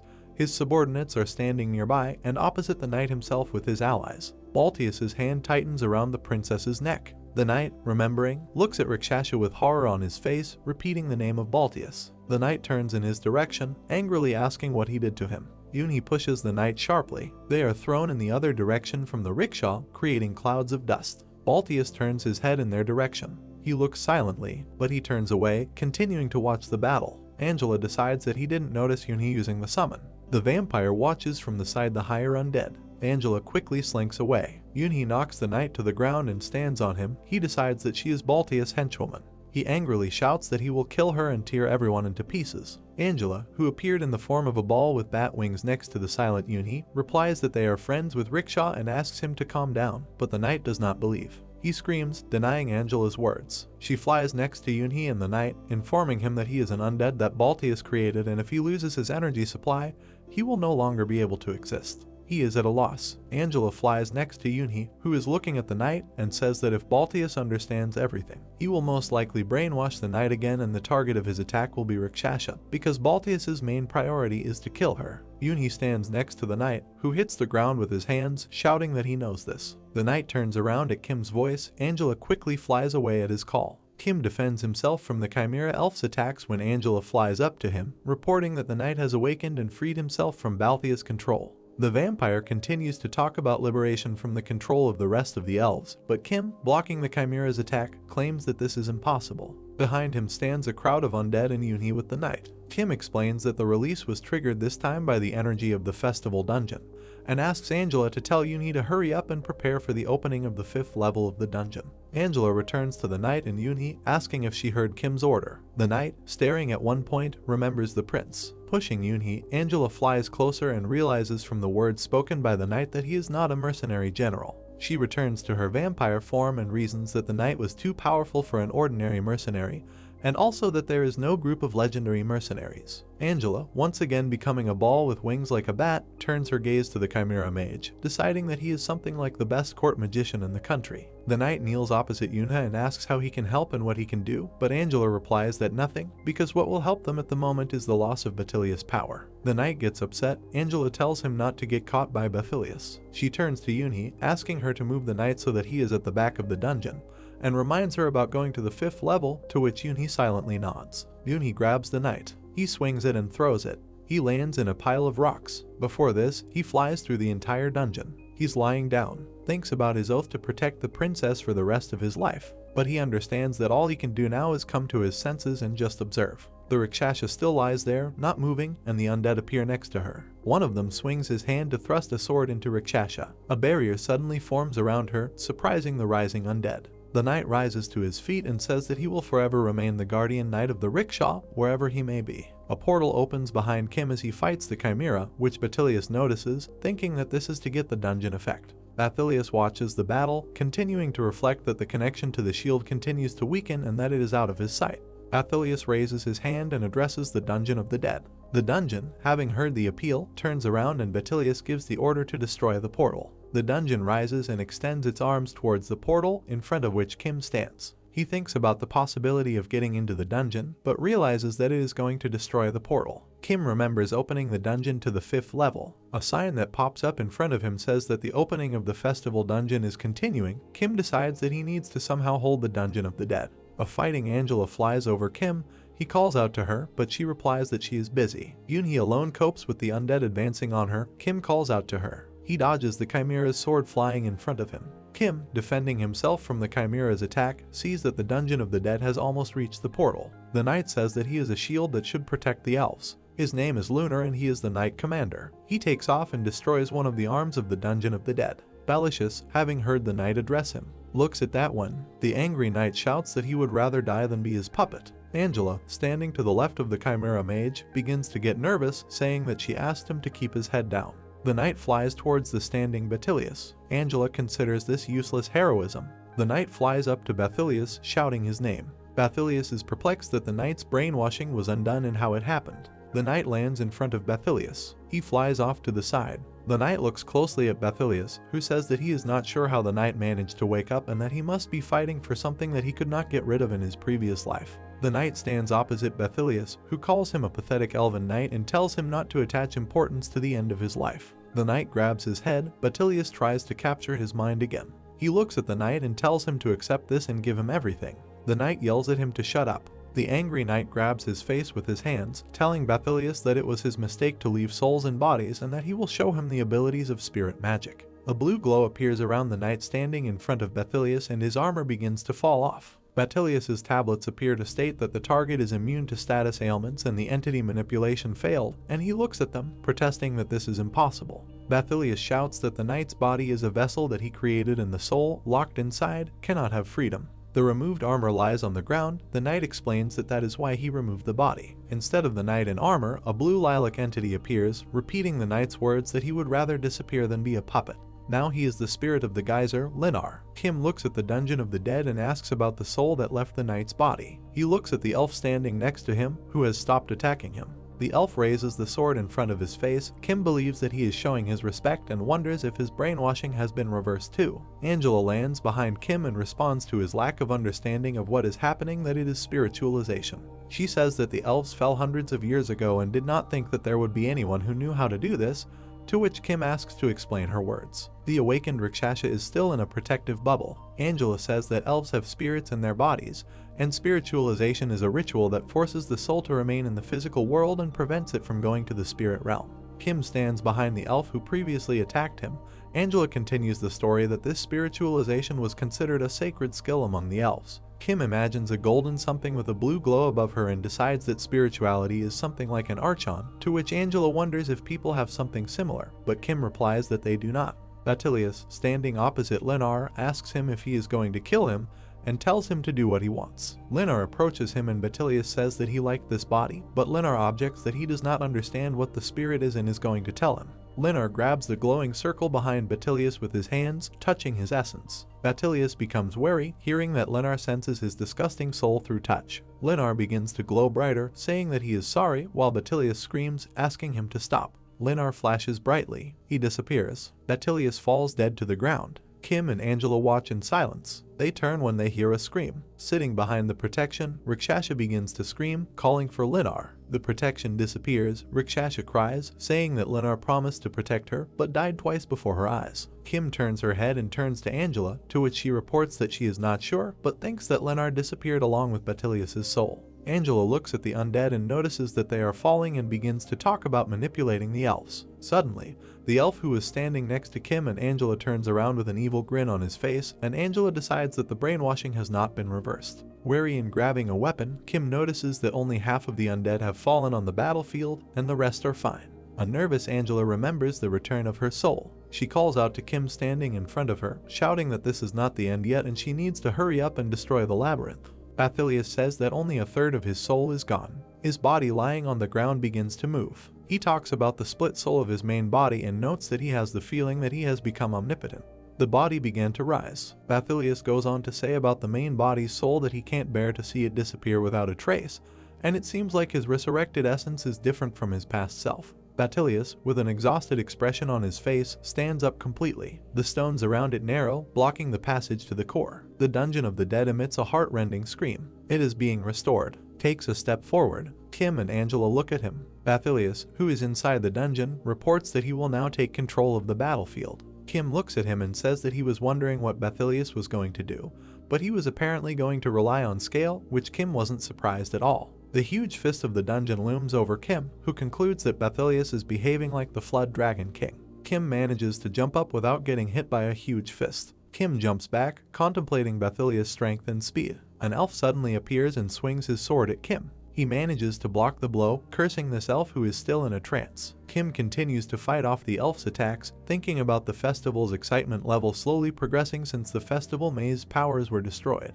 The dungeon hand tries to attack Kim again, but he dodges, realizing that there is no energy left in the labyrinth that could be supplemented, and if his killings help develop excitement, then it would be nice. Kim looks at Yoonhee, who is standing at a distance, and mentally asks her to hurry up. A lot of undead gathered around her. She watches Kim fight the dungeon. He looks at Bethelius hovering behind him. He turns his head towards Rakshasa sitting on the ground, stands silently, surrounded by the undead, closes his eyes. Everything around her turns red. Yoonhee narrows her eyes and puts a finger to her lips in a sign of silence. Kim turned his gaze to the notification that appeared, which said that the level of excitement was increasing by the minute. He was very surprised, because it was written on it that the level of excitement had now reached 48%. Angela imagined a large red silhouette of a girl in her head, which scared her terribly. With a frightened expression on her face, she turned to the side and began to look around. Yoonhee was also scared and looked around, thinking that what she felt was her imagination. Looking around completely, dust was floating around her, and she realized that all the undead in the area had disappeared without a trace. Right above Yoonhee was Angela, who said that she might have done it all. At the same moment, Kim noticed Yoonhee and shouted to her that the 5th level of excitement had now arrived, so she should use Sweet Sleep on the elven magician. Raising her hand, she shouted to him that she would do everything now. That same elven mage was trembling in fear as Yoonhee directed her magic at him. His eyes seemed empty and he simply remained silent. Angela pointed her finger at him and said that it seemed to work. Then she began to cast some kind of magic in her hands and said that now she just needs to wake him up, and she is going to pay him for what happened before. Once she successfully did her magic, she fired right at this magician and told him to taste the thing. Suddenly she was very surprised, because he simply repelled her attack with his staff. A glowing chain began to appear around his hands and Angela shouted in fear that wasn't he in a trance. This chain stretched straight from him and flew to the very bottom. She was heading straight towards Kim, who was fighting with another elf, and someone called him to pay attention to her. As soon as Kim was able to dodge that chain, she grabbed that elf. The distraught elf began to scream at the top of his lungs. Then his face looked calm, because the Sweet Dream skill was used on him. This same elf plunged into his memories, where he lives his happy days, and someone tells him that he heard that his highness wanted a younger brother, but a girl appeared. The elves stood opposite each other, and he laughed and shouted that this was not a problem at all, because he would love his little sister in any case. Holding her in his hand, he extended his other hand and said that elves only have one chance in several centuries to bear children, so what significance could his little hope have in the grand scheme of time? The little newborn girl just yawned, and he, leaning towards her, said that they should look at this child, because her smile is like the spring sunny angel, which fills the silent depths of Gazer with happiness. Lifting this girl above his head with joy on his face, he shouted that if she were a boy, he would subject her to strict training, but since a lovely princess was born, he still held her over his head and she giggled happily, and he said that they should protect her so that she would never lose her smile. At least she should be free from the endless threat of war. The old elf looked at him with confusion on his face and said that protecting citizens is the duty of the royal family, and addressed this elf by name, calling him Rickfer Ivan, to which he replied not to worry. He smiled sincerely, narrowing his eyes, and added that he would also take on the responsibilities of this child. We are brought back to the present, and it is as if a wall has been destroyed in front of him. They looked at all these elves and said that they were not moving at all, and their connection was also weakening. The same thing happened with the shieldman. Balashus began using entity manipulation magic in his hands, saying that they really thought he would just let it happen like that. Angela was very surprised that some red lines began to appear around him, and he said that she thought that she could fool him again with the help of this third-rate magic. Then this magician rose into the sky and began to use some kind of strong magic, which caused a pink sphere around him. Suddenly, the magic that was in his hands crumbled into small pieces, and his face was frightened, because a notification appeared in front of him that the manipulation of the entity had ended in failure. They were attacked by a huge stone monster, who shouted that if he could not control them, then he would simply destroy them and not allow him to take them from him. This monster hit Kim directly, but he was still able to jump away from its blow, and while Kim jumped to the side, Rakshasa ran past him. Stopping, he began to shout to her, asking what she was doing, because there was a huge monster there and she should move away from him now. Rakshasa grabbed her brother and with a frightened face screamed that it was dangerous here and they should get out of here, because she did not want to watch him die in front of her eyes again. Tears appeared on her face, and she screamed that it was all her fault, that everything had turned out this way, and all this because she was so weak. Her brother simply bowed his head, no face visible, as she said that maybe if she had never existed, if she had died instead of living, if she had been killed before she got to captivity, then nothing would have happened. Immediately after these words, this huge golem hit them with his fist, destroying the stones with his hands. Kim began to approach her and realized that nothing good had just happened. Suddenly Kim was very surprised and stood with his eyes wide open. At that same second, the golem's hand began to crumble into small pieces and crack. It was Rikshash's brother who used his sword to cut this entire big arm. He pressed her head to his chest and told her not to say such things, because she had done nothing wrong. As soon as Rikshasha realized that he had come to his senses, she exclaimed, "Brother," and he just smiled sweetly at her and said that it looked like he was very late. Putting his hands on her shoulders, he said that they didn't have much time, so she should listen to him carefully. She listened to his words with tears in her eyes as he said that he didn't want her to live the life of a military man.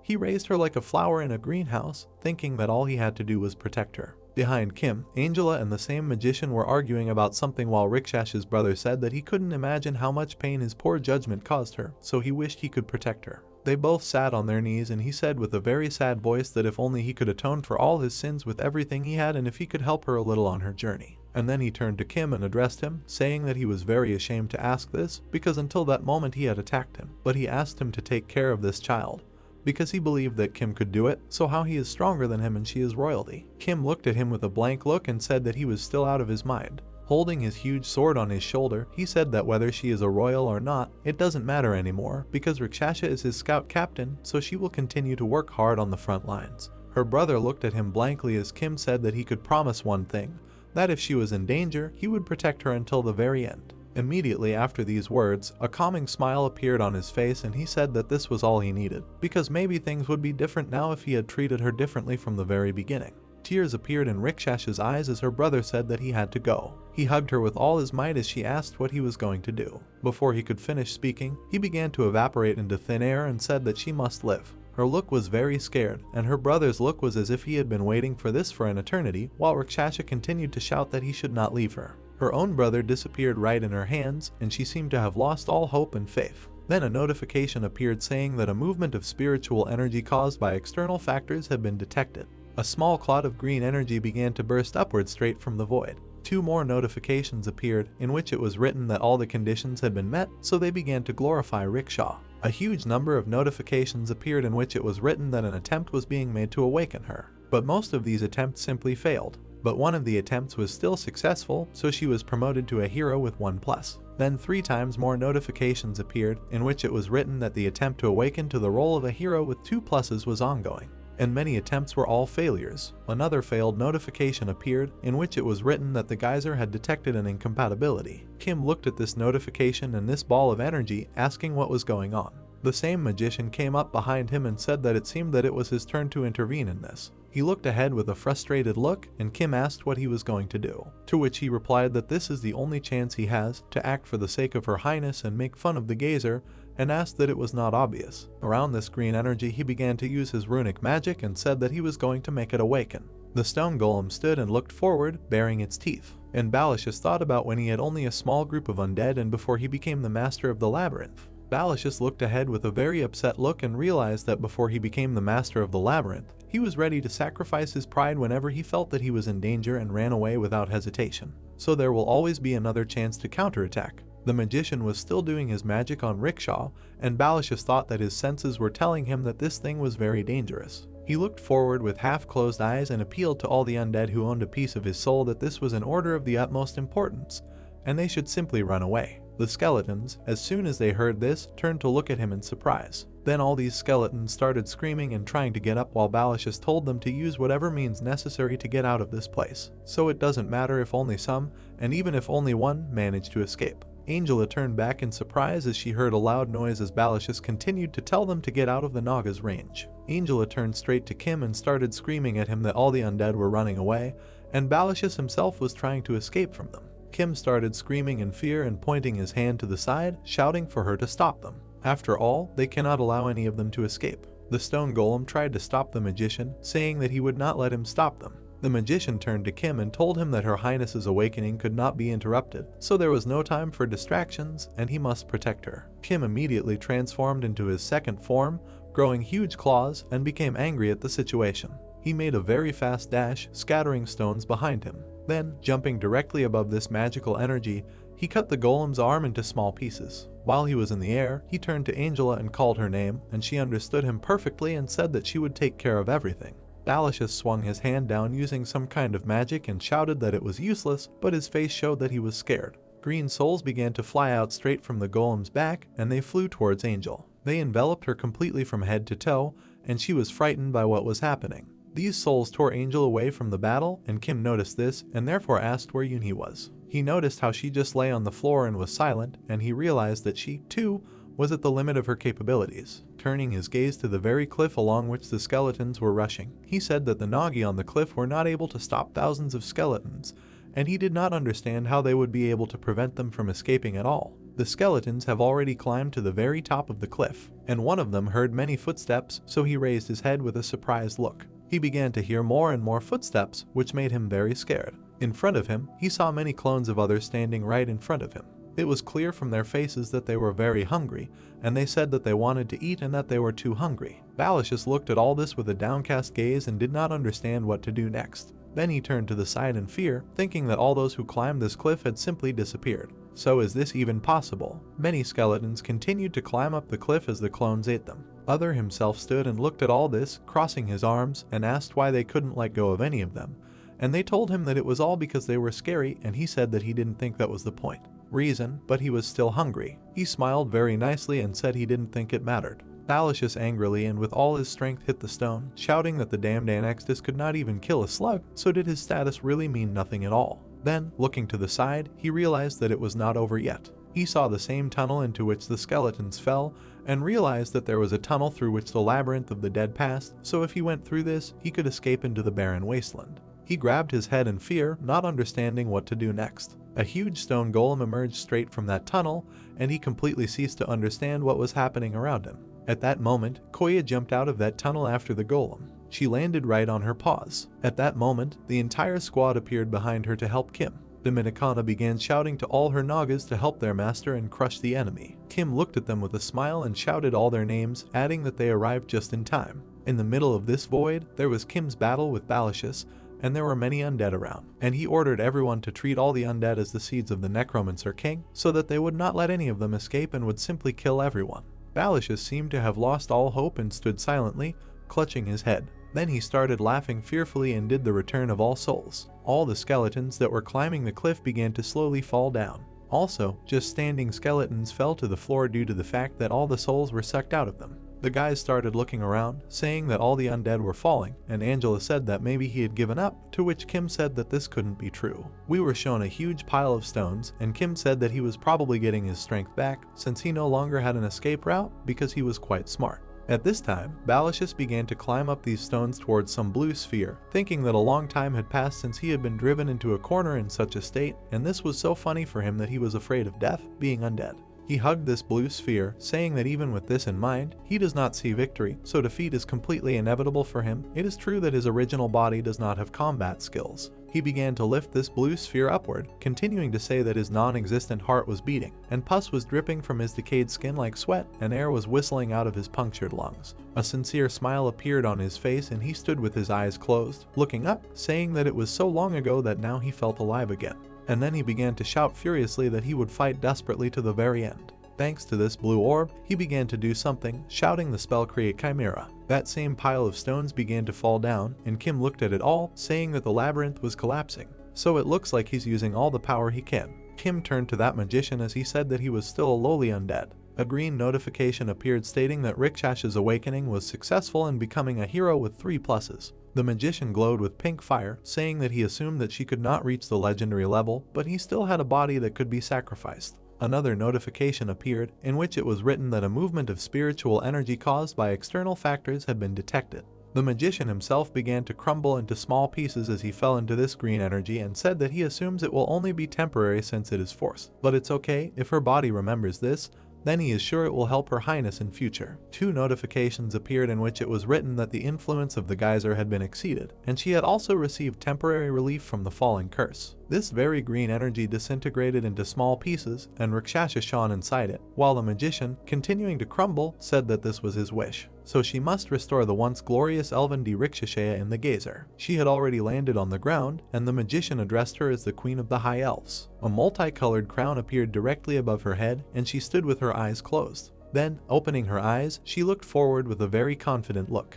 And she was a Golden Age High Elf with absolute perfection, but it's a pity that this is all temporary. Quint and Dominicana looked at her in surprise and said that they were late. Someone stood behind Rikshash and said that since the souls had united again, he had no reason to spare his strength. Kim looked at all this with red eyes and said not to worry about the black traders because he would definitely clear the way for him. Rikshasha looked away and simply remained silent while she was told that everything was in her hands. She then bowed her head with her eyes closed and sincerely thanked them for everything. Balashus was hanging in the air right in the sky above them. Balashus landed on the ground and spread his arms, saying that the dead sheep would become a wandering flock, so they should let him find the right path since he was born among them, and he should punish him, and Balashus will bring salvation to the lost sheep. They stood opposite each other as Balashus continued to say that they would be resurrected and separated through him, so that he was both father and mother, good and evil, the beginning and the end of these sheep. He was their whole world. Balashus looked distraught and covered in black goo, saying that the sheep were his reason for existing, and that where he was both the afterlife and reality.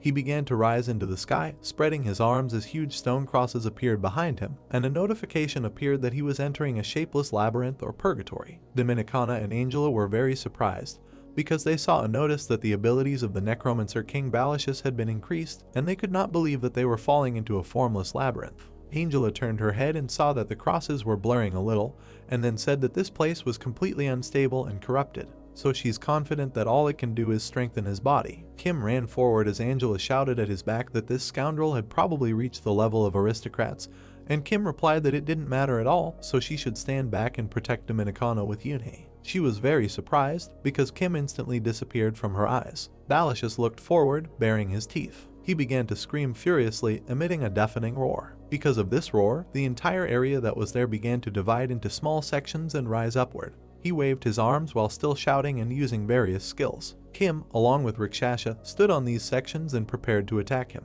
Balashus at this time used his cross magic and simply hit them with all his might. Kim didn't care at all about this blow, and he was going to jump out of this huge hole. He made an instant dash out of this hole and flew up. He flew like a rocket straight towards Balashus. Once he was right under his arm, he dodged his blow and prepared to attack. Jumping up, he hit his neck with all his strength with his sword. Balashus was still able to grab him by the face, and then, as soon as he grabbed it, he began to lift it up, ready to strike. While beating Kim on the floor, Rikshasha appeared on top of him, preparing her attack. She folded her hands in preparation for some complex magic. She started waving her arms. Her magic consisted in the fact that small multicolored crystals, sharp as blades, flew straight at Balashus. They flew through his skin, and he shouted in displeasure, saying that it was completely useless against him. She was hanging in the air right above him, and he was very angry that she was hitting him with such small blows, which is why he threw his huge cross at her. But as soon as Balashus was distracted, Kim was right behind him and was preparing to attack. He hit him in the face with all his might, which crushed his cheeks. And immediately after Kim's blow,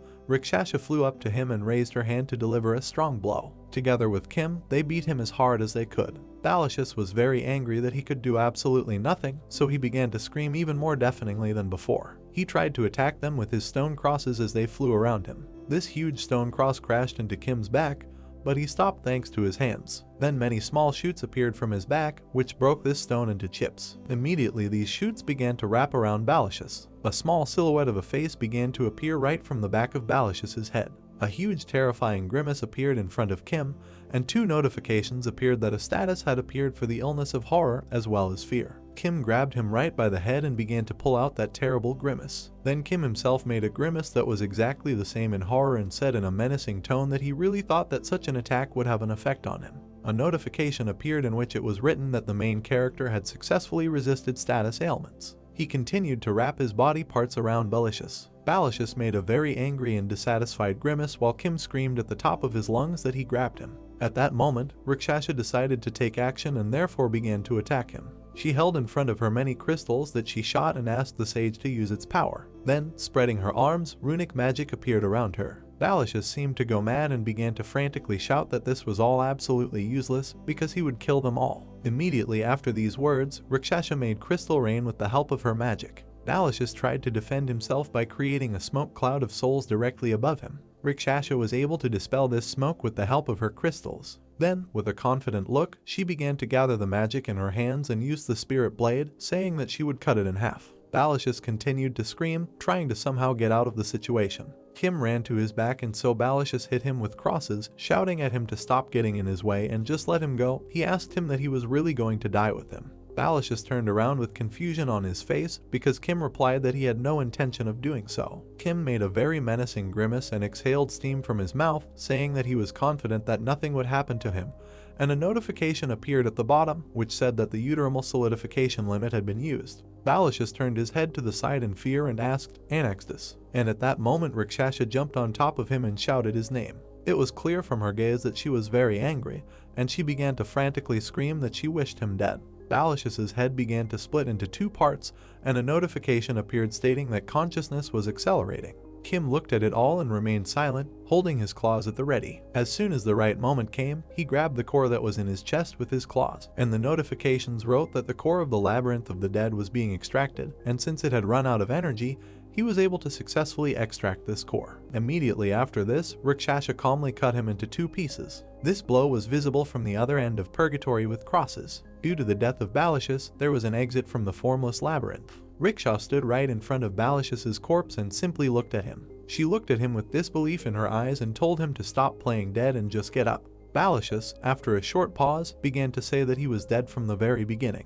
Dust echoed throughout the cave as Balashus said that he had a body that didn't need to breathe, so he had no intention of avoiding this situation by playing dead. Kim started waving his arms, clearing away the dust around him, and said that he didn't think Balashus would still be alive. He's quite strong-willed. Kim looked at him with an awkward look as he explained that he didn't need to worry, because he didn't have enough mana or a new body to resurrect, so it was likely that in a few minutes he would simply cease to exist. He looked up with a blank stare and said that he will not go far so that Rakshasa can carry out his revenge and end all this for him. The Rakshasa looked at this pathetic sight with contempt in her eyes. Then she simply turned away and walked away. Balashus shouted displeasedly at her back where she was going, and she replied that he initially said that he was already dead, so there was no point in killing him. He just stared at her retreating silhouette while she said that it was like turning on a switch, so she would rather just prolong his suffering. She walked up to Kim and addressed him as he asked if she was sure of what she was doing since she was just letting him go right now. She turned her gaze to him and said that there are guys who will find the best way for him to make him suffer in pain.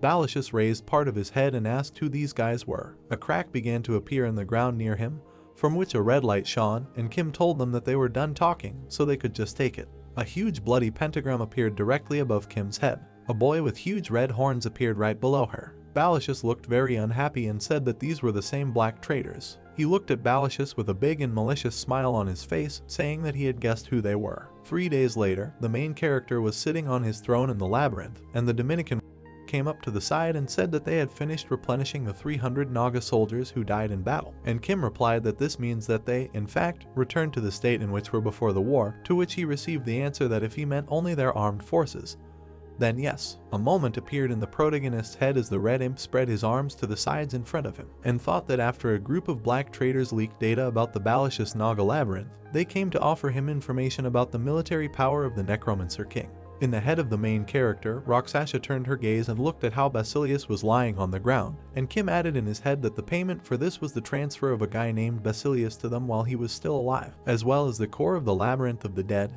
He was able to fulfill his part deal thanks to Rakshasa refraining from her revenge. The Red Devil straightened up, tensed his face, and, closing his eyes, an image of a guy named Basilius who was lying practically dead and a ball in the cracks appeared in his head, indicating the verge of destruction and the lack of energy in the labyrinth. Kim also screwed up his face, looked carefully straight ahead, and a mountain of corpses appeared in his head with a note that all the units from the festival labyrinth, as well as a large number of Nagas, died. Skeletons also lay nearby, and the thought that, however, in the end no one really won anything from this deal. The main character sharply put his hand to his chin, sweated slightly, and said that they had gained nothing from this war. He should simply be satisfied that the surroundings of their labyrinth had been cleared. Dominicana looked closely at the protagonist and asked if it was okay to let them take the Necromancer King, to which she was asked if she was worried, to which she replied that she was worried. The man with red eyes furiously opened his mouth and shouted that if he just waits, the opportunity for revenge will definitely present itself. The main character looked carefully at the floor, Rixasha turned her gaze, and the red devil put his hands in front of him and shouts were heard that the elf, the man, should wait for him, he would definitely come back for them all. A huge red portal appeared in front of the heroes, the red devil stood in front of him, spread his arms and said that he was transporting to the distribution center, and an evil voice added that no matter what. Dominicano looked back in fear and said that his last words could not get out of her head. Did he really hate the Black Trader group? And Kim looked away thoughtfully at the floor and replied that he was sure that everything would be fine with the group Black Traders all over Gazer at a glance. The main character looked carefully at his assistant and said that he needed to move on to the next problem, now that the Labyrinth of the Dead had been destroyed. The nearby labyrinths of the 9th floor, but Quint, who appeared in the passage, loudly called out to the protagonist. Quint looked carefully at the protagonist with his red eyes, and after the protagonist's question, he loudly noticed that Rixasha had woken up. Koya lay carefully next to the elf, and Rixasha carefully looked at her hands. A moment later, a question was heard behind her asking how she was feeling. Rixasha turned her head sharply, looked straight ahead and greeted the owner. Then a notification appeared before the protagonist's eyes that the elf had a falling curse. Rixasha looked carefully at the protagonist who entered the room and asked what happened to her, and the protagonist, surrounded by servants, looked at her and answered that she had a seizure right after Balicious left. A moment appeared in the protagonist's head as Rixasha glowed brightly with red light, and Kim added that according to the demon, it was Gazer's curse, which returned along with the consequences of forced awakening. There are a lot of questions that he would like to ask her, but now her rest is the most important. The main character gritted his teeth, looked carefully at the elf, heard the question of how long she had been sleeping, and answered that about 3 days had passed since the end of the war, to which Rixasha was surprised, and the Dominican behind her opened her mouth in surprise. Rixasha began to slowly get out of bed, grabbed her side and, slightly crouching, said that she was unable to do her job, and the main character looked at her carefully and replied that everything was fine, she could stay in bed. The elf opened her mouth wide, looked furiously at the protagonist and shouted that now that Basilius is dead, the nearby labyrinths will soon begin to move, and the main character noted that it is not her responsibility to take care of them, and Rixasha added that she cannot allow intelligence team to act independently, it is too dangerous. The main character gloomily lowered his head, closed his eyes and calmly noted that their contract was over, the elf mercenary of Rixash. The main character folded his arms on his chest, looked carefully at the elf and said that this was valid only until she took revenge on the Necromancer King. She is no longer connected with the Naga Labyrinth, she is just a guest. Rixasha folded her arms over her chest and looked at the protagonist in surprise with her mouth open. Then she lowered her thoughtful gaze to the floor and began to sweat slightly. A moment later, the main character stared at her in surprise along with his assistant after she said that she was grateful for starting the war for the sake of a simple mercenary soldier who had nothing to do with him at all and for giving her the opportunity to take revenge. Rixasha abruptly put her hand on her chest, sat down on her knee and added with a deep bow that she was grateful for awakening her relatives from brainwashing so that they could be with her. If not for him, the legacy of the elven royal family would have disappeared forever. The elf sharply raised her eyes to the protagonist, looked at him carefully and said that if he had not accepted her into the Naga Labyrinth, she would now probably be rotting somewhere on the 9th floor. Thanks to him and the Nagas, she is still alive today. The main character looked at her carefully, lowered his gaze slightly, and Rixasha added that she was begging him to allow her to continue working under his command. Kim folded his arms on his chest, looked carefully at the elf and said that he understood that she was going to work for him as her subordinate, and not as a mercenary, to which he heard a positive answer, and then noticed that she was an elven queen. Rixasha clenched her eyes, lowered her head and noted that she wants to help the Naga Labyrinth prosper. Now she is just a scout captain, nothing more. The main character nervously put his hand on the back of his neck, closed his eyes and listened to who would work until exhaustion on the front line, where royal power and pedigree have no meaning. The main character looked at her carefully and said that he was going to ask her anyway, to which the elf smiled widely and was happy. A moment later, Rixasha turned pale and opened her mouth in surprise after the protagonist said that he was rejecting her request. The main character slowly takes the tray from his slave and says that if he had not done this, she would have immediately run away to do her job. Treatment comes first. Kim carefully placed the food on the table, stared directly at her and added that despite the absence of any external injuries, she slept for 3 days and did not eat anything. They do not know if there are any other side effects of the curse. Rixasha opened her mouth wide, then looked with glowing eyes at the protagonist, and after hearing that as soon as she recovered, he would accept her, and while she rested as a guest, she wanted to say that he was the owner, but Kim noticed that he was not her master yet. The main character sharply lifted the lid under which lay a large piece of meat and carefully heard how Rixasha thanked him. Kim stood up to his squad, looked carefully at the elf and, putting his hands in his pockets, noticed that she was also doing well. It seemed that the clearing of the adjacent territory of their labyrinth was over. The protagonist gritted his teeth slightly, looked straight ahead and said that for a while they will focus on recuperating and stabilizing the situation. Of course, they will also not neglect their defense. Quint was very happy, raised his hands to his mouth and clenched his fists, and the protagonist said that he was sure that other labyrinths already knew what happened to the Labyrinth of the Dead. No one would look down on them, as Basilius and Annextus did. Quint looked attentively at the protagonist, extended his hand in front of him and shouted that the news of what they had done had spread throughout Gazer, and the protagonist looked at him in surprise and noted that this was good, but let him not be arrogant. Kim turned his gaze sharply and added that they had done too much in too short a period of time. If the other owners of the maze had brains, then.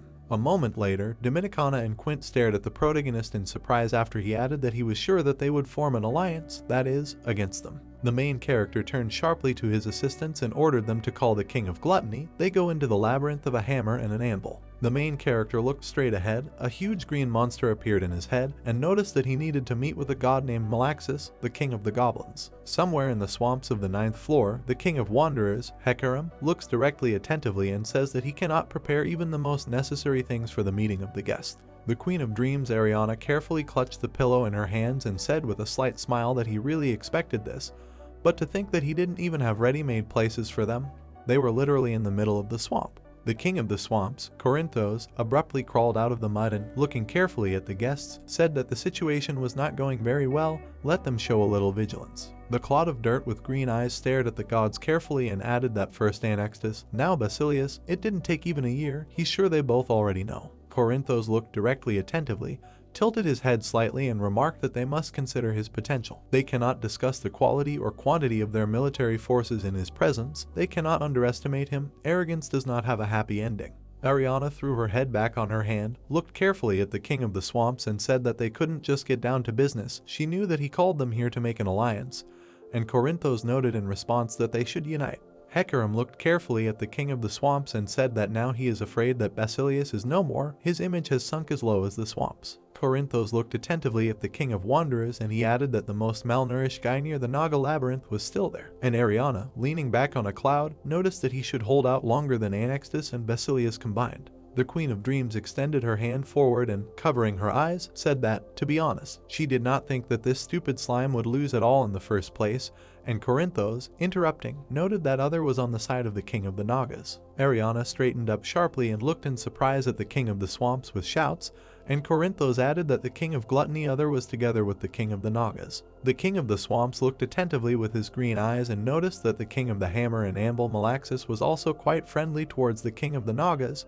He clearly took a submissive position.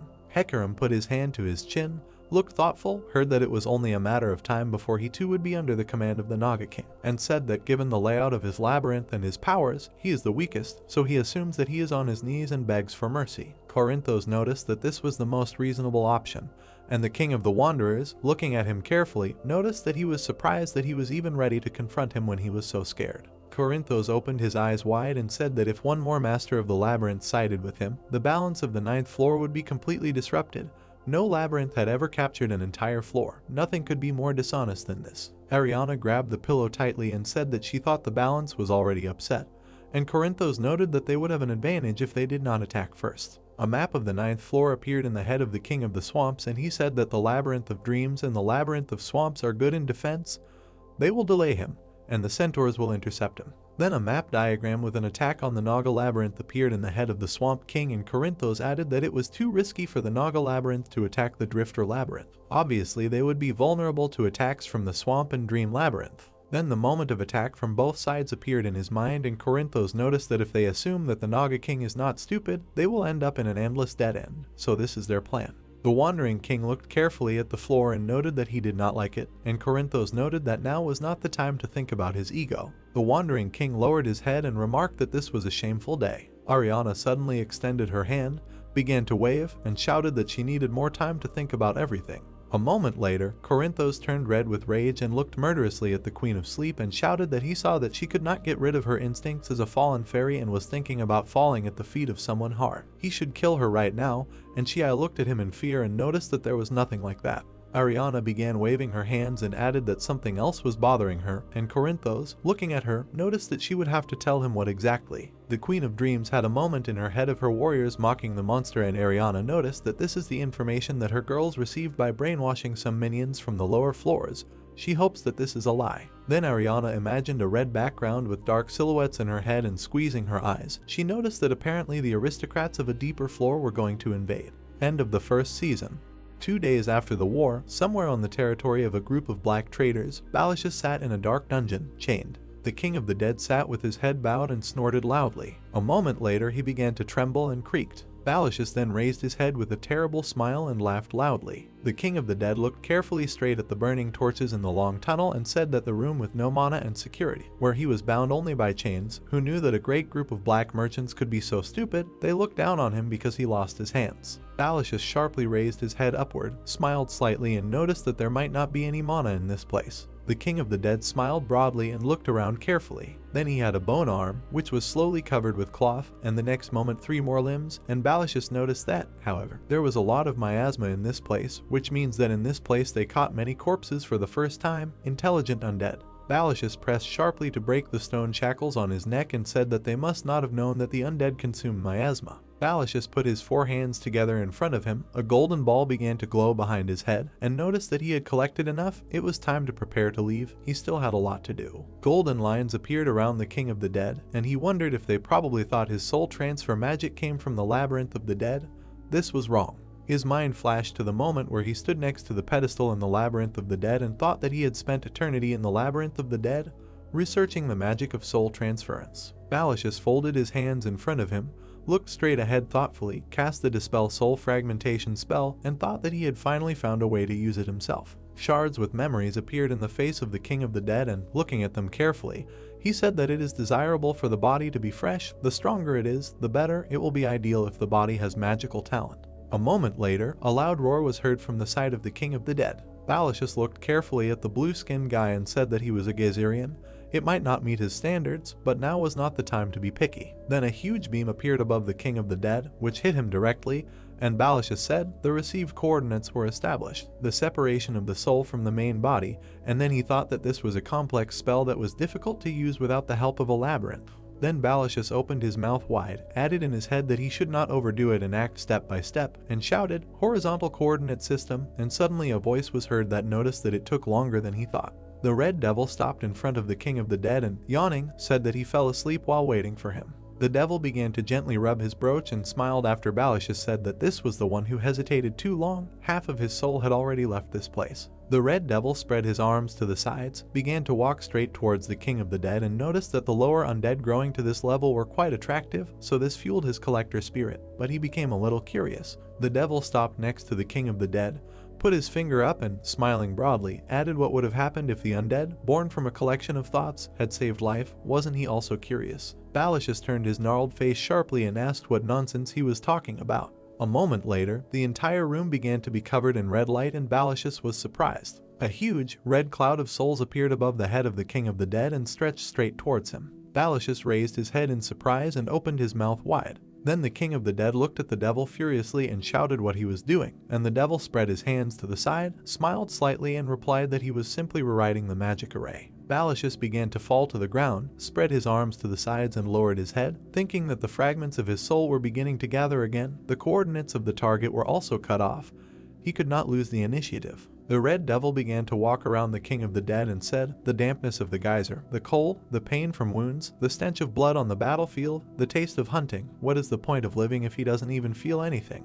The Red Devil confidently adjusted his glasses, smiled widely and said furiously that he didn't wonder what the undead would be like. With blood flowing and a heart beating, the thought of it was driving him crazy. Balashus hovered over him, looked furiously and thought that a living body has many limitations, shouted that a living body has many limitations, and the Red Devil closed his eyes and spread his hands to the side and said to him to accept his condolences. His character does not allow him. An X-ray of a man with a lock and chains in his heart appeared in the head of the King of the Dead, and Balashus said that the soul is tied to the body and limited by its powers. It is impossible to learn magic if there is no talent for it. Balashus opened his mouth wide, thought that the most important thing is that if the connection between body and soul is not broken, he will be sent to the afterlife. This is real death, and shouted, cancel the soul transfer magic. The red devil looked carefully at the attempts of the king of the dead and noticed that it was useless. He had already seized the initiative, and he shouted that he had been achieving this from the very beginning. Balashus crouched all over, furiously began to move his eyes around the area and shouted in his head, "Then he can't just sit here and do nothing, he will select all the other parts," the key addition. A stone appeared on which golden creatures sat and looked at each other carefully, and the plot noticed that this was social life. Two creatures, one dark silhouette hugs another golden silhouette, and the plot noted that there is no fratricide. Then a golden castle appeared with the plot hint that it was a labyrinth. The Grim Reaper looked carefully straight ahead and the plot said that this was a talent for necromancy. The Red Devil folded his hands, heard that this was the maximum mana reserve, and shouted that this was enough. The devil looked carefully at the King of the Dead and said that instead of being grateful for the fact that he was given life, he was asking for too much. The Red Devil lowered his head, raised his hand slightly and smiled broadly, remarking that no matter how far he went, he would keep an eye on him in case he became the new main character. The Red Devil put his hand to the horns, looked carefully at the King of the Dead and noticed that he hoped he would entertain him, and Balashus twisted his face and insulted the devil. The devil snapped his fingers after the King of the Dead asked who he was. After a moment, Balashus began to slowly open his eyes. The King of the Dead opened his eyes, looked straight ahead and caught his breath. Balashus put his paws in front of him and thought that everything had gone well. The magic of soul transfer sent him into a living body. Balashus slowly walked further, took the stone with his hand and, looking carefully at the nest of Nagas, added in his head that now that this had happened, nothing could be done about it. First he must figure out where it was. The King of the Dead looked carefully at the room, at the haystacks and the holes in the wall, and thought that a bunch of holes in the wall, dried plants on the floor, it looked like a living room. Balashus looked carefully at his hands, twirled them and noticed in his head that his hands were quite bulky, a young individual, he had just been summoned. The King of the Dead put his trembling hands in front of him and began to conjure a blue ball in front of him. A moment later, an ice cube appeared in front of him, his hands became sweaty and trembled more, and he noticed in his head that his amount of mana was too low, he had difficulty making even a small ice cube. Balashus carefully looked at the torch hanging next to the nests, lowered his hands and noticed in his head that a living body would progress as it grew. It seemed that the keywords had come into effect, so this place must be a labyrinth. The King of the Dead began to slowly walk forward, began to fall and thought that he needed to find out what this labyrinth was so he would look at another life form. A moment later, Balashus fell to the ground and kicked up a pile of dust. Balashus looked closely at his legs, it was the tail of a Naga, and thought that he could not walk, the lower part of his body felt like. Balashus then moved his tail slightly and screamed loudly that he had no legs. A moment later, the green Naga appeared in the passage, looked carefully at the King of the Dead in the body of the Naga and, folding his hands on his belt, greeted the newcomer. Naga looked attentively with his big eyes at the newcomer and said that let him look at himself, how he rolls on the ground as soon as he was summoned, it must be pleasant. Balashus opened his eyes wide and looked straight ahead in horror. Then he straightened up and continued to look with a frightened gaze. The King of the Dead began to slowly touch his cheek with his paw and continue to look straight. A moment later he began to touch himself completely, turning pale and trembling. Balashus raised his head high and screamed loudly in horror, and the Nagas around him began to look at him in surprise, and Greenie, crawling up to them, asked what was happening. Naga sadly lowered his ears and head, looked straight ahead and noticed that he was a first-generation Naga, a super-duper veteran working Naga, Blue. The Blue Naga extended his arms, stood and interacted with the other Nagas, and noted in his mind that since they were similar, he was put in charge of the newcomer who was summoned later. The first-generation Naga sadly looked away at the floor, sweated slightly and added in his head that it was okay to be in charge of a newbie. He just needed to show him the labyrinth, and when the schedule came, he just had to work with him to demonstrate how it was done. Then he looked carefully at the crawling King of the Dead in the body of a Naga and said that for the first time he sees a Naga who cannot even crawl. He continues to tell him that he should not use his hands to crawl, and Basilius, crawling forward, noticed that he was starting to get used to it little by little. The brown Naga pointed his hand at the King of the Dead, looked closely at the blue Naga and noticed that he had just been summoned, so after a while he would be fine, and he noticed that he thought so. And the green Naga looked at the king in surprise dead and his movements, and noticed that he had to get into a rhythm, moving left and right. It has its own rhythm, it's like twerking, moving left and right. The blue Naga sadly lowered his gaze, the whole world around him darkened and he noticed in his head that he thought so. Balashus began to eat everything, stretched his hand into the meat and shouted, "This place is for gourmets." The taste spreads throughout his mouth. He feels it penetrate into his throat, and the blue Naga behind looked tiredly at the King of the Dead and slightly lowered his shoulders. Greenie slowly walked up to the blue Naga, put out his hand and with tears in his eyes asked for forgiveness for hitting the King of the Dead, and the blue Naga replied that he need not worry so much. He is always like this, and Balashus behind him was lying on the ground and floundering, screaming that his skin was tingling as if a volcano had erupted. A moment later, the blue Naga pushed the green Naga aside, looked in surprise at the King of the Dead and how he was choking. A moment later, the blue Naga ran up, put his hands on his cheeks and, looking carefully at the new Naga, shouted to breathe. He tells him to breathe. Let him take more air into his chest. That's right, and Balashus wondered why the life of a living creature is so tiring. Normal. The King of the Dead in the body of a Naga lowered his head and began to sweat nervously. The main character threw his head back on his hand and looked straight ahead attentively. Kim looked closely at the new Naga and began to speak while he knelt in front of him. The main character extended his finger at the Naga and, looking carefully at the assistant, asked that this guy was the same worker who was called out of nowhere, and Dominican answered him that she was told that yesterday he suddenly appeared in a dormitory for workers. The assistant lowered her head wearily, sighed lightly, and added that he is currently being trained by other workers, but no matter what job he is assigned to, he does it very clumsily. The main character began to carefully study the green screen that appeared in front of him. Then he looked carefully at the entire wet Naga and said that there was something wrong with his sudden appearance, but since he was marked as a working Naga, everything should be fine. Let her try to make him do different things first. He is sure he will find something what he was good at. And Balashus lowered his eyes and looked nervously at the floor, thinking that if they found out, he would die. The assistant looked carefully at the protagonist and said that from now on she would leave this child to other workers. And Kim, looking at her carefully, noticed that he needed to let him know if there was anything remarkable. Then the main character looked away, put his hand to his chin and wondered if he should be happy about this. Kim watched as the Naga worker pointed the King of the Dead to the floor and added in his head that they desperately needed a new hero class Naga, but who would have thought that they were getting a hero class worker? Dominicana looked attentively at the protagonist, opened her mouth slightly and said that they were ready to go into the labyrinth of a hammer and anvil. Rixasha was away, Angela and Draken were waiting with the army, and Kim began to get up from the throne and said that he understood everything. The main character began to walk straight, raised his hand and finally said that since they will need a guide, he will go to see the King of Gluttony. It won't take much time, so she should take care of the labyrinth as usual, and the assistant shouted joyfully at his back that will do everything.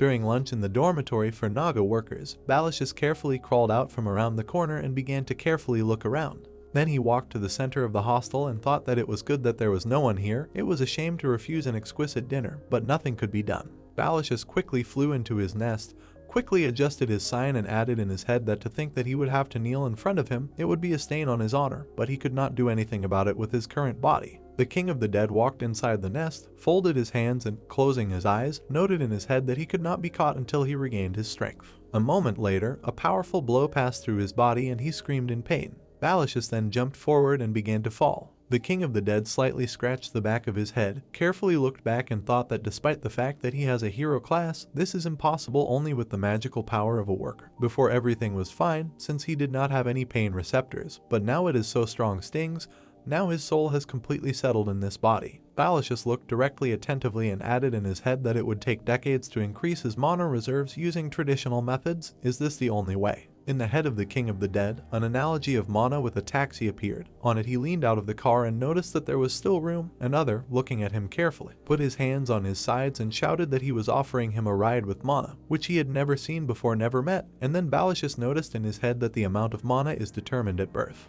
A moment appeared in the head of the King of the Dead as the whole machine was filled with green creatures, and he thought that there is no limit to the absorption of miasma, the corrupted energy that is emitted by corpses and the like. In fact, it seems that it wants to be absorbed. Balashus sat behind the wheel in the body of a Naga and thought that the problem was that the miasma was poisonous to living beings. Another sat on the side and ate chips. There was tons of garbage lying under the feet of the King of Gluttony, and Balashus noticed in his head that if mana is like fresh food, then miasma is like waste. Using what should be excreted from the body as the main source of nutrients is not an easy task. Balashus sat in the middle of the nest and meditated and thought that he would begin to develop resistance to miasma, absorbing them little by little in quantities that would not kill him and would not become a burden for the body. A moment later, the Naga opened his eyes wide and stared straight ahead in surprise. Balashus then started running around the nest and screaming. The King of the Dead stopped in the middle of the hostel and, looking straight in horror, noticed in his head that there was no miasma here inside the Naga labyrinth. Balashus clenched his paws, curled up all over with anger and shouted in his head how this place could be so healthy. He was starting to feel nauseous, and the blue Naga who appeared behind him furiously stared at him and shouted that this is where he is. Didn't they decide to have a snack and then go to the forge? Balashus turned sharply, stared at the Naga and shouted, asking where he was fighting when the water dragons invaded. The king of the dead became all nervous after being asked how he knew about this. The blue Naga sank slightly in his shoulders, looked carefully at the king of the dead, who replied that another elder told him about this, and imagined in his head another Naga who constantly talked about the battle. The blue Naga began to slowly approach the king of the dead and replied that he had heard that other than the giant flood dragon they faced, all the fighting took place right outside the outer wall of the labyrinth. Balashus stared at the elder with glowing eyes, heard that they had not yet seen the outer wall. They could go to explore the surroundings, and folded his hands and asked if he could see the corpses of the water dragons. A moment later, Balashus turned pale and upset after answering that he meant that there was nothing left. They took the parts they could eat and buried the rest. The blue Naga looked carefully at the king of the dead and, putting his paw to his mouth, asked what exactly he wanted to see, and Balashus spread his hands to the side and shouted that he wanted to see water dragons, a cemetery, corpses. The king of the dead began to quickly run towards the cemetery and shouted that he needed to go faster. The blue Naga and Balashus stopped near a huge passage with an inscription, a temporary cemetery, and the king of the dead extended his hand to the blue Naga. Balashus put his hand to his cheeks and stared straight ahead with glowing eyes. Balashus looked carefully at the mountain that was emitting purple smoke and thought that it is not much. But miasma is formed here. This is ideal for him since he needs to absorb small amounts at a time. The blue Naga extended his paw towards the pile and noticed that this is the place where they are kept after death.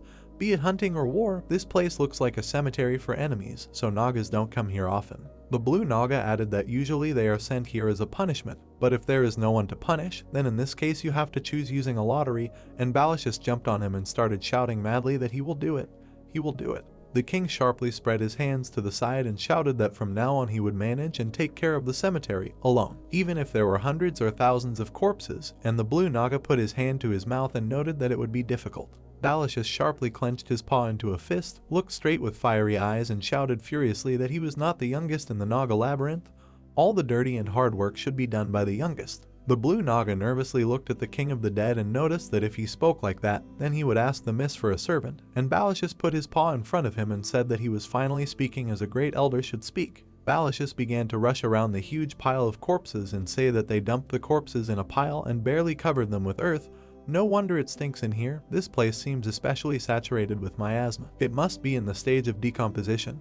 He thinks it has been lying here for quite some time, for a long time, and the blue Naga put his paw to his mouth and noticed in his head that he was very strange. Dominicana looked closely at the king of the dead and asked that he really volunteered for this, and Balashus put his hand to his head and shouted that everything was true, and the assistant asked that it was not because his elders forced him. The blue Naga nervously looked at her with sweet eyes and noticed that they would never do this, and Balashus folded his arms on his chest, lowered his head, and, interrupting, noticed that it was true. He himself decided to do it, and Dominican noticed that even so, it will be difficult to do this alone. The servant put her hand to her surprised face and said that since the number of their personnel had recently increased, their food consumption had also increased, so that there would be at least 10 carcasses every day from hunting alone. Dominicana looked at the Naga carefully and added that it would be difficult even to carry them on her own, let alone bury them, and Balashus folded his hands on his belt, looked confident and noted that there was no problem. Wouldn't all the meat and skin be removed anyway premature? The king of the dead clenched his fists tightly, looked attentively at the servant and screamed all over that this job was intended for a worker like him. Burning corpses had always been his destiny. Dominicana turned slightly pale, squeezed her eyes tightly, and noticed that even the master said that this guy could find a job that suited him, so he was called to manage the cemetery. He looks a little creepy. Dominicana sharply turned her head towards the blue Naga, and he began to shake his head negatively. Balashus looked at the servant expectantly, and she said that if he really wanted it, she would relieve him of all other work, so let him take care of this place as a cemetery worker. The king of the dead jumped up and shouted loudly that until the day this body breaks and the soul dissipates, and Dominicana leaned towards him and noticed that he didn't have to go that far. Balashus started rubbing his paws together and thought that this was perfect. He didn't expect it to work out so well. He can focus on collecting the miasma and creating a chimera to transfer his soul. The servant looked carefully at the king of the dead and noticed that, just in case, he would build a rest room nearby. Then she smiled nervously, opened her eyes wide and noticed that they had come across a strange specimen, and the blue Naga, looking at her carefully, said what he told her. At this time, in the blacksmith's labyrinth of hammer and anvil, the dwarves were working hard. The green goblin suddenly runs into the room shouting that an urgent message has been received from the scouts. The goblin opened his mouth wide and opened his eyes and added that the Naga army was heading towards their labyrinth. They were expected to arrive in 2 days. Malaxus slowly raised the hammer and asked how many there were. The goblin crouched slightly and looked carefully at the king of hammer and anvil and replied that about 20 elite Nagas and even the king of gluttony other were approaching, and the healthy green goblin looked at him and told him to wait. He looked carefully at the ambassador and asked that there were no people there, and the goblin slightly scratched his cheek and nervously replied that, of course, they said that there was a Gazerian with them. Wasn't he just a slave? The other goblin began to slowly take off his gloves, looked furiously at the ambassador and shouted that just think, he does not have the intelligence of a scout. This man, the owner of the Naga Labyrinth, is a human baron from the 9th floor. The goblin ambassador sharply clenched his fists and shouted with his mouth open that he almost made a mistake and noticed that Sir Black and Sir Emlac were amazing. Malaxus laughed meaningfully and opened his mouth slightly. Then he slowly stood up and said that he expected them to be just envoys. Who would have thought that their leader would come in person? Then the king of the hammer and anvil turned sharply and ordered everyone to be called. They must prepare to meet the aristocrat. The main character looked straight attentively, opened his mouth slightly and said that this was unexpected. Who would have thought that the king of the goblins would not be a goblin? But standing next to him were other, Angela and Draken. Malaxus looked attentively at the protagonist, extended his hand with the goblet and noticed that isn't it the same with them, the man who rules the Nagas. Kim sat opposite the king of hammer and anvil at the table and said that now he understands how the goblins developed the way they are now, and Malaxus, sitting opposite, looked carefully at the king of gluttony and noticed that they had not seen them for a long time. Another smiled widely greeted him. Malaxus extended his hand in front of him, slightly closed his eyes and noticed that he was asking for his understanding. Since this room was converted from an empty storage room, he did not expect that he himself would come to such a place, and Kim, looking carefully, noticed that this was enough. Malaxus sharply sharpened his attention, opened his eyes wide and heard that in fact, he would say that this is the best labyrinth he has ever seen so far. The main character remembered what the entrance from the narrow road leading into the valley between the rocks,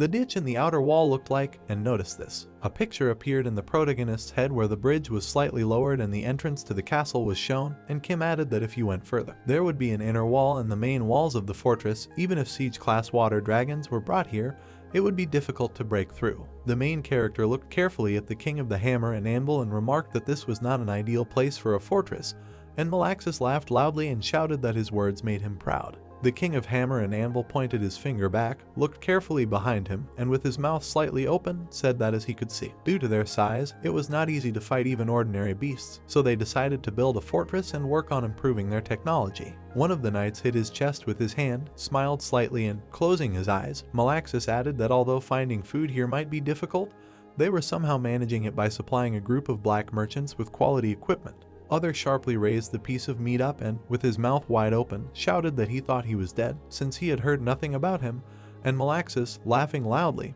noted that he would say the same about him. And Kim looked thoughtful. He closed his eyes and, putting his hand to his chin, thought that they were quietly improving while others were unaware. He can understand why other maze owners look down on them. The main character sharply opened his eyes, looked straight ahead in a relaxed manner and added in his head that since there is no way to find out what is happening inside the fortress, they just think of these guys as shy cats who sit at home all day. Even he can't think of a good way to take over this place. Malaxus began to slowly drink from the goblet, and Kim said that it seemed that he had gone through all the defenses of the fortress, which is why he opened its doors to him. The main character folded his hands on the table, looked carefully at the king of the hammer and anvil and asked that he had some kind of backup plan. And Malaxus, looking at him carefully, gave a negative answer and noted that he was simply confident. Kim calmly looked at the king of the hammer and anvil. Other sat next to him and shoved a piece of meat into his mouth. Draken looked at this in surprise, and Malaxus noticed that why would they turn their backs on them, who were on friendly terms with them, when they have other enemies. In addition, they have a lot of useful technology that they can offer. Malaxus took the jug, looked carefully at the protagonist and added that this makes no sense. Even this Anaxtus would not do anything like that. The king of hammer and anvil pointed his finger at the protagonist and his squad and noted that the vampire and Draken, the invincible aristocrat and the king of gluttony, if they fought with all of them, they would suffer unimaginable damage. Malaxus sharply turned his head to his goblins who were nervously communicating and noticed that he should look there. Their scouts were still scared to death, and Kim, looking at them carefully, asked for forgiveness. Malaxus sharply lowered his head, narrowed his eyes and said that in any case, he was grateful that he had taken care of the opponents named Anaxtus and Balashus, who were both pains in the ass for them. The main character slowly raised the goblet, looked carefully at the king of the hammer and anvil and clenched his teeth and said that he expected to be able to communicate with him, but did not think that he would be able to see the big picture, and Malaxus noted that you need to know when to bow head if he wants to live a long life. The king of the hammer and anvil crouched slightly after the protagonist said that he should know the reason for his visit. The main character began to drink from the cup, looking straight ahead, heard that he hoped that he could give him a little more time, and asked why. A map of the 9th floor appeared in the head of the King of the Hammer and Anvil, and he noticed that he was sure that in his place he would not want to leave a potential enemy behind the line. He understands his point of view. The goblins worked hard in the mine, two pulling a heavy cart, and Malaxis added that due to the desolate lands, they could not hunt, so they depended on a group of black traders. In other words, a large part of the cost of maintaining the labyrinth depended on the gem mines. The goblin behind the Hammer and Anvil King looked at him carefully, and Malaxis, looking carefully, directly added that if he became their knight by treaty, he would have to give them 30% of the gems that were necessary for their survival. Malaxis looked sadly into his goblet and added that they were already in a difficult situation. Therefore, if he had given so many gems, their labyrinth would have collapsed before the war, and the protagonist extended his hand and interrupted, noting that he must be what he doesn't understand. The main character slowly withdrew his hand and asked when he asked him to become his knight. Other trembled all over, screwed up his face, and the protagonist added that if he had made a knight someone he had just met, how much loyalty would he have shown? And Malaxis asked that this is not what he came here for. Then why? The protagonist looked carefully at the Anvil Hammer King, slightly pushed his face, and replied, in order to form an alliance, he needs an ally he can rely on, not someone who will stab him in the back. Other looked attentively at the protagonist, slightly squeezing his eyes, and Kim added that he does not knight just anyone. Malaxis opened his eyes wide, looked at the protagonist in surprise, and noticed that the difference between them in status and strength is obvious. But instead of forcing them to submit, he wants to create an alliance without any conditions, and Kim, looking at him carefully, noticed that he has already given him a lot. Two girls from the 9th floor first appeared in the protagonist's head, and Kim added that when he became an aristocrat, he received envoys from the labyrinths of the 9th floor. Then two scarecrows appeared in the main character's head, and he added that all they brought were simple words of congratulations. The protagonist remembered how the two mice recorded the conversation of the envoys of the King of the Swamp, and said that even this was just a pretense, since they were busy spying on his labyrinth, the only exceptions being the envoys from the Hammer and Anvil labyrinth. Kim remembered how the goblin brought him a whole chest of gems and noted that even though they had difficulty keeping up with the maintenance costs, they brought him a chest full of gems, as well as a map of the 9th floor with the location of the labyrinths and information about their current position. The protagonist clasped his hands together, looked straight ahead, and slightly gritted his teeth, and added that he recruited troops with the help of the gems he provided and made plans with the help of the map and information provided by him, which led to his victory over the King of the Dead. Malaxis opened his eyes wide and stared at the protagonist in surprise, and he added that this was no different from the fact that they had already fought together. Kim looked carefully at the King of Hammer and Anvil and straightened his legs and noticed that if anything, he would like to reward him instead of taking from him. Malaxis opened his mouth wide, laughed loudly, and slammed his fist on the table, shouting that he was truly different from these water dragons and undead. This made him want to swear allegiance to him. Malaxis turned sharply towards his warriors and shouted their names, ordering them to bring their things inside. The main character with his squad and the King of the Hammer and Anvil stood up straight and began to wait. Kim began to slowly get up from his chair and look straight ahead in surprise. Black and Mlak brought a stand of armor and a sword into the room, and Malaxis noticed that this equipment was made of an alloy of deep dark iron and adamantite. From what he heard, at the end of every battle his sword breaks, so he prepared these things. Black slowly handed the new sword into the protagonist's hand, and the King of the Hammer and Anvil noted that it might not be so strong, since it was not made of pure adamantium, but there should be no one who could scratch it, except for the aristocrats of the Abyss. The main character put the sword in front of him, smiled widely, and heard Malaxis add that in the end the best blacksmiths from their labyrinth came together to create it, and noted that it was worthy of praise. It was annoying to constantly look for new weapons. The main character carefully began to examine the sword, twirling it in front of him, and asked if he could accept it, and Malaxis waved his hand, closed his eyes slightly, and replied that he originally wanted to use it as a bargaining chip, but in the end there was no need for it. The King of the Hammer and Anvil looked carefully at the protagonist and noticed that this would be a symbol of the union between the Naga Labyrinth and the Hammer and Anvil Labyrinth. Malaxis opened his arms wide, looked carefully at the protagonist, and shouted that before it would never have occurred to him to get out of this valley. But he is also the master of the labyrinth, the one who lives with big dreams. Kim smiled slightly, looked carefully at the King of the Hammer and Anvil, and he added that he cannot sit locked up all the time. He is sure that now is the best time to see the world. Malaxis slowly extended his hand to the protagonist and shouted that he was ready to leave his name next to the Baron's name on the list of achievements, and Kim shook his hand and noted that he promised him eternal prosperity, and all the creatures behind began to clap and rejoice. Others sank slightly onto the table, made a tired face and asked why he called him at all, what kind of nonsense this is, and Angel, waving her fan, carefully looked at the King of Gluttony and smilingly noticed, because without him it seems that it's empty here. The main character stood next to the King of Hammer and Anvil with cups in his hands in front of a crowd of goblins, and the plot told that the alliance between the Hammer and Anvil Labyrinth, the Naga Labyrinth, and the Gluttony Labyrinth was successfully created and publicly announced. Malaxis turned to the protagonist, looked at him carefully and noted that even if they are allies, he is a commander, a baron, so it would be better to clearly state his capabilities. This is a sign of trust, and the plot added that before returning, the protagonist learned details about the Hammer Labyrinth and Anvils. Malaxis lined up his wars in a row, and the plot reported that the Labyrinth rank is 5th, the army size is 600, the number of hero class units is 2. All except the King of the Hammer and Anvil are goblins, and unusually, they do not have certain professions such as workers or war. Black stood next to the armored warrior and looked straight ahead. The goblins worked confidently at the construction site and carried beams. A crowd of goblins had fun playing cards and arguing, and the plot noted that all the troops work in 3 shifts: defend the labyrinth, hunt, get a hand, build, do other work in the labyrinth, and rest. The main character stopped and looked carefully at a squad of goblins in plate armor, and the plot told that when they prepare for battle, they all put on equipment that they created themselves, which makes them unique. Kim looked carefully at the cannon standing on the wall, next to which there was a bucket of cannonballs, and the story said that there are goblins who can use magic. Long-range attacks are mainly based on the use of gunpowder cannons. The reason why guns were not developed, probably, is that they wouldn't be very useful against beasts. The main character, sitting on the throne, folded his hands and carefully looked to the side and said that it looked more like a medieval castle than a labyrinth. Maybe he should ask them to help repair their walls next time.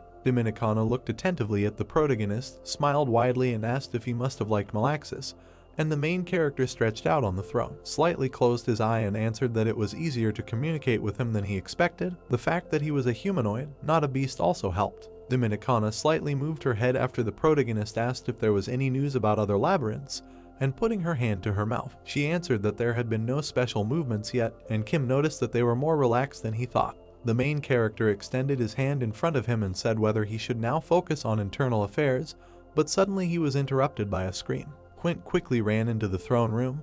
The protagonist looked at him carefully and asked what happened, and he replied that there were envoys at the gates waiting for their permission. Quint scrunched his face slightly after the protagonist asked which labyrinth they came from. Kim scrunched his face slightly in anger when Quint replied that they said they represented labyrinths of dreams, wanderers, and swamps. The 3 envoys bowed their heads, sat down on their knees in front of the protagonist, and began to loudly say that they were honored to see him.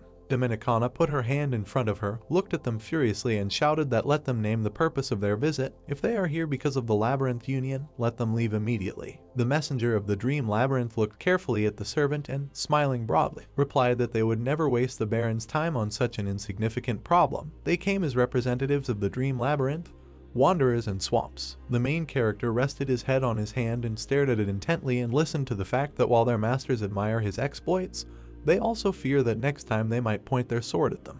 The emblems of all the labyrinths of the 9th floor at the round table appeared in the protagonist's head after the envoy said that they were asking all the owners of the 9th floor to gather at the round table. The main character, sitting on the throne, looked carefully at the messengers and asked that this was a meeting of all the owners of the labyrinths on the 9th floor. And the messenger of the Dream Labyrinth lowered her head and answered that that's right, there was an important matter that they should discuss regarding their floor. The messenger of the Dream Labyrinth put her hand to her chest after the protagonist asked that they were not deceiving him now, and smilingly replied that she understood why he should be on guard. If it were a trap, they would not have revealed the names of the 3 labyrinths. The envoy looked carefully at the protagonist and added that even they, ordinary soldiers, can see that the thriving Naga labyrinth is quite dangerous, so she is sure that the other labyrinth owners are worried about this fact, and Kim and Dominicana looked at her carefully. The messenger of the Dream Labyrinth smiled slightly, introduced the 3 masters of the labyrinth behind her, and noticed that in fact, the 3 masters of the labyrinth were looking for ways to resist the Naga labyrinth. The main character gritted his teeth slightly,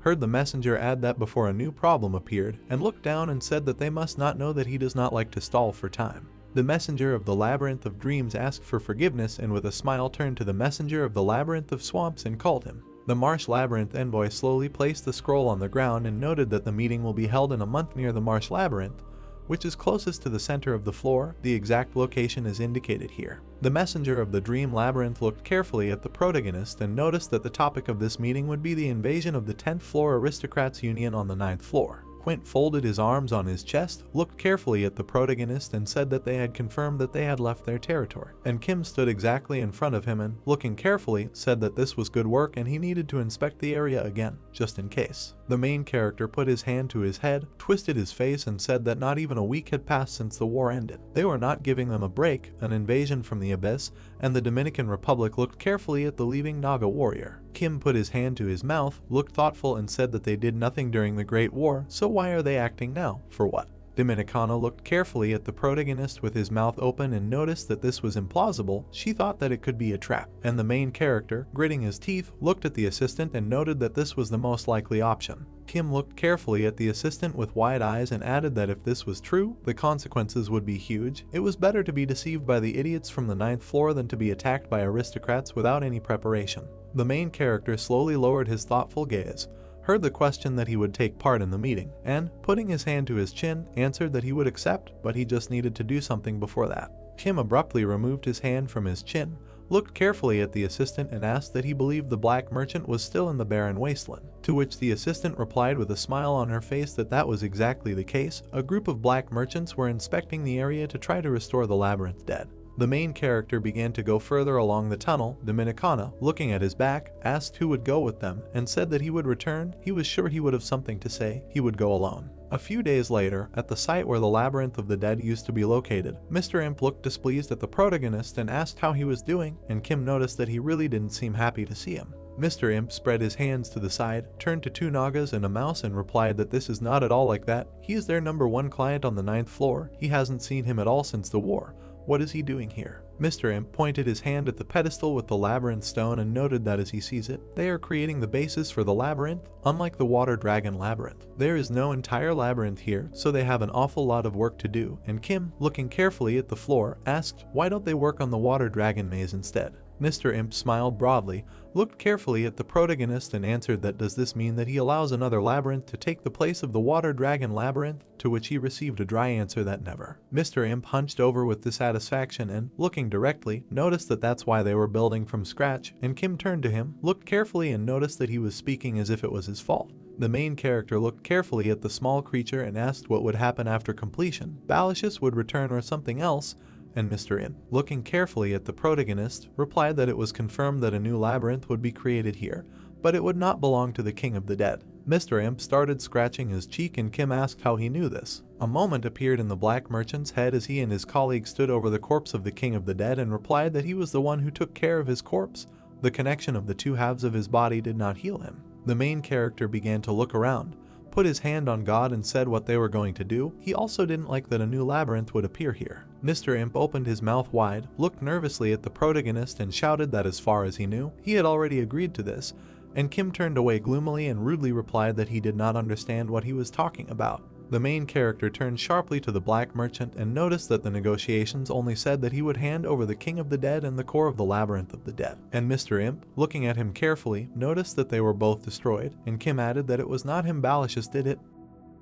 Mr. Imp stuck out his finger with a malicious smile and noted that he did not need to worry about this right now. The labyrinth would not appear here in the near future, and Kim, looking at him carefully, asked, because Balicious was dead. The black merchant extended his hand towards the cracked core and replied that this is one of the reasons. But as he can see, the core is on the verge of destruction. Most of the funding goes towards preserving it. A moment appeared in the black merchant's mind as they extracted the core from the chest of the King of the Dead, and Mr. Imp added that in order to safely extract the labyrinth core, one must sacrifice some of its energy.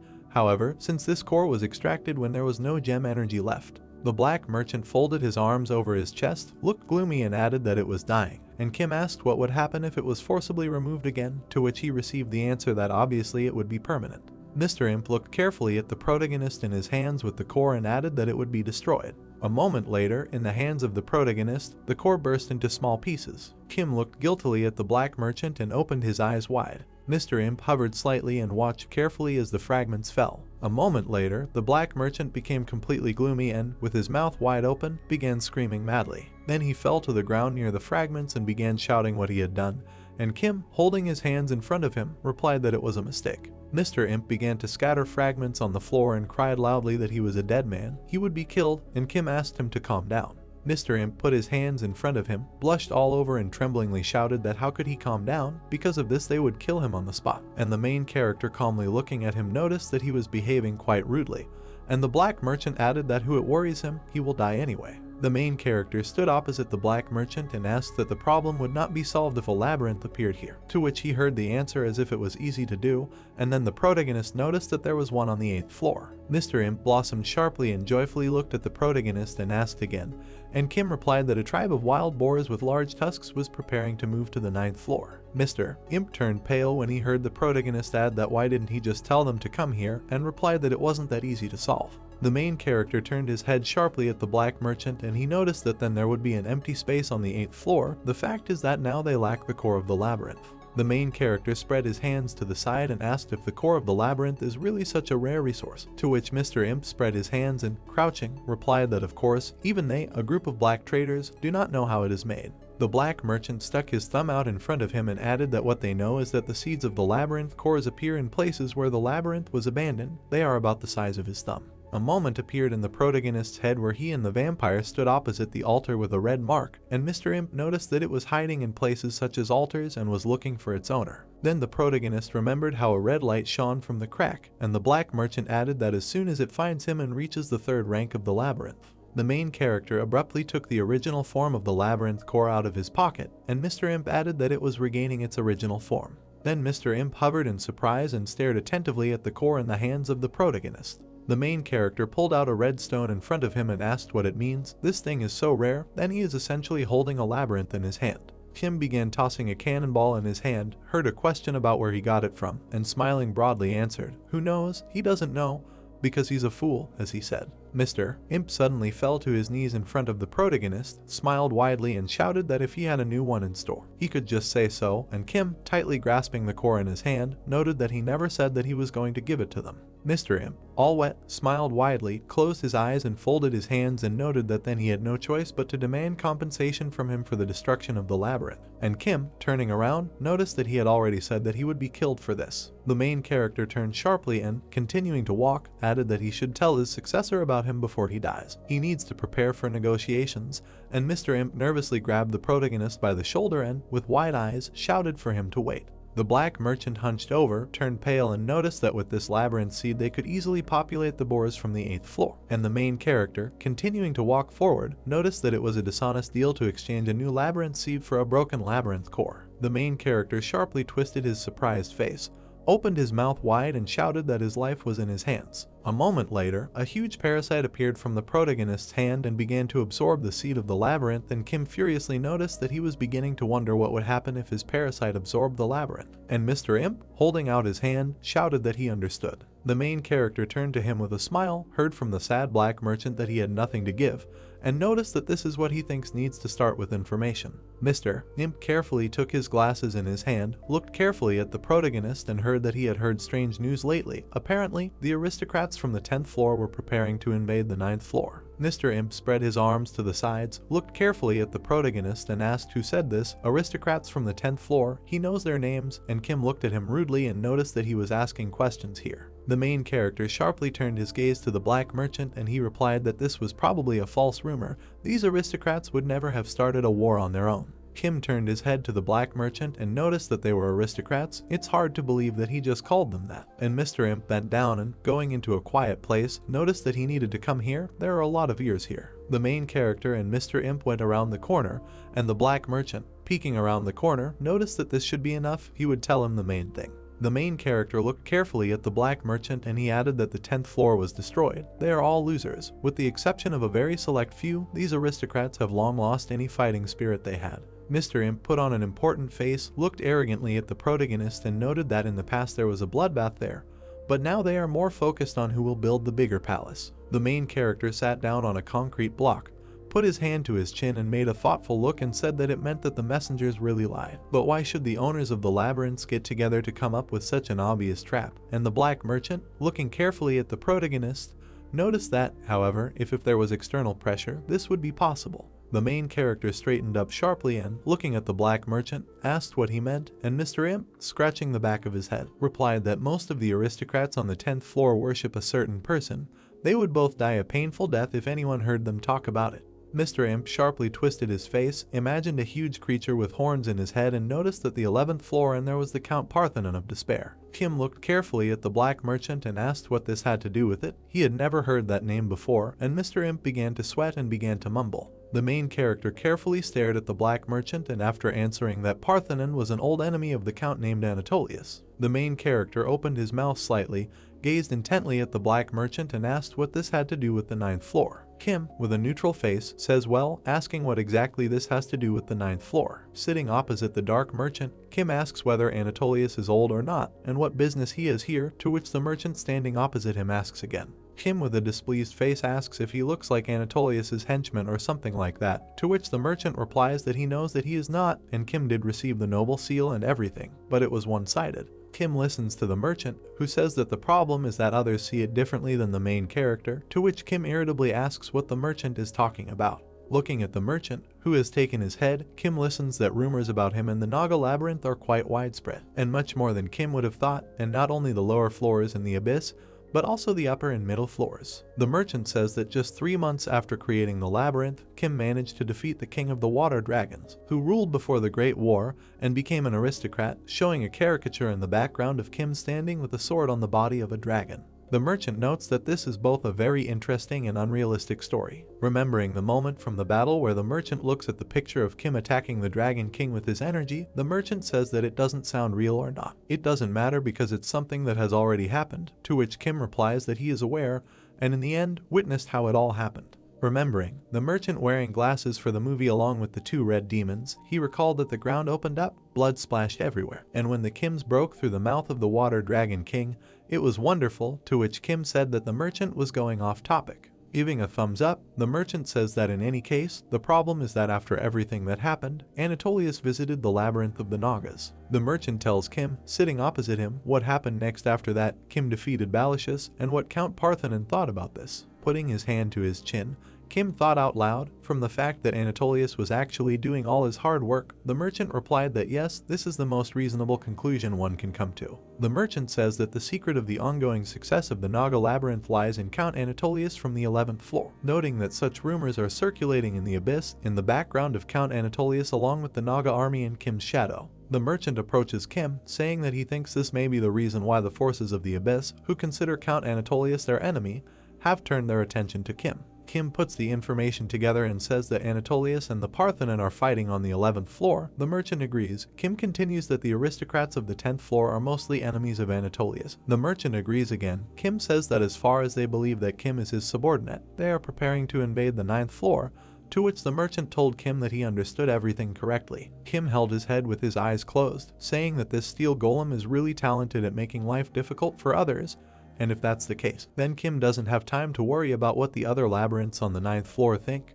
But the merchant interrupts him, saying that there are 2 good news. When asked which ones, the merchant begins that firstly, there is no labyrinth on the 9th floor, except for the Naga labyrinth that Count Anatolius witnessed. Showing a picture of how Anatolius raised his glow from the eye of Dominican, Rakshasha, and other assistants, the merchant says that Anatolius killed every single scout who was not Kim. Kim thinks that Rakshasha almost died then too. The merchant continues saying that the other labyrinths know that there was once some kind of creature from the abyss here, and thus they could conclude that the abyss is preparing for war. In the background, the queen of the dream labyrinth, Ariana, and her assistants look at the giant track. The merchant says that it is not that the target is the Naga Labyrinth, and he believes that they are thinking of it as an invasion between the floors. Ariana discusses something with her minions. Kim asks the merchant, holding his head, what other good news there is. The merchant says that he honestly doesn't know whether this is good news for Kim or not. The merchant also stands in front of Kim, saying that after the war with the King of the Dead, Count Anatolius seems to have decided to officially sponsor Kim.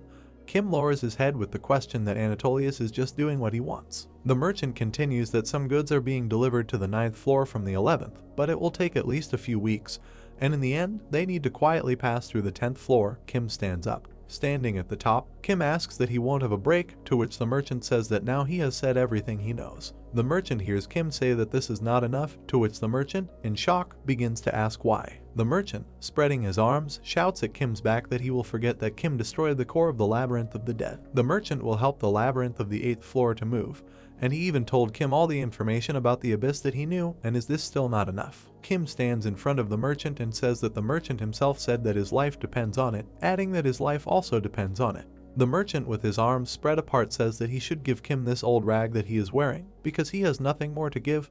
Kim gives a negative answer. Kim turns to the merchant and asks about the black merchants also doing business on the 10th floor, to which the merchant replies yes, that's their job, although someone else is responsible for everything there. Kim asked the merchant to go with him, to which the merchant, holding his head and closing his eyes, said okay, and interrupted himself and said something. The merchant realized something and asked again. Kim and the merchant stand opposite each other, and Kim asks the merchant to allow him to go down with the merchants to the 10th floor. He wants to see what is down there. Dominicana, Angela and Rakshasha look at Kim. Dominicana shouts asking Kim that he decided to go with the black merchant to the 10th floor.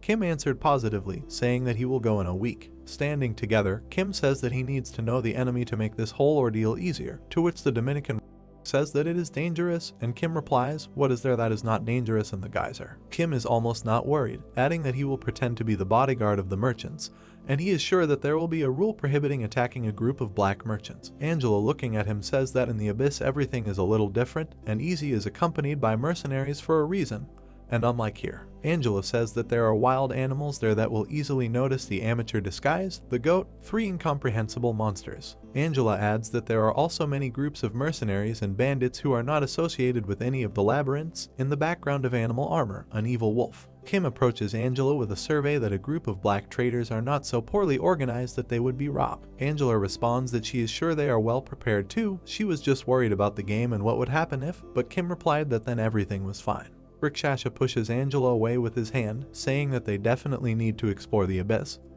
But Rakshasha also does not think that the owner of the labyrinth should be constantly in danger. Rakshasha says, pointing at herself and coming forward to Kim, that when a subordinate dies, Kim can just replace him, but if the master of the maze dies, it's all over, and instead, Rakshasha asks for consent for her to go. Kim replies that subordinates are not expendable, which is what concerns Sashu Rakshashu. Rakshasha tells him that he is always on the front line, to which Kim sternly says that it has already been decided. Kim walks down the corridor and says that he destroyed the threatening forces on the 9th floor and now the aristocrats are hunting for them. And if Kim does not approach this issue prepared for death, then they will all not survive, saying that it has always been this way and so it will be in future. Kim's speech is watched by his Naga assistant. Kim says that they don't know if the labyrinth's level will increase at the right time, like when they fought Annextus, or if reinforcements will arrive at the perfect time, like when they fought Valicious, and they can't every time to rely on luck. Kim walks away from his assistants Dominicana, Rickshaw and Angela, and Kim says that the conversation is over. Suddenly Dominicana calls him, but Kim says that he will be in his room, and they should not call him if it is not important.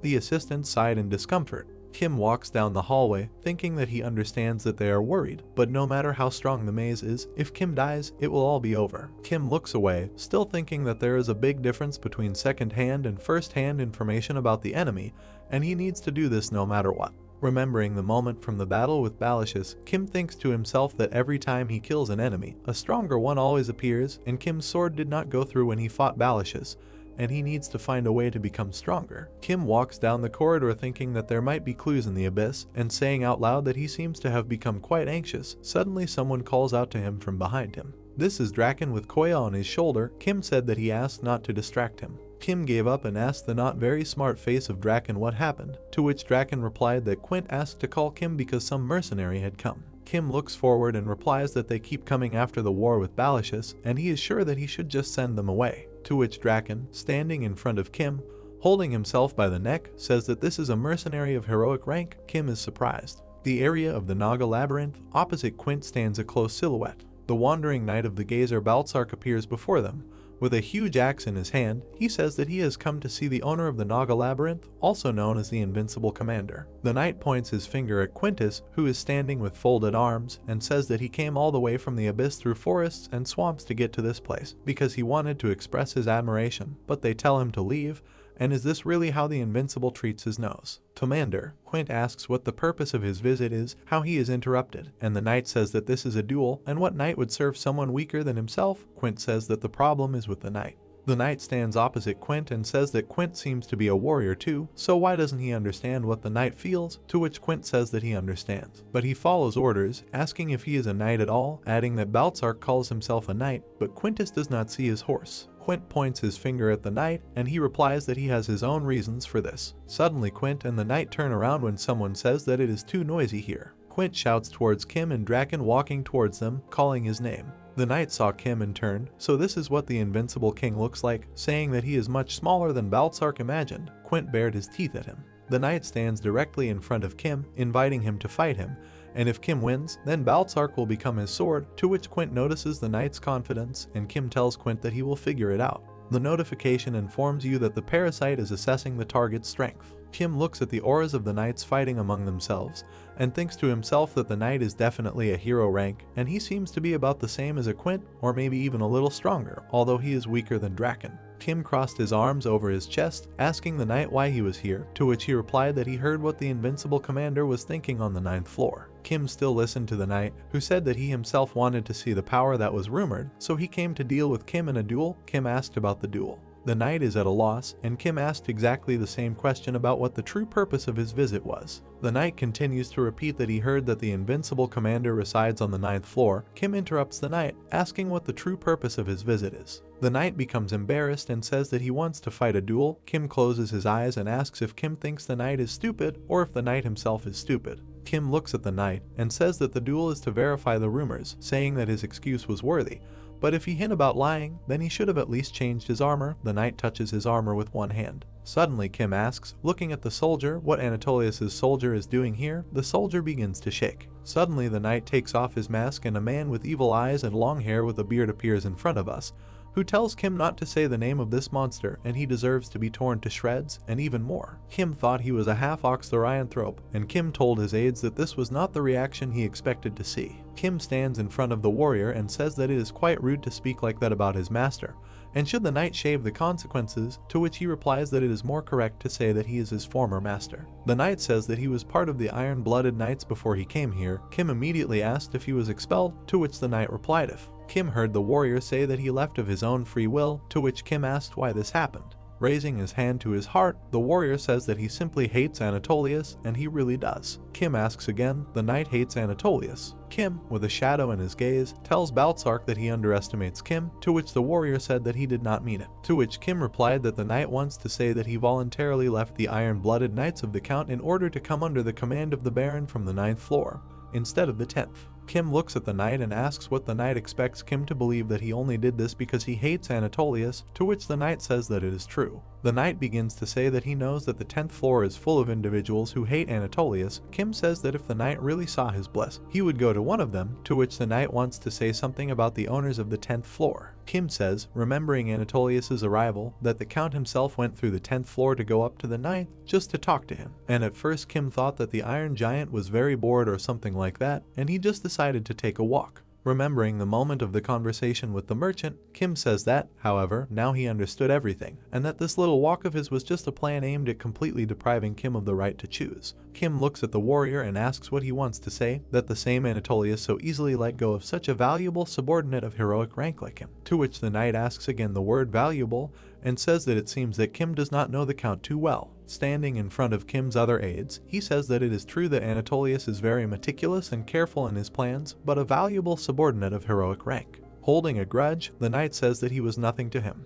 The knight takes his weapon with both hands and says that this conversation is getting too long, and the knight is now more bloodthirsty, and if they continue talking, this will turn into a mortal battle instead of a noble duel. The warrior stood in a battle-ready stance in front of the Naga company along with Kim, offering to stop and asking Kim to accept his request for a duel, calling Kim an invincible commander. Kim tells Quint and Draken to step back, and then asks the knight that he is not going to reveal his goal, to which the knight replies that his personal goal is to make sure of Kim's strength, and the invincible commander he knows is not such a talkative person. Kim grabbed his eye and said that he already had a headache from all this mess, saying that this henchman suddenly appears and asks for a duel. Kim puts his hand behind his weapon, agreeing to fight. The knight opposite him stands with a weapon in both hands and says that Kim finally understood him, but suddenly Kim interrupts the knight. Kim stands in a ready position, dissipating her streams of energy, saying that, however, even if Kim wins, the knight will not become his new sword, adding that she prefers not to take risks. Kim went into ready combat mode, breaking the stone around him, shouting that this was not a duel, but an execution, and let the knight take his secret with him to the grave. Immediately Kim jumps from her place, smashing the fireplace and into splinters, flying towards the knight. The knight's eyes lit up with white magic. Suddenly Baltzark began to swing his axe at the main character. Kim dodges the warrior's axe and thinks to himself that he is going to attack Kim with his halberd instead of defending himself. Kim says it's a shame. Suddenly Kim swings his sword with all his might right at the knight, his eyes glowing white from madness. Kim flies by and blows the head off the knight's body. Kim lands on the ground on one foot, with the headless body of a knight standing behind him. Kim stands up and looks down, saying that she expected Baltzark to not even react to the attack, let alone make the wrong judgment, but in another standing headless body of the knight lights up with purple flames right from the neck. The main character stands scratching his head and says that he probably should have interrogated him and not killed him, when suddenly the body of a knight with purple fire from his neck swings his axe from behind directly at Kim. Kim turns around already directly in front of the blade. Kim managed to block the attack with his hands and the parasite while the knight stood still. Kim looks at the weapon in front of him, blocking an axe blow, and asks how he can fight without a head. Holding the axe with his hands, Kim turned his attention to a voice to the side, which says that he believes that Kim's title is true, and all the knight did was blink, and the next moment he was already staring into space. The head of the knight, lying to the side, says that he did not see anything, and thinks that he will not be able to defeat Kim. Kim, blocking the blow, sits in the same position, looking back at his head in fear. The knight added that, however, he was not willing to meekly submit without showing Kim what he was capable of. The knight's head screams madly that he will give everything he has out of respect for Kim's strength. The situation is awkward. Kim protects herself with her hands, the knight's body stands motionless, horned rats stand near the knight's head. The knight's head began to slingshot the rats, and if that's not too much to ask, could they please move my head to where his body is? The knight's head begins to stress and says that the duel has just begun and he cannot look so pathetic. Suddenly someone takes the knight's head with both hands, to which he is glad with a good shock. Angela holds the knight's head in her hands, smiling, and Baltzark begins to say that he does not know who Angela is, but adds one thing. Angela looks at the knight's face in her hands, squeezing his cheeks, and Angela begins that she was wondering why the evil knight Kara was so familiar to her, calling him still as stubborn as always. Angela holds the knight's head in her hands and says that they haven't seen the knight for a long time. Kim is standing nearby, and Baltzark's body itself, to which Baltzark recognizes Angela, calling her mistress. Kim asks with confusion what the word Dullahan means. Baltzark's body runs around the place among the horned rats and Naga assistants, and Angela, spinning Baltzark's head, tells Kim that he is a high-ranking undead known as Dullahan, and besides, everything that Baltzark said earlier was true. Kim asks Angela, a little doubting whether he left Anatolius because he hates him. Angela, throwing up Baltzark's head, asks in response how much Kim knows about the Dullahans. Kim says that he knows that they are creatures that sometimes appear on the lower floors or in the abyss. With a ghost rider on a horse in the background holding his head in his hand, Kim continues that they always ride on an undead horse, or some kind of. Then another undead animal, and they are also self-aware like Balashus. Kim looks at Angela, who is holding Baltzark's head by the horns, and his body is staggering senselessly in the background. The girl says that everything Kim said is correct, but they are a little different from Balashus. Showing the diagram, Angela says that Balashus is a new being created from wandering souls, and the Dullahans, on the other hand, inherit the body and soul from their past life. Angela thinks that the biggest difference from that time is that instead of mana flows through their veins. Kim, along with Draken and Quint, asks Angela what happens, that you can become Dullahan if you die during the battle and immediately awaken as an undead, to which Angela says that there are several conditions. Raising the folded fan to her mouth and holding her head on her hand, Angela lightheartedly says that first, Kim must die by beheading, he must be a cavalry knight, and there is a final condition. Kim standing in front of Angela with the body taking his head from her, Angela says that Kim should feel deep disgust for the person who killed him. Kim realizes, asks to wait, and wants to add, but suddenly Baltzark, putting his head on the neck, says that Anatolius is the one who killed him. Angela looks at the knight warmly. Removing his hands from his head back in place, Baltzark says that he was a member of an old mercenary group consisting of the Ryanthropes in the Abyss, and they were not as famous as Kratos' invincible mercenaries, but they were able to feed themselves. Remembering how Baltzark sat with another creature at a meal in the camp, he says that like any group of mercenaries, they rested in the labyrinths of the clients when they were hired, and the rest of the time they wandered and rested in abandoned labyrinths,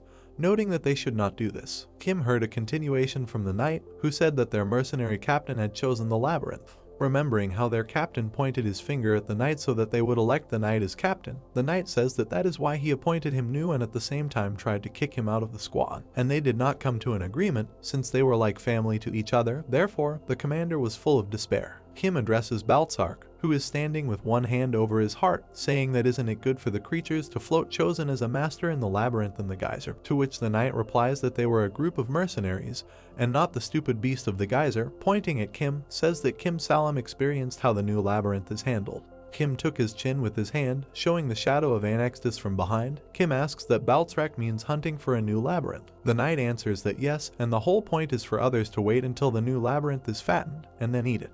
Baltzrak says that in his past life, his king was wise, remembering moments when his king with a scar on his nose said that if he improved his labyrinth, others would know about it, so they would just leave him alone to collect as much as possible more gems, and that's the only choice they have. Recalling pictures of their commander standing at the core of the labyrinth, Baltzrak says that over the years of working as mercenaries, they collected enough gems to fill the master's room and more, and then they began to increase the level of the labyrinth. Baltzrak, remembering his fight with the monsters, says that each improvement takes quite a long time, and in the end, they chose one of them to protect, and the result was successful. Standing opposite Kim with his assistant and Angela, the knight Baltzrak says that they were able to quickly increase the level of the labyrinth and gain more strength for the battle. They repelled all the enemies who tried to invade, and within a year they reached the 7th level. Throwing his hands towards Kim, Baltzrak says that the history of his labyrinth has spread far throughout the Gadsir, and as they successfully defended against every attack and leveled up faster than anyone else, just like now. Baltzrak laughs, saying that it was really fun back then and he felt like he had finally done something with his life. Remembering the shadows of his squad, he says that he thought that maybe the king would become a real aristocrat, and they would actually settle on the 11th floor,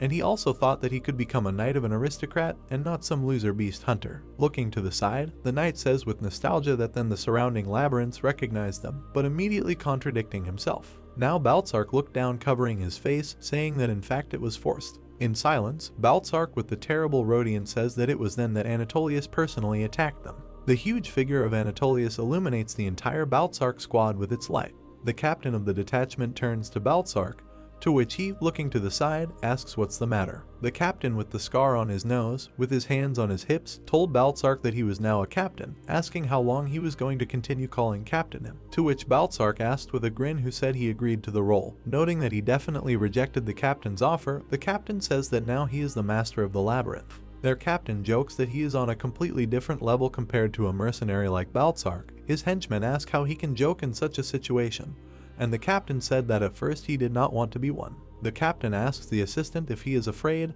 to which the gray animal with ears asks how he can be afraid. The gray animal points to Anatolius, telling the captain to look in that direction, and that this giant overcomes 100 meters in just one step, noting that he has never seen anything like this before, to which the captain laughingly replies that he is right, and he is shaking so much legs that he can barely stand on his feet now. The captain confidently says that everything is fine and this is definitely the toughest enemy they have faced, but they made their way here, saying that it is a bit more of a challenge. The captain adds that who knows, and perhaps he is an easier enemy than they think. The hidden assistant asks if the captain does not look at this through rose-colored glasses, to which the other assistant of the bunny says that who cares, and it is better to fight than to sit and pee in his pants while stroking the other's head. The captain put his hand to his chin, thinking about the meaning of the phrase rose-colored glasses, saying that this is not bad. Suddenly the captain asked everyone if they would start. The captain began to shout in the background of his assistants and warriors so that they listen carefully, and their opponent is Count Anatolius, the Iron Giant, and about 100 of his knights. The captain, looking at him, says that there is nothing to be afraid of, and at his foot there are knights, one with a cross and a tail and a mask, and the other Angela. The captain shouts to his entire army on the field that they are no longer a tricked-out fragile maze, and they are no longer some insignificant group of mercenaries. With thousands of comrades hardened in countless battles at their side, they will only know victory. The captain, pointing his hand forward, shouts that this is the last step and test in the name of the Therianthrope Labyrinth, repeating the motto Death for Glory. The captain starts screaming, asking who he is. His entire army begins to shout in front of him that he is an invincible commander. Swinging his sword to the side, the captain began to shout to all his soldiers, standing peacefully waiting for the command to go on the attack, when suddenly everyone rushed forward as if in a chain towards the enemy. The entire huge army seemed to fall like a wave towards the carefully walking Anatolius with his army. At the level with Anatolius's head stands a knight, Adjutant Hestia, calling to him. Anatolius calls Captain Baltzark's entire army pathetic creatures, noting that they have a kind of nobility that can only be felt in stupid creatures, his attention from the knight listening. Anatolius says that he must show his respect and begins to collect the stones flying around him, something in his hand. Anatolius collects the figure clearly in his hand. The knight adjutant went down to Angela, ordering all the knights to prepare for the attack. Angela and the warrior are sitting on the ground preparing for an advancing position. The others behind them are sitting in the same way. Anatolius built himself a sword from stones, holding it right in the middle of himself, saying the words real. Baltzark's army looks at how Anatolius leaned over a little and swung his sword to the side.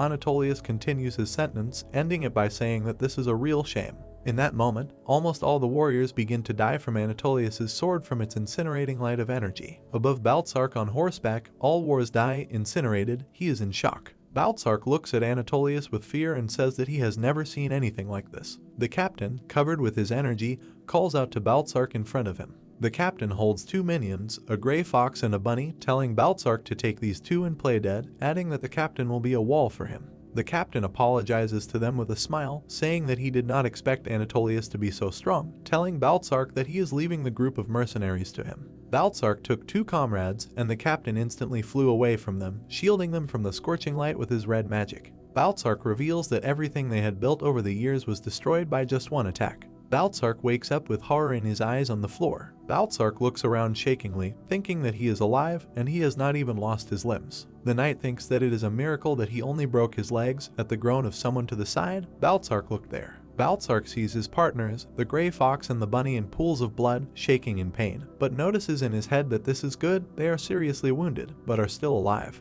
Baltzark tries to crawl to his comrades, thinking that he needs to pick them up and get out of here before the enemy gets to them. Baltzark heard a sound and noticed that the pebbles opposite him began to rise. At Anatolius' head, on the stones in the air, are his entire army, along with the two main knights. Adjutant Hestia tells Anatolius that the owner of the labyrinth is dead, but there are several survivors who were not affected by the death of the labyrinth. Anatolius understood about the mercenaries. Baltzark hears Anatolius telling him to show them mercy. Baltzark looks towards the bunny, who has risen from the floor, still trembling in pain. Suddenly the knight Hestia flies into the bunny's back with his sword, drawing blood to the side. The blood flies towards Baltzark, whose eyes widen in horror. Baltzark looks at the knight, who, taking the bunny by the ears, pulls out his spear from it. Baltzark asks the knight what he is doing.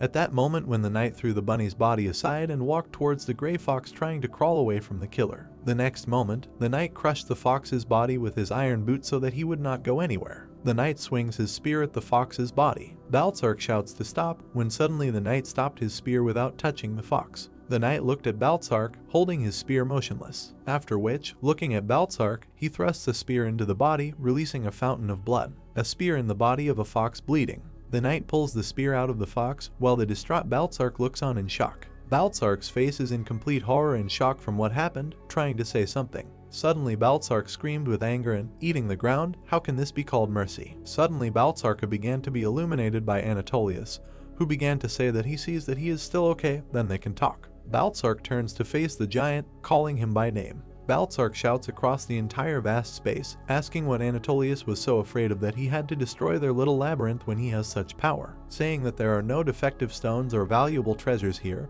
and for him, suppressing the weak is some kind of twisted entertainment. Anatolius builds himself a throne of stones, and at the same time sits on it, saying that he was just showing respect. Baltzark, trying to get up from the floor, in shock asks a question with the word what. The huge titan Anatolius sat on his huge throne directly opposite the solitary Baltzark, saying that they were the ones who held weapons in their hands and expressed the desire for war. And Baltzark's army themselves made their choice. Anatolius says that he simply showed his attitude towards their choice. Little Baltzark, moving his hand to the side, tells Anatolius not to try to pretend to be a good guy, to which Anatolius says that he came here to talk, or rather, he came here to discuss something important. Opening his triangular-shaped eye, Anatolius states that he is attracted to potential, and he likes prospects, and if they come in the form of a wanderer, he will accept them, and if it is the master of the labyrinth, he will sponsor him. Baltzark shouts, asking what the point of all this was then, to which Anatolius, revealing his true face from the stone, says that he thinks that he can say that Baltzark and his army do not meet his standards, and he was looking forward to meeting with the owner from the labyrinth, because he was called the Invincible Commander. Holding his hand forward, showing how small Baltzark is compared to Anatolius, Anatolius continues to say that they turned out to be nothing more than a crowd of Fulmar animals who could not appreciate their enemy, and nothing more than an inferior labyrinth that ultimately turned into ruin. Anatolius said that he simply surrendered this eternal pain in a short moment to give them all peace, and the dear little and defective animal. This is the mercy that Anatolius granted them, to which Baltzark reacts with real horror in his eyes and with anger on his face. Anatolius sits opposite Baltzark with his arms crossed in front of him and releasing his true face, telling Baltzark to accept his mercy and be grateful to him. Baltzark continued to lie in the same place and, with his mouth slightly open from misunderstanding and anger, was simply silent. The next moment, he turned his furious gaze upward and tensed his entire face, gritting his teeth with dissatisfaction, and said that he was not grateful. Anatolius continued to stand in his same place with his face showing no emotion while huge boulders floated around and clasped his hands. Listening to the voice that he came all this way with hero-ranked knights just to chat, and seeing that they had weapons ready, he decided to respect their will to fight and be polite. Baltzark continued to be on the floor, wounded, leaning with pain on the ground and looking menacingly forward. He said that he destroyed 1,000 soldiers who defended the Labyrinth. He has the impudence to say that they will die anyway, so he just did them a favor, and oh, what kind of mercy and gratitude can we talk about? Immediately after this, he grabbed a piece of earth with his strong fingers and, straining his hand, said that he was talking nonsense. At the same moment, with great rage and anger in his eyes, his mouth wide open and his hand raised with a huge stone in it, he said that it was good and he should accept this as his gratitude. Anatolius continued to stand in his place and, raising his hand a little higher, with a slight movement of his finger he sent a huge boulder towards the warrior standing below, cutting off his head, spreading a huge amount of dust around and spattering blood all around. After which he began to turn into a huge rock, covering his face with stone, and sat on the throne, saying that allowing your emotions to control you is not courage, but stupidity, and a knight in white armor with a cross-shaped spear on his shoulder approached the corpse of a warrior. He stopped next to him, turned to the side and continued to hold a huge spear on his shoulder, saying that they always hear the same monologue from the survivors, and Anatolius said that yes, it was quite boring. At that very moment, the warrior's body began to light up with a small purple glow while bleeding out a huge amount of blood, and the knight continued to stand in his place while Anatolius continued to say that besides, this labyrinth was just a gathering of beasts. He would like to experience something new. Immediately after this, the knight jumped to the side when a bright flame of a violet-pink glow flashed in place of the corpse lying on the ground, rising high up and illuminating everything in the area. A voice suddenly appearing out of nowhere completely agreed with this. In the middle of a huge, brightly burning purple-pink flame, a certain black silhouette appeared and said that he was sure that for him they were nothing more than a pack of simple animals. The image standing in the middle of the purple-pink flames became clearer and a weapon was already visible as he continued to say that he had no doubt that a bunch of weaklings who had gathered together, laughing and crying with each other, trying to survive in this damn geyser. The corpse of the fallen Baltzark came to life in this very flame, and when it dissipated, his new body became visible, sitting on a horse and holding his head in one hand, and with the other he threw a huge battle axe over his shoulder and said that he looked like nothing more than a colony of ants, fighting for their lives. They are just some kind of lower animals compared to him. The Great Count. Immediately after this, the head, resting on the armored hand, screamed Anatolius' name with great force, while everything around was illuminated with a purple-pink color. Anatolius turned into a huge rock standing in the middle of the cave, while several large boulders were levitating around, and Baltzark, standing below in the middle of a huge amount of dust on a horse, extended his hand forward, holding his head, illuminated by a bright purple-pink flame, saying that his attitude towards him would be eternal. Baltzark, riding on a horse, pulled his huge battle axe aside, leaving tongues of flame of a bright pink-violet color behind him, rushing forward with great speed. He continued to move towards his goal with great speed and surrounded himself with flames, his mouth wide open from the anger and rage accumulated inside. Baltzark rushed with great speed straight towards Anatolius, and he stood in his place, watching what was happening, saying that only the strong survive and gazer, he should have just accepted his fate. Instead he rose from the dead, driven by pure rage. Anatolius, raising his hand up, collecting a huge amount of energy in his head next to a large triangle glowing white, and splitting everything around, said that nothing would change. Baltzark continued to rush straight forward at enormous speed, sharply raising his head up and freezing in bewilderment. He was very frightened.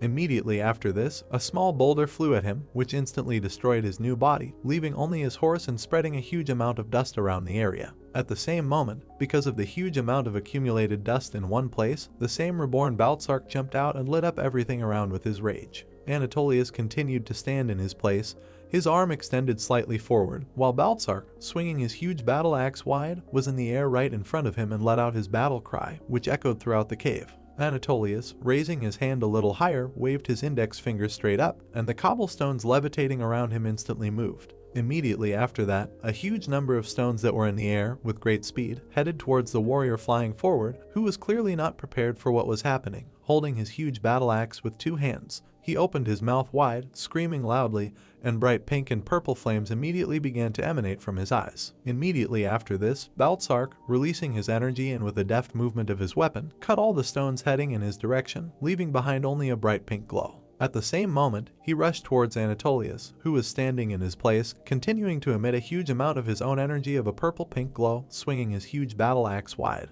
Baltzark was very angry and continued to swing, holding his huge battle axe with both hands. With his mouth wide open from the rage and anger accumulated inside, he pronounced the name of his enemy. At this time, Anatolius, who continued to stand in his place with his arms slightly extended forward, spread them to the sides, calling for even more cobblestones flying around him. Immediately after that, using these same levitating stones, directing them towards his enemy, he imprisoned him in stone cages, closing the cobblestones together. Baltzark immediately took his huge battle axe in his teeth, clenching them tightly, and mumbled the name Anatolius with obvious displeasure. Immediately after that, he pulled his head forward, holding a huge battle axe in his hands, and pulled it back as if he was about to throw it. Then, with a sharp movement of his hand, he threw his head straight forward with great speed, while his main body was imprisoned among the stones. Anatolius continued to stand in his place, his split face emitting a white glow, and was very pleased with what was happening.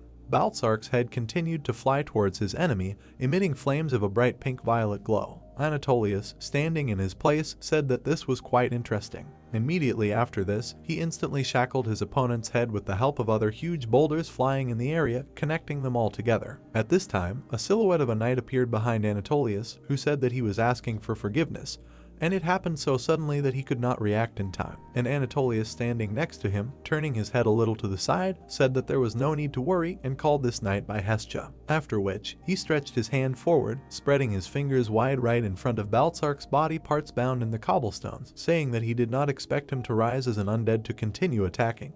He had already died once, but he still did not care about the gap in style. Hestia, who was on one of the levitating stones, crouched slightly, leaned forward, and pointed her spear in the same direction, saying that she would take care of him. Anatolius turned his head in her direction and stopped her, saying that there were countless enemies who attacked him, fueled by rage. This, however, had never happened before. She, directing her gaze in his direction, standing on the same place, listened to him carefully. Directly in front of him, parts of Baltzark's body continued to be in the air, located in the cobblestones close together, while Anatolius continued to stand in the same place and, extending his hand slightly forward, pointing at them, said that the Dullahans feed on hatred, but most of them do not achieve their targets. Instead, they aim their arrow of indignation at everything they see. At this time, the knight's voice was heard from the side, saying that she heard that in the process he was also losing his mind. Anatolius continued to stand in his place, thinking a little. After which, looking at her, he said that she should accept him as a knight and train him. He became interested in him, and Hestia, who continued to stand on one of the stones levitating around the area,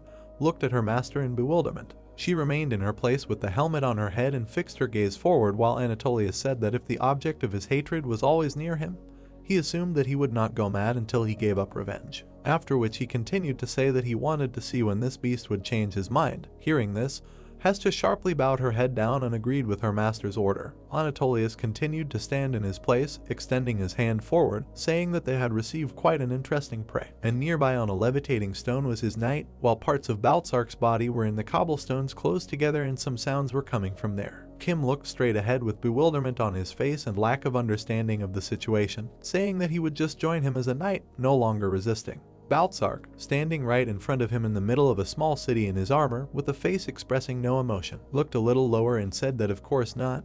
He woke up in his labyrinth and caused a real commotion. All he could think about, this will somehow harm him. Kim still did not understand what was happening, while Baltzark, lowering his head down a little, closing his eyes, simply stood silently. After which he said that he could not even defeat his weakest knight, not to mention harm him, and Kim was very surprised by what he heard and said that this cannot be. He has a heroic rank, and Angela, standing next to him, waving her fan, looked in his direction with a malicious grin and turned to her master. After which, continuing to stand in her place, she said that all the iron-blooded knights of Anatolius have the rank of hero or higher. And Kim, who continued to stand in her place, directing her perplexed gaze in her direction, continued not to understand what was happening. Kim lowered his head a little lower and, looking down, raised his hand to his mouth and thought that this simply has no solution. This is much more serious than he ever expected. Anatolius is too strong even on his own, then said that he has not 10 knights of hero rank, but 100. Suddenly he was interrupted by Baltzark, standing right in front of him in his armor and cloak, who said that he wanted to tell the rest of the story, and Kim suddenly raised his head and, lowering his hand a little lower, looked at him with a serious look and told him to continue, while Angela stood next to them, continuing to wave her fan, and watched this with arrogance in her eyes. After which Baltzark, with a serious look, looking forward, his mouth slightly open, continued to say that after that there was nothing special. It was a vicious circle when he resisted, and he was beaten, and when his will to fight began to fade, the adjutant Count Hestia tried to convince him. At the same moment, the image of the knight Anatolius appeared in his head, who stood over him with a clearly dissatisfied face and looked down, saying that why is it so difficult for him to know his place? He is a stupid animal. No matter how much he resists, he will not even leave a scratch on Master. Does he not know how to think? She is sick of his stupidity.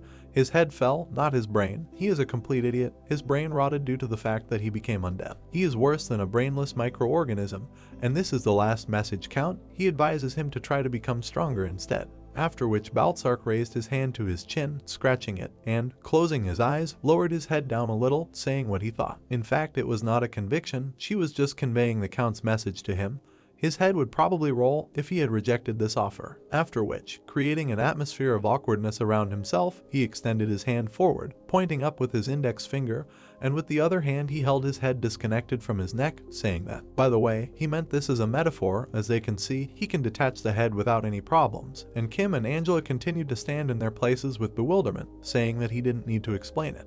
Angela came close to him, continuing to look with an arrogant look, and pushed her with her elbow, continuing to hold the fan in her hands, saying that why did he need to exaggerate, hiding his identity, and Baltzark, holding his head with both hands, tried to put it in place, saying that because he heard that the Baron had recently fought an undead army. After which he, continuing to look straight ahead, said that he was also undead, so he thought that he might not like him, and Kim, who was standing in the same place, looked in his direction with an incomprehensible look, saying that the undead are better than someone who just shows up and demands a duel, and Baltzark said it was his fault. After which Kim, turning his head to the side, closed his eyes and, opening his mouth slightly, said that it was good, he understood his situation. Angela stood with a haughty face, continuing to wave her over right behind Baltzark, who was standing in the same place with his face showing no emotion and looking straight ahead, while Kim said that it was a little long, but it was valuable information, although he could have gotten it from Angela. After which Kim, turning his back, said that he thought he should reward him for this and therefore invited him to the training room, because he said that he wanted a duel, and Baltzark, standing behind him, looked after him and did not understand what training room was just said. Baltzark continued to stand in his place, looking straight ahead with his face showing no emotion, while Kim said that causing even more damage to the area than had already been done would be rude to the worker. He also needed to find out how strong his new subordinate. Immediately after this, Baltzark, closing his eyes and opening his mouth wide, bowing his head down a little, said that he understood everything. Baltzark, having caught up with everyone, said that he would give it his all this time, and continued to walk forward while Kim and the little Naga continued to walk forward, and Angela looked down and was surprised at what she saw. The narrative of the story takes us to the training hall of the Naga Labyrinth, where Kim, along with Baltzark, stood in the middle of a small arena surrounded by a wooden fence, preparing for the upcoming battle, while the others watched them on the sidelines. Baltzark continued to stand in his place, stretching his arm forward with a calm face, twirling his huge battle axe, raising dust around him. After which he abruptly stopped it and hit the ground, making a loud sound, and continued to stand in the same place, looking straight ahead with a menacing gaze, releasing a small amount of purple-pink flame. Suddenly something caught his attention right in front of him, and he opened his eyes with a surprised look, looked straight ahead, and thought a little. After which, standing in the same place, asking that he was not going to take out his weapon and would fight with his bare hands, and Kim, leaning forward a little, with his eyes closed and an imperturbable expression on his face, stretched his hands, saying that although he did not to live, he should avoid mortal wounds. After which Baltzark, taking a step forward, swung his huge battle axe wide, holding it with both hands, looked straight ahead with a menacing look, starting to shoot a huge amount of purple-pink flame around himself, and said that it seemed like he was underestimating him, but it will not be as easy as before, he will fight at full strength. Kim, who continued to stand in the same place in front of the entrance to the training hall, spread his nagas wide and, raising his hands up, activated the form of the parasite, smiling widely, looking straight ahead with a malicious look, and said that this is exactly what he wanted. At the same moment, Baltzark, who was still swinging his huge battle axe, rushed forward with a loud cry, continuing to release his power. Baltzark pushed off, heading towards Kim, swinging his axe even harder and continuing to release energy of a purple-pink glow, while Kim, standing in his place, extended one hand back and placed two in front of himself and released his lightning energy of blue color. After which the events are transferred to the moment when Baltzark lies unconscious on the ground, his arms crossed over his chest like a dead man, and his head lay next to his body with his eyes closed. Kim sat opposite his head at the table and held a large wooden mug in his hands and looked in his direction with a straight face as he said that indeed, not only did he not use his full strength, he would never have thought that he could stand for only 10 seconds, and it is unfortunate that he was unable to show his original strength for want of a horse. But he admits defeat. Kim, who continued to sit in the same place, brought the wooden mug closer to his mouth, continuing to look a little to the side. With a calm face said that he wanted to say that he was becoming stronger with the horse, and in response Baltzark told him that, of course, he is not a foot soldier, and knights actually have to fight on horseback. Kim, who continued to sit on a stool at a small table, said that Anatolius really did not provide him with a single horse or animal when he enrolled him in the knightly detachment. And Baltzark, standing next to him, tried to put his head in place with both hands, with his eyes closed said that he tried, but there was a problem. After which he continued to stand in the same place and said that it was because he was a Dullahan. They don't know the reason, but they cannot ride a living creature. The beast simply foams at the mouth and dies, and Kim, who continued to sit on in the same place, holding a wooden mug in his hand, looked in his direction with misunderstanding and said that this was a rather absurd story, while next to him, with obvious misunderstanding in her face, Angela stood and continued to wave her fan, and from below a small blue Naga, folded hands to her chest, nodding her head approvingly. Kim, sitting in the same place, scratched the back of his head in confusion, continuing to hold his mug in front of him, and said that undead mounts are problematic. Walking undead can be found if you look, but he has never even seen four-legged undead animals. At this time, the little Naga continued to stand in her place with a grin and thought that they were not civilized beings. Making a ghost horse was easier than picking her nose. At this moment, Angela, still waving her fan, looked to the side with an arrogant look and said that if the black merchant had left Balicious alive, there would have been a way either through threats or something else, but it was a pity. At this time, the Naga standing next to her with her eyes closed and her hands folded at her chest thought that this woman had a good eye for people. Of course, he would not help even if he returned to life. Kim continued to sit in the same place, looking slightly back with an arrogant look, saying that even if he were here, it wouldn't be a big deal. Of course, the horde of undead he led was overwhelming, but his skills in creating chimeras were terrible. Kim conjured up images in his head of the creatures Balicious created wearing armor and holding weapons in the middle of the battlefield, and saying that the chimeras he created were essentially just corpses that were reanimated a little more carefully, and they mostly retained their forms from those times when they were alive. After which Kim presented the image of the resurrected Anaxtis as an undead and said that the most he did in terms of modification was changing the king of the water dragons, whose head he simply replaced. He continued to sit in the same place, looking back a little at the little Naga standing behind him, clearly displeased, and said that it was as if such a guy could create a four-legged undead beast without the original one.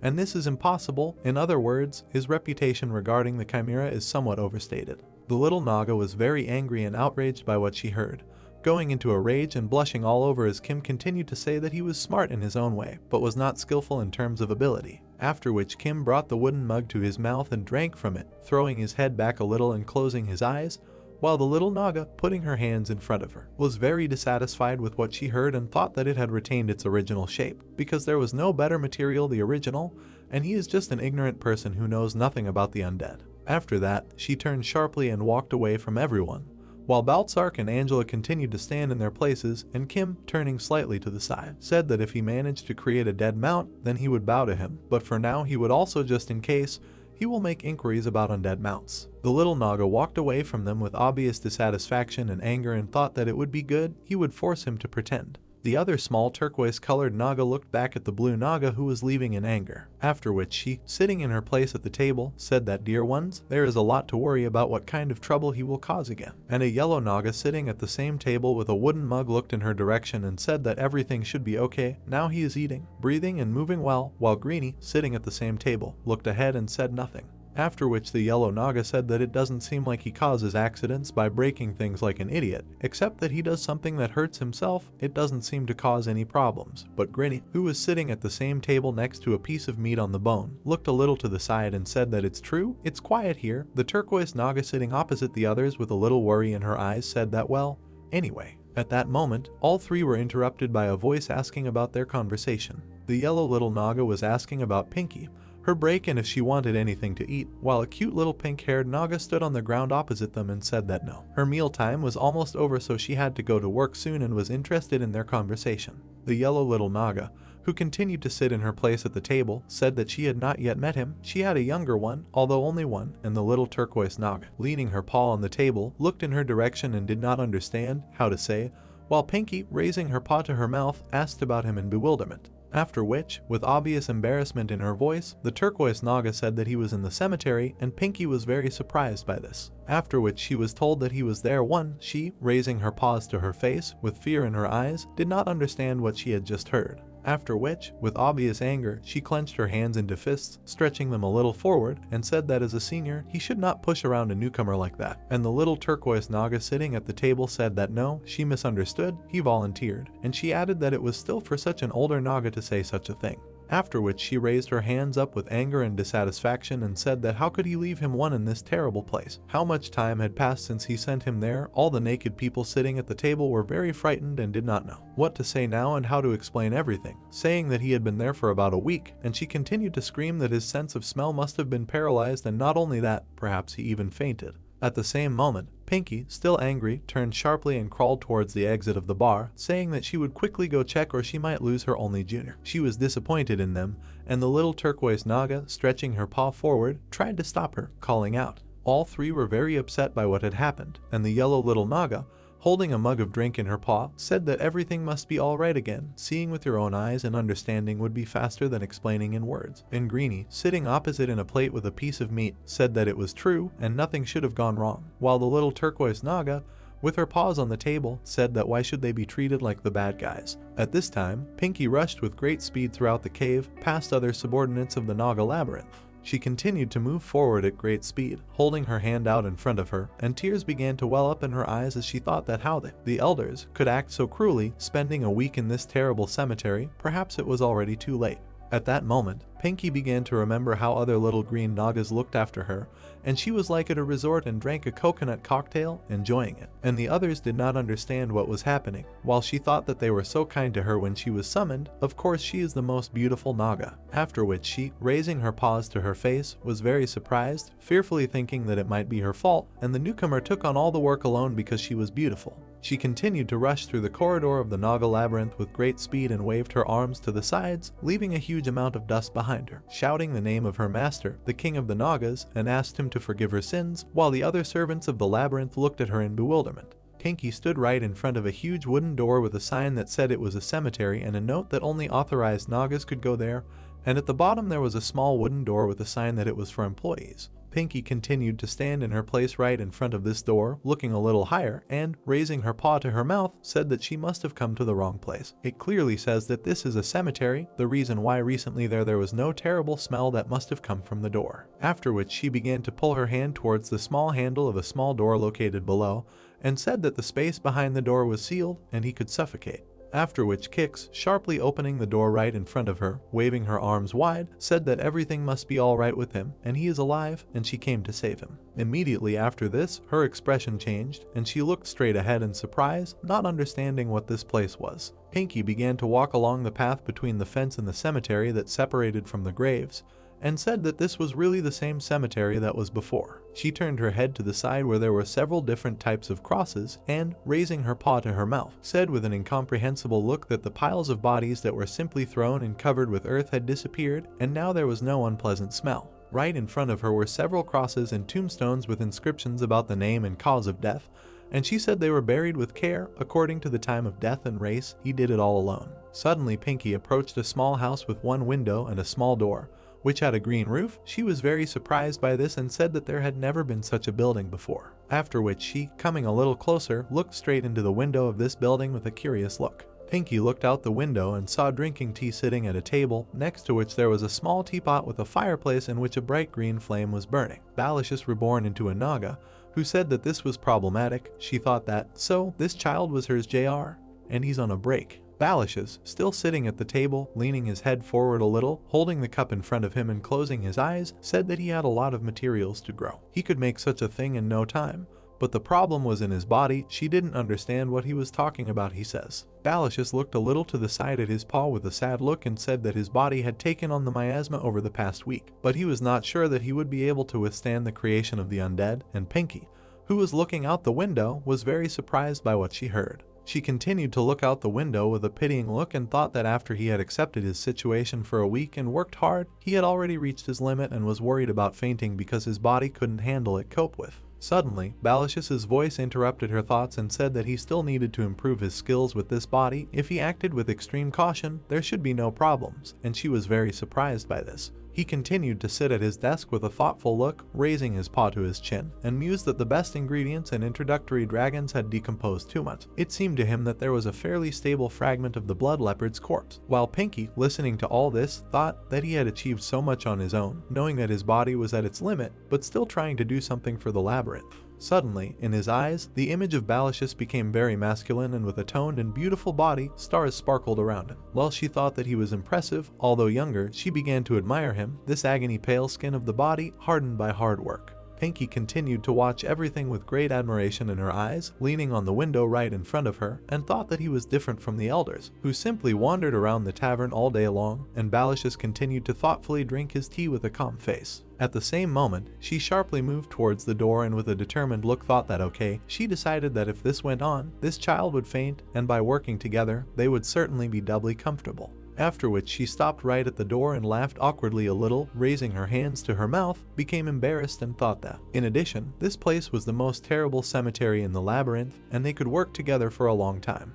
After which she, sharply opening the doors, spreading her arms to the side and closing her eyes, said loudly that she welcomed the newcomer, and his dear eldest came to the rescue, and Balashus, who was sitting in his place, was very surprised by what had happened and threw the mug out of his hands. Coming straight from the little house with the green roof was his voice, wondering who the hell she was anyway, saying that she wanted to work together in their cozy little style. Balashus stood in his place with a clearly displeased expression on his face and said that he was quite sure that he said that he would manage the cemetery himself. Pinky stood in her place and, closing her eyes, without raising her paw to her mouth, said that everything was fine, he didn't need to burden himself like that, she would help him. Balashus continued to stand in his place in the middle of the room with a perplexed look, saying that no, he was doing this because he wanted to, and Pinky, raising both hands clasped together to her face as if imagining something cute, while stars sparkled around her, spoke that he alone took on such a challenge, but still puts another Naga above himself. He continued to look straight ahead with a not very understanding look, tilting his head forward a little,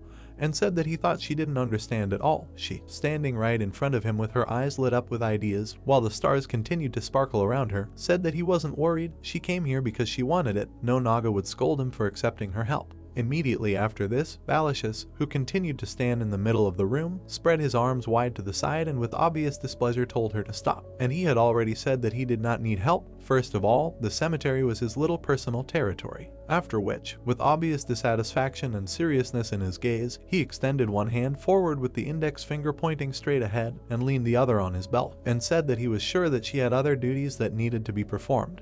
But she wants to give them up to come and help him, but she is going to break the rules of the labyrinth. Pinky continued to stand in her place with loving eyes and, holding her paws to her chest, said that despite the situation he was in, he was worried that she was breaking the rules of the labyrinth, and such a Naga could not exist. After which, in her eyes, the image of Balashus again began to look like a pumped-up strong Naga, who stretched her powerful paw forward, spreading her fingers, saying that if she understands that she has to leave here, and he is very busy. Balashus was very frightened when Pinky suddenly walked up to him and leaned in front of him, stretching out her paws, closed into fists, and said that, of course, this is so, it is because he runs this huge cemetery alone, and he should not worry. Pinky stood right in front of him and, winking with one eye, held a finger to her mouth, as if hinting, and said that the Naga servant knows that the cemetery is in bad shape. She will be understanding if she just talks to her about it, and Balashus, standing right in front of her, did not understand what she was talking about. Immediately after that, she, spreading her arms wide, ran out of the small house, abruptly opening the door and leaving behind a huge amount of dust, saying that she was going to get permission and he should wait a little longer, and he tried to stop her. Balashus extended his hand forward, still standing in the middle of the room,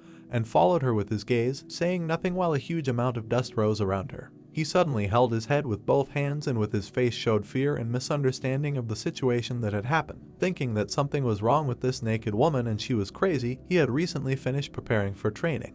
After which, a map of the room in which the cemetery was located appeared in his head, with different zones marked on it for certain needs, and he continued to think that he needed to meditate 3 times a day in a room filled with miasma after eating. He could not miss not a day, because his goal is to transform bodies, not create miasma. At the same moment, an image of Dominicana appeared in his head, who happily spread her arms to the sides and told her to work hard, and opposite her was a joyful Pinky who thanked her, and Balashus thought that, given the character of the Naga servant, he was sure that she would allow this crazy pink Naga to work here, should he give her half the graveyard to work with, and no, she doesn't look like an efficient worker at all. After which he, continuing to stand in the same place, suddenly realized one thing and said that perhaps her goal was to spy on him. Balashus raised his hand to his chin and thought, narrowing his eyes, saying that it couldn't be that they had already figured him out, so they just suspected him. In his mind at the same moment, an image appeared of him standing over a murdered naked woman who he had thrown into a room of decomposition, and he thought that he must kill her. And if he placed her in a room full of miasma, she would lose consciousness within 10 minutes. But it is dangerous. He is sure it will be even suspicious if the one who is watching him dies.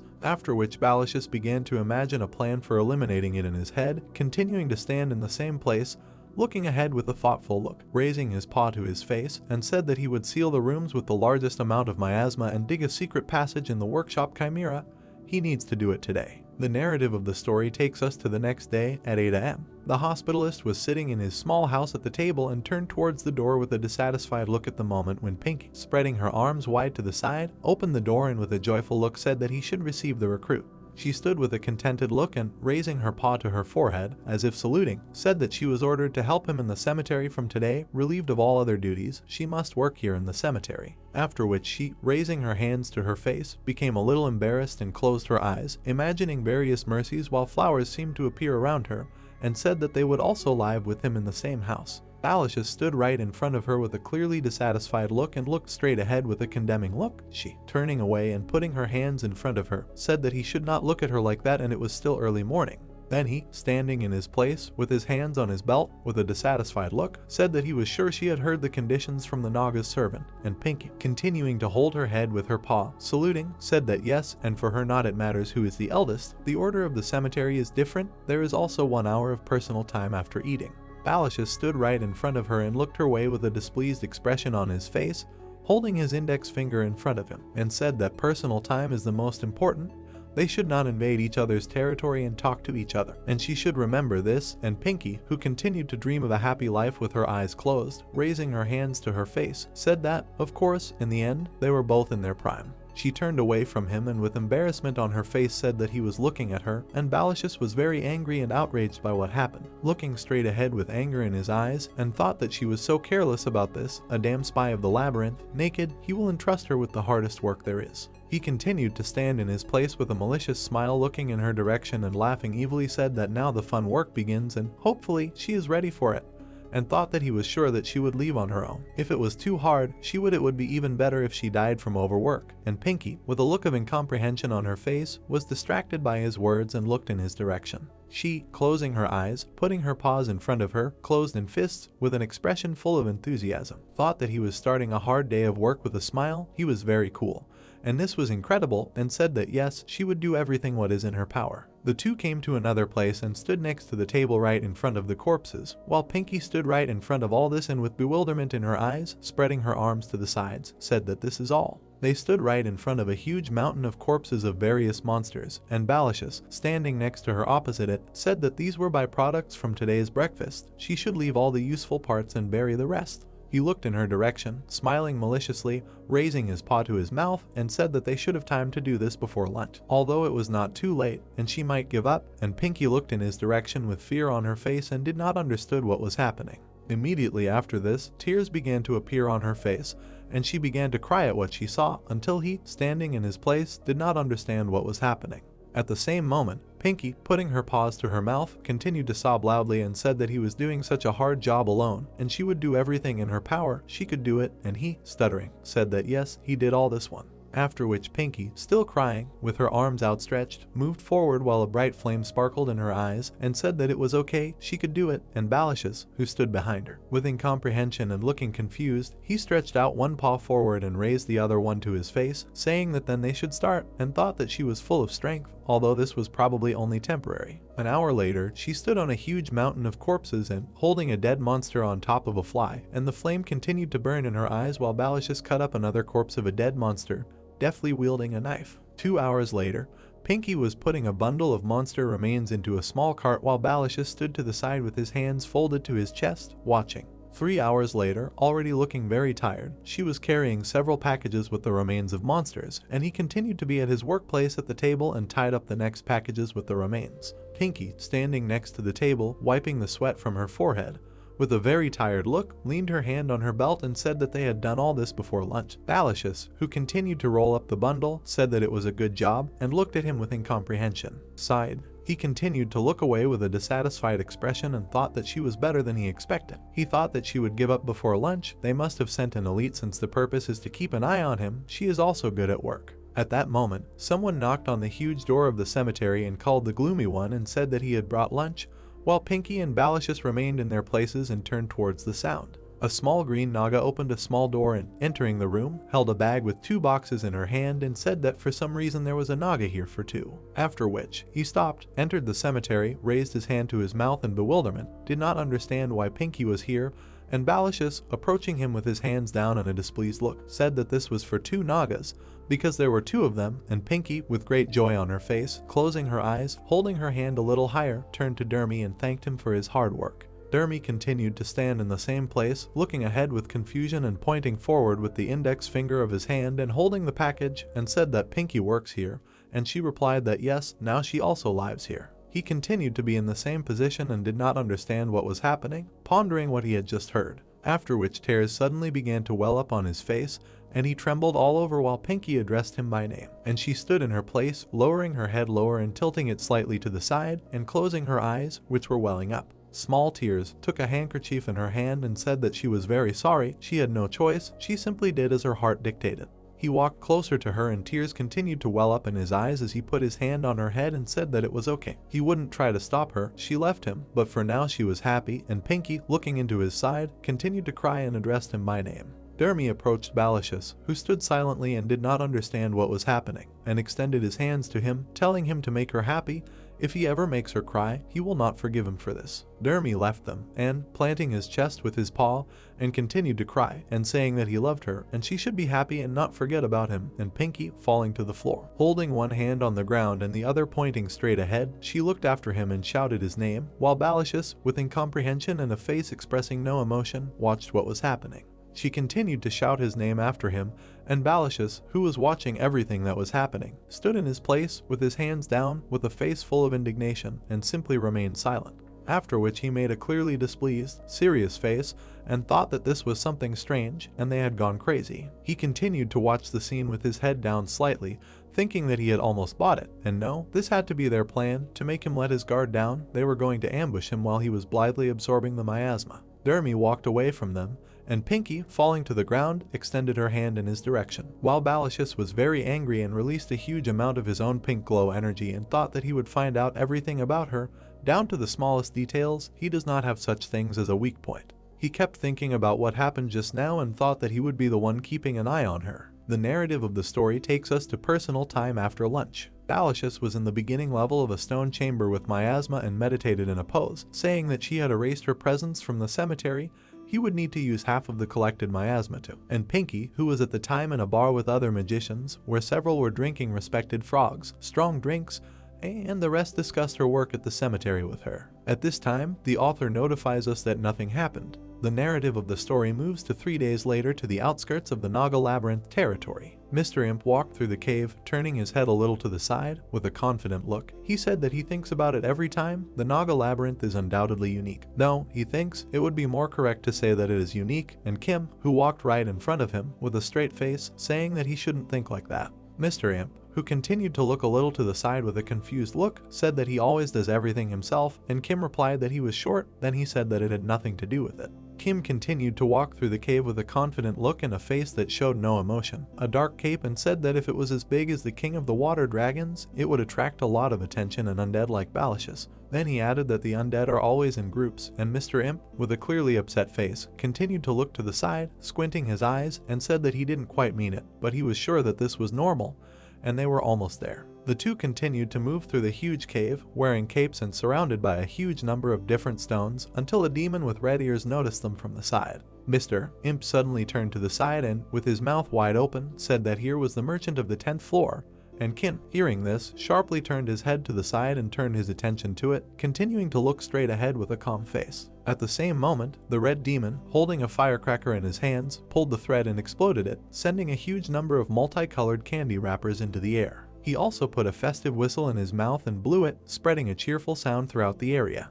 The red demon, on one knee, using a whistle and a firecracker, stood right under the sign about the invincible Baron and good wishes, while the two who came stood right in front of him in bewilderment and did not understand what was happening. Kim stood in his place with a clearly displeased look while several cracker wrappers were tangled in his hair and said that he had to explain it. And Mr. Imp, standing next to him, looked straight ahead with a displeased face and said that he had forgot to tell him. Then the red demon stood right in front of him on two legs and, slightly tilting his head forward, hiding his eyes behind his hair, continuing to hold a festive whistle in one hand, turned to the invincible Baron and said that there is a necessary procedure before they head to the 10th floor, and he stood right in front of her, not understanding what procedure she was talking about, and said that he had not been told anything about it. After which, with a confident look, raising her head a little higher, she looked straight ahead and, stretching her hand forward with paper and pen, said that he should sign this. After which Mr. Imp, after all the words she said, added that she was his fan.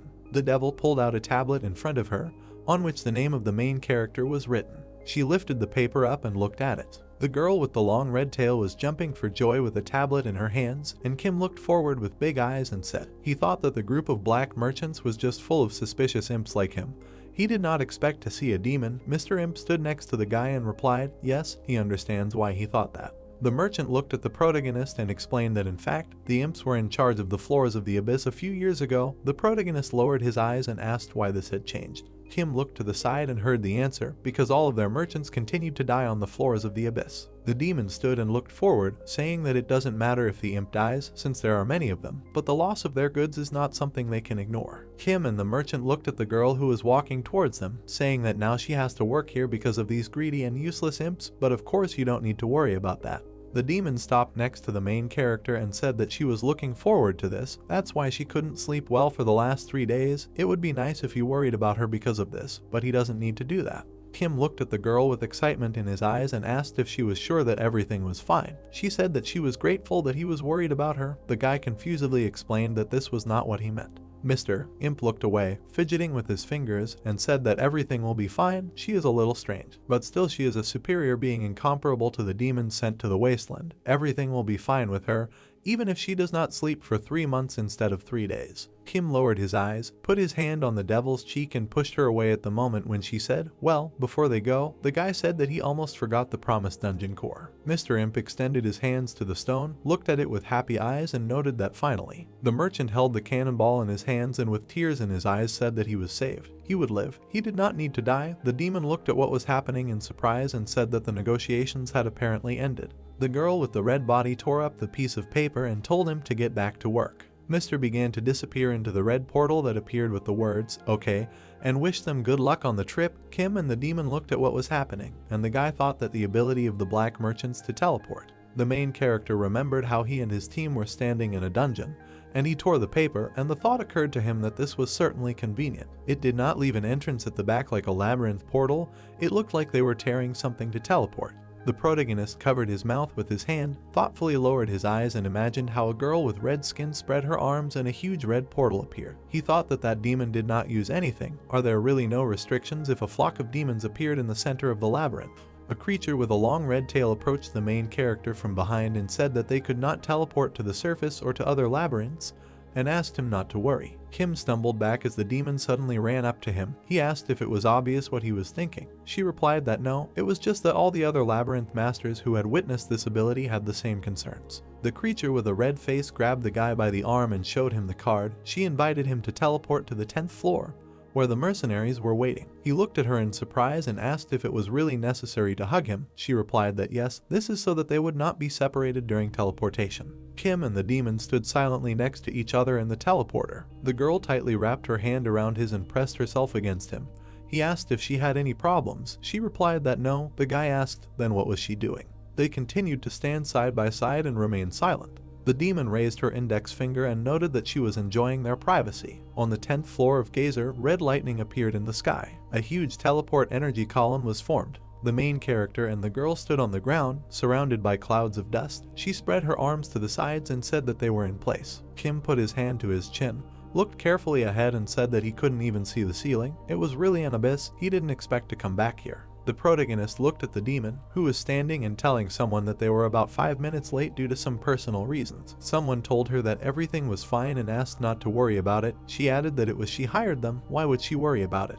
The girl turned to the main character, extended her hand towards the people and asked permission to introduce them. These are mercenaries responsible for protecting a group of black merchants on the 10th floor. In front of them stood a group of creatures with masks on their faces. One of them raised his hand, on which there was a parasite. The demon added that they were known as failures. The man with the skull on his face and the horns held out his hand and said that he was the captain. He had heard of him, he would play along, so there shouldn't be any problems as long as he pretended to be one of their trainees. Kim shook hands and thought that it was difficult to determine the species because of the clothes and the mask. He had never seen such a hand. They could not be the Ryanthropes, and said out loud that he was pleased to meet you. The main character's right eye glowed red.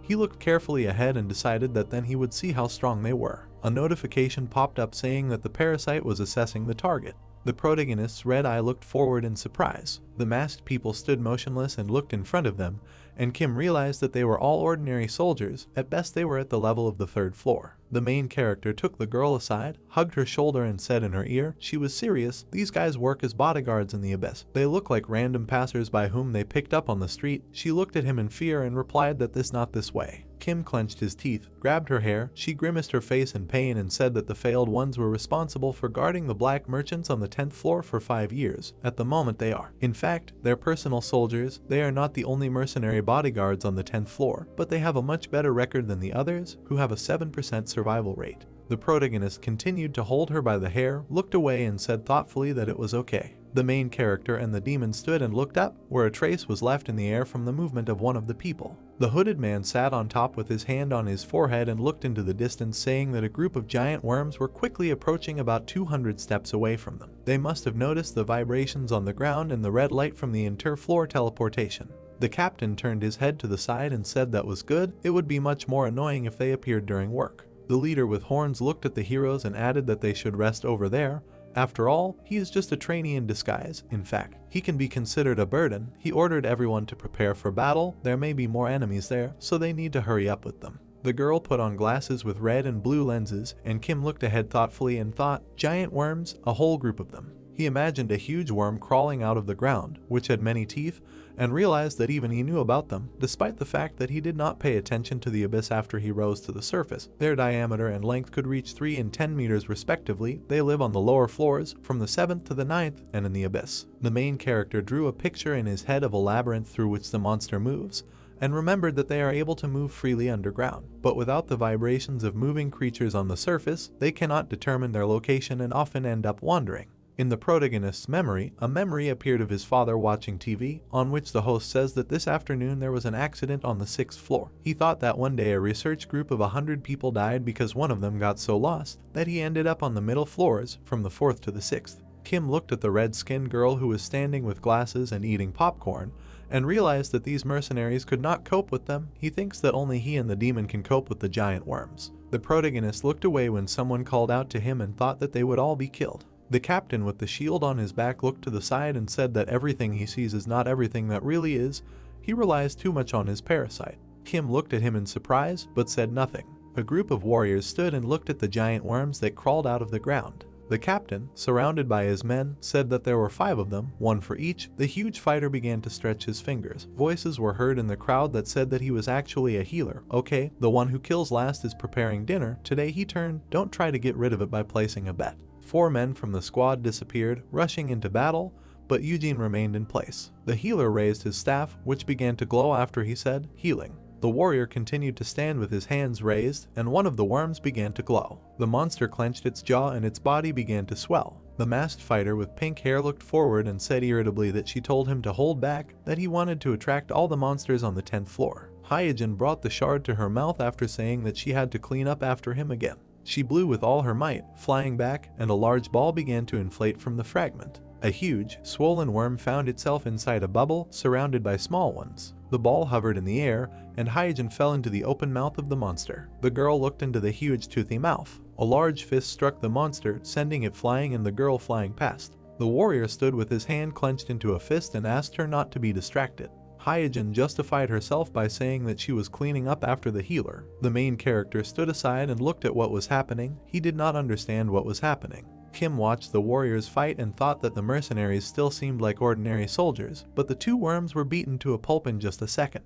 The protagonist turned his gaze to the demon, who said that the failures were not a group of mercenaries created from those who were picked up from the streets. However, their name is very appropriate. They were freed after the Great War, but failed the journey to heaven. Eugene raised his staff and struck. The mask fell off the healer's face. He opened his eyes wide in surprise, and the demon said that they were Gazerians who had abandoned life on the surface. The captain of the squad looked forward, holding the mask in his hands. The main character and the demon looked at the huge worms, and she continued to say that no one knows when the conflict between the surface and Gazer began, but in their days they call it a great war. The red-skinned creature lowered its eyes and sadly added that not even a century had passed since captured people began to be used as slaves. They were nothing more than nameless prisoners of war or food. Kim looked down sadly and listened as she said that the creatures that were born from these prisoners were Gazerians. He was one of them. The guy remembered himself as a child with a pickaxe in his hands, surrounded by other children. The demon continued to explain that born with the blessings of Gazer. They were very different from people from the surface. Gazerians were very efficient workers due to their superhuman strength and endurance. The demon presented a child looking up at a great count named Anatolius, and said that despite being of the same species, those born on the deeper floors tended to have stronger blessings, enough for them to attract the attention of the higher beings of Gazer. The red-skinned girl closed her eyes and sadly continued to say that, after all, human breeding organizations were formed deep within Gazer. This is also the reason why the Gazerians were able to exist on deeper floors where humans could not reach. Kim and the demon stood next to each other and looked forward. The guy said, "The mother of the tentacle of the sunken sea," she said in surprise. "So he knows about her." He replied that of course. The main character presented the image of a higher being and explained that this is the place where he comes from. The demon turned her head sharply and looked at the protagonist. She directed her gaze towards the ongoing battle, saying how the humans managed to win the Great War when they couldn't even reach the lower floors, let alone the abyss. Who ended the long war? There was a crown and a flag on the stone, and a knife was stuck next to them. She assumed that the king of Gazer, the nobles, the hero of humanity, it didn't matter. There was a group of failures standing on the stone floor in a circle when they were still children. The demon noted that the important thing is that the Gazerians are much more blessed by the Gazer than everyone thought. They have the potential to become more and more powerful due to surviving harsh conditions. The squad members are standing in the same circle, only in full combat gear, and the girl said that she is sure the higher beings of Gazer were afraid of this. They probably thought that if they just sat back and watched, they would end up destroyed by people. The crowd of people towards the exit to the surface, the demon continued to say that this is why the creatures of Gazer decided to expel the Gazerians under the pretext of freeing the captives in the hope that they would lose their powers. On the hill, people plant a large flag. The girl explained that their idea was to end the war so that the surface people could not receive Gazer's blessing. The demon introduced the powerful creatures and said that, however, contrary to the wishes of the higher beings, a person with magical abilities looks at the mask and streams of energy emanate from his hand. She added that there were those who turned away from humanity. The captain of the squad with a huge weapon in his hand stands at the entrance to the dungeon. The demon said that they have taken their place in Gazer. Pierre turned his head. A mask was on his face. She said that here they call them failures. The captain looked at the demon and the main character, who thought that the children of the dungeons who abandoned life on the surface and stayed in Gazer. He understood this, but they managed to achieve such strength simply from being here for a long time. There must be something else. Kim looked carefully at his companion and asked why she was telling him this. Weren't the black traders also creatures of Gazer? Maybe he was a Gazerian, but he was still a human. In fact, he was Gazer's enemy. The demon looked ahead thoughtfully and said that this was a little different. She turned her head and looked at the protagonist with the question of who he sees her as. He answered that she was a demon. She said that this was correct, an old demon familiar to humanity. Kim looked away in surprise after the girl said that technically they were not creatures of Gazer. He asked what. The captain, holding a huge weapon in his hands, approached the heroes and said that it looked like she had introduced them, but oh well, they would have explained anyway. Pierre began to take off his mask and asked permission to introduce himself. The young guy looked forward, holding a skull with horns in his hands, and said that his name was Pierre. He was the captain of a group of mercenaries known as the Failures. A girl with pink hair and a blonde guy approached them. The captain said that these were Hyojin and Eugene. They were their supports. She laughed and said that he looked like a captain. He's not a monster pretending to be a captain, is he? He pointed to a tall man and a girl and introduced them that these were Jiangwen and Seyong. They were their damage dealers, as well as scouts. A squad of warriors stood opposite the main character and looked at him. Pierre seriously said that they had just proven their skills, so whatever he feared during this mission would not happen. Kim noted that they were truly people. The protagonist looked carefully at the captain and asked if it was true that they had given up trying to get to the surface.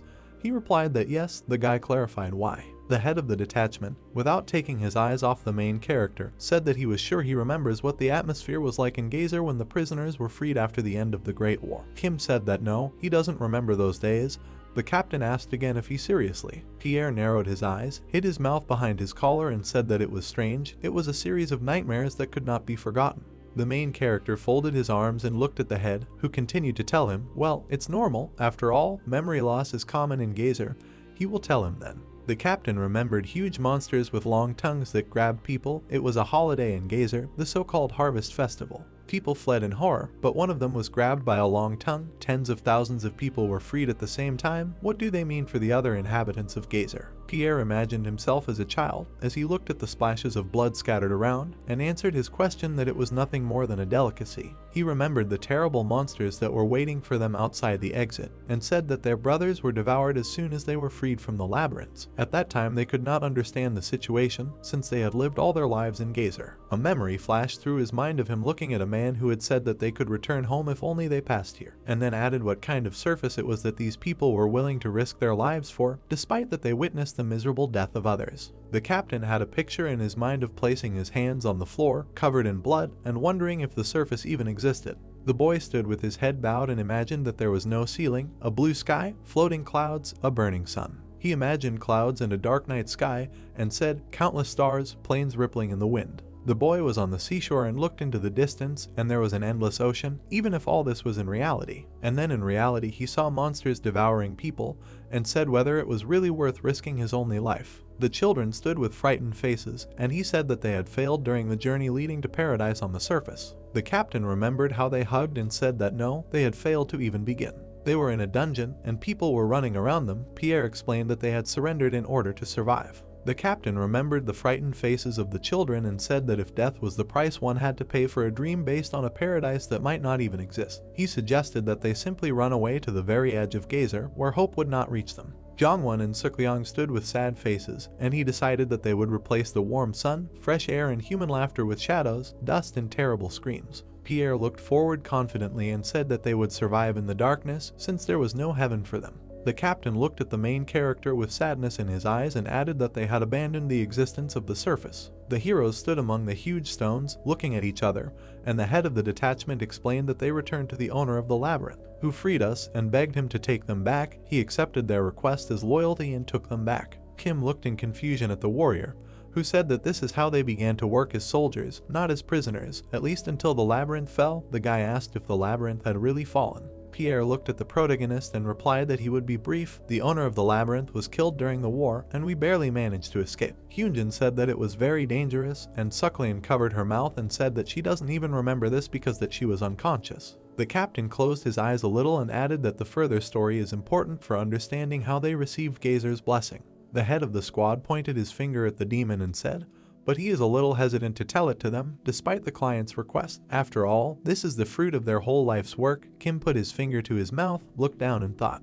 Pierre closed his eyes, raised his hand and explained that even if he was the first person they met after their liberation. The party looked closely at the protagonist, who asked, are they still giving up on the surface? The protagonist pointed his finger down and said that he was born on the 12th floor, which is even deeper than here, and he managed to reach the surface. Kim looked at the warriors, pointed his finger upward and added, the surface they were refusing. The girls opened their eyes wide from what they heard. Suklian shouted, surface, and Hyejin asked what this place was. Pierre sadly lowered his head, and the girls continued to wonder, is it true that the air is warm? He heard that sometimes water falls from the sky. The second said that no, she heard that it was ice. The captain lowered his eyes when he heard the protagonist's words that there was no ceiling. Blue sky, floating clouds, burning sun, countless stars, planes swaying in the wind. Pierre raised his head and saw how the main character turned his back to him and said, endless ocean. Kim lowered his eyes and said, the destination is a base on the surface, 50 meters to the east. Mountains surrounded by greenery and a blue sky with white clouds appeared in front of them after the protagonist said, portal. Pierre looked forward and saw the surface. The squad stepped onto the ground, their hair was blown by the wind.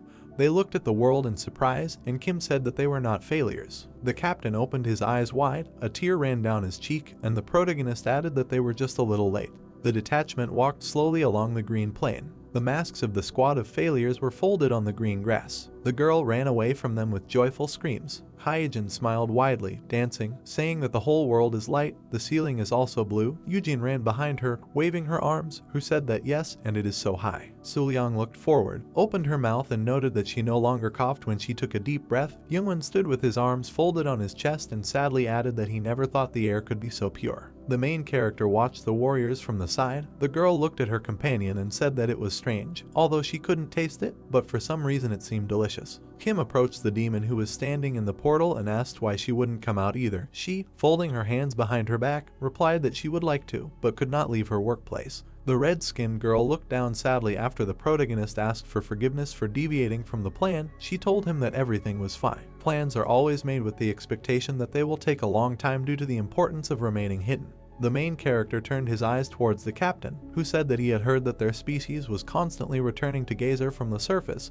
so he believed in the existence of the surface. Pierre looked forward sadly and said, although he didn't expect her to look like this, he thought it would hardly be better than Gazer. The guys walked along the green grass towards the bushes. The captain noted that this was an amazing experience and thanked the protagonist. Kim stopped and looked at the huge rock and said that he was a little curious because it seemed that he was not sure about the existence of the surface. Besides, he would have reached the surface a long time ago if he wanted, considering his skill level.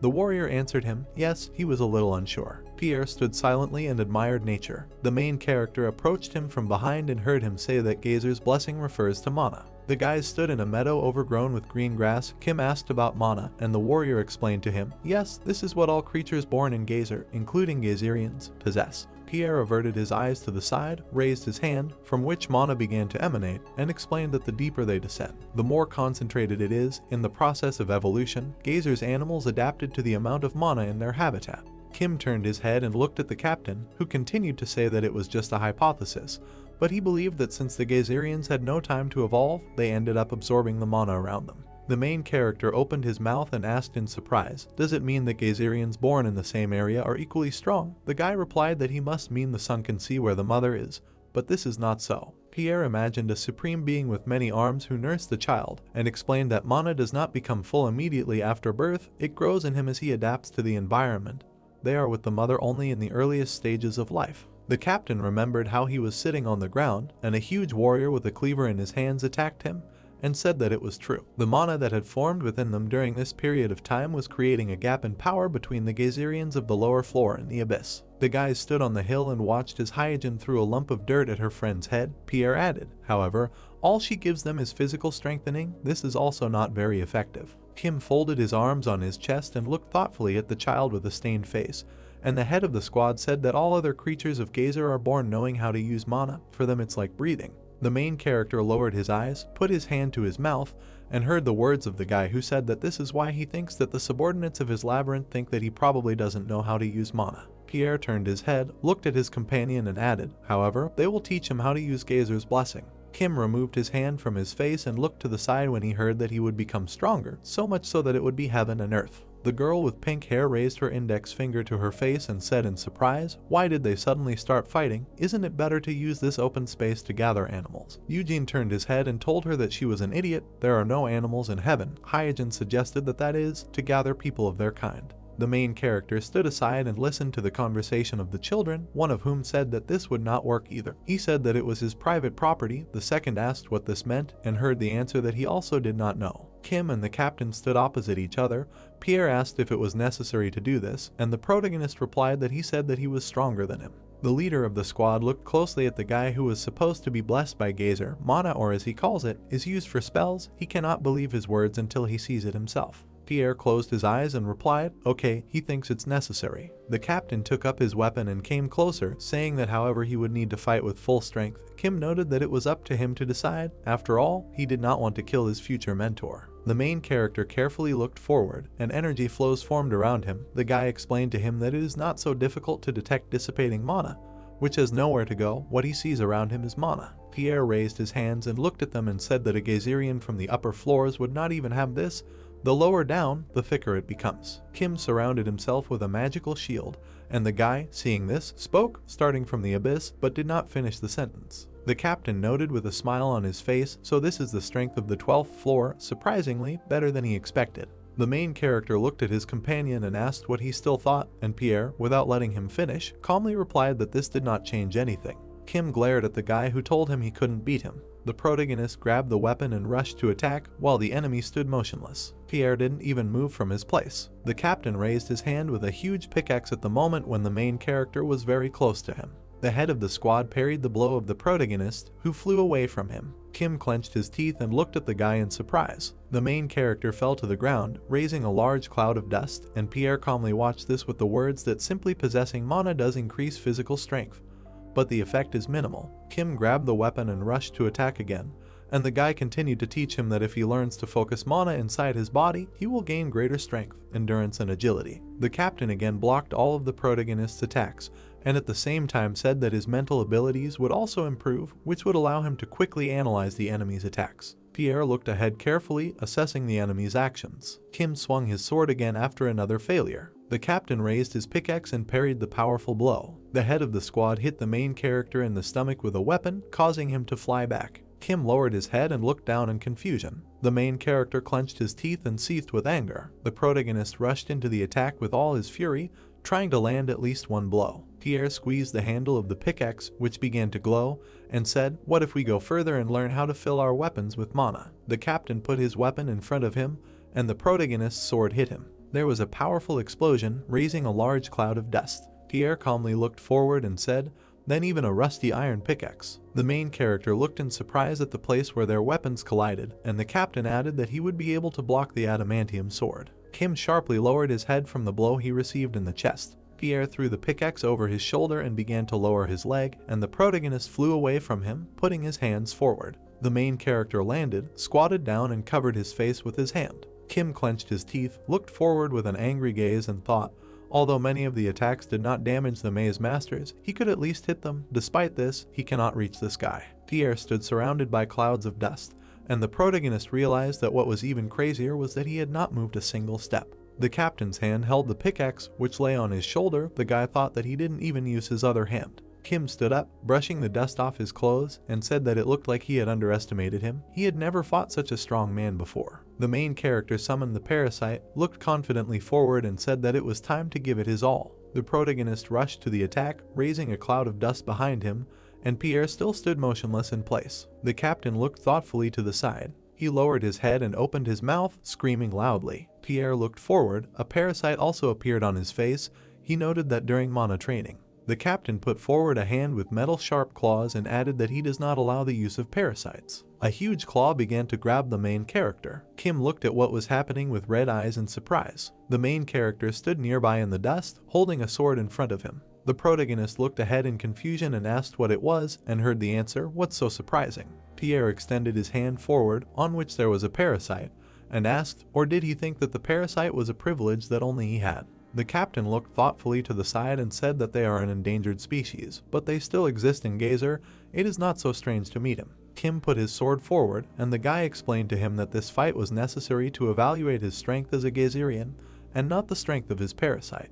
The main character looked ahead in confusion and thought that he could not match him even with the power of the 12th floor, the parasite, and the physical enhancement effects of the Labyrinth. Pierre stood motionless, looking forward, and the protagonist noted that he was strong. The head of the detachment calmly replied that this was wrong. Kim pressed his head into his shoulders and asked again in surprise, incorrectly. The guy asked that he still didn't understand this. Yes, the protagonist clarified that.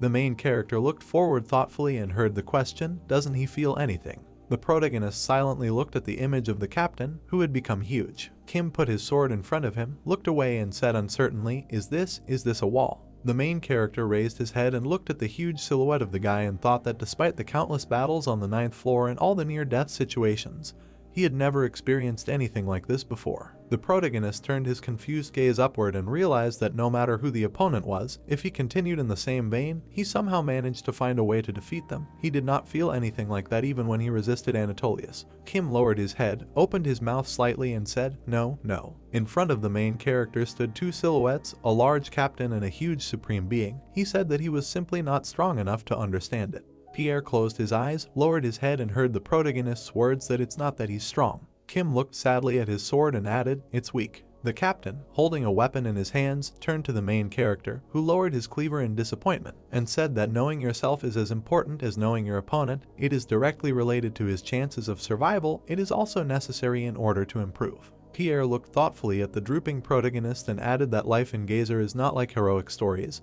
You cannot win everything only through determination. The guy looked away and noted that the eternal and unchanging law of Gazer, no, the whole world, the survival of the fittest, the law of the jungle. The squad members sat on the sidelines and watched, and heard the captain say that they had evolved through adaptation and exploration. The strength of their skin and bones, the flexibility and density of their muscles, a digestive system that would allow them to eat rocks if need be. Kim lowered his eyes and clarified, and all this was thanks to Gazer's blessing, in other words, mana.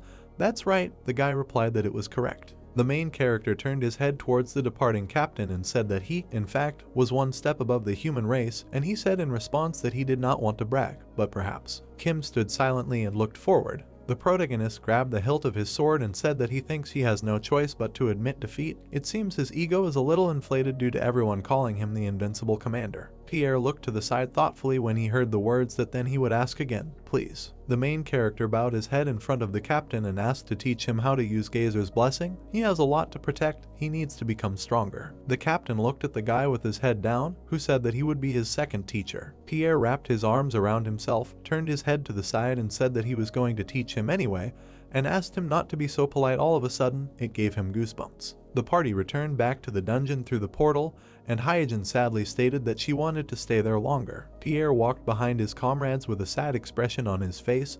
Jongwon looked at the children and said that heaven is good, but they should not forget that they are now at work. Eugene closed his eyes and joyfully added that this is true. He said that he would take us there again. The captain stopped near the demon and said that he would ask again, and she answered him that, as she had already said, this time the plan included training the Baron. The red-skinned girl closed her eyes and added that thanks to this, the period was increased to 3 weeks instead of the usual 2. Pierre concluded that this meant they had an extra week. Kim walked up to the demon and the captain, looked at him uncertainly and said that the difference between them is huge. A week seems too short. The guy asked him not to worry. He is not teaching him martial arts. They are trying to change his physique, so what if he will do well? He will be able to circulate mana by the end of today. The main character looked away in surprise and asked again about circulating mana. The head of the squad looked at the protagonist and asked him to take off his outerwear and sit comfortably on the floor. They would teach him to feel mana before they left. The guy clarified why he had to undress, and heard the answer that it was necessary. The whole squad watched as the main character, sitting on the floor, took off his clothes, and Pierre asked what was in the bodies of all the creatures of Gazer. Except for the Gazerians, Kim replied that deep gems. The guy again asked what he thought, for what reason these deep gems are in their bodies. The protagonist looked forward, taking off his shirt, and replied that he assumed it was related to mana. Given the context of their conversation, Pierre noted that this was correct. The captain pointed his finger at his chest and explained that deep gems are like hearts. Instead of blood there is mana. It also works as a storage facility. Kim remembered how the servant pointed to the plants, and the leader of the squad said that the deeper you dive into the Gazer, the more deep gems you can find due to the abundance of mana. Pierre introduced a huge monster and explained, and the stronger the beast, the higher the quality of the deep gem. The squad members began to take photographs of the main character, who noted that then they too. The captain put his hand on his chin and said that of course it was just below his heart. If he had to evaluate it, he would say that it was medium-high rank. The guy, sitting on the floor, admired his words. Kim turned his gaze to the demon, who was running around him with a camera, and asked if he just had a stone in his heart, and heard the answer that an insect was crawling inside them. And what was so bad about the stone? Pierre looked to the side and said that he would get it anyway, and then turned to the healer with a staff and said that it was his turn. The main character asked to wait. He meant it. The guy replied that yes. Eugene put her hands on the protagonist's back and asked for forgiveness. Kim looked warily to the side and said, she's not going to make him explode or something like that, right? The girl laughed and said that it was rude to say that. The captain flashed a memory of the worm beginning to swell and explained that Eugene's ability allows her to manipulate the cells of a target's body. From a distance, she can only perform simple tasks such as cell division. The healer peered intently at the main character's body, and Pierre continued to speak, but if she directly touches the target, she can heal injuries, see the progression of the disease, and also manipulate the mana accumulated in the body. The squad's heroes watched as Eugene lowered her head, resting her hands on the protagonist's back, and said that she would begin then.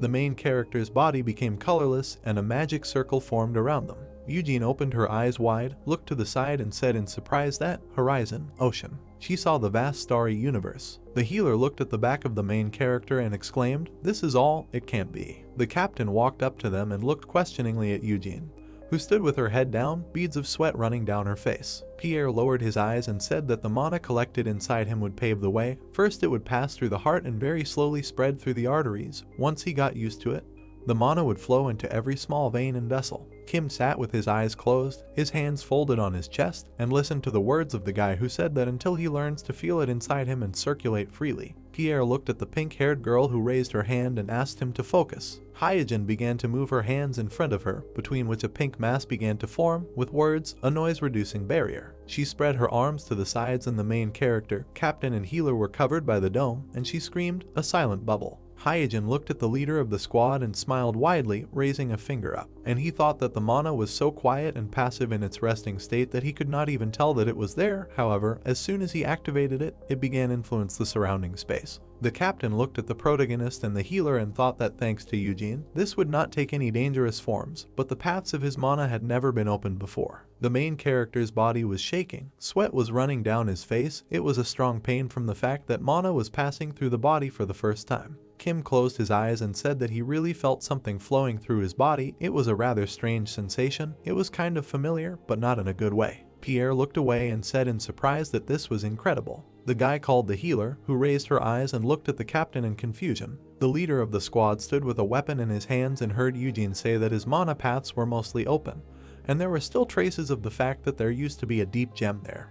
Pierre, holding a huge pickaxe in his hand, stands opposite the seated Kim and Eugene behind him. Kim says that the paths of his mana are already open, to which Pierre inquiringly says the word what. Pierre, against the backdrop of red-colored mountains, says, puzzled, that this can't be, and he didn't have any skills, and she couldn't even use her mana. Kim, sitting with her bare back, asks if there is some kind of problem, to which Pierre, holding his hand to his face and looking in the other direction, says that there is no, but she does not know whether he should call it a problem, noting that it is definitely suddenly. Pierre turns to Kim, who has his arms crossed, asking if he has any skills, to which Kim says he doesn't know and if his skill counts as a skill. Remembering the fight with the dead monkey monster, Kim says that he can detect the enemy's weaknesses, and thanks to his parasite, he can also see the internal organs of creatures that are weaker than Kim. Pierre asks if Kim can use the skill right now, to which Kim points his finger at his blue eyes that have changed color, activating his energy, says that the skill will activate on its own, and then a light comes on in his eyes. Pierre says what it means earlier during their fight. Kim continues for Pierre, saying that Kim used him too, and he turns on whether Kim wants it or not. Pierre says it's not a skill and he didn't have eye marks while he and Kim were fighting. Remembering Kim's facial expressions in the background, Kim asks again, saying isn't it a skill? Pierre, standing over Kim and looking down at him, asks Kim how much he knows about skills, to which he replies that he knows that they are special abilities that some Jasirians have, and about 10% of them have skills, and the type of detection seems to be the most common, looking at Pierre while sitting. Kim looks down and cups her chin with her hand, musing out loud that there were no confirmed instances of the skills being displayed after they fled into being lost, so Kim assumed they were innate. Pierre gives a strict no. Pierre looks at Kim, telling him that skills are created depending on the environment, and these are spells that the Gazerians cast using mana. Kim asks in surprise. Pierre recalls a picture of one Gazerin raising his finger to activate the detection skill, saying that those who are sent on reconnaissance or used as bait receive detection skills. Pierre continues to say that those who are thrown to the front lines or subjected to experiments gain defensive skills by remembering the image of a monster covering their entire body with stone armor. Remembering another picture, a man in a hat looks at his watch, touching it with his hand. Pierre continues that those who had to learn to read the movements of enemies and focus on avoiding fights in order to get to heaven gain the skills of foresight. A shield is attached to Pierre's back on his mantle, and Pierre says that they are usually created when you are on the verge of death, to which Kim, sitting with Eugene, in response asks what the blessing of the gazer means. These are skills. Kim thoughtfully argues in relation to Pierre that then don't all skill users use mana, and Kim hasn't heard stories about people becoming especially strong because they have skills. Pierre answers Kim that he is half wrong. Recalling the picture of a man aiming a glowing green bow, Pierre says that most skill users do not know the source of their powers, and they only remember the feeling that occurred when it was first activated, so they do not know how to put their magic into strengthening their body. Pierre goes on to say that it is true that they use mana, whether they realize it or not, summing up that it is really easier for them to create a deep gem and train mana. Against the backdrop of the spring figure of an archer, and the mana diagram with arrows drawn on his body, showing how it is distributed. Kim asks what this thing is about, revealing his weaknesses, to which Pierre, showing his broken eye, says that when Kim uses the skill, marks will appear on his eyes and he also cannot remain active throughout the entire battle. Standing opposite Kim and Eugene with a demon playing in their background, Pierre explains that skills are spells that must be used consciously, and Kim's discovery of weaknesses is most likely due to the fact that he is simply talented, explaining that the ability to see opponents' organs is the merit of the parasite. Kim asks Pierre, folding his arms across his chest and closing his eyes from fatigue, what does it mean that discovering weaknesses will not help him in training mana? To which Pierre reassures him, telling him not to worry, and clearing his mana paths is just a basic design, and since Eugene says they are already open, they just need her to circulate Manu Kim. Suddenly, Eugene looks confidently at Pierre and says that she can't, to which she catches Kim's gaze. Eugene, kneeling next to Kim, tells Pierre that all she can do is like throwing a stone into a small pond to create waves, but throwing stones into a huge sea simply won't do anything. Pierre looks at Eugene along with Kim sitting next to him. Pierre asks Eugene to explain it to him more simply, to which the redhead Eugene replies that her skill level is not high enough to do anything with him, and even if she tried, he would probably won't feel anything. Pierre looks down, a drop of sweat running down his cheek from the weight of the thought. He says that this is complicating the situation. Kim looks at Pierre intensely along with a confused Eugene, asking what's wrong, to which Pierre says to let Pierre simplify things. Pierre, presenting the circuit along with the little man Kim, inside of whom they are building a move, says that their plan was to create a natural mana sweat in his body, and after opening Kim's mana paths with the help of Eugene's skill, adding, Pierre says that for some reason they are already open. Kim became sad, making a blank face. Holding himself by the knees, little Eugene tries to move him. Pierre adds that, besides, the mana inside Kim is too thick and concentrated. Kim's man, taking himself by the neck with his hand, goes to the side. Little Eugene crawls behind him lying down. Pierre says that if mana cannot intervene, Kim needs to remember the feeling that he experienced when he awakened his mana, and Kim says that he even never used it. Pierre claims that Kim used it, and if his mana paths are open, it means that Kim has already experienced the awakening of mana. I remember a moment from Kim's life where he, in torn robes with long hair, covered in blood, lifts stones around him, and Pierre claims that he used mana before. Pierre stands and asks Kim, saying that he really doesn't have any idea, and maybe Kim suddenly became very strong in a dangerous situation, or something else, but Kim looks at Eugene in silence. The demon is listening from behind. Kim took her chin with her hand and says that this is definitely not after Kim became the master of the Labyrinth, but however, all that Kim did until he escaped to the surface was digging. Looking towards the red-haired girl, the demon looks persistently to Kim. Pierre looks at Kim tired, combining what he has heard. He asks Kim again that he says that he doesn't remember how he escaped, and immediately asks the question if anyone was with Kim at that moment. Pierre listens to Kim. He says that of course he was not alone, although only he reached the surface, and he did not check whether any of his comrades survived, because he lost consciousness along the way, and when he woke up, he had already done something other. Kim tore his hand away from his face in shock. A picture of him going outside, where the police were waiting for him, pops up before his eyes. In the moment he says that he was already rising to the surface after passing out, asking himself how he did it. Pierre stands directly opposite a company of 3 characters, Kim, Eugene, and a small demon who has already approached them, and says that it means that Kim remembers how he lost his comrades, but he lost the memory of how he rose from the 12th to the 1st floor. Pierre believes that this is when Kim awakened his mana. Pierre puts his hand behind his head, closing his eyes, and begins to say that this is complicating the situation, and Kim doesn't even remember this, but they also can't go down to the 12th floor to try to return Kim's memories. The little demon pulls some creature by its trunk, offering to take advantage of this creature. Now the demon calmly stands in front of the company holding one of the monster's tentacles. Pierre looks towards the demon along with his callers, asking what the demon means by the porter, to which the demon informs that the creature is used as a porter, but he is still a gazer animal, and he specializes in recording information and transmitting orders. The porter stands in front of the demon, and the demon continues that the porter also has protective abilities. The demon clutches the creature's tentacles in 2 hands and says that, for example, the ability to reproduce injuries that all illusory type beasts have, and if he helps him a little, it will allow the creature to observe its past more conveniently. The demon, holding the creature behind him with his hand, points at the sitting Kim.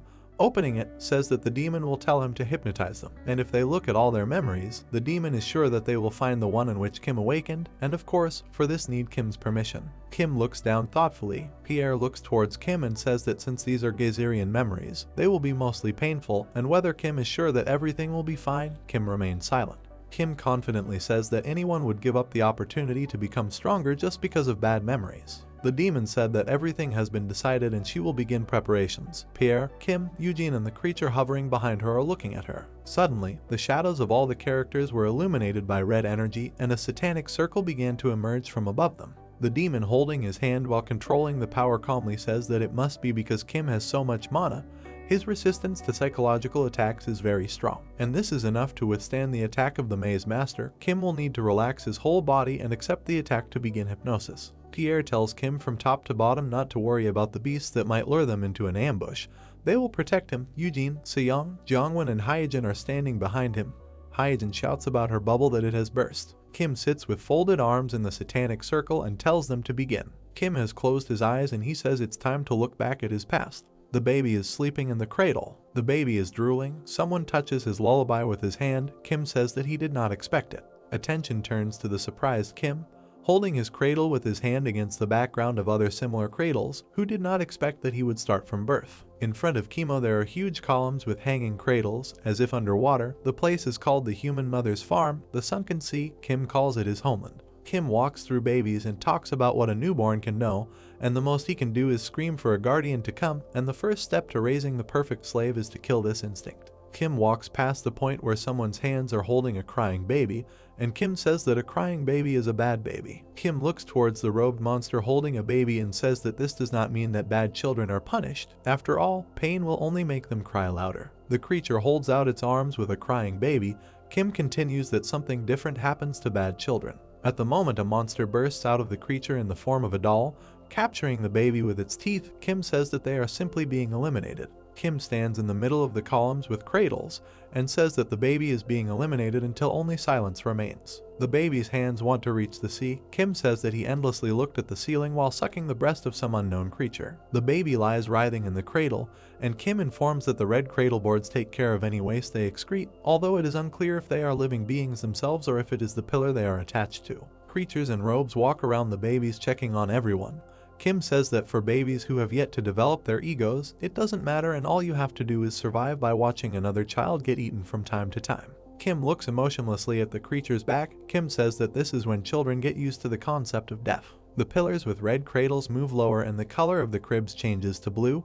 Kim says that once the cradles mature to a blue hue and the babies learn to crawl, the pillars move down. A baby has been released from the butt of the red cradle. The other cradles are closed. Kim continues to say that after this, the cries of newborns begin to spread throughout the room. Suddenly the pillars turn red again, and Kim says that the noise is only for a moment, and soon there will be silence again, and nothing changes in that place. The pillar throws children down, tearing blue cradles. Kim says that when they go down to the floor below, the pillars throw children out, and thanks to the pillows below, only a few people die in this process. Small children, a red-haired boy and a brunette boy, are crawling towards incomprehensible figures. The main character continues the story that what awaits them below are not kind guardians, but animals poorly disguised as people. There are two doll figures with white eyes. Kim says about them that these poorly disguised animals are beginning to behave like parents. Suddenly the dolls begin to open their mouths wide, mom and dad screaming intimidatingly. They shout to the little boy who is crawling towards the pickaxe lying in front of him, and Kim says that when the child shows interest in the strange noises the guardians make as they continue their thought. The child touched the broken pickaxe with his hand to the floor. Yakim continued to talk, and if he touched any object lying on the ground. 5 creatures with a terrifying look loomed over the child, shouting the word pickaxe. When the child touched it, Kim explains that if the child touches it, they make a different sound, as if reacting to the child. Kim looks at how his little copy is drooling at the situation with the screams, and Kim says that in this way they are trying to teach the children to speak, and they must all be beasts of the sea, so Kim does not know how they reproduce the human language. There are creatures standing around the pillar in a circle. Something fell from the pillar. All the grown-up children gathered at the pillar. Kim says that sometimes the pillar throws out food for the children, and that's how they grow up in the midst of the endless conversations of the animals. Kim says that this is the safest and most comfortable period in the life of the Gazerians. The pillars move. Kim continues the story that when the children are old enough to stand on their own 2 feet and pick up tools from the ground, the pillars go down another floor. Kim folds his arms over his chest and looks at his small counterpart with a huge pickaxe in his hands, saying that he believes that is when physical strengthening with mana begins, and it is illogical that such a small child could easily swing a pickaxe. Showing the floors, Kim says that the first floor is for creation and death, the second floor is for mastering basic knowledge and learning language, and the last floor is for acquiring skills and working. Kim looks towards Keith, on which there are shadows of characters with a huge red glow. Kim says that his mother is also there. Suddenly a shadow in a hat points a finger at someone, and Kim explains that the essence of the last floor is simple, that you need to dig until the mother appreciates them. The whale opens its mouth and several children are taken from it by the tentacles. Kim says that the highly rated ones are given to the highest aristocrats, while the low rated ones are given to the barons, and those considered unworthy are turned into food, and there is no way out of the whale consuming the portals. Kim looks towards the gray-haired man digging tirelessly, and the hero says that probably being eaten would have been the best option, and those who were not noticed by the mother had to dig forever. Little Kim worked hard with a pickaxe. Kim admitted that he enjoyed working. A small child looks intently at the wall in front and swings a pickaxe. Kim says that for months he did nothing but be in the clouds and just hold the pickaxe and hit the boulders until they broke. In front of the child, the boulder acquired a magical pattern. The hero says that in some places even cracks do not appear upon impact, but in other places they just crumble into pieces, and he found their weak points and hit them with all his might. With a small backdrop of himself and Keith with his mother on top of him, Kim says he believes that's what sparked the discovery of weaknesses. Kim looks at Keith with his mother. The mother pointed her finger at Kim and said that he was a good child. Keith opened his mouth and the tentacles took little Kim right into him. Kim says that the raccoon was soon assessed as high level and sent to the 12th floor into the labyrinth of the Spider Duke. Little Kim stands in front of huge and small spiders with scary faces and says that his friends were there. Hands in gloves are writing something in a notebook. Jinwoo scratched his head, sighed, and asked if that was all he needed for the investigation for today. Jisuk sidles up to Jinwoo, saying that Jinwoo is really passionate about his work. The whole team lay down on mini beds. Park Hyuntae puts his hands under his head and says that this is real fun for a reporter like Jinwoo. And no matter where you look, this is important news. Jisuk added that someone might think that they can get out of here alive. Jisuk looks towards Jinwoo asking why he is writing this, because no one will see them anyway, to which Hyunal nods and says that such a young man as Jisuk should not be such a pessimist. Jisuk shouts at the old cook so that the veins on his face bulge, asking Hyunal if he is in his right mind, saying that he may have lived a long time, but still there is a but. Suddenly the major turned to Lee Jisuk and ordered him to stop. The major stood in front of Jisuk, and Jisuk, sitting on his sleeping place, tells the major that it must be lousy for him to deal with a rookie like himself who snaps. Jinwoo calls out to Sergeant Lee to stop. Jisuk exploded with aggression, eating his face and shouting that he should not call him that because his demobilization period had long expired. Jisuk opens his hand to the side, looking aggressively at the major and shouting that more than a month has passed since then. But they are locked in this hole, and saying that nothing will happen to the major, calling the K-11 assault rifle nonsense. Friendly Hyuntae breaks into the conversation, smilingly telling Jisuk to calm down and stop, and saying that roll call will start soon and the spiders can hear.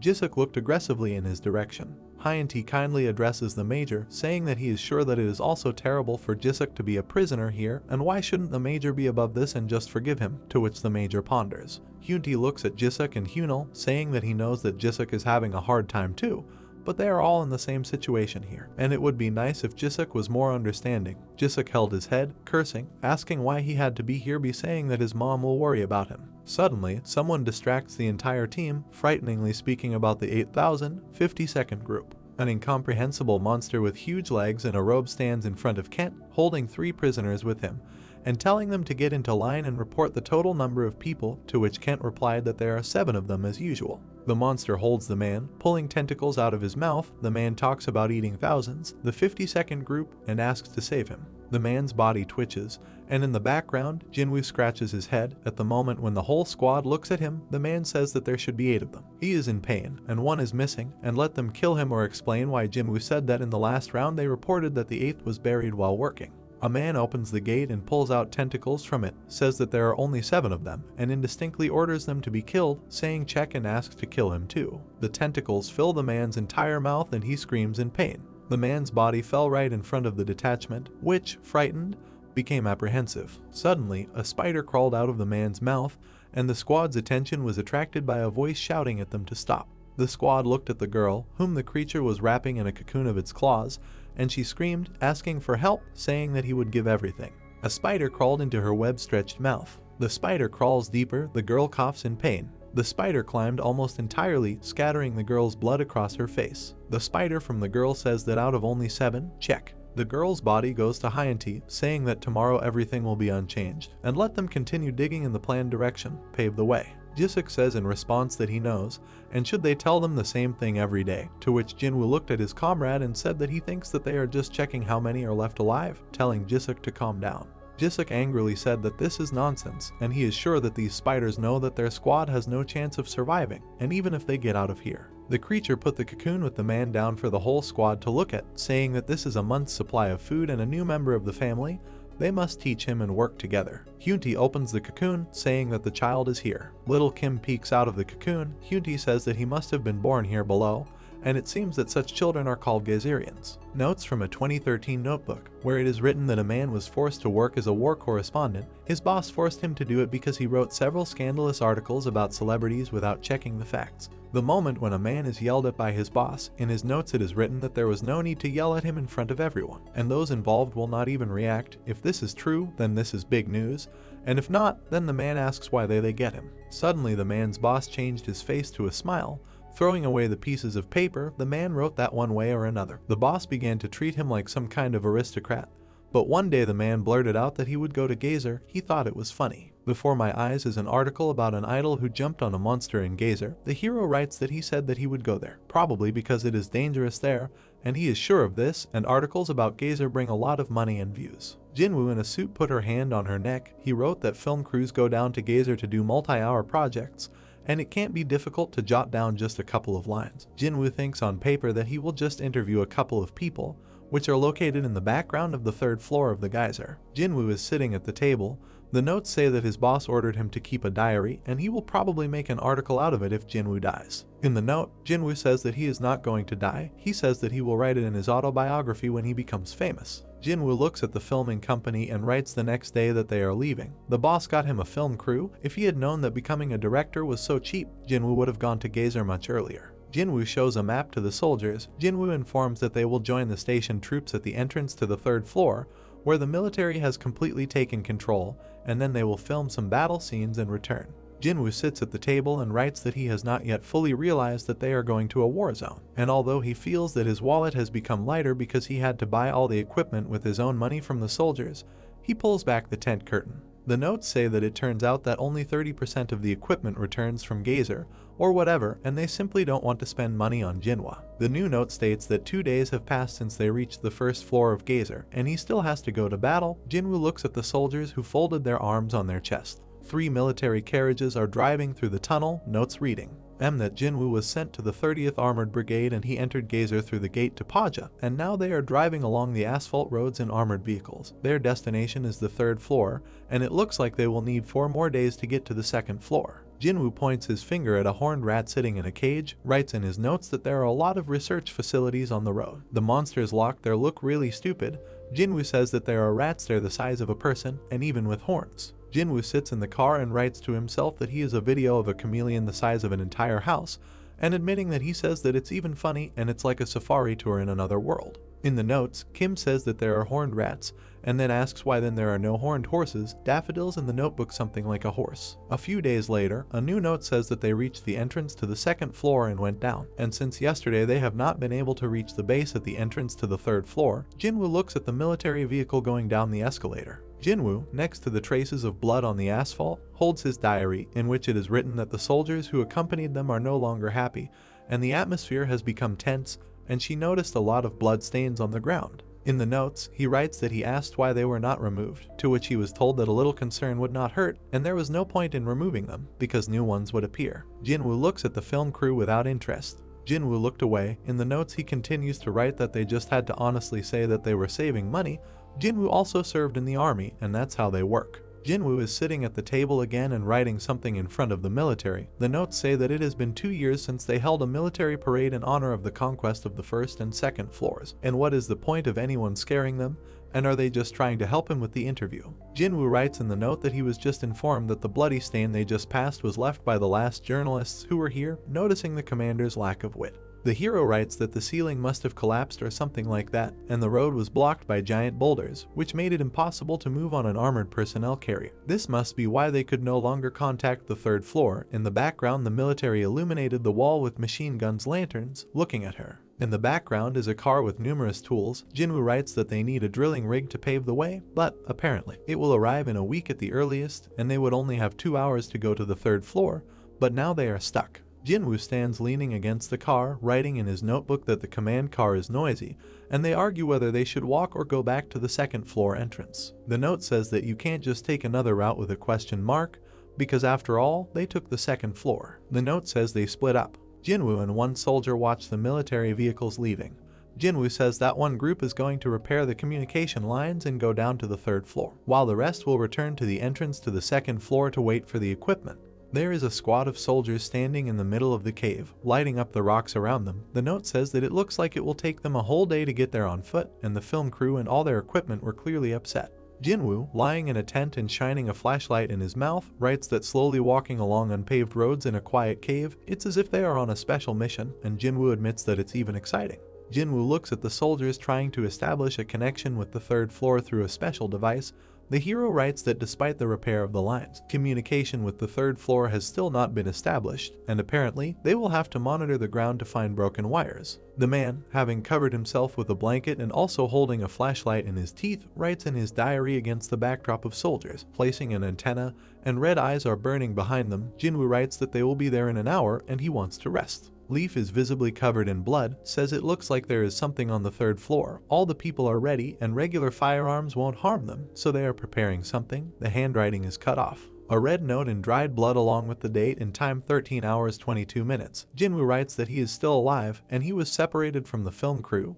He is with two soldiers. He says that there is still no connection with the third floor. Other soldiers, they just crushed him in front of his eyes, Jinwoo and that, but they say that it is impossible because the smell can attract monsters. Picture, Jinwoo lies on the floor and writes in notes while one soldier tries to take the book from him, and another protects them from the monster. He writes that he is writing this by candlelight from his digital watch because he was told not to turn on the flashlights. And the soldiers, he is told that he needs to hurry to the third floor while the monsters are distracted. The time is 13 hours 53 minutes. Jinwoo writes that he is alone, and the soldiers at the entrance to the third floor pushed him away to save his life. Jinwoo sees nothing and thinks that he is the signalman dead, says that he hears screams behind him. Jinwoo falls back into the tunnel, seeing in front of him how a soldier fights a monster with a weapon. In his last bloody recordings, he wrote that the soldiers who saved him were shooting at the monster. He saw flashes of gunfire. Jinwoo writes in large print on the note that he doesn't even know where to go without finishing the sentence, and today he again met the soldier who saved him. Jinwoo says that. He has a bullet fragment in his face. They need to hurry to the base on the third floor. The note is bloody. On a separate piece of paper, Jinwoo asks where all the soldiers are on the third floor. On a blank piece of paper, Jinwoo writes that the third floor is also full of monsters. They could have guessed since one was already at the entrance, and the others all lied when they said that they controlled more than half of the third floor. And now Jinwoo is just using the camera's night mode to see that the base is about 300 meters from his current point, but there are monsters there too. Jinwoo looks at the destroyed base with spiders walking on it along with another soldier and writes that the problem was not the wires, but simply that everyone was dead. Sitting together, Jinwoo looks at the floor and the other soldier, covered in blood, clutches his head in pain. Jinwoo writes that the soldier who saved him has a very dirty mouth, and this is understandable, given the situation, although Jinwoo himself usually does not swear at himself. 17 hours 3 minutes, Jinwoo writes that there is no food, and the soldier's blood does not stop. They need to go to the base. They are worried about the smell of blood. Jinwoo writes to his parents that he loves him, indicates his logins and passwords for social networks, and says that if anyone tries to contact Jinx, tell them that he died saving people like in the movie Hacksaw Ridge, and despite his external hard drive, just throw it into the ocean, and asks for it, ending with that password from his bank account 1131, writing that he loves everyone. 17 hours 41 minutes, a note in the blood says that Jinwoo is still alive. At 19 hours 27 minutes, the hero says that they are now in the sea hall at the base of the third floor, and they provided first aid and are now resting. They managed to easily get here thanks to radio messages that reach the hall, where the antenna is located. In the note there is a diagram of the base. Jinwoo is holding pills in his hands, another soldier is holding water, all wrapped up. Jinwoo writes that he only has twin injuries from a fall, and soldier Jisuk stopped the bleeding and took paracetamol. Looking at a bandage wrapped Jisuk looking at his hand, Jinwoo writes that Jisuk said he had 2 weeks left before he was discharged, saying that it looks like Jisuk came on this mission because the army said they would never contact him again if he helps. Jinwoo noticed a monster with eyes in the doorway, and writes that he understands that this is a bad situation for Jisuk, but it would be very bad if he stopped cursing, and Jinwoo is already in a lousy mood because of all these monsters, but Jisuk really needs to calm down. Jinwoo sleeps with Jisuk in the ventilation above the room under the ceiling. Jinwoo writes in his diary that luckily there was a warehouse on the first floor, so they got some food, and now they are hiding in the ventilation shafts above the medical living quarters on the second floor. 10:11 p.m. that same day, Jinwoo says that it looks like the army is going to come here to retake the entrance to the third floor, but it will take them 5 days to get a drill to these boulders, and 10 days to actually destroy them, and in general, Jinwoo and Jisuk need to hold out here for 2 weeks. Jinwoo holds a packaged almond cake in his hand and writes in his notes 2 days later that the army rations taste disgusting and he chooses the ones that smell the least. Jinwoo lies in the ventilation and writes in his diary, and Jisuk in the room below stands with his hand on his neck. Jinwoo writes that although it is better than dying, being in a confined space all the time is really tiring, and sometimes they go down from the ventilation shafts to warm up. Jinwoo looks out the window and sees the same purple monster that looks like a tadpole with a huge number of eyes. The hero writes that there are still monsters on the street,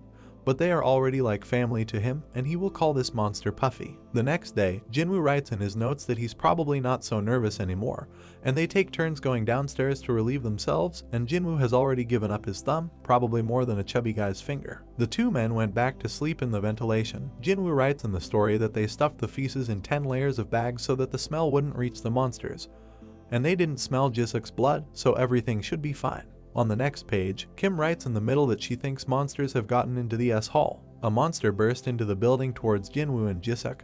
They covered their mouths while in the ventilation shaft. Jinwoo wrote that the monster must have smelled feces and they should have thrown these bags out into the D-Hall. Evening of the same day, the next page of notes says that one of the monsters was hanging around the C-Hall all day and then just left, and now everything is quiet. They are going to hide for 2 more days just in case, and the drilling rig should give is already working on the boulder when suddenly Jisuk calls out to Jinwoo, calling him a reporter. Jisuk looks away in horror. Jinwoo blurts out the disinterested word "what?" Jinwoo turned pale with fear. Both soldiers looking towards the ventilation shaft, seeing that same chubby monster with 1,000 eyes, Jinwoo calls out to the chubby guy, calling him the same. Suddenly the chubby mouth opens, Jisuk and Jinwoo start screaming and fall away from the monster. Jinwoo wakes up and sees a red film with veins in front of him. Someone says that everything is fine in place, and one of the warriors is wounded, but not badly, and someone says that he thinks that they can both be considered ready goods. Behind the film he sees the shadows of 2 creatures with horns. One with a glowing white eye says that someone caught them too, saying that he is proud of them,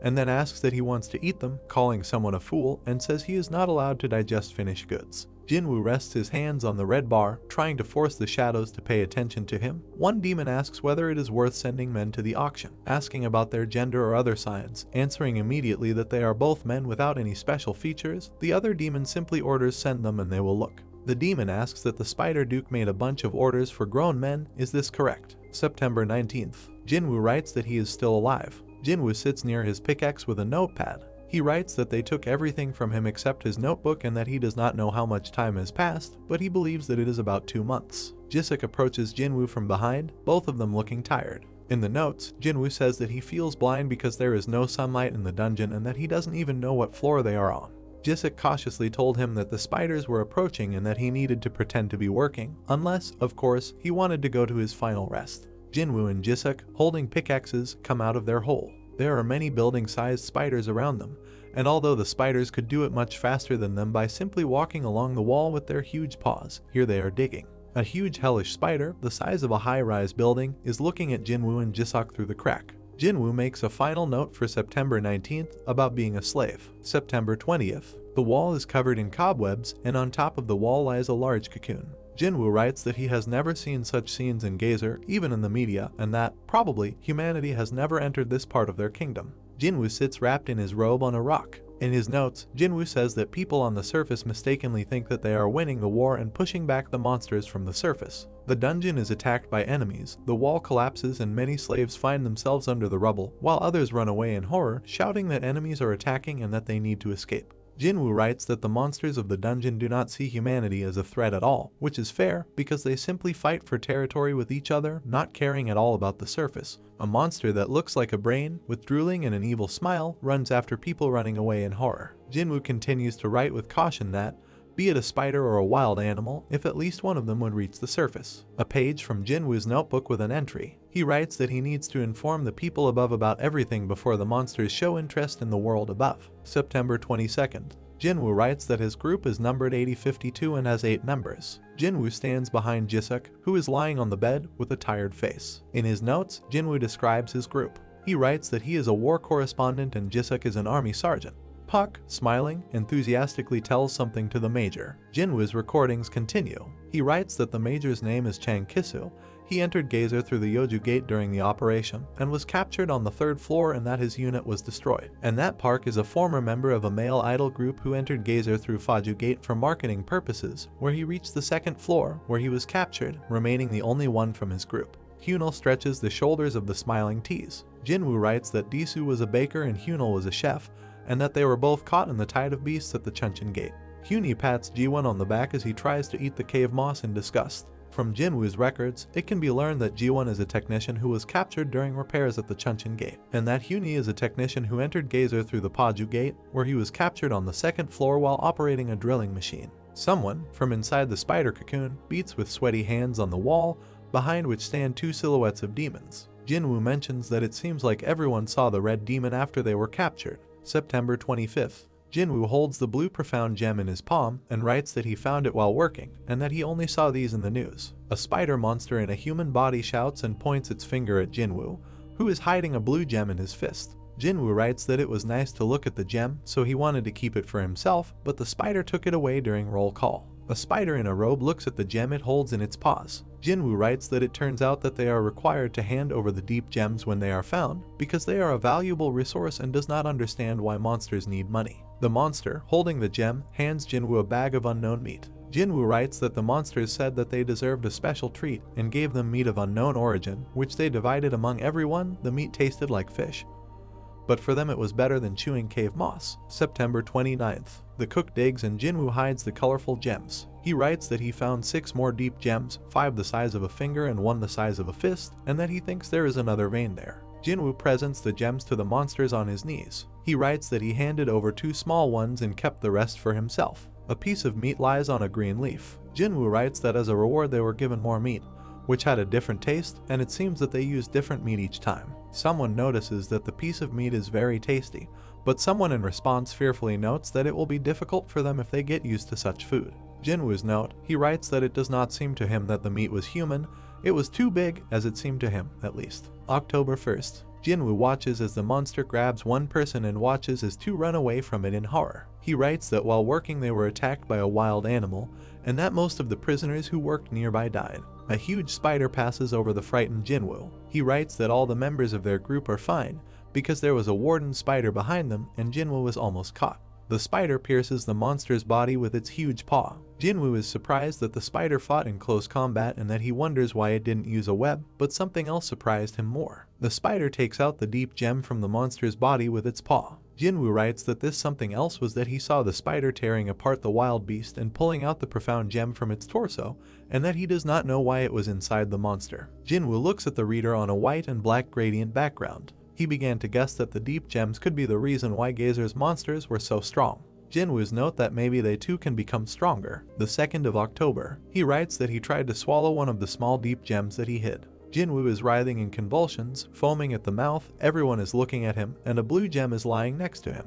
He writes that his body rejected the gem because he immediately vomited and lost consciousness after convulsions, and that because of this, everyone around him found out that he was hiding the gems. Jinwoo rubs his head, sitting against the wall. Jisuk sits next to him with a gem in his hands. Jinwoo writes that the gems don't seem to be poisonous since he doesn't feel any side effects, and that he feels like, although it may be his imagination, something has changed in his body. Jisuk asks him what he was trying to do, and Hunal points out that it can't be because Jinwoo is hungry since they get meat for the gems. Tired Jinwoo shows a tight smile with his hand that everything is fine. Jinwoo laughs and explains that he must have gone crazy for a moment. He writes that he probably needs to cut out his flesh and replace it with an abyssal gem, like it looks like in beasts, but he needs to do more research to make a decision. Jinwoo's note that he didn't feel anything when he swallowed the gem, but after vomiting there was a taste of soda. October 3rd. Jinwoo writes that he will give up the idea of inserting an abyssal gem into his body because he has no way to treat the wound he would have to inflict, and that if it were to become infected, the spiders would most likely throw it away. A note from Jinwoo saying that he will save this as a last resort. October 5th. A note in the diary that Jinwoo broke off a piece of the gem and ate it. Jinwoo stands with his face in shadow, clenching his fist until it bleeds. He writes that after the gem he began to feel stronger, his emotions became more intense, but his ability to control them decreased, to such an extent that he simply clenched his fist until his nails dug into him.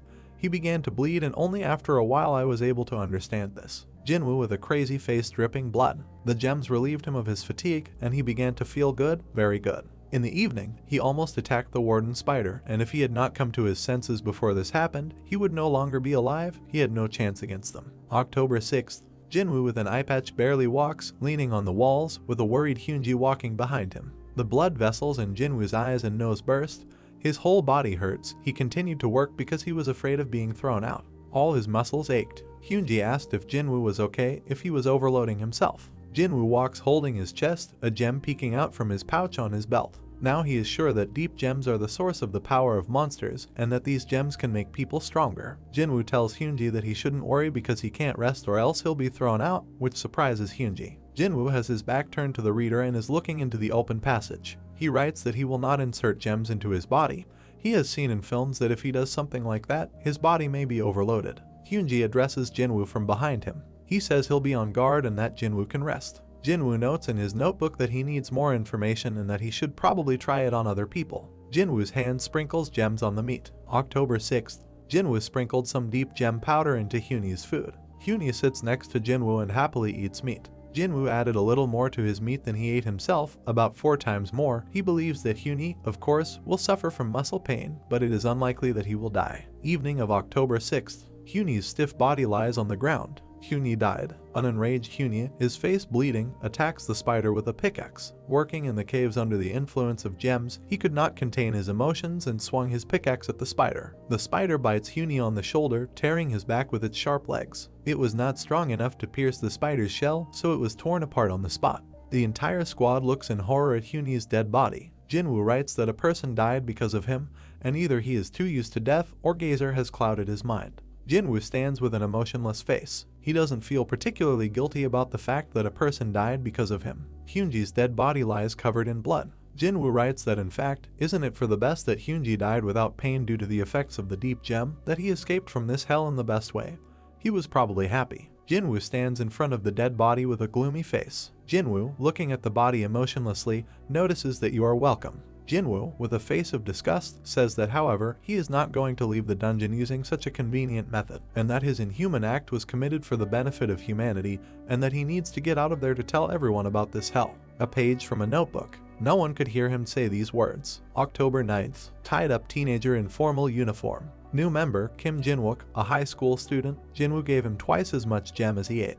Jinwook, his face bleeding and veins popping out, swings his pickaxe as Jinwoo looks at him from behind from the shadows. He notes in the notebook that Jinwook's emotions have become aggravated. He coped with the job, the blood vessels in his eyes and nose burst, and he didn't realize it. It's likely that gems are a painkiller, which also makes you stronger. October 10th. Jinwoo smiles and hands a piece of meat to Jinwook, who sits exhausted with a bloody face. A day has passed since Jinwook took the blood gem.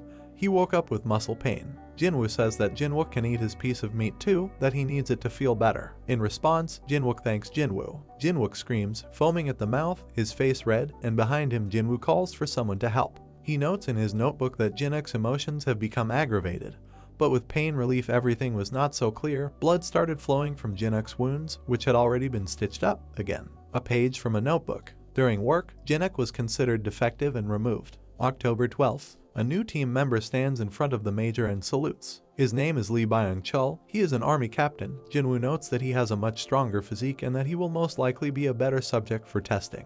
The captain's veins are swollen. Blood is coming from his eyes, mouth, and nose. He stands with a distorted face. A stunned major looks at him from behind. Jinwoo gave him 3 times more than he ate himself, and he has the same symptoms as before. The captain furiously attacks the spider with a pickaxe, accompanied by his furious screams. He could not contain his emotions and attacked the warden spider and was killed when the spider escaped with only a scratch. The captain with a bloody face screams, his eyes glowing. Jinwoo writes that he saw the captain's eyes glow before his death. He thinks that perhaps he imagined it. A page from a notebook for October 13th. The members of Jinwoo's group began to doubt him. He will have to stop the experiments for a while. He doesn't have enough data, but it seems that 2.5 times what he took before is the limit before people lose their minds. He notes that the effects of the gems include enhancement to the level of Captain America, bleeding from the eyes, nose, and gums, probably due to a sharp jump in blood pressure. heightened emotions and loss of control over them, pain relief and possibly a glow from the eyes. October 15th, there is a small child in the basket. This is a new member of the group, without a name, a Gazerian child. A note from a notepad. Jinwoo began to refrain from experiments. He thinks that he first needs to get data about this child. He writes that the Gazerians are much stronger than ordinary people, as if they had already accepted the abyssal gems. Jinwoo wonders what will happen if he gives him even more gems. He thinks that this could be the key to saving them. Note for October 16th. Jinwoo writes that he gave the child 5 times more gems than he ate himself. Chapter 84. Puck stands opposite little Kim. Park asks Kim where he was before he came to them, to which Kim replies, something about a big column, about a big fish. Little Kim tells Park a story about where he was before. He says that a fish ate him and that he is inside her stomach and there is a big spider. Kim, with his eyes and mouth wide open, says that for 30 nights they wielded a pickaxe with him and others like him, to which Park asks if Kim had friends, to which Kim replies in denial. A smiling Pak looks at Kim and says that Kim just said something, to which Kim tells him that the big spider ate it. Pak could not understand what Kim was telling him. Lee, with his hand over his mouth, compliments Kim's words from behind, to which Park turns around. He says that it seems Kim had been digging elsewhere for about a month before coming to them, and that his group consisted only of Gazerians. Surprised, Park and Kim look at Lee, who is explaining with a raised finger. He suggests that the large pillar is where the Gazerians originally lived. Pak is satisfied with this explanation. Lee continues that perhaps the big fish is a kind of vehicle. Flattered, Lee scratches the back of his head. Park asks in surprise that Lee was really able to understand Kim, to which Lee replies that his words are just assumptions and he cannot understand whether he himself is right. Jisuk lies down and gives his comment to what he heard, to which Lee turns around. Jae-seok sums up what he heard, saying that since Kim worked elsewhere before and was used to spiders eating people like snacks, then they won't even have to train him. A disgruntled Jisuk sits on the bed with his eyes half closed as Jinwoo happily addresses his group.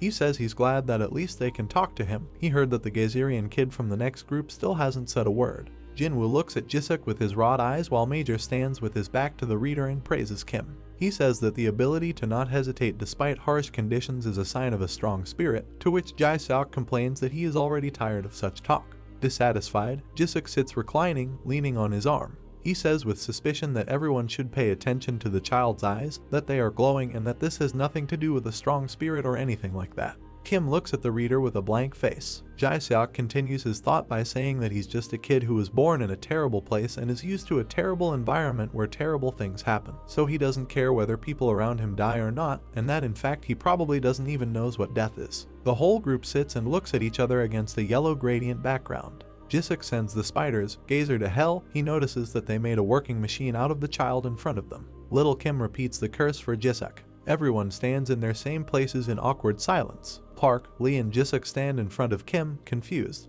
They say that Kim should not say such things, that he should forget this word because it is bad. Annoyed, Jisuk rises from his bed. While telling Kim that he shouldn't say bad things, Park and Lee point out that if Kim says bad things, he will become like Jae-seok. In response, Jisuk begins to be indignant. Hyunal looks at Jisuk indignantly. Hyunal confronts Kim for using swear words and that he needs to calm down because there is a child looking at him. Wrapped in rags and spending the same days with the same expressions on their faces, Kim thought that was all there was to people. Park leads Hyunal and Jisuk away and calms him down while Kim looks on. They were the first surface people Kim had met, and he saw they had different types of facial expressions, personalities, and clothing. The Major, Tisu, and Lee talk to Kim, who is sitting on the bed. Among these people, Kim heard conversations that he had never imagined before. Kim points her finger at the reader. Kim lists the names of his group: Chang Kisu, Kim Jinwoo, Young Tisu, Oh Hyunal, Lee Jaewon, Young Tisu, Park Hyuntae, Lee Isuk. Joyful Lee and Tisu look at the reader with half-closed eyes, with an indignant Jisuk behind them. Lee points out that Kim learned all their proper names the first time and that he is a quick learner, to which Tisu points out that if he had been born on the surface, he would have been a genius. Jae-seok shouts indignantly that it was Lee Jae-seok and asks if he did this on purpose. Kim looks at the calm Lee and the joyful Tisa. He asks about what his name is, in response to which Tisu asks about how others addressed Kim, to which Kim says that no one has ever addressed him, but that he also wants a name. An indignant Kim screams, and Lee and Tisu are discussing something. Amid cries that Kim wants a name too, Tisu remarks that he doesn't know if they can give him a name because they're not his family, to which Lee remarks that they can give him a nickname. Jisuk is standing hand in hand, Lee is standing with his hands out towards the reader, and everyone is standing, enthusiastically thinking about something. The Major asks about the nickname, to which Lee replies that yes, they need to somehow address Kim at this point in time, and it will not be his real name. Park in response to this remarks that it sounds great, and that they should all get together come up with a nickname for him. Kim notices in bewilderment that he doesn't know what a nickname is and that he needs a name. Jisoo stands thoughtfully with his hand to his mouth, Kim screams, and Jisuk stands indignantly. Kim endlessly screams that he needs a name, not a nickname, a name, and begins endlessly repeating that he needs a name. Jisuk grabbed Kim's face in irritation. He yells that Kim is so damn loud and that he needs to shut up now because they are trying to think. Park came up with and expressed his idea, to which Jisuk, without letting go of Kim's face, turned around. Park says that Kim would be given the nickname Chatterbox and asks what they think about that. Hyunil, Lee, and Park all smile at the idea of the nickname, and Park gives a thumbs up and explains the idea behind the nickname. He says the nickname suits Kim because he talks non-stop, and Lee points out that it's a good idea and easy to pronounce. Taesu says it's a cute nickname. Kim, with her face twisted in hostility, looks towards the reader. Jisuk looks at him warily. Lee says the nickname is easy to remember, but notes that Kim doesn't seem to like it. To which someone says that Kim's face was twisted because Jisuk mocked him. Mentally, returning from his memories, Kim notices that it was there that he learned about the world. Joyful Park and Jisoo, an emotionless Jinwoo stands behind and looks towards the reader. A passage in a cave with smoke coming from it, as if something had exploded. Jinwoo falls from the blast, dropping meat on the floor. Jinwoo looks in the direction where the explosion came from with a surprised face. Jinwoo looks at Kim with a pickaxe who just hit the dungeon wall with it. Kim says he feels strong. Kim looks towards the reader with glowing blue eyes. He says Jinwoo's meat is the best. Satisfied, Jinwoo sits on the ground, holding his right hand at chest level. He says that he didn't expect Kim to withstand 30 times the magnification and that he would survive eating half of the abyssal gem. Jinwoo's joyful face. He notices that Kim is not a man, he is a monster, after which he corrects himself and happily notes that he is not a monster, but a newly evolved man. Hearing the explosion, Jisuk, Lee, and Park run towards Jinwoo, and hearing them approaching, Jinwoo turns to look at them. They shout asking if Jinwoo is okay if there was an invasion. Park looks at the piece of meat lying on the ground. Jisuk and Lee look in the other direction with surprise on their faces. Jae-seok asks in surprise what's wrong with Kim's eyes, whether he has cataracts, to which Lee notes that no, they glow. Kim with glowing eyes, Jinwoo with raised hands, explaining something. They say that they don't see any monsters and don't understand what happened to the wall, asking if a bomb exploded or something similar. Jinwoo justifies himself, saying that no, Kim is not sick, just Gazerians, but he doesn't have time to finish. Jinwoo is called out by someone to his left, to which he turns around. Kim is standing behind him with glowing eyes. Park is squatting, holding a piece of meat that someone bit, and Jinwoo is looking at him. Puck asks what kind of meat this is. Jinwoo explains what kind of meat it is, while telling Kim that he shouldn't say anything.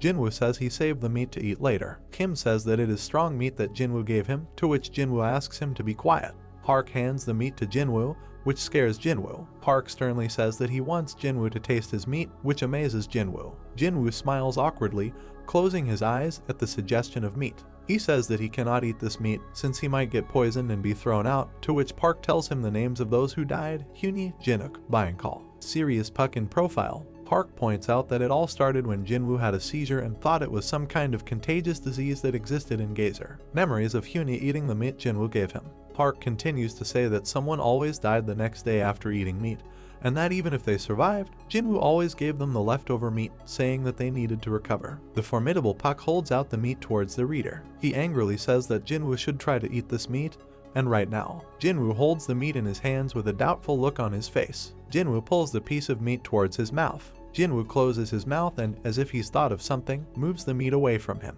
Jinwoo throws a piece of meat to Kim as Park looks on in shock. Park, stunned and only belatedly indignant, watches as Kim takes another bite of Jinwoo's meat. Angry Park and Jisuk are behind him, looking towards the reader. Park shouts asking what Jinwoo is doing. An excited Kim, with blue eyes and streams of energy around him, looks at Park and Jinwoo. Jinwoo pats Kim on the head. Kim says that meat made with love by Jinwoo makes him strong, to which Jinwoo says that he is glad that Kim likes it.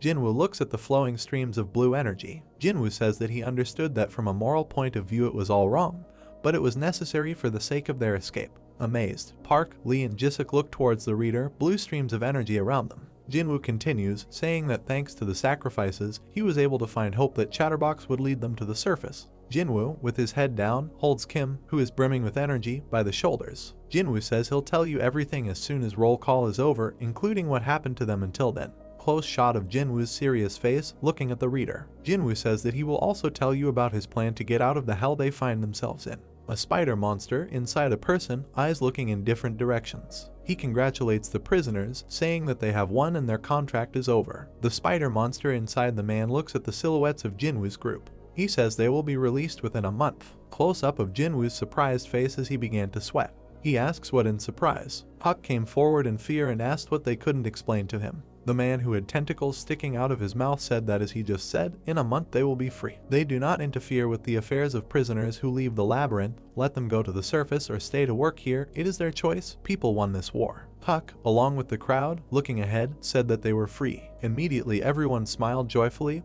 looking ahead. Jinwoo hit himself on the head with his hand, he could hear screams everywhere that they could go home, they had it, they just needed to hold out for one more month. Jinwoo, lowering his head in fear, asked what about everything he had done so far, what was the meaning of all this? Jinwoo looked up in fear and heard the monster's voice that they were disappointed. Monster, looking at them, continued to say that this is the meaning of exile, having achieved nothing under the leadership of the Grand Duke, but let them not worry, his lordship is merciful. Bloody tears flowed from the man's eyes, and the monster continued to say that the Duke decided to give them a chance to prove themselves, in 2 weeks they will be human slaves. A man shrouded in webs began to approach, saying that they would join the war on the 12th floor. Everyone immediately froze and looked ahead in fear, and the monster continued to say that they would become flares signaling its beginning, destroying the walls of the labyrinth on the front line. Jinwoo smiled widely and pressed his lips together with his teeth, and then said that he was not mistaken. Everyone immediately sat down next to Puck and began reading his notes. Jinwoo shouted at Park as he closed his notebook.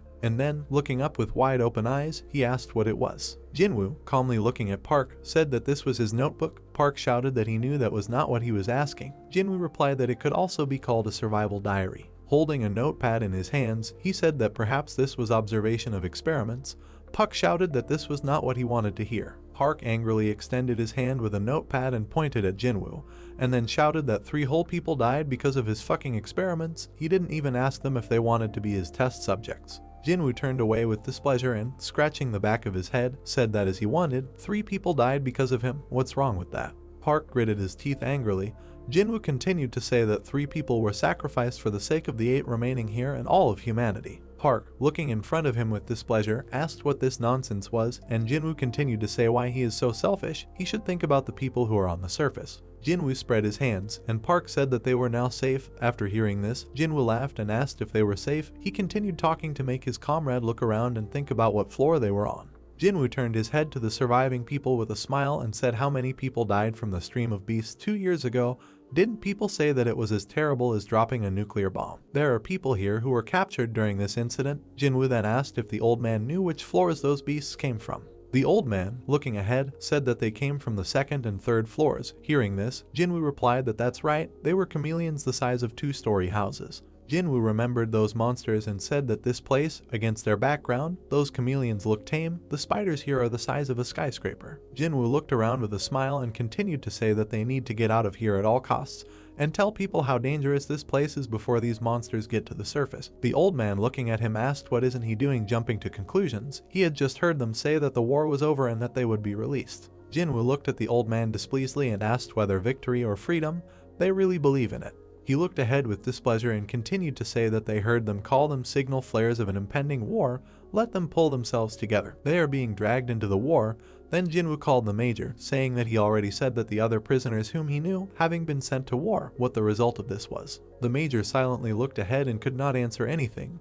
Then Jinwoo shouted that they all died, no one returned. The major lowered his head as Jinwoo continued to say that they were just lying to them to boost their morale before they died. Jinwoo, looking at the people around, put his hands in front of him and said that let them assume that he was really telling the truth. They would get out of the labyrinth, and what next? The spiders were going to take them on their backs to the surface. The guy with glasses extended his hand with a smile, and Jinwoo continued to say that how will they get out? What about food? Weapons? How will they find their way up? They don't even know what floor they are on. The guy with glasses said with a smile that the monster told them that they had come to an agreement, so he was sure that the army would come for them. Hearing this, Jinwoo clenched his teeth in displeasure, and then, looking around menacingly and blushing, he shouted that how naive they could be. This was too much, let them come to their senses. Jinwoo, looking at the frightened people, put his hands out to the sides and shouted that they need to work hard together and endure hardships, and then they can save everyone. Yesterday all the prisoners in the neighborhood were killed, but he is sure that this will not happen to them. Jinwoo was bursting. His mouth was drooling. He made a face and clenched his fists, and then continued to shout that the army would definitely save them if they just held on. Now that the war is over, they can return home, right? Cute law-abiding spiders will cooperate with the South Korean army and deliver them safely to the surface. Jinwoo lowered his head and hugged himself, trembling. He continued to say that they need to join hands in this hopeless place. Like the protagonists of a dystopian film, they tried their best. He lived by justice and ethics, saving everything left and right, and not regretted his decisions. Jinwoo looked at the people with displeasure and shouted that they didn't want such an end. They considered themselves heroes of some movie or TV show. Jinwoo turned around. There was a crazy smile on his face, and he shouted that then, perhaps, they should also have an audience. He, looking in front of him, greeted the emptiness and apologized that this was not the touching story that they wanted. Jinwoo looked ahead with a scary face. His eyes wide, he continued to shout that they have come to the wrong place if they want to see adults sacrifice themselves to show the poor gazer and child the sunshine. People watched silently as Jinwoo hugged himself and shouted something. He then exhaled and lowered his head and added in a calm voice that they are weak people who can't even scratch those damn spiders. He refuses to wait until others save them. Jinwoo, looking into the abyss, said that he was following the orders of these bastards only because they could not do anything. He turned around with a furrowed brow and added that he was going to get out of here no matter what. Hearing this, Puck clenched his teeth and lowered his head down in displeasure. Then the guy in the green jacket came forward and added that he agreed. This is not the time or the situation to think about what is right or wrong. In fact, he does not think that Jinwoo did anything unacceptable, although he didn't say if he was one of his subjects. The guy, with his head down, took a few steps forward and continued to say that what was the reason why they still worked like slaves.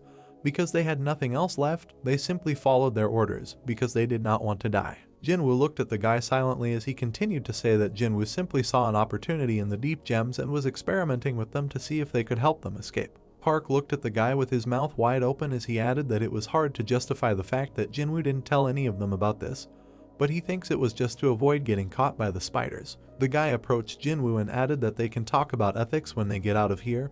He is going to work together with Jinwoo. Park, looking ahead, gritted his teeth and said to Jisuk. The major, looking menacingly in front of him, asked what Jinwoo had a plan. He replied that yes, although for now it was only approximate. Puck turned to him in fear. Jinwoo, crossing his arms while looking ahead, added that he didn't think they would start a war in front of them. They would probably be far away, in which case they could take advantage of the chaos of the war to escape. The major, looking ahead, added that he doubted that they would be able to get out of the battlefield. Jinwoo replied that he had prepared something. He pulled out a small leaf with small balls on it and said that these were moss balls with 1/10 of the amount of deep gem he ate the first time. They should be taken one per day for a month. Everyone looked at Jinhua, puzzled, and he, on his knees, continued to say that he was going to gradually increase the amount they would take. If his calculations were correct, only by the day of the war they would be able to withstand 3-5 times more. Jinwoo smiled widely as he held one of the balls and said that they would become newly evolved humans. Hearing this, Nikita looked to the side in fear and said that this is not the past that he knows. We are transported to before the start of the war. Park stands opposite Jinwoo and says that additional troops have been stationed on the attack route they are working on. There are also more prisoners. Jinwoo replied that this means the war will be on this side, and they are lucky. Park, looking at how Jinwoo raised the stick, asked what it meant that they were lucky. His comrade replied that it was because they could prepare in advance, which they were already doing. He dug a small path branching off from the attack route, where spiders can't see her. Jinwoo ran a stick through the sand, drawing a road, and Park said that he and Jisuk dug it for about a week. The major walked up to Jinwoo and he continued to say that the advance was quite fast thanks to the balls he created. The major asked what was even an escape route if it didn't lead anywhere. Jinwoo replied that he was going to inform them about it after more thorough inspection, but at the end of the tunnel they discovered a labyrinth. Jinwoo drew a small circle in the sand, and then the major shouted that the labyrinth was another labyrinth that did not belong to these spiders. Jinwoo remembered how he came across another labyrinth and said that the tunnel actually leads straight into the labyrinth. Considering the height of the corridor, it is not as big as this one. The major looked in his direction and then asked what does size matter, isn't it dangerous? Jinwoo replied that everything would be fine, there weren't any monsters or anything like that. He believes the maze is either abandoned or defeated. The maze is mostly alleyways, so this should allow them to get rid of the spiders that are trying to chase them. Jinwoo drew an X in the sand and then said that they could also collapse the tunnel to block their path.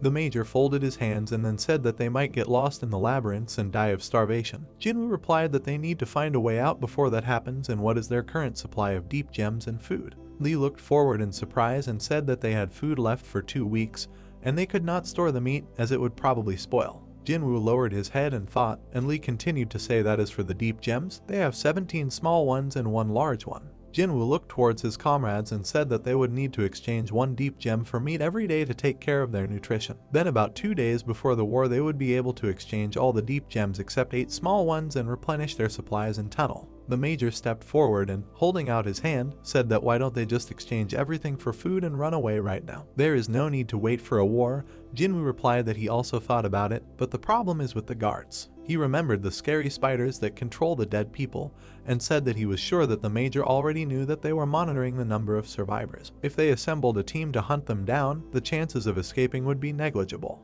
The major closed his eyes and covered his mouth and then said that this is why he is suggesting to escape amidst the chaos of the war. Jinwoo replied that yes, thousands of other people will be fleeing when the war begins. Jisuk appeared behind Jinwoo and said that why should they keep exactly 8 deep gems? Jinwoo replied that each of them should have a death pill. Jinwoo then turned to Disa and Henel and said that he didn't think they would all be able to get out of here. Whether they used her or not was up to them. Jinwoo furrowed his brows and continued to say that since they can now withstand 4 times as much as originally, it helps that they will be able to last for a few seconds even after consuming one. Jinwoo, sitting on the floor, added that, by the way, from 1 small deep gem you can make about 100 small balls, which they accept. The major scratched the back of his head and asked in shock what 100, to which their commander replied that he had already said that these are deadly pills. Jinwoo, with his head down, continued to say that he thinks that's all they can do to prepare. The problem is whether they can safely reach the tunnel immediately after the war starts. It all depends on the attack route, since thousands of prisoners are working together, laying about 20 meters every day. Jinwoo drew a small arrow on the floor and said that on the day of the war they would have to overcome 200 meters. Of course, they would have to somehow get around the spiders located there. Jinwoo stood up, frowned and said that on the morning of the start of the war, before they get down to business, they will take the balls with the original amount of deep gems. Immediately after the war starts, they need to take 5 times more and run across the battlefield. Park looked at Jinwoo's back in fear, and he continued to say that this would allow them to jump at least 3 meters, so let them use other prisoners as bait to escape. Park displeasedly asked what bait was. Jinwoo turned around and furrowed his brows and told him to get ready. There were thousands of prisoners here and none of them were tolerant of the deep gems. Did he really think that they could escape with all of them?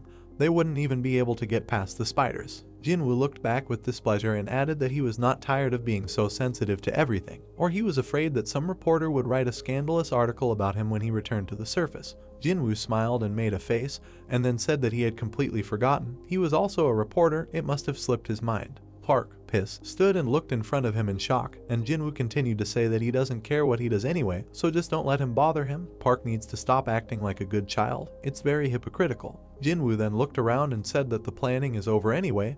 Does anyone have anything to say? The people around him looked at him silently, and then Jinwoo said that he believed that no one had words. He, looking ahead, added that then, smiling widely, he said that let them make a film together where they will be the main characters. We are transported to the day before the start of the war. A spider that has taken possession of a man's body says that people are insignificant. Large red eyes appear from the darkness, and then one of the spiders shouts for them to take the glory of declaring the war. A huge number of people are tied to poles with cobwebs. Many spiders walk ahead. Some of them say that the Duke is doing them a great honor, let them be grateful. People and spiders walk in a large crowd through the dungeon, and then one of the spiders shouts that insignificant people are no longer prisoners. Great wars are paving the way for a great war. Jae-seok, holding a pickaxe, turns around and then says that it's not very motivating to hear that with a voice like that beast. He then lowers his head and watches the people in front of him dig a path ahead, and then says that it looks like he, the chatterbox and the idol, is in the center of the battlefield. This could be bad. They are definitely unlucky. Park, eyes wide open, with an emotionless face, digs a way forward, and Jisuk says that the idol has been out of sorts all week. It seems that he is still not himself at all. Suddenly, the walls in front of them begin to crumble. Jisuk covers his face and says he's a talker. Could he please slow down? Then he looks ahead in fear. Surprised people appear in front of him, digging and walking forward. Behind them are frightening green creatures. Jisuk puts the ball into his mouth, looking ahead in fear. He then turns to Puck and yells at him to throw the ball now. A second later, the green monsters, with their mouths wide open, attack the miners standing in front of them, tearing them to pieces. Jisuk lowers his head and covers Park, and then he turns around in fear. A large spider appears in front of him and kills the green monster, and he says that he is doing a good job as a leader until the reporter took matters into his own hands. Jisuk, gritting his teeth, looks menacingly in front of him and then asks if he's really going to die like that. He then grabs Puck and stands in the crowd of frightened miners, the ground shaking beneath them. And then a huge monster appears from underground, killing people one by one. People under the power of spiders shout that the war has begun. The green monsters come forward and the spider shouts that the human captives must become walls of flesh. Escape means death. Puck is lying on the floor. He tries to get up from the ground and spits blood. He then turns around and says that he must have found himself in the middle of things. He needs to take the ball and get out of here. Puck takes out a small ball and observes that his legs are torn off. Then a huge red spider falls to the floor in front of him and is thrown to the side by the shock wave. He loses the small ball from his hands and it flies away somewhere far away. Puck, holding his hand out in front of him, closes his eyes and asks why everything turned out this way. Images of his parents appear before him, who say that heaven has given him much that others do not have. The kinder he is to the world, the kinder the world will be to him. He remembers being patted on the head and told to be a good child. Puck thinks that his parents were not mistaken.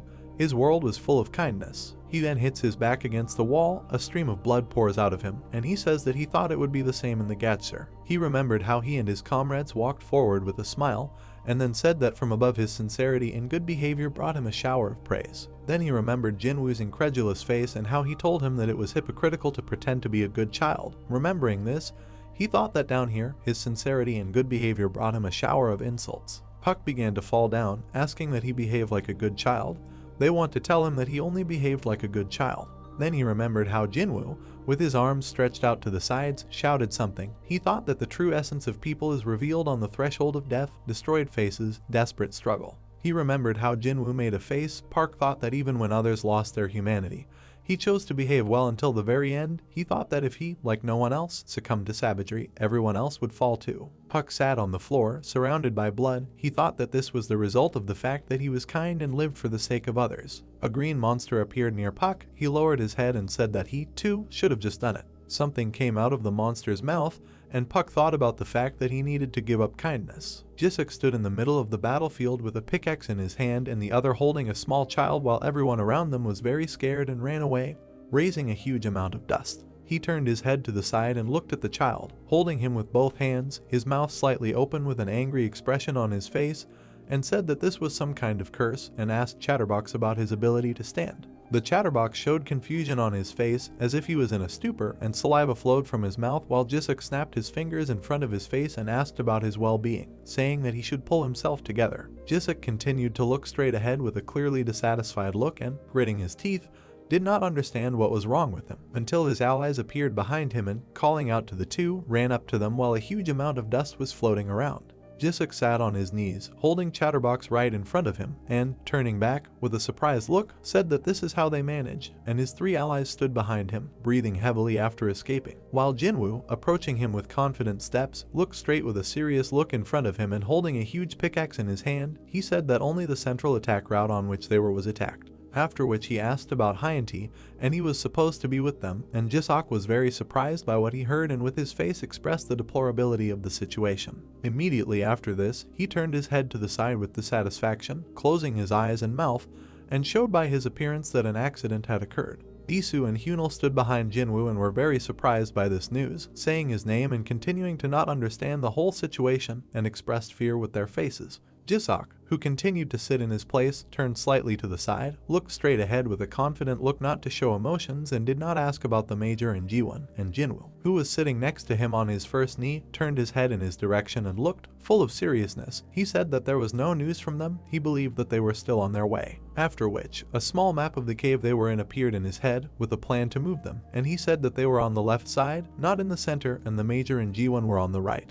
After which Jinwoo, who continued to sit in his place, said that it means that they have already passed by the enemies, and they can only hope that they will succeed, and Jisuk, who was sitting right in front of him, with a face full of misunderstanding and fear, said that but this. Jinwoo extended his hand in front of him, holding a small stone, and looked at it with a serious look and said that he fed the ball with the gem to Chatterbox. Jisuk, with misunderstanding and dissatisfaction on his face, looked straight ahead with a serious look and said that no. They were in a hurry, so only he accepted the charm, and Jinwoo immediately said to give it to him immediately, and they don't have time. Immediately after this, Jisuk said that his condition is now a little, and with a deft movement of his hand he put the ball into the mouth of Chatterbox, who did not resist much, standing in his place, and Jinwoo said that this is not a situation where you need to take into account his condition, and he must be forced to eat. Jisuk held Chatterbox by the cheeks with his gloved hands and tried to persuade him to chew it thoroughly and swallow it, and Jinwoo, sharply turning his head to the side, with an expression full of fear, turned to his grandfather and asked if he had taken it, and Tisu, who stood in his place, said yes, and Jisuk said then why are they like that?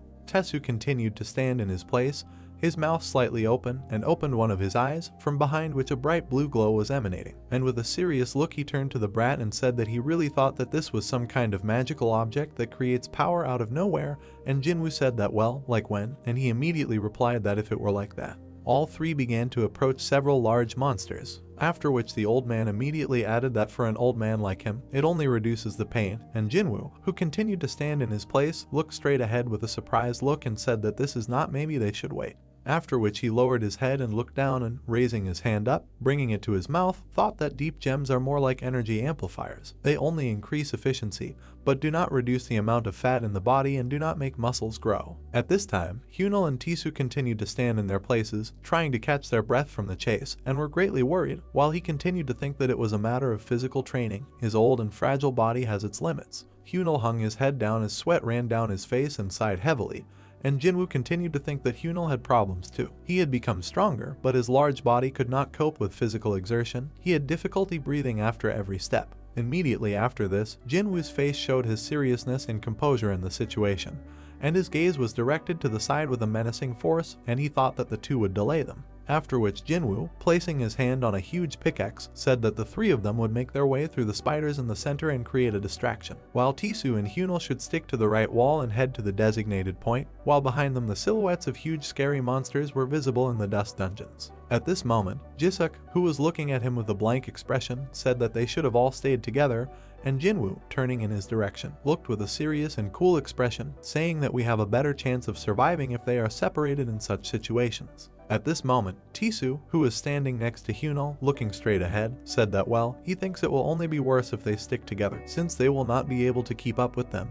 And Jisuk, who was standing right next to them with Chatterbox and Jinwoo, raising his hand a little higher, he called out to his grandfather. After which Jisuk looked straight ahead with a surprised look, full of fear, and said what it was, and Jinwoo, putting his hand on his shoulder, did not understand what was happening to him. Jisuk stood in his place, not understanding the current situation, until Jinwoo, putting his hand on his shoulder, tilting his head down, closed his eyes and said that he saw what happened to Hyunti, they have a plan, and he shouldn't try ruin it all the time. After which Jinwoo raised his head up and looked forward with a look of complete madness, smiling a little, and said that he should just listen to him. Because he wants to live, he will make sure that they get out of here. He thought that he was on his side, and should not force him to think otherwise. After which he, still standing in the same place, said that his mother was worried about him and he needed to get home safe and sound. And Jisuk was standing right in front of him with an expression that spoke of fear and misunderstanding situation and just remained silent. Immediately after this, Jinwoo turned towards his other two allies and said that they need to move and they should meet in the promise together. After which he turned to Jisuk and told him to take care of Chatterbox, and right in front of them stood Tisu and Hyunal, and the old man said it was good and they should take care of themselves. At the same moment, they blew everything up from their places, leaving behind only a huge amount of dust, white traces, and fragments of stones. Jinwoo, Jisuk, and Chatterbox rushed past the large monsters of the labyrinth at great speed through the huge amount of dust floating in the air. Jisuk and Chatterbox ran behind Jinwoo at high speed, and he, fixing his serious gaze straight ahead, with his mouth slightly open, loudly said that everything in front was blocked, and they should jump 3 meters to the right and jump on the small spider under the giant one with a huge pushing off from his place with speed. Immediately after this, they found themselves on the back of a small blue spider with brightly burning red eyes, squatting. Immediately after that, with a deft movement of their legs, they jumped a little further, passing several terrible monsters, and continued to rapidly move forward with imperturbable faces.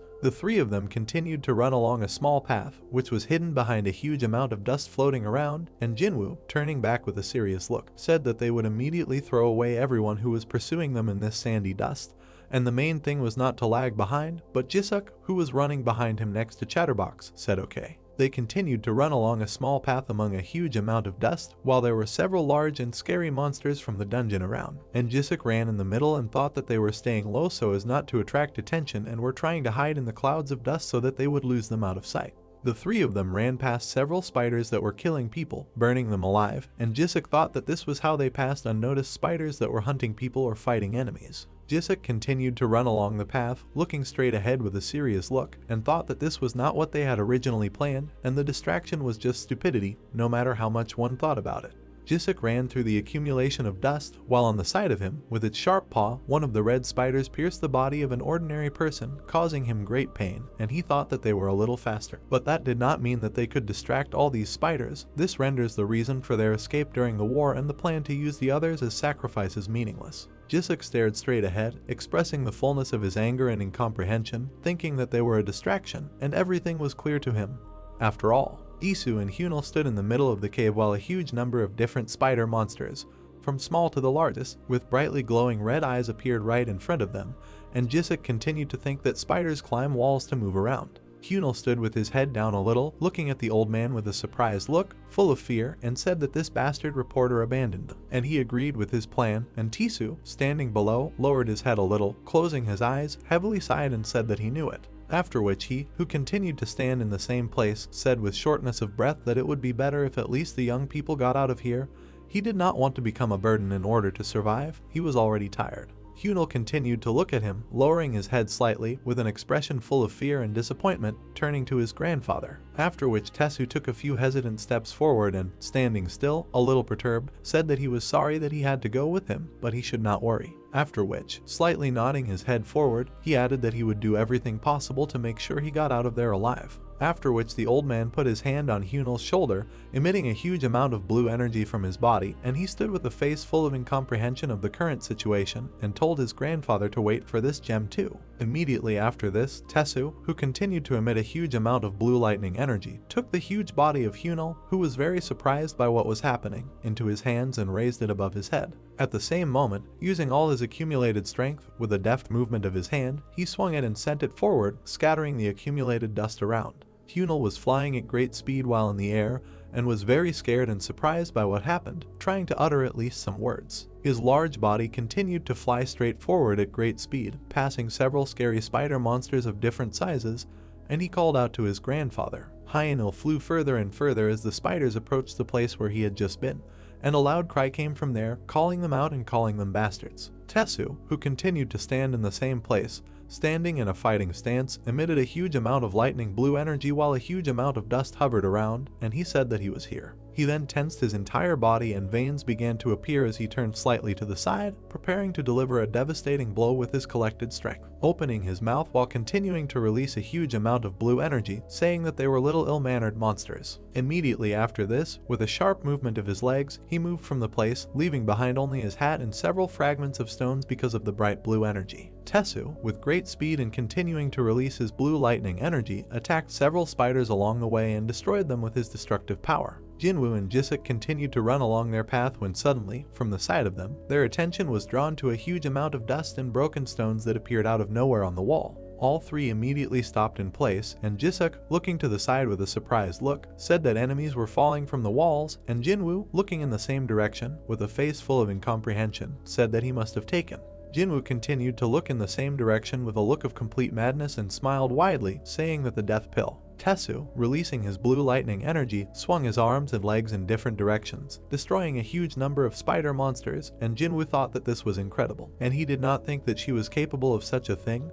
They were only 6, but even with the balls being strengthened 5-fold, they would not be able to inflict a scratch on the spiders. Immediately after this, Tesu raised his hand up, heading towards the huge red spider monster, releasing a large amount of blue bright energy, rushing forward, and Jinwoo thought that, however. The next moment, with a loud scream, the old man struck with his hand directly at the monster's head, collecting all the accumulated energy. His hand bounced off the skull of the spider monster and immediately turned blue from broken bones and splattered everything in the area with blood, and the old man clenched his teeth from the pain he had just received. Tesu opened his mouth wide and screamed in unbearable pain, holding his injured arm with his other hand, and fixed his dissatisfied gaze straight ahead. Jisuk and Chatterbox continued to watch what was happening with faces full of incomprehension, and Jinwoo, standing next to them, looking straight ahead with a serious look and raising his hand to his chin, said that he believed the body could not withstand this. If someday they will use their death pill, then control over the power will be very important. Immediately after that, he instantly moved from his place, jumping forward, and said that they should go, he won't last long, and they need to get out of here while they can, and Jisuk, who was standing behind him, with his blank expression on his face, said, "What well?" After which Jisuk turned his head to the side and was very surprised by what he saw, while a small bluish energy appeared next to him. The chatterbox fixed his gaze, full of rage and anger, straight ahead, releasing a huge amount of lightning-fast blue energy, and said that young Tisu was a friend. Jisok continued to stand nearby and looked at what was happening in bewilderment, and Chatterbox, sitting on one knee, straining his arms, looked straight ahead with an expression full of anger and uncontrollable rage, radiating out his blue glow energy, and said that he promised and bred to the sleeper. Jisok was very scared and surprised by what he saw and, with his mouth wide open, tried to call out to him. After which Jisok stretched his hand forward with fear on his face and said that Chatterbox should not go there while only a small amount of blue energy and dust with fragments of stones from the jump remained next to him. The chatterbox, with a confident look full of anger, rushed straight forward, emitting a huge amount of his own blue and lightning energy around him. Suddenly, something fell on one of the platforms in the cave, spreading a huge amount of dust around the area in 2 landing places. Hunel was lying on the ground, leaning with 2 arms and kneeling coughing, and said that for some reason Grandpa did this while a huge amount of raised dust developed around him. Suddenly, he raised his head up and saw several spider monsters with brightly burning red eyes standing right in front of him. These 3 monsters simply crawled past him, not paying attention, and he, having risen a little and leaning on his elbow, did not understand what he was seeing now and was perplexed by what was happening.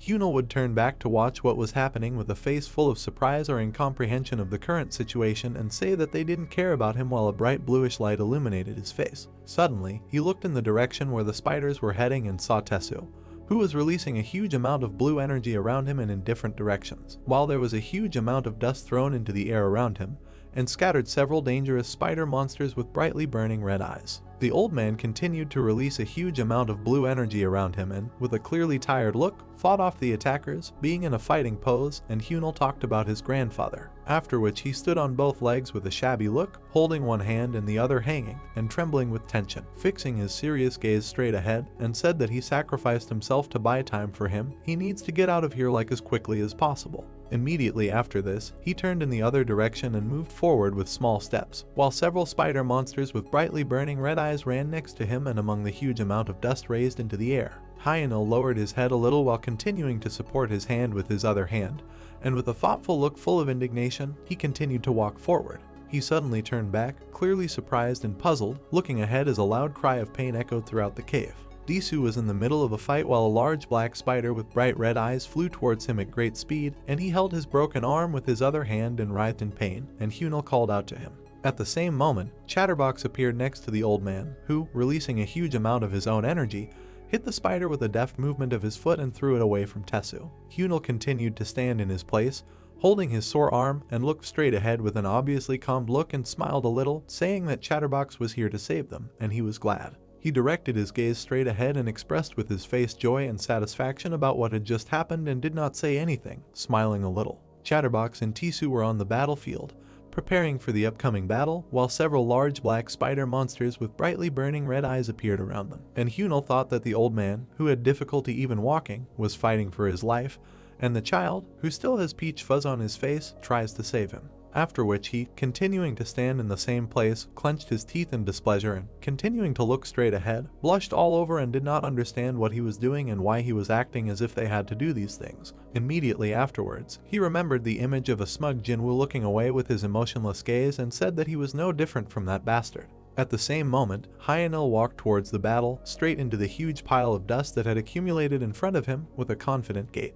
He extended his hand a little forward and opened it, revealing a small yellow stone. Jinwoo, pushing off from his place, continued to head forward, turning sharply back towards the sound, and Jisok called out to Chatterbox and said that no. At the same moment, Jinwoo sharply turned his head to the side and did not understand what was happening and why he was there. And at that time, Chatterbox was rushing at great speed towards the old man, trying to help him, releasing his blue energy in huge quantities. Jinwoo continued to be in the same place with a face full of incomprehension, and loudly said that he asked him to take care of Chatterbox until a huge black spider monster with brightly glowing red eyes appeared right behind him. At the same moment, he grabbed the paw of this spider, full of fear and misunderstanding of the current situation, clenched his teeth in anger and fixed his stern gaze forward on the spider that was trying to kill him.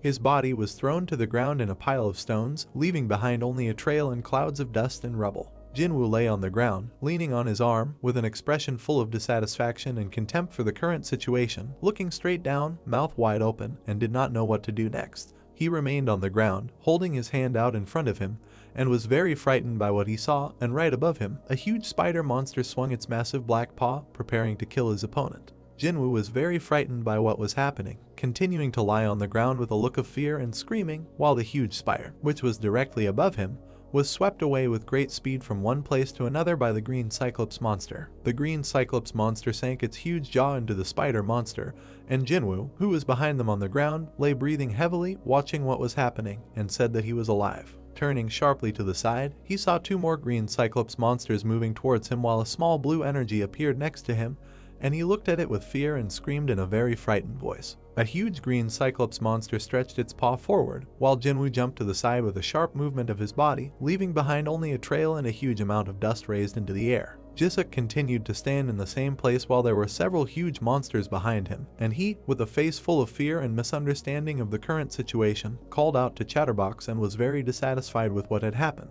Right behind him was Jinwoo, who was trying to catch his breath from what had just happened to him and, leaning his hands on his knees, lowered his head down and, loudly speaking to Jisuk, said that he should not be distracted if he did not want to die, and Jisuk, and having returned back, he was very surprised by what he saw and continued to say the name of Chatterbox. After which Jinwoo raised his head up with a look full of discontent and fear, continues to breathe heavily and loudly said to guide him, and they are in the center of the battlefield, they will die if. At the same moment, a green Cyclops monster appeared behind Jisuk, who pulled his paw forward to grab him, and Jisuk was very surprised by what was happening around him while Jinwoo tried to pull him away by grabbing him by the collar. The two people abruptly began to fall to the side, while behind them the huge green Cyclops monster continued to be, pulling its hand forward, and a power appeared next to it, a small bright light of green color. At the same moment, the small illumination turned into a huge burst of green energy, which separated the monster from its hand and illuminated everything around with a bright glow, raising a huge amount of dust. At the same moment, a huge fissure appeared in the middle of the cave from the enormous green energy that had just been released outwards and raised a lot of dust into the air. Jisuk and Jinwoo sat on the ground, looking straight ahead, while next to them was the monster's hand, cut off by the bright green glow that had just appeared, and below there was a trace from the attack that had just struck, where there was hot magma. Jinwoo continued to look straight ahead with an expression full of misunderstanding and fear, and said that something flew past them, and the monster immediately melted, and Jisuk, raising his head a little higher, was very frightened by what he saw and called out to Jinwoo, saying that he should look there. The two small people continued to stand in their place on the ground right in front of several large spiders and one very huge one with 6 glowing white eyes, and said that it was the Spider Duke. At this moment, Jinwoo, looking up with a look full of fear and indignation, said that no, this is not the Spider Duke. Jisuk, turning back, looked at him, was very frightened and did not understand what he had just heard. Next to that same huge spider with 6 glowing white eyes, several more exactly the same huge spiders of colossal size began to appear, and Jinwoo said that behind him there were several more of the same kind. Immediately after this, one of those big purple spiders with brightly burning white eyes began to release a huge amount of white energy from its mouth, and Jinwoo Gavrilov that these were also just 6s. They continued to stand in the same place while several white beams of energy flashed over their heads at great speed, and Jinwoo,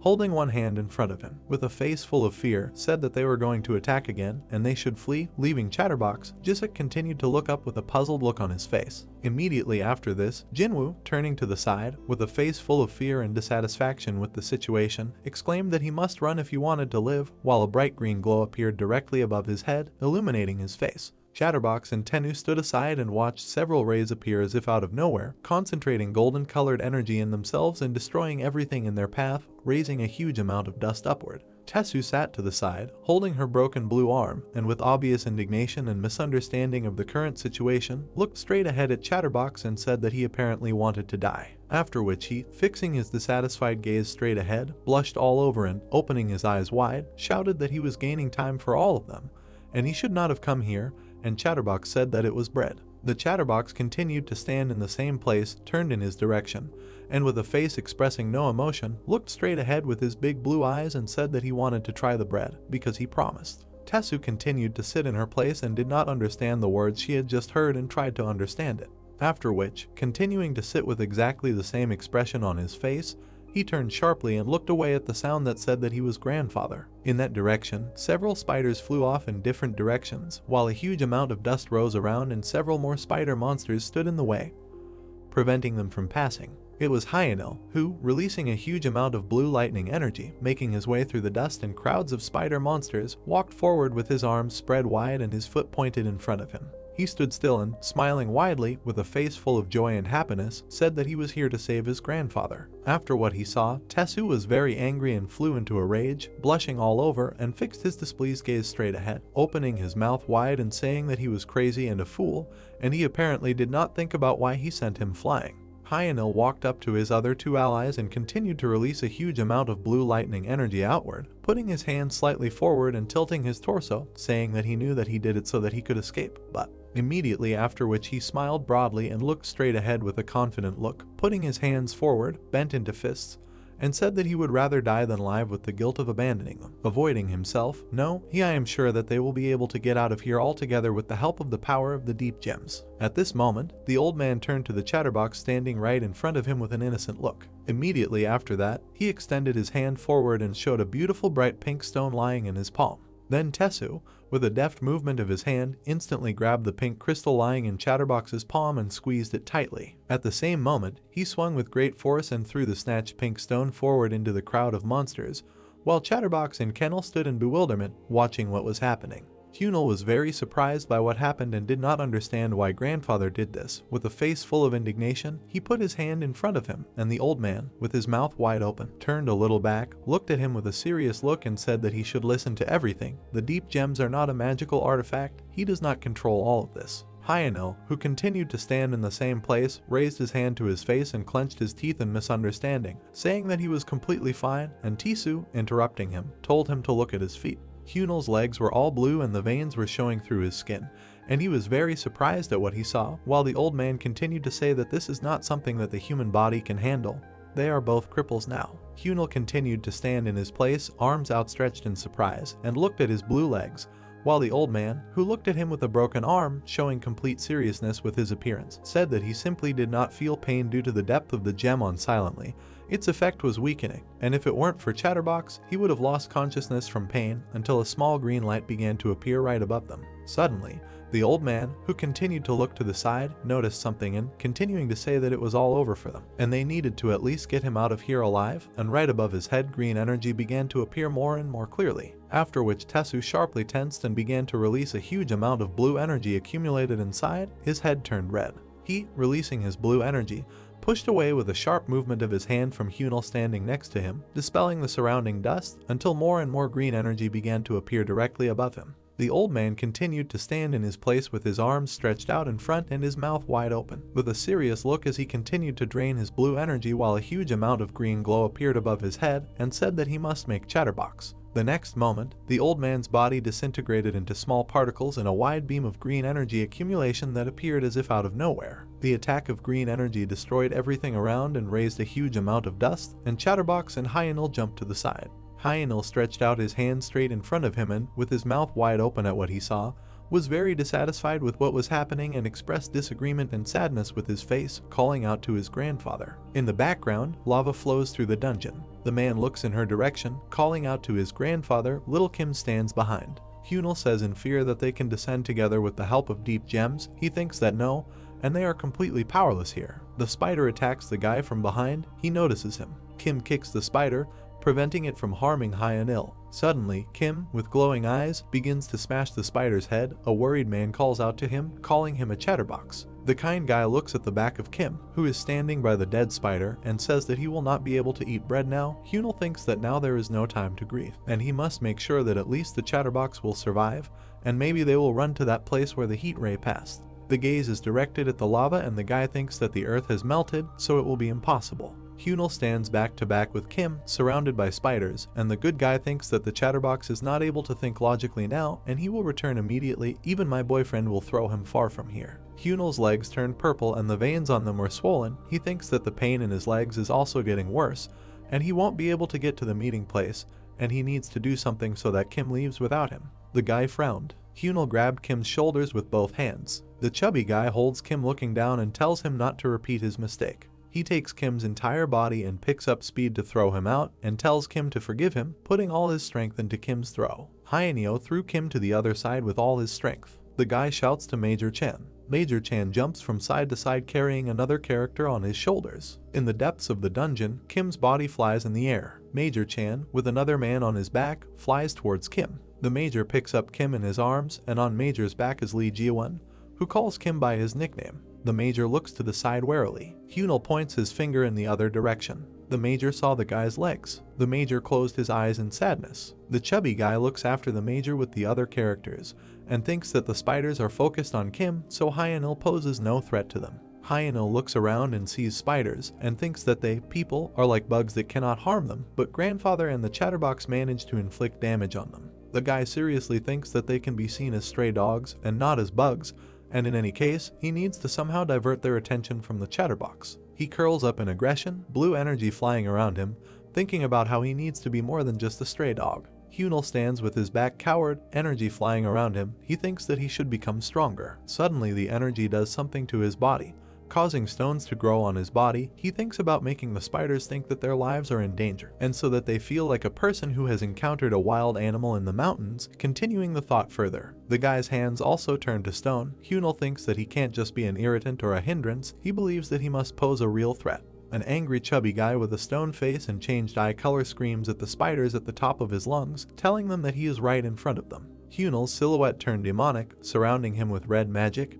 He screams that he will rip them all to shreds, thinking to himself that he will be like a hungry bear. Jisuk is looking for something in the bag, saying that they still have food, and some places in the tunnels have collapsed, but they can still crawl through them. Jinwoo stands by another stone trying to catch his breath. Jinwoo looks at the monster with one eye and a huge mouth, clearly taller than some of the big rocks. Jisuk says in surprise that this tiny tunnel is fine despite all the ground shaking caused by the monsters, and Jinwoo replies that this shows how stable the stones in Gazer are. Jisuk stands with a bag on his shoulder in front of the deep tunnel, looking at Jinwoo, who says that this tunnel is slightly larger than a grown man, so the spiders will not be able to get inside, and if they can get out of here, then they will be safe for a while. Jisuk looks at the spiders with Jinwoo. Jisuk asks if there is any news about the others, which Jinwoo replies in the negative. Jinwoo tensely looks ahead and thinks to himself that he shouted at him to tell Hyunil to leave Chatterbox, since the situation was terrible, noting that this is bad. Remembering the moment where Kim released his energy while holding the pickaxe without a hint of fear. Jinwoo notes that no longer having a Gazerian with excellent physical characteristics is a great loss, and Jinwoo tried to get rid of the burden, but ended up losing an important member of the team. Jinwoo thinks to himself how he jumped to the outskirts of the battlefield. He might still be alive, when suddenly a huge spider is watching him from above. Jinwoo looks at the shelf in horror and turns pale. Jinwoo falls down screaming in fear at what he saw. Jisuk tells him to calm down, seeing the spider's head lying on the ground. The spider's head on the ground is bleeding. Jae-seok says it's already dead. Suddenly, a major comes out from behind the wall with Jiwon and Kim, asking them if they are okay, to which Jiwon joyfully lists their names in surprise. Jinwoo, sitting on one knee, asks if everything is okay with Kim, to which the major standing opposite him says that he had to knock him out for a while because he resisted too much. And now is not the time for chatting. Jiwon is holding little Kim on his back. The major says that the spiders are following them, and without finishing, suddenly from behind the wall a spider flies straight at the major to attack. The major saw the spider with his vision, releasing energy from his eyes. The major, sitting on the floor, grabs a spider with one hand. The major grabs the spider with both hands. Suddenly the major begins to squeeze the spider's throat with his hands, blushing from the weight of the force and swelling his veins. The major tears off the spider's head. Jinwoo looks at the spider's freshly torn head with Jisuk in complete shock. Jinwoo thinks that the major just killed the spider with his ready hands. The major dusts himself off, but Jinwoo is still thinking, reasoning that the major already had a trained body. That is, the difference in effect between someone who is in good shape and someone who is not in shape is so great. The major turns around from his tunnel and looks at the figure in the white veil. He sees a creature in a white robe controlling the spiders. Small other spiders crawled from the creature's hands. The major, in fear, points his hand in the other direction and tells everyone to take the side path immediately. Crawling along a narrow passage, a wave of spiders is chasing the squad. Jisuk shouts to the major in the narrow tunnel, saying that they are all through. The major looks below himself. He sees a crowd of spiders behind his feet and silently swears to himself. His gaze fell on the cobblestone from above. The major got ready, charged with energy, raising his leg a little higher, saying the fleeting words up. Suddenly, the tunnel from which the heroes emerged exploded from the inside, causing Jisuk to stagger back from the wave. Jisuk opens his eyes with his hand and looks towards the tunnel in surprise. The soldier tries to extend his hand into the depths of the tunnel, where the major is already trapped. Jisuk shouts to him that the exit is about to collapse and let him come out. The guy reaches out his hand to the major, but the major's face was already lifeless. Jisuk is still screaming. A young man sits in front of a tunnel littered with stones. Everyone looks towards the tunnel, puzzled. Jiwon exclaims in shock that this cannot be. Jisuk calls out his name again. Suddenly the girl shouts to everyone to stop. The ground in front of the company at the side of the tunnel begins to shake. The mage's hand comes out of the ground. Everyone around him starts babbling around the hand, telling each other to grab his hand. The major tries to catch his breath while sitting on a rock while the soldiers were standing around him, and the old man says that for now they are safe. The old major, looking at the tunnel, says that this is bad and he had no choice given the situation, but now the others will not be able to get through. Jinwoo looks at the major at the moment when he says that they will probably have to dig up when everything calms down a little, to which the guy replies that they won't have to, because they are the only survivors. The young soldier closed his eyes and turned to the side and said that Hyuntae died from the first explosion, and grandfather and Hyunil died trying to save Kim. Suddenly the old man interrupts Jinwoo, sitting on a stone opposite him. He says he also saw Hyunil. He threw a chatterbox at him, and the major was surprised why he wasn't walking. But then he looked at his legs, they were in necrosis. Grandfather took his chin. Looking up, they ask him if he saw a ray of light next to Hyunil, to which he replies that it seems so. The young guy Jinwoo looks at him longingly and thinks to himself that he must also have taken the profound gem, asking if this could be a side effect. The major held his head and lowered his face and said that he expected someone to die, because their plan was to cross the battlefield. But if he himself had been there, to which the girl says that it was not his fault, holding little Kim on his back. The group is discussing something and Jiwon tells the old man that he crossed the battlefield with her and the chatterbox in his hands, and Jinwoo agrees, saying that besides, they wouldn't be here if it weren't for the sacrifices of these people. The major listens to the guy who says that it's already difficult for them to save their lives, and they shouldn't try too hard to save others, to which the old man agrees. Major Chan looks down as he is told that the worst is over, but it is not over yet, and they must focus on the future to make sure their sacrifices were not in vain.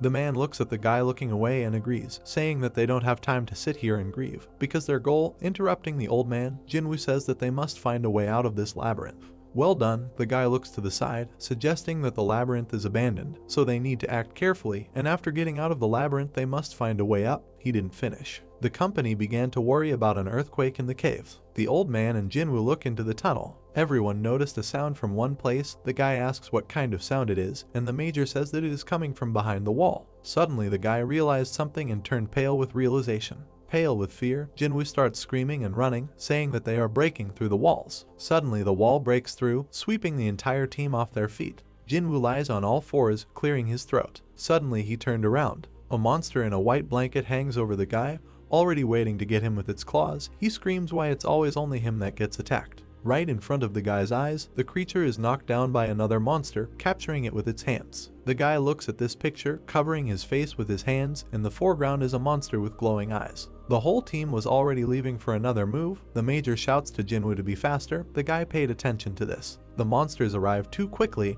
and the young man just started screaming. Suddenly the guy noticed something familiar about the green monster. Looking at the monster's body, he realizes that it is Hyuntae. The guy is trying to run away from the fighting monsters.